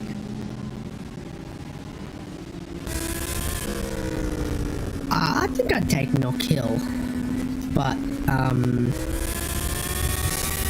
6 hours of Thruxton could be some fun. Let's schedule that. I'm down for it. Everyone's flashing their headlights, and Joe Mugford doesn't feel like adding a corpse to the cops as he just waits behind, and a bit more space opens up between himself and Wild Things Racing up in 11th in GT3.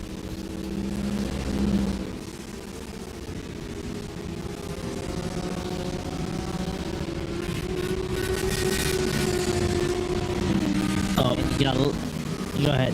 This is the klaxon. Altitude eSports by Sim Stickers have a black flag in the 111 GT4 being driven by Adam Watson. They are second. Yep. Yeah. Okay, here's the pit in from Prismatic. Number 48. They've also got 128 out there. Oh. That was what I think our friend had to avoid. That was it. Catching too much of the Apex inside stow. The Mercedes AMG GT4 is not gonna hold itself together coming out of the corner. At least he held his brakes though and kept the car in stopped and made it predictable for everybody else to deviate. That's the good thing. No complaints on that end.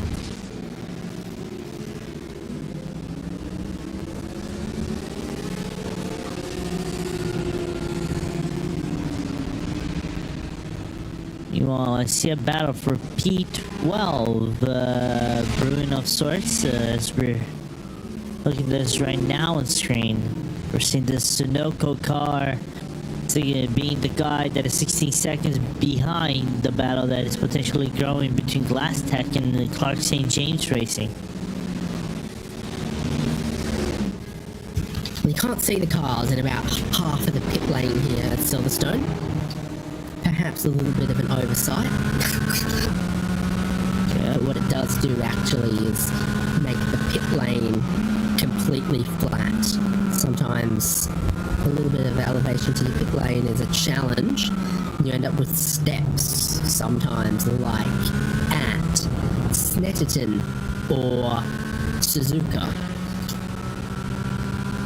What they've done is they've let the racetrack have a bit of slope and made the pit lane completely flat. So Adam Watson, the 111 that had a drive-through penalty, they have served it, and now there's a black flag out for Aztec Racing 390. So no rest for Barney, trying to flag him down, and Team Heaps Together, number 17, have just, as I'm looking, picked one up as well. It's track limits, and track limits. So Stephen Koenig, I think, picked up a couple with that spin that we saw from him on replay, and since then, maybe just an off-track or two. Sam Watson's going to have to serve that drive-through shortly, so it might be this lap or the next, based on how long that's been out for them.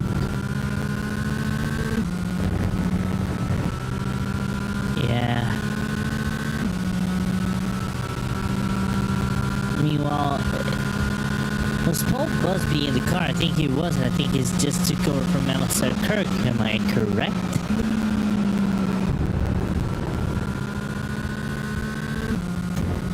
You are going to need to repeat that. The 909 Effect Simulations car just came out of the pit lane. That's Paul Busby driving right now, wasn't? Did he just take over from Alistair Kirk? He has his first lap of the race. Alright. right. So he did take over. Cool.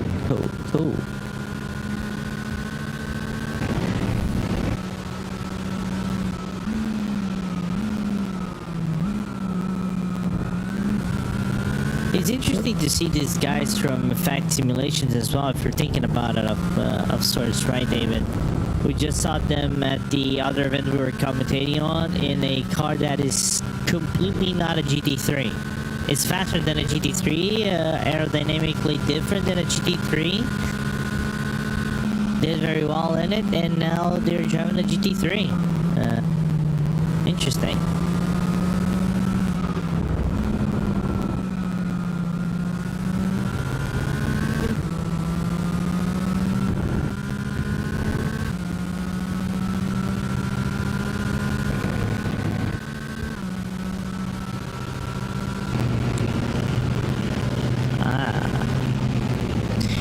Being told that Kirk is in the BRT car. Yeah, that's correct.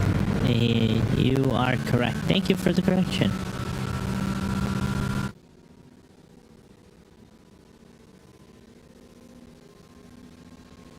This is BRT and Tom Griggs.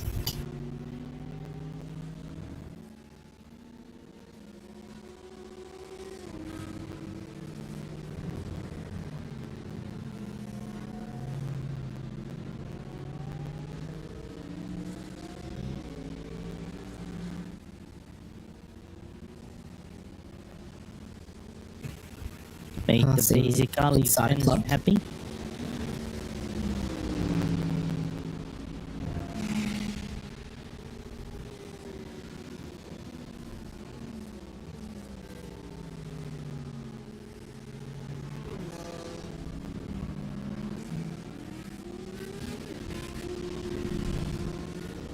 And right now there are no black flags, no meatballs anywhere to be seen.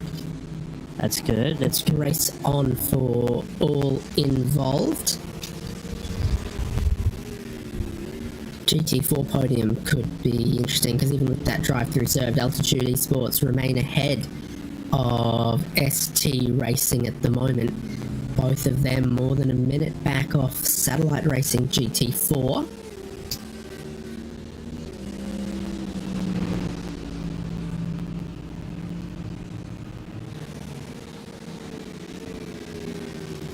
Oh, there's a slowdown for Effect Simulations 909. Paul Busby getting a rude introduction.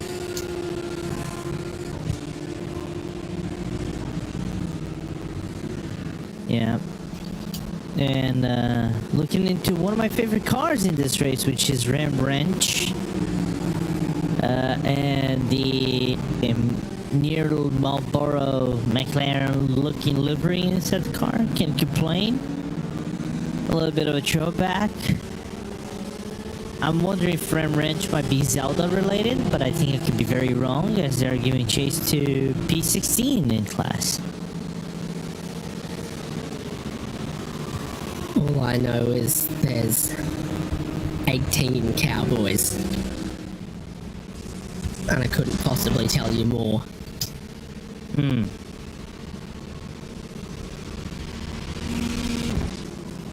Cowboys in the UK, though. I couldn't possibly tell you more, but what I can is that they're behind the 290 Aztec Racing. There are a couple of Aztec cars. So the 390 was one I called out earlier with a little bit of dramas going on for them. It was either a meatball or it was a black flag or whatever it was. Not the 290 though. That looks to be the best placed of them at the moment. James Smagagasgale. Smagasgale. Smeg Kitchen Appliances is driving the 290 BMW at the moment with the 69 Lamborghini right in behind. I'm just gonna call him Jason. I'm not gonna even make an effort calling the second name.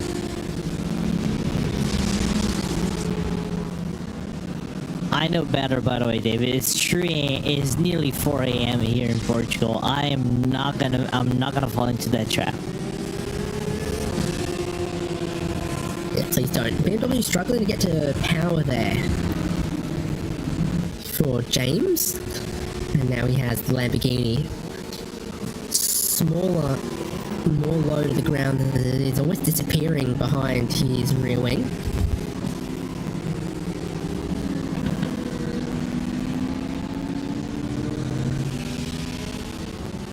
Double apex line through Luffield and Woodcote.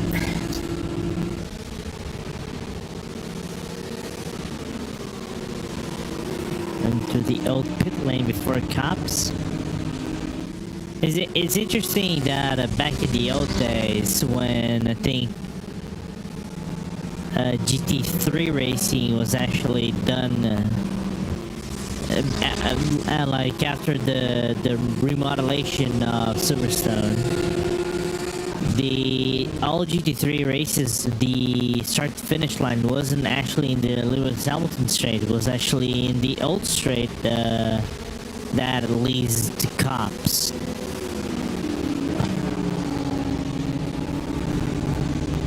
So despite a good run through Chapel, Ram Ranch were able to pass at the end of the hangar straight.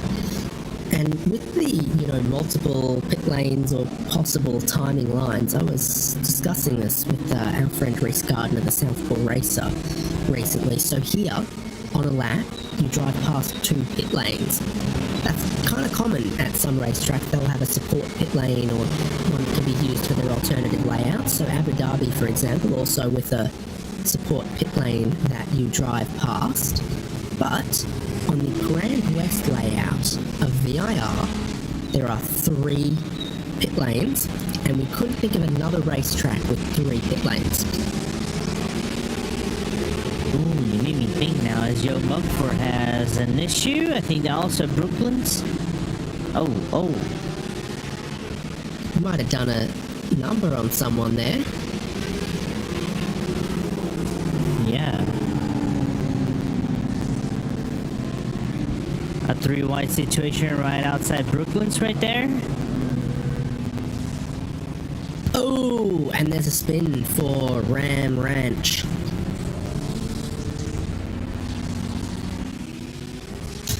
Ricky Renner managing to get going without too much damage. Aztec Racing 390 have a black flag. Is that again? Yes, it is. Take a look at race control. If you could, Lorenzo, because that is not incident limit drive-through penalty. That is from our Motorsport UK stewards. Interesting. Hey, let me have a look at it.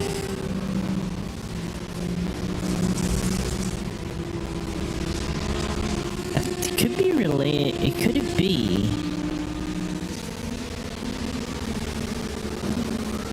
Let me see if that confirms. I see Alpha eSports as a stop and go penalty for causing a collision.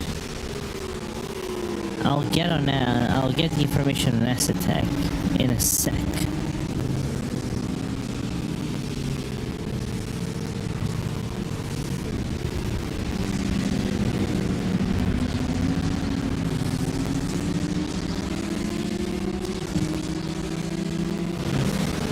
Yeah, they have. Oh, but then again, it's early on. Oh, they did cause a collision with the GT4. That's why. So it'll be a stop and hold of some number then, potentially. Yeah, 30 seconds. Or as Tech Racing 390. Yeah, 30 seconds stop and hold.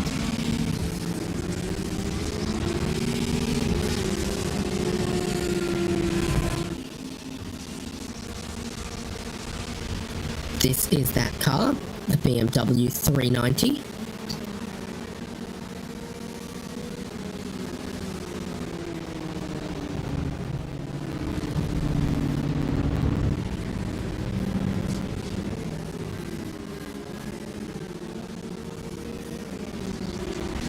Project 91, the leading Lamborghini, has pitted from inside of the top 5.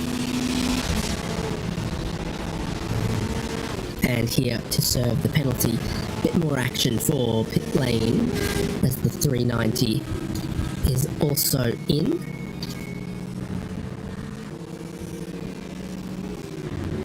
Alpha eSports, also in. I think if you're a GT3 stopping now, you're some number of minutes before the top of the hour. Yeah, you are gonna need some savings if you don't make it to the top of the hour, as we look towards a third of the race to go. And we look towards the number 44. Getting a little wide, getting a little bit of grass, and not being quite so blessed for DCW Racing Orange and Jack Osborne.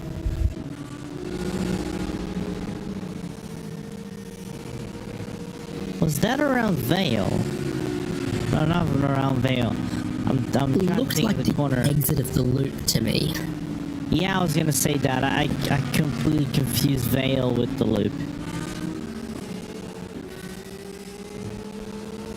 I was trying to remember. But it is pitch black with fog, so we can totally be forgiven if we see two headlights in the darkness and can't immediately pick out which of 5.9 kilometers of racetrack it is.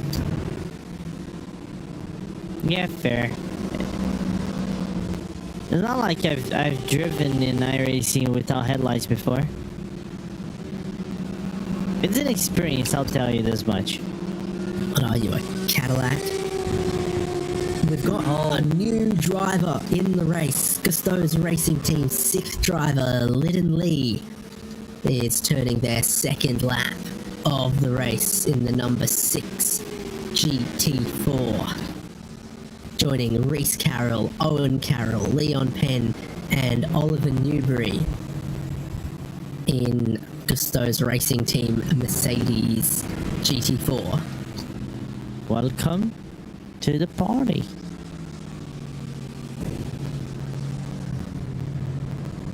Oh, and I forgot Will Dames, I think, in my incorrectly ordered list of 6 competitors.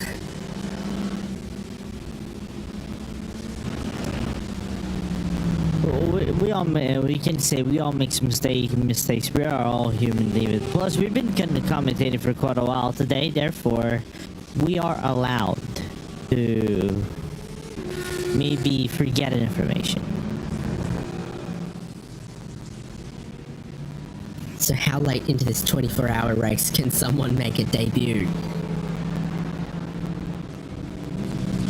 For me, I would say...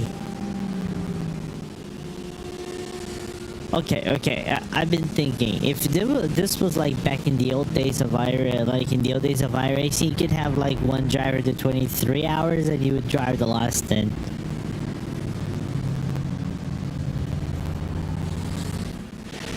But imagine doing 23 hours without stopping though. Splash and dash with 5 laps to go. Put me in. Oh, there's some drama. Krejcikova in the Prismatic 128, and it's not. Oh my gosh, it's not the 2 Prismatics together, and it is. Oh no. Trouble in paradise.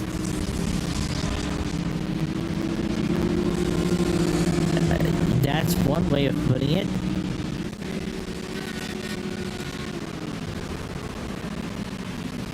And you know what the worst thing is? I don't even think Maria is to blame right there, because I don't think she didn't even do a lane change outside of cops.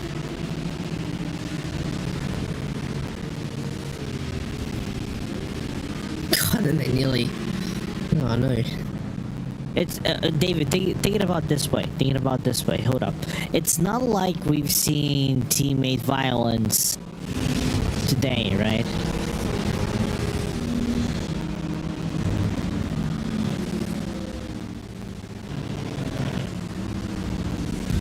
So it's Lyndon Lee. The newest arrival to this 24-hour race. And just behind Ram Ranch is E. Datum. Daniel Kell in this Ferrari. Ram Ranch is under siege.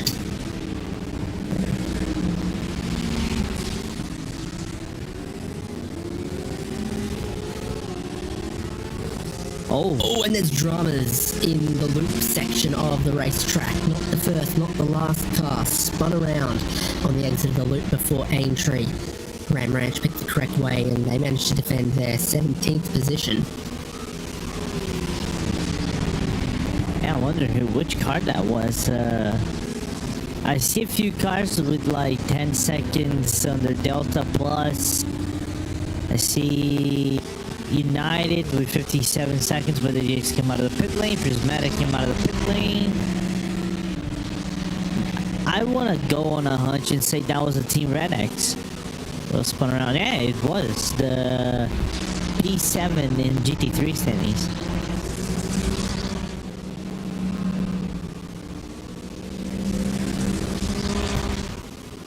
So dramas inside of the top 10 of GT3 with a spin for Jan Duffner, Team Red X, number 15 car.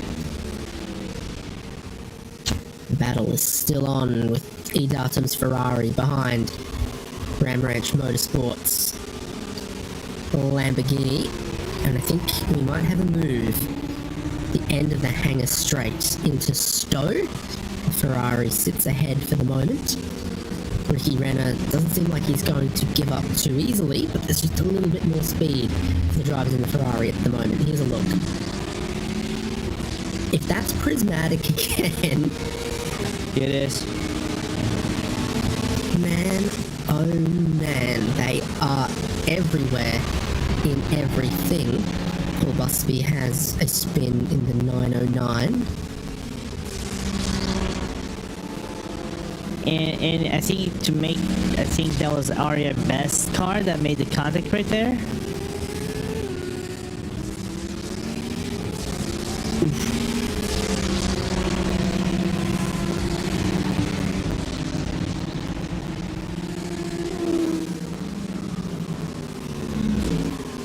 And then Cal made the move. Thick. Interesting to see that name again in my books. I haven't raced against Dan in like 10 so years, man. I'm getting old. We have a new driver, Matt Redfern for Wild Things Racing. Number 79 is one lap or so fresher than Lyndon Lee at Gusto's racing team. So I hold out still hope for more drivers. Put me in the car with 5 laps to go, and it's like, just put my name on the group project at the last minute before you turn it in.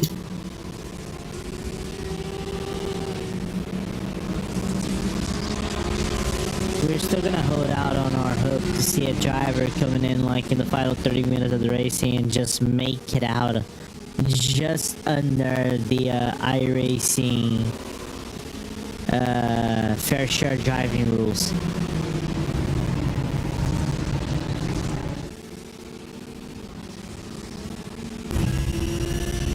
Action aplenty on board the Huracan GT3 of Ram Ranch Motorsport.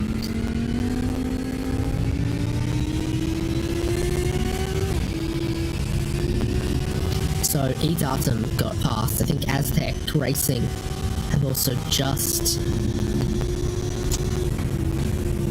been caught by Ram Ranch now in these last few laps. So that's the next GT3 in front. The 290.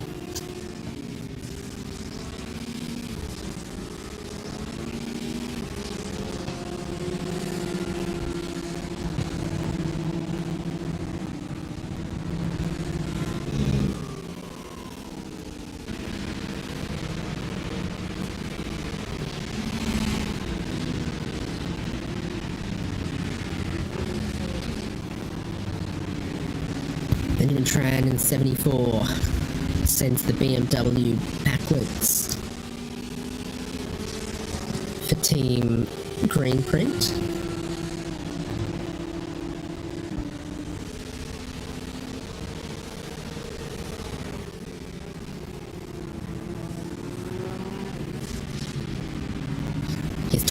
Catsidonis, the Australian, leading the race.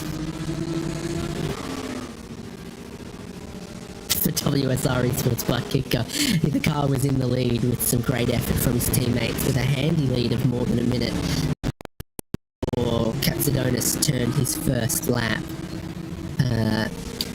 an hour and a half ago, an hour ago.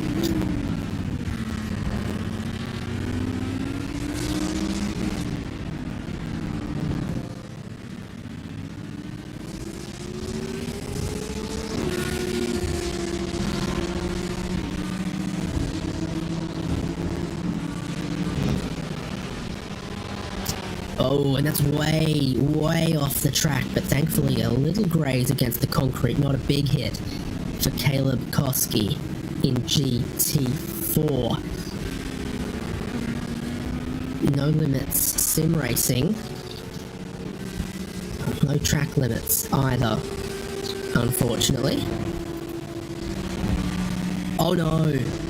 Big dramas. A black flag for Ram Ranch Motorsport. The number 69 Lamborghini is going to need to serve a drive-through penalty. The same is true for Aztec Racing 290. Teams now a third of the race remaining, 2/3 completed. Really racking up drive-through penalties left, right, and centre. And as we approach that point of 2/3 done, 1/3 to go, the YouTube stream will switch over to the third part. So have your clicking fingers ready and your keyboards ready so that you don't miss any Buttkicker Britcar 24 hours of Silverstone action when we move from part 2 to part 3 shortly.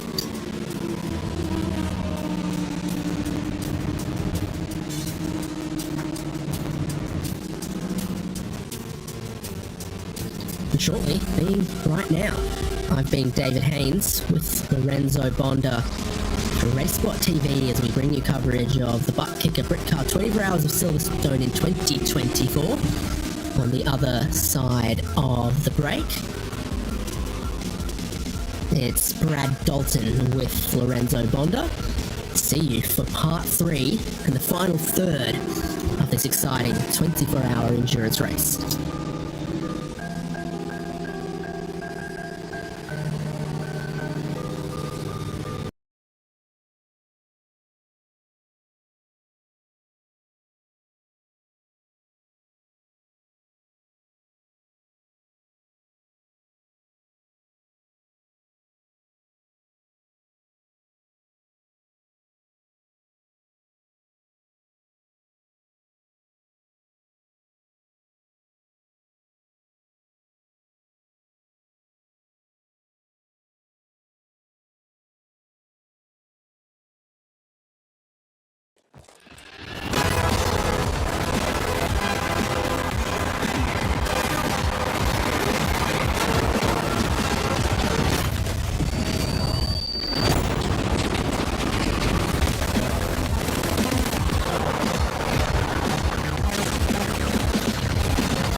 about 1 to 2 minutes as they've kept it here. Your running order as it stands right now: WSR Esports Buttkicker, BRT, Effect Simulations, Team Loose, Spurwig, and Project 91 Thomas Inge's Sim Racing. Your top 5 there in the GT3 classes. There's plenty of storyboards up and down and all the way around the leaderboards here. Lorenzo, I'm going to ask you to just kind of fill me in on what I've missed the last couple of hours while I was away. I think you missed a few things. A few battle for positions here and there, a few driver changes, a few black flags for, track incident limits. So track limit incident, so it's going as expected for some of the teams. We saw a few nearly drama moments right there during an interview, but that's been collected by everybody. I do have a question to you though, Brad. And I know it's the first time we're commentating together, and I'm really gonna put you on the spot. The brownie that you ate, did they contain nuts or not? It did not. It was a Little Debbie snowflake brownie. Good. Since it is Christmas. Nice. All right. You already good in my books. Hey, I'll take it. I wasn't sure how that was gonna go, but I will take being good in your books. So I am very, very okay with that. Yeah. Although I might judge your football choices afterwards. That's fine. I can wait till afterwards. You won't bother me a bit. College football is more where I tend to land on, and I'm very upset after today because it was rivalry day, and every team that I care about in college football lost. So I'd like to not dwell on it, to be honest. You're Noki or the Ohio State? Ohio State and also Kentucky. Both teams lost, so I kind of just don't care about today as it stands. Fair. But I don't know who won Tennessee Vanderbilt, and I want to say it was Tennessee, so I think I'm 1 for 3 today. Well, thinking about it this way, I'm not much of a college guy, but I was a Trojans fan because of Reggie Bush, so I'm not going to go into that length of conversation. You can call me bandwagoner of sorts if you want to. I'll file that away for a mental note for later, because that's definitely going to be something that I need to hold on in the back of my head. So as we go through the night, we're into the final 8 hours of this 24 hours of Silverstone. And Lorenzo, I got to tell you, one of the things I'm really interested to see is who turns up the heat as they go through this race. I see Cube Controls and TSRC eSports are still separated by about a second. I see Satellite Racing is still leading in GT4s. So I'm curious who's going to really turn that knob and start to apply pressure as we get into these final 8 hours. Yeah, and more so, I think David and I were talking, and David kind of brought this up. Maybe the podium in GT4 is not all that decided. Of course, TSRC is a full lap down, but it's just the placement right now. Let's just say between ST Racing and Altitude, just because we had a few black flags for some of the teams to track the limits incidents. For example, even now we're seeing Gusto's, the number 6, having a black flag. I think that's all 4 track limited incidents. So is that thing? It ain't over until it's over. So you have to put your paddle down. Even though this is one of the interesting topics for me. Normally people say, oh, you gotta drive through and maybe you're gonna lose up to 20 seconds. In Silverstone is actually quite different because the run through is so short. As we're saying, it's easy for you to actually cut some deficit to the run of the pit lane.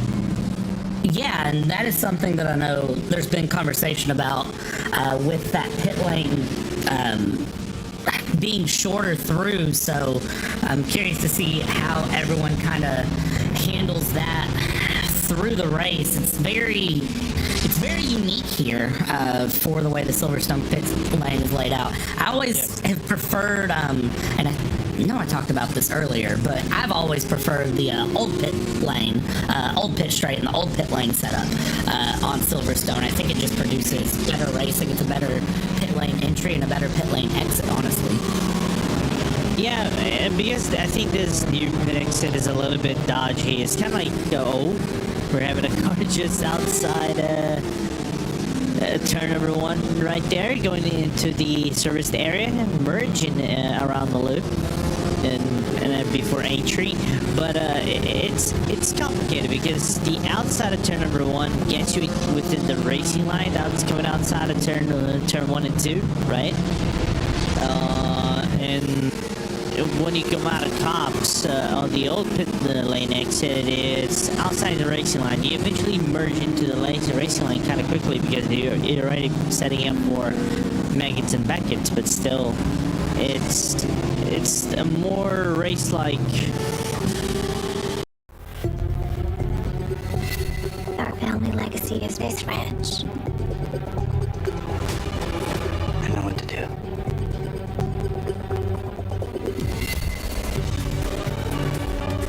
War's over, Ben.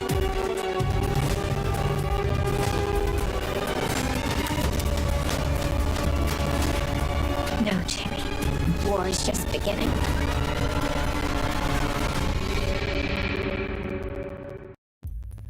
Precision, finesse, and innovation finally meets AI. Experience AI home solutions tailored to you. LG AI appliances. Different styles of racing, just depending on what you're looking to do. So it's a unique setup, and again, I like it, but I still prefer the old pit straight. I think it's just a better layout to the new one. I don't like the entry of the new pit. Maybe that's just a me issue, and a YouTube chat will probably roast me for that, as tends to happen. Now I have another question to you then. Okay. Do you think Sebring should be repaved? Sebring should be repaved? Probably. I would probably say yes to that one. Ooh, you and Ewan O'Leary might be the only guys who ever thought about this. You're gonna get that is actually a more egregious answer than I would say to this one, in my opinion. You gotta get it more. Yeah, trust me. A lot of people would say don't repave Sebring. See, the reason Sebring is that way is because they don't repave the track. They just put some asphalt on top of the old stuff whenever he had some holes in the track, and it pretty much maintains that old school fashion. And people say don't repave it because you lose that old school feature of the concrete plus asphalt. I see that. However, I don't know. I think it would be just a different style of racing if they were to repave it. So I think it would kind of I don't know. Maybe I'm in the minority on that one. So, but I don't think it would be a bad decision. I can't. It's like I don't mind people bringing up. Let's just say if you had a different argument for that, and you kind of give it a little good logical reason, why it should be repaved, why it should be different, things like that, I would have no problem. But then again, I know this kind of brings up the discussion between this this layout of Silverstone against the old layout, because there's a lot of people that prefers the old layout for this layout, new layout. Some people don't like it. They say it's less racy than the old layout that it used to have until 2007. So we're never gonna get out on that discussion, man. Yeah, no, that's one that could go on, I think, for the next 7 hours, 49 minutes. So we could definitely keep that one going as long as we wanted to. It's an interesting thing, and I think you could bring up points either way that would keep things going. So yeah, I don't know. That's a good topic. I'll have to think about it some more. Yeah, as the leaders are going to come in, I think, Brad. But also, I think as they're coming in, I think this brings another interesting topic. Do you know iRacing nowadays can, if you do a post-race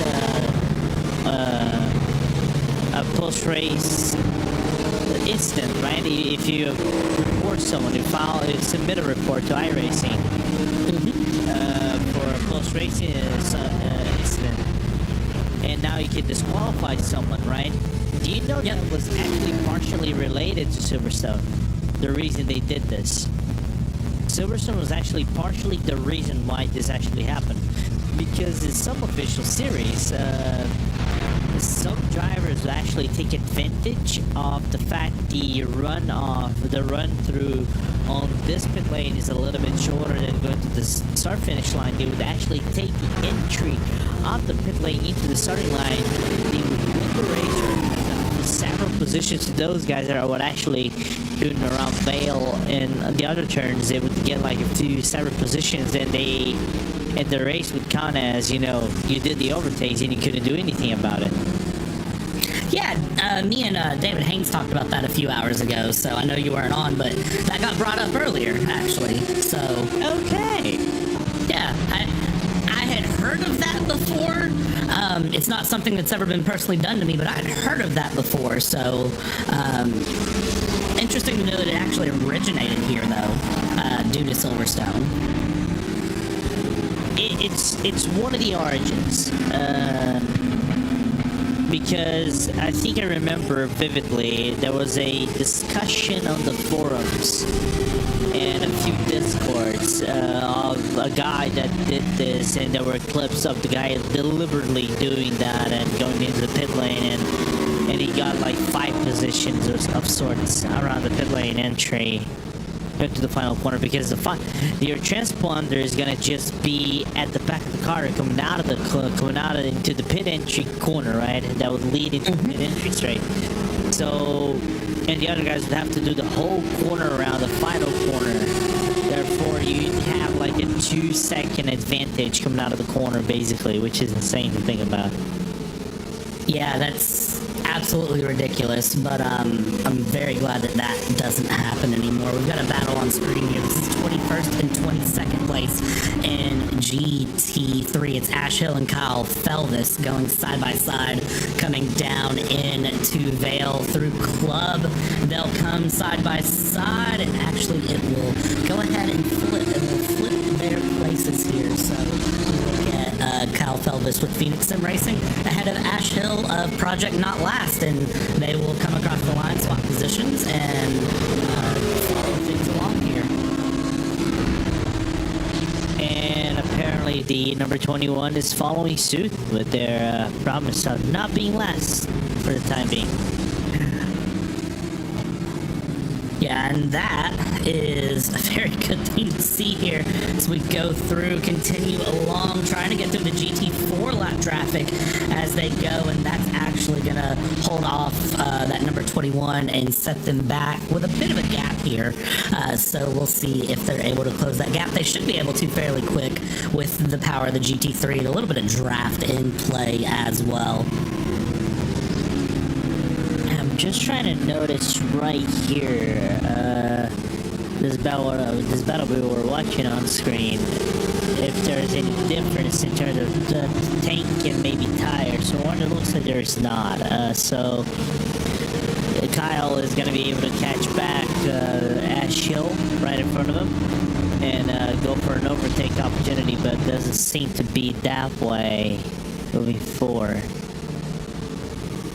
Yeah, it doesn't seem to be that way at all, so, well, it could change. Don't get me wrong, it could change through the race, but we'll see how that plays through. And, you know, I say change through the race here. We've already been racing for 16 hours, over 16 hours now, 7 hours, 44 minutes left to go as the drivers continue on along down the straight, Hanger Straight into Stowe, and they just continue on along their way yet again. This is Nils Core, the number 64, who's in the lead in GT4 with Satellite Racing, and has pretty much been in the lead in GT4 for a good chunk of time now, to be honest with you. I'm trying to think of who else has led that GT4 class, and I can't think of anyone. As long as I've been trying to keep up with the race, I don't think anyone has led this race either. I want to say maybe ST and Altitude at some point maybe have led SimSway might have led a few laps as well, one lap here and there, but I don't take my word as granted. Yeah, I don't think so either, so we'll I'll rely on some fact checking here in just a little bit and double check myself on that here either way, Satellite started on pole, is still running in the lead here after 16 hours, so they are doing very well. Also looking through here, there's been plenty of, action up front in GT3, but WSR Esports, Buttkicker have been doing a very good job of hanging out up in the front in the GT3 category, and they have done well. I think there's only one spin that's noted here for the leader of the GT3 class, and that was just a out of the pits cold tire spin. Nothing, no harm, no foul there, but the gap has came down to 50 seconds, and that is because it looks like Tom Katsadonis has come into the pits here about a lap ago here, 475 laps under their belt, and looks like they came into the pits about a lap ago. Yeah, but the lead is going to extend over to nearly a full lap whenever BRT comes into the pit lane. We know the full run over the pit lane is about nearly 1 minute and 10. So 1 minute and 51 right now. They'll put WSR whenever BRT pits actually a full lap down on the race leaders.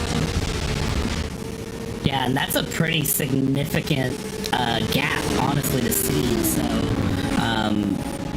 kind of looking at that there from Tom Katsadonis and that entire WSR Esports team, I mean, being a full lap up is pretty considerable, and a pretty considerable time to find there for that number 5 BRT team. Right now in the car, it's Tom Griggs. We'll see what comes out of that for them.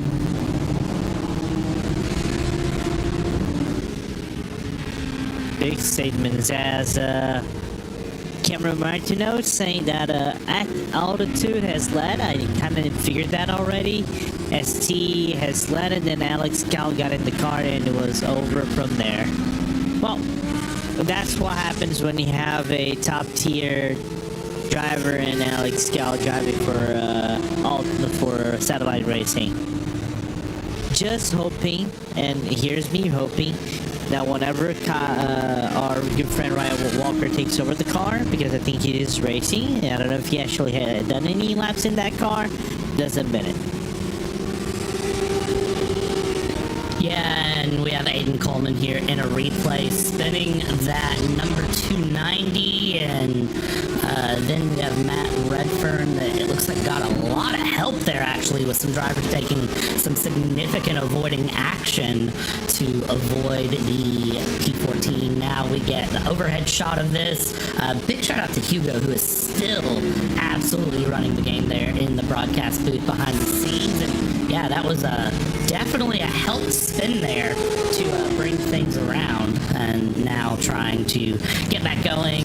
Not too much of a harm there, but you can see that I definitely think that a little bit of tiredness and fatigue might be slipping in for some of the drivers here. Yeah, because that's such a weird mistake that started to happen on the overlap coming into Meggins and Beckett. Fortunately, everybody got away and skate. There's so much running room at Maggots that it's easy for you to make a mistake and still remain on track. Despite if you get like spun around or something like that. Yeah, it is fortunate to see that much runoff, but also I think you and me can both agree, if you get spun at a high enough speed, it kind of doesn't matter how much runoff you have, you're going to hit the wall. And we've seen a couple of drivers do that. We've seen some spins through the night, specifically through Cops Corner, through Luffield, which has really caught me off guard. We've seen a couple of big high-speed spins on the exit of Luffield and Woodcote that have thrown me off guard. Village has been one where we've seen a couple of spins, and Stowe has really shocked me for where that's been an issue corner. Yeah, for me, ever since I took over this broadcast about an hour and 20 minutes ago, the main spot of spins at this time of the night and late morning, actually early morning, has been Brooklands, right before Luffield. Guys are over committing to the entry of the corner and are not being able to keep the speed up in the apex, and therefore are having issues with the car. Yeah, there's been... I said this earlier, and once I kind of got to walk away and think about it, I said it earlier that it seemed like a lot of people just didn't have grip, and I thought it may be just due to like tire temperature or some sort of an issue, but after I walked away, it just kind of seemed like it was a case of just the cars don't want to grip here. Just kind of the nature of Silverstone being a very, very flat, fast track. It just kind of seems like a lot of people just, the cars don't want to grip to the track, or they're just asking 1 to 2% too much of the tires of the car as we go along. So continue to see how that affects everyone here and how they go through as we hit pretty much the deep of night here. We're going slowly towards the sunrise here as we have a pass, very clean pass there between GT3 and GT4s. Yeah, and I'm gonna give a reasoning to why we receive so many spins. But before everything, Brad, I think we have an interview waiting for us to take over with one of the drivers with the most unique names in racing, which I would not say the second name to not get confused. Back to you, Brad. Yeah, the only thing I know about this driver is that I heard that they like to eat pies and drive. I'm gonna ask, how was the pie? You know what? I've had better, to be honest. No, it was actually really good, to be fair. Though I actually will put the rumours to bed here. I actually didn't eat the pie while driving. I don't know where that rumour started. I think one of my teammates dobbed me in as eating it while driving. That is not true. It was in between stints. Now, hold on. Weren't you shown on the broadcast eating and driving, James? Or did I completely miss that? I wouldn't, eating, you know, nah, not eating, but no, I did grab the mince pie because I only had a 2-hour break in between, so I didn't even leave this room in between other than to pop to the toilet. But yeah, no, when my teammate mentioned that you were showing me on stream, I had to grab the mince pie because I knew you lot were talking about it. I was being told through my through the voice chat that that's what you guys were joking about, so I thought I'd grab it and show it just to add to the fun of the event, really. Well, I'll tell you what, I wasn't on the commentary when that happened, so your secret's safe with me. I won't tell the other guys. We'll just keep that between us. How's everything going, though, for the race itself for your team right now? How are team spirits going? How's the car feeling? It's been alright, to be fair. We always love this event. Certainly, personally, one of my biggest events of the year as a driver. Obviously, we compete in quite a lot of other stuff, but yeah, it's been alright. Could be a lot better. We've dropped back a little bit over the last hour or so, really. I mean, I got hit-ish by a GT4, a bit of my own fault anyway, but yeah. With GT4 about an hour and a half ago, and then my internet decided to die about half an hour ago now, so that's great. So my stint was nice and shortened, which is great because I haven't slept yet. But other than that, it's going alright. I mean, I'd say we're not necessarily the largest team in here in terms of British representation, but we should be probably a bit higher than where we're placed at the minute. But yeah, I mean, we're still enjoying it. Everyone's having fun. Morale is high-ish for what is 4:30 in the morning for here in the UK, but yeah.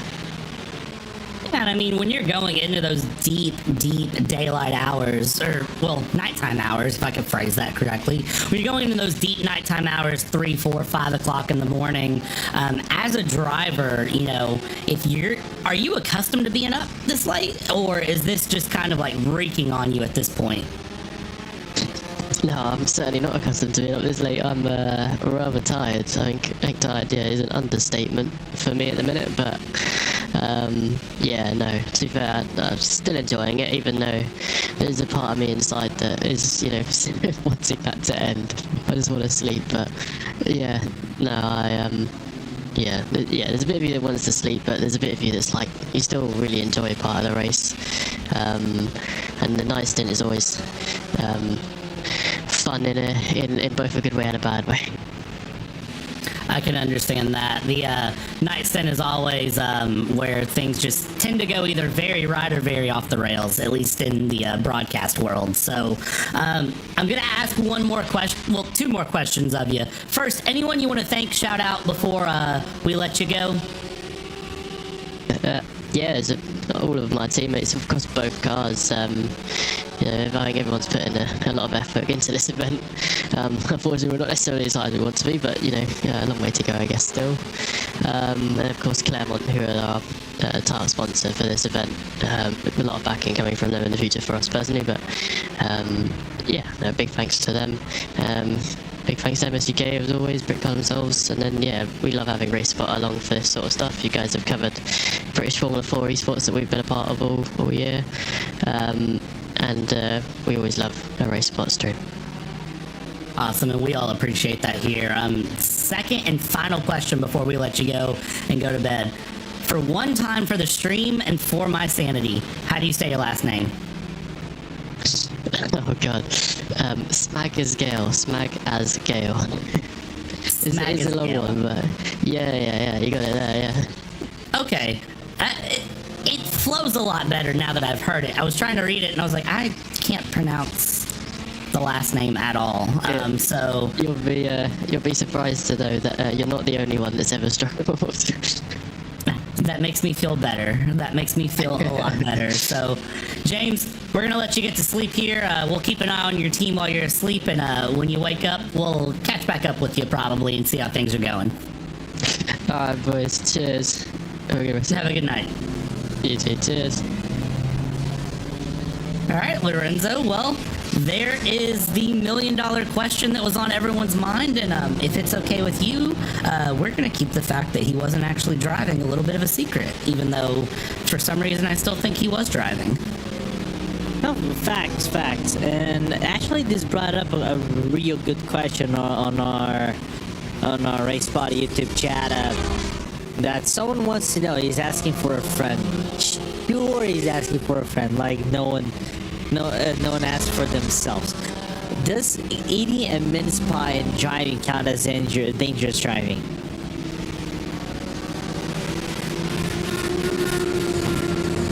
No, I didn't know what a mince pie was until 5 minutes ago. I don't know what a mince pie is either, but that was the less important question for me. It was me trying to figure out how to pronounce his surname. Same, and like I said before, it's 4:30 in the morning here in Portugal. I refuse to say his name until I properly know it. And even then, now knowing it's James Magasgale, and I kind of butchered his name of sorts, I still refuse of sorts to not fall into the trap. Yeah, and I don't disagree with that at all, honestly. So I will probably not pronounce his name again unless he is driving, and then we'll just kind of add an asterisk to it as things go, and I can tell you right now that that's not because I'm American. That is just because of the fact that I want to pronounce that name correctly. 7.5 hours left to go in this race here, Lorenzo. It's still a long race, though. It's been interesting. Hugo brings up another interesting name. At least I got this one right. Which I know Olympus is not driving around. They drove a few of this Britcar's events already, but it's still a long race, still very interesting. Good to see still on track battles. Normally we'd say, oh, because this is gap racing, there's not going to be battles. So, but that's quite a lie. There's still a few battles here and there, and that's good to know. As long as everybody's having fun in these kind of events, these one-off events, that's what matters the most for us. Yeah, and I think that's the big goal here. You know, I was looking through last year's records and the driver entries and different things from last year, and I think the big thing is everyone just wants to have fun, or at least, you know, for me, going into this is everyone just wants to have fun. Nobody's really looking, you know, to become a millionaire from this or anything crazy. You know, everybody that entered in is because they enjoy this, they want to run with their team, and the time of year that it's set in, it just sets up really well for a lot of people. So I would say that most of these teams that you see, most of these drivers that you see, this is really just enjoyable for them. This is just a nice, relaxed unwind. There's not a huge sort of pressure to this. Of course, they're race car drivers. Let's be honest here. They want to win. They want to do their best. But at the same time, Lorenzo, they're here to have fun and enjoy what they're doing. That's the whole point of sim racing. Yeah, yes, it is. I think this is something. I was having this conversation with my teammates in the team that I manage, right? Because I've been doing this for nearly 10 years. Of course, I'm not a iRacing World Champion like our producer is. Of course, I'm probably not even close to that. The best thing I've done was winning a Brazilian League Championship and being featured on a Williams World Cup event. That's my pinnacle of sim racing right there. If I want to say something about that, right? But back to the topic. I think I've always tried to be a very, very competitive guy, and I try to take things kind of seriously. So when I go head in first, I'm very competitive, and I usually get a very toxic behavior of sorts. So I'm trying to dwindle that down, trying to just have a little bit more fun. Nowadays, since I manage teams and you have real life stuff and of course race part commentary on the side, I try to approach the events more like, do not pressure yourself too much, just enjoy the things for what it is. Because my driving time is not gonna be all that much, right? So you gotta make do with what you have and have fun with what you have racing nowadays. Yeah, that's the big goal with it. I will tell you, I very rarely open iRacing to race. 99.25% of the time, if I open iRacing, it is for some sort of a production, some sort of a broadcast, recording any sort of clips or moments, whatever it might be. Very rarely am I open to actually race. And I will tell you right now, I've won a total of one event in iRacing. So I don't ever claim to be a big, multi-record professional. I got into this for the passion of commentary, and that's where I stand with it.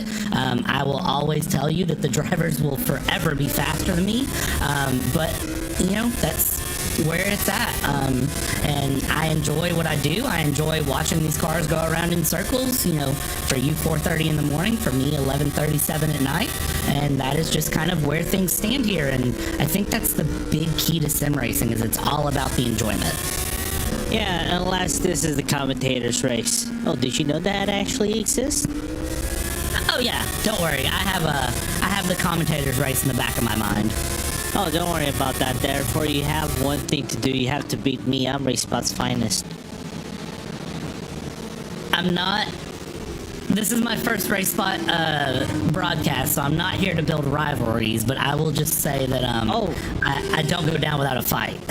Don't worry about that. I don't do any rivalries. The only thing is normally I poke fun at William Chadwick and Jack Stiles and everybody else from RaceSpot just because internal championship, I actually led the commentators race, even though we still lost to SimSpeed. Again. Fair enough. Yeah, I will remember the commentators race, and I'll have to make sure to get involved in that. Yeah. Let's see if we're gonna get another one in 2024. It's kind of interesting to think about. We've had a busy year, and there's still a lot of things going on in the background, but we're having fun. Oh, contact there between the two BMWs as they go around. That's the number 74 and the number 390 here, Benjamin Tran, Team Greyprint, and it looks like that's 27th place going through. That is the, I believe it was the 390 BMW, if I did not mix up the numbers that I'm seeing. 27th, right? Yeah, so Aztec Racing 390, Corey Price, and then Benjamin Tran there battling things through. And now let's just add in the number 79 for just a little bit more fun, because, adding 3 cars into a battle is more fun than 2 cars into a battle. Yeah, but I think the gap is still not hugely big. Hold up, let me. I was looking at the time scan. My lifetime was playing tricks. But no, not really. The gap that Wild Things have is about 13 seconds to Sim Dynamics to Noco race fields. Yeah, and you can still see, you know, that even with that gap through, they're going to continue to battle along here and go through and push. Honestly, at this point, it's the fact that it's a BMW to a BMW, and they're going to continue to challenge and push as much as they can. Yeah. Absolutely. And you gotta claw and fight for every, you know, position on track that you can get. If you're faster than a guy that, let's just say, is in front of you, and in terms of laps and things like that, but you have an opportunity to overtake and break away. The other driver eventually will understand there's no need for you to fight for your position and put yourself in a dangerous situation, as the trend nearly went for the move right there on Stowe, but didn't manage to capitalize. Meanwhile, I'm looking at the gaps right here. I think we're gonna have a battle for P7 and GT4 as Team Red X 904 driven by Chris Steiner. From what it looks like, it's reaching the 43 of Caleb Koski, as we're seeing on the screen right now. Yeah, and as we see them start to close up here, that's going to make for an interesting battle itself. And then you've got P20 there in the GT3 that is running through, and then P15 in GT3 that is just behind. So still seeing lap traffic be the name of the game here. And how do you manage lap traffic? Well, it's very much a case of kind of just close your eyes, hope and pray. No, I'm kidding. Don't actually do that, please, if you're on track. Realistically, what you're doing is you're driving smart, driving in your mirrors, and you're helping to facilitate the pass. That is always going to be the conversation, depending on, you know, who you are, how you feel. The conversation will always be to pay attention to what you're doing. Number 74, Benjamin Tran, has a stop-go for causing a collision. That was the side-by-side contact with 390. It's already been sent to the stewards. They've already came back and issued a stop-go. That was quick. That was quick. I don't know that I agree with that, but I'm also not a steward. I'm a commentator, so... I said this on the IFRA broadcast that was going concurrently with this one earlier on. Thank God I'm not a race steward anymore. It's like, I really don't want to be doing these hard difficulty choices, difficult choices. It's just, I respect who's a race steward, who are volunteers for race stewarding, right? We have a few that does from time to time. It's just, for me, it's a very stressful job. It's like you have to bound yourself to the regulations of the race or the championship itself, but also you kind of have to have a good faith judgment of sorts and analyze properly the situation. So it's not easy. It's truly not an easy job, and you have to have experience and a very steady hand to issue down penalties on teams that usually are going to be on the wrong side of things and usually cause those issues, you know. But I gotta give out respect to everyone that kind of does this kind of stuff, whether it's gonna be on sim or real life. Yeah, and I do respect the stewards through. It's a very difficult conversation. I just, from the view we had of it, I thought that, you know, could have went more racing incidents. We see Alistar Pollock ramp over the sausage curbs in that number 44.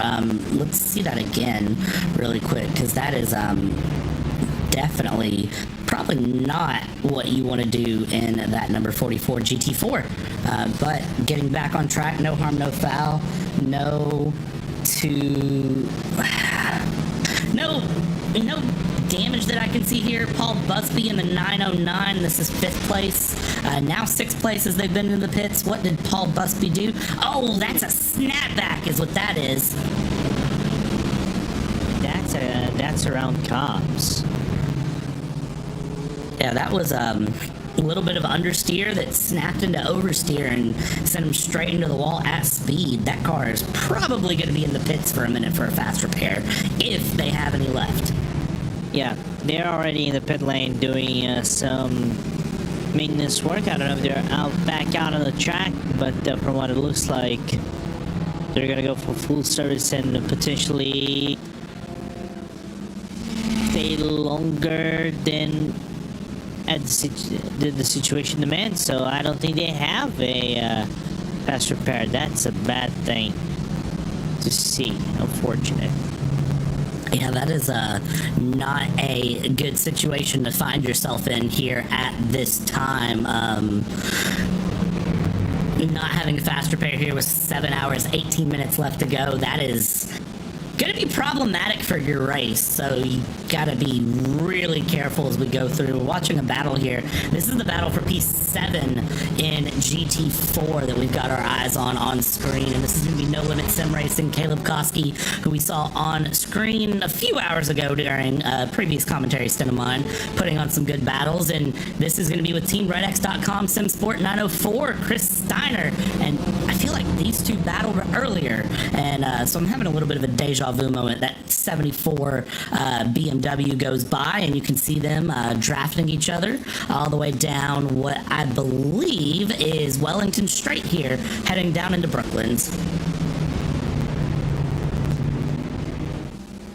No, it wasn't Wellington Straight into Brooklands. That was the Hangar Straight into Stowe.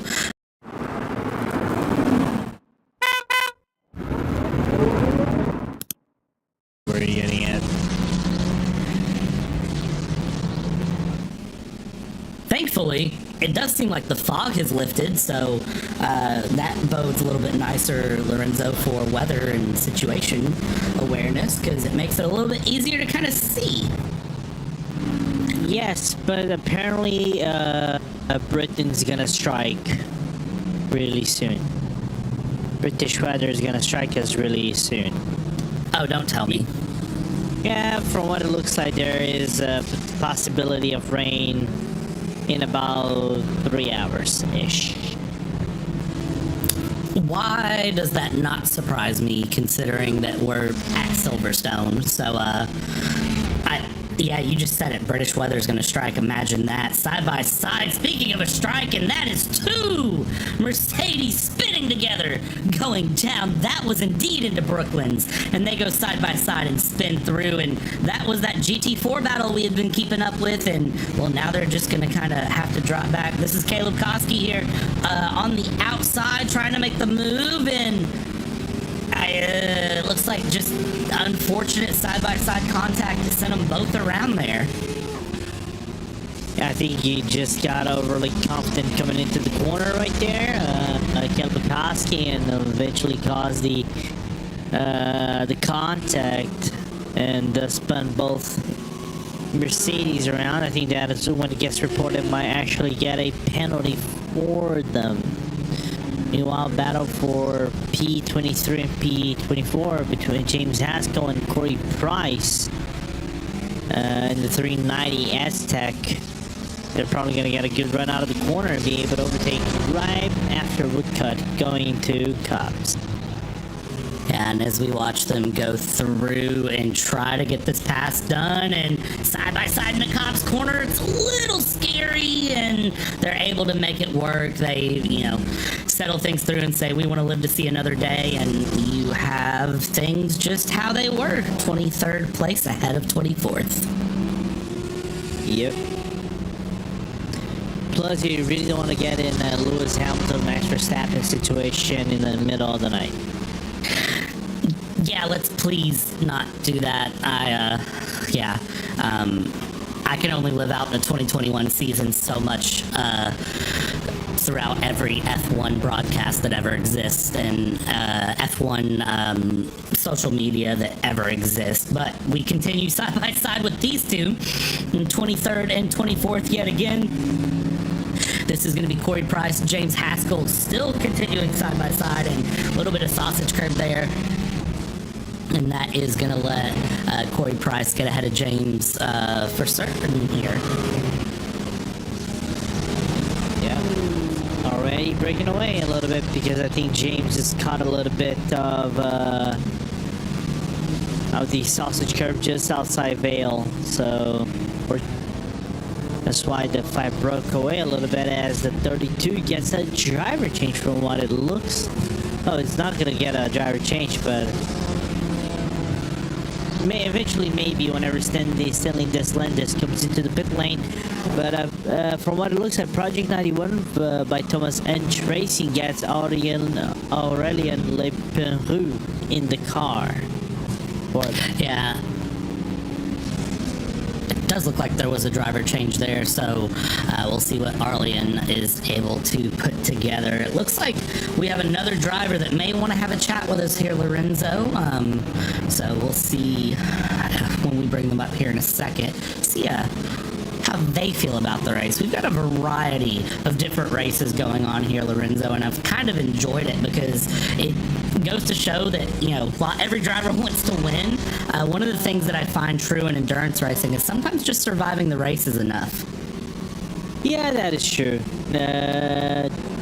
It's like, depending on how some races go, the attrition rate is just so high that if you go like cold trickle and say you throw it Harry every single moment that you go on, you're gonna feel happy no matter what place that you finish in, that you survive the whole ordeal. Yeah, and that is, I think one of the big things is, just making it through. We've only had a couple of teams that we've lost here at this point out of all of our entrants here. So nothing too crazy going on in terms of that. No major severe DNFs that I'm aware of, at least. If I have missed something somewhere, definitely feel free to fill me in. But from looking at our highlights, our moments here, I haven't seen any severe DNFs anywhere. No, I don't think we have DNFs here and there in this racetrack. By the way, just an instant I saw Sean Langton on the Team Loose Burwing got a stop and go penalty for causing a collision. Don't know where that happened though, but race control was 30 on this one. Let's see, it looks like that was Brooklands is where I'm showing that may have happened, but I'm not sure. We're gonna see. That's not it either. That is around the loop. Yeah, that's a solo spin for the 29. So we go back through. Yeah, I'm not sure what that penalty was handed out for, but something was reported, so a penalty was given. Yeah, absolutely. And, they're gonna have to serve it anyway, but the gap they have to Project 91 by... Wait, did Aurélien just come back into the pit lane? I am gonna tell you yes. Indeed, did go back in the pit lane because they're showing that their stint is now 0 laps on my side. So, not sure why back in the pit lane though. Lorenzo's might have an answer for this. I think they got a black flag for track limits. But then again, they say 50-60 seconds in the box. I want to say as well, if it is 60 seconds might be tire, so could be tire related. Oh, but I don't know. That could be it. You said we had an interview. Actually, we have an interview lined up a little bit. It's James Smagasgale boss that is actually ready to be interviewed. We bring Dylan in. Dylan, how are you? I'm good. How are you guys? We're not doing too bad in the booth for it being midnight and 4:30 a.m. Respectively. Yeah, it's a long one. It's been a long one today. I've been surviving, and I think I'm on my 15th cup of tea today across the race. How's it going for your team? How's everyone feeling? How's the spirits going? Yeah, I mean, the team of Dan and Aztec, they're doing all right. I mean, you know, it's a long race and it's all about keeping spirits up at the minute. I mean, we've had we had an incident earlier on, and I think some of the drivers' spirits were quite down. But you know, I told them it's a long race, and as we go on, more chances will arise. And I think that's the case right now. We've brought ourselves into a decent position, and you know, we've got 7 hours plus to go. You know, we can still make a decent result out of it as well. Well, with that being said, Dylan, I have 2 questions. First is, what kind of tea are you having right now? Oh, it's good old English tea. It's actually a tea company that's gone into administration in the UK. It's just typical English tea, really. I stick to it. I'm a true Brit. No. That is actually, I'm having tea myself, so cups up. And I gotta respect that for the good old English tea. Second question, and this is the most important one. Why Dr. Squarehead for James? Oh, he's got a square head.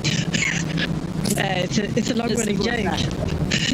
Yeah, it's a long-running joke between me and James. I mean, I've known James for a while. I mean, I knew James before the formation of Aztec Racing. We both formed a racing team earlier on, and you know, he's one of the few people I've met from sim racing in real life.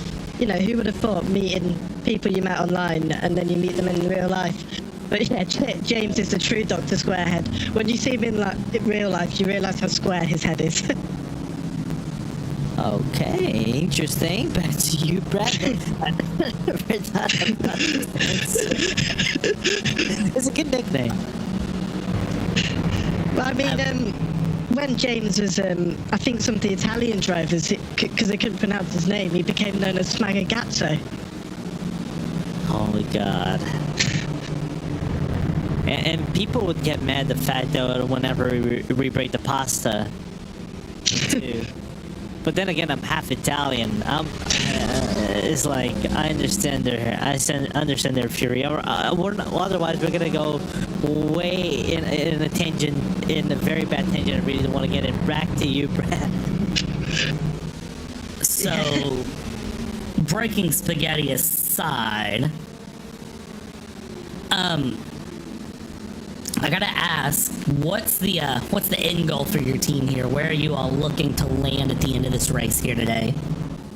I mean, we're currently 16th. I mean, if we can get, you know, to P10, that would be an ultimate goal. I mean, we're a couple of laps down, but the 290 at the minute is doing everything you can. We've got Aidan Coleman in the car at the minute, and Aidan's an experienced driver. He's a quick driver, and I'm sure we can probably gain a decent amount of lap time with him. The 390... I think it's just getting to the end. It's been a tough race for them, but if they keep the right mentality, anything can happen, really. Absolutely, that as we see the number 43 GT4 Mercedes spin off into the we're in Silverstone, so I'll say it, the kitty litter going through. I didn't see what started that because I just happened to yawn at the worst ideal time. Ladies and gentlemen, if you're a commentator, yawning is forbidden to see what happens to make cars go off the track. Dylan, Lorenzo, can you all help me with how that started? Actually, they had the battle with the... remember that Mercedes on Mercedes battle? I think that's what happened on turn 1, and thus No Limits just went for a trip down outside turn number 1, and unfortunately they didn't plug Guanyo Joe on the catch fence.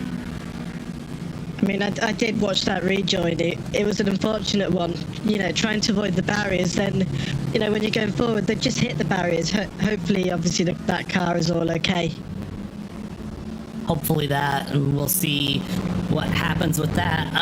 Dylan, anyone you want to thank, anyone you want to shout out before we let you go enjoy your race, get some sleep, drink some more tea? I'm not going to ask what your game plans are for this. Hopefully you're not planning on staying up the full 24 hours, but I've heard of people doing crazier. I mean, I haven't stayed up for the whole 24. I've already binned off any attempt of sleep. But yeah, I want to thank the whole Aztec Racing team. I mean, you know, Aidan Coleman, Toby Prosser, Matthew Shevington, James Magasgale, you know, and the rest of the team. You know, they've done an awesome job today, and it's I'm proud of the team. We're making progress. You know, we're British F4 esports team now. The progression we've had from 2021 to now is unbelievable, and it's just an amazing team to be part of. Absolutely, and just a little behind the scenes there for Aztec Racing, at least based on their SimGrid profile that I have access to. 21 starts, 15 top 10s, 4 wins, 2 fastest laps, and a total of 8 podiums across their time, at least for what's registered in SimGrid. So plenty of things to be proud of here. Dylan, we'll let you go back to enjoying the race, hanging out with your team, drinking some more tea, and enjoying the Silverstone track as you are. Good luck for the rest of the race, and have a good morning. Right, cheers, thank you. Thank you. And Lorenzo, it's interesting as we hit the 7-hour mark that tea is what's powering people through. Well, it is powering me, therefore tea is powerful, better than coffee. Going at me. I don't drink coffee at all, so I'm also not a tea drinker, though. That's something that, well, I can't say I'm not a tea drinker because I drink sweet tea, but that's because I'm from the southeast U.S., and sweet tea is kind of just a staple here. Especially, you know, you make the tea, you put the sugar in it, it's delicious. I was going to ask, is like, if it was going to be sweet tea, if it is something more like a... it's not a fragrance, so it's what they call the essence is a little bit more sweetened, or if it's actually the tea, or like black tea with some sweetener sugar in it. So it is brewed tea. Typically you do black tea, yes, and you add sugar or simple syrup while it's either brewing or hot. Okay.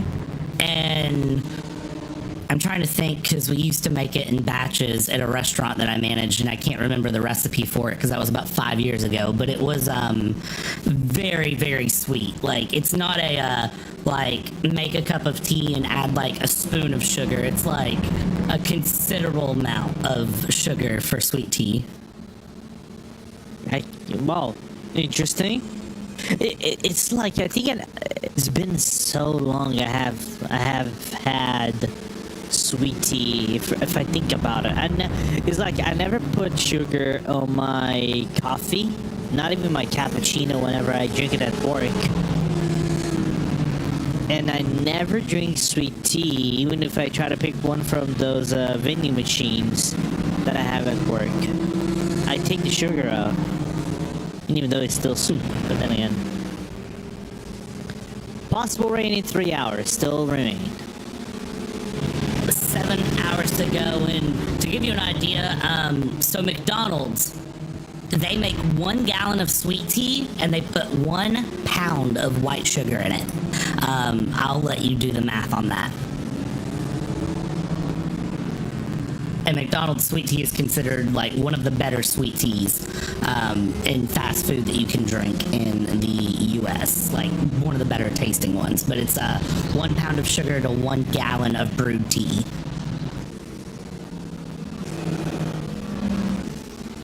Knowing that a gallon is about 3 liters?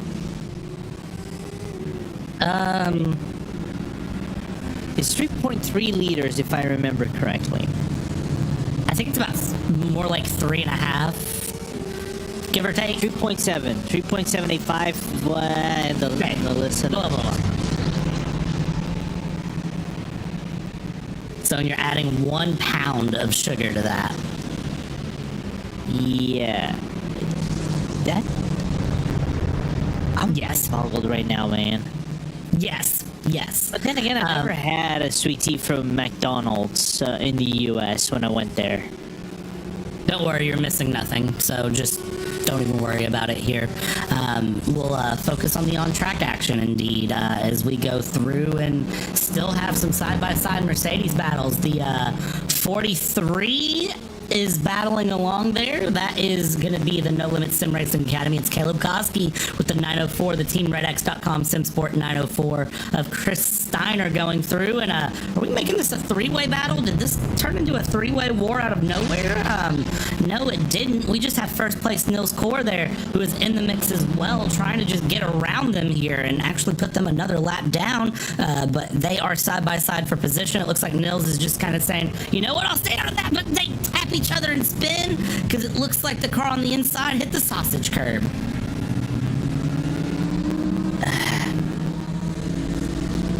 I think this is the third time between them they had an issue. They're definitely not friends, I can tell you that. Oh yeah, absolutely. I think the environment between these two teams have been completely non-amicable. Not at all. As we get the replays here, Caleb Koski, you can see again that sausage curb coming out and kind of just smacking them around here as we now have the 79 pink BMW trying to get past the 904 and go through, and we're going to have more GT3s following here. This is 14th and 18th place respectively, moving their way through, and let's just go side by side here, not for position, but just for action. They go through, and again, this is just getting laps back, getting things moving. And look at the GT4 coming around with more grip, and I hope that wasn't a tap to the rear of the GT3. Luckily for everybody right behind, they didn't get tagged in the action. But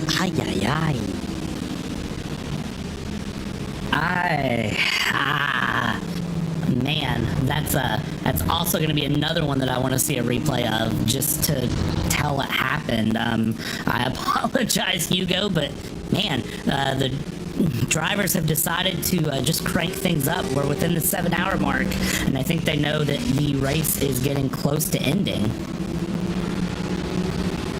Even then, it's not ideal. That's suboptimal. Like Lewis McGlade, or like I would call it, Lulu McGlade would say it. And Alistair Pollock, that was right at, is that the final corner around Vale? Luffield. I was gonna say, I think the one at Luffield.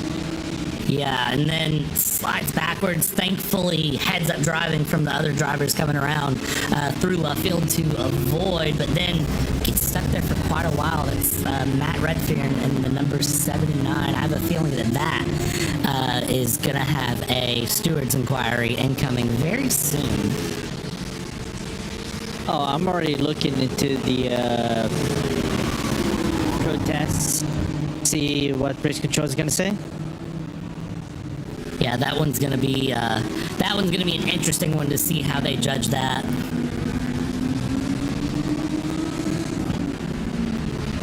Jumping back here with some action up front, we're looking at P6 here in the GT3 category. It's the number 91, Project 91 X Thomas Inge Sim Racing going through in a line of traffic here, battling in for 5th place now with TeamRedX.com SimSport 903, and they're gonna dive up the inside here, look for a pass, not able to make it as they go through, getting past slower GT3 traffic. Here's a replay, Benjamin Tran with a big slide there. This is also going to be William Humphrey with a bit of a slide coming through, hard on the brakes to the inside, and comes in. No, that was a very clear contact from the GT4. And then the GT4 has a sympathy spin.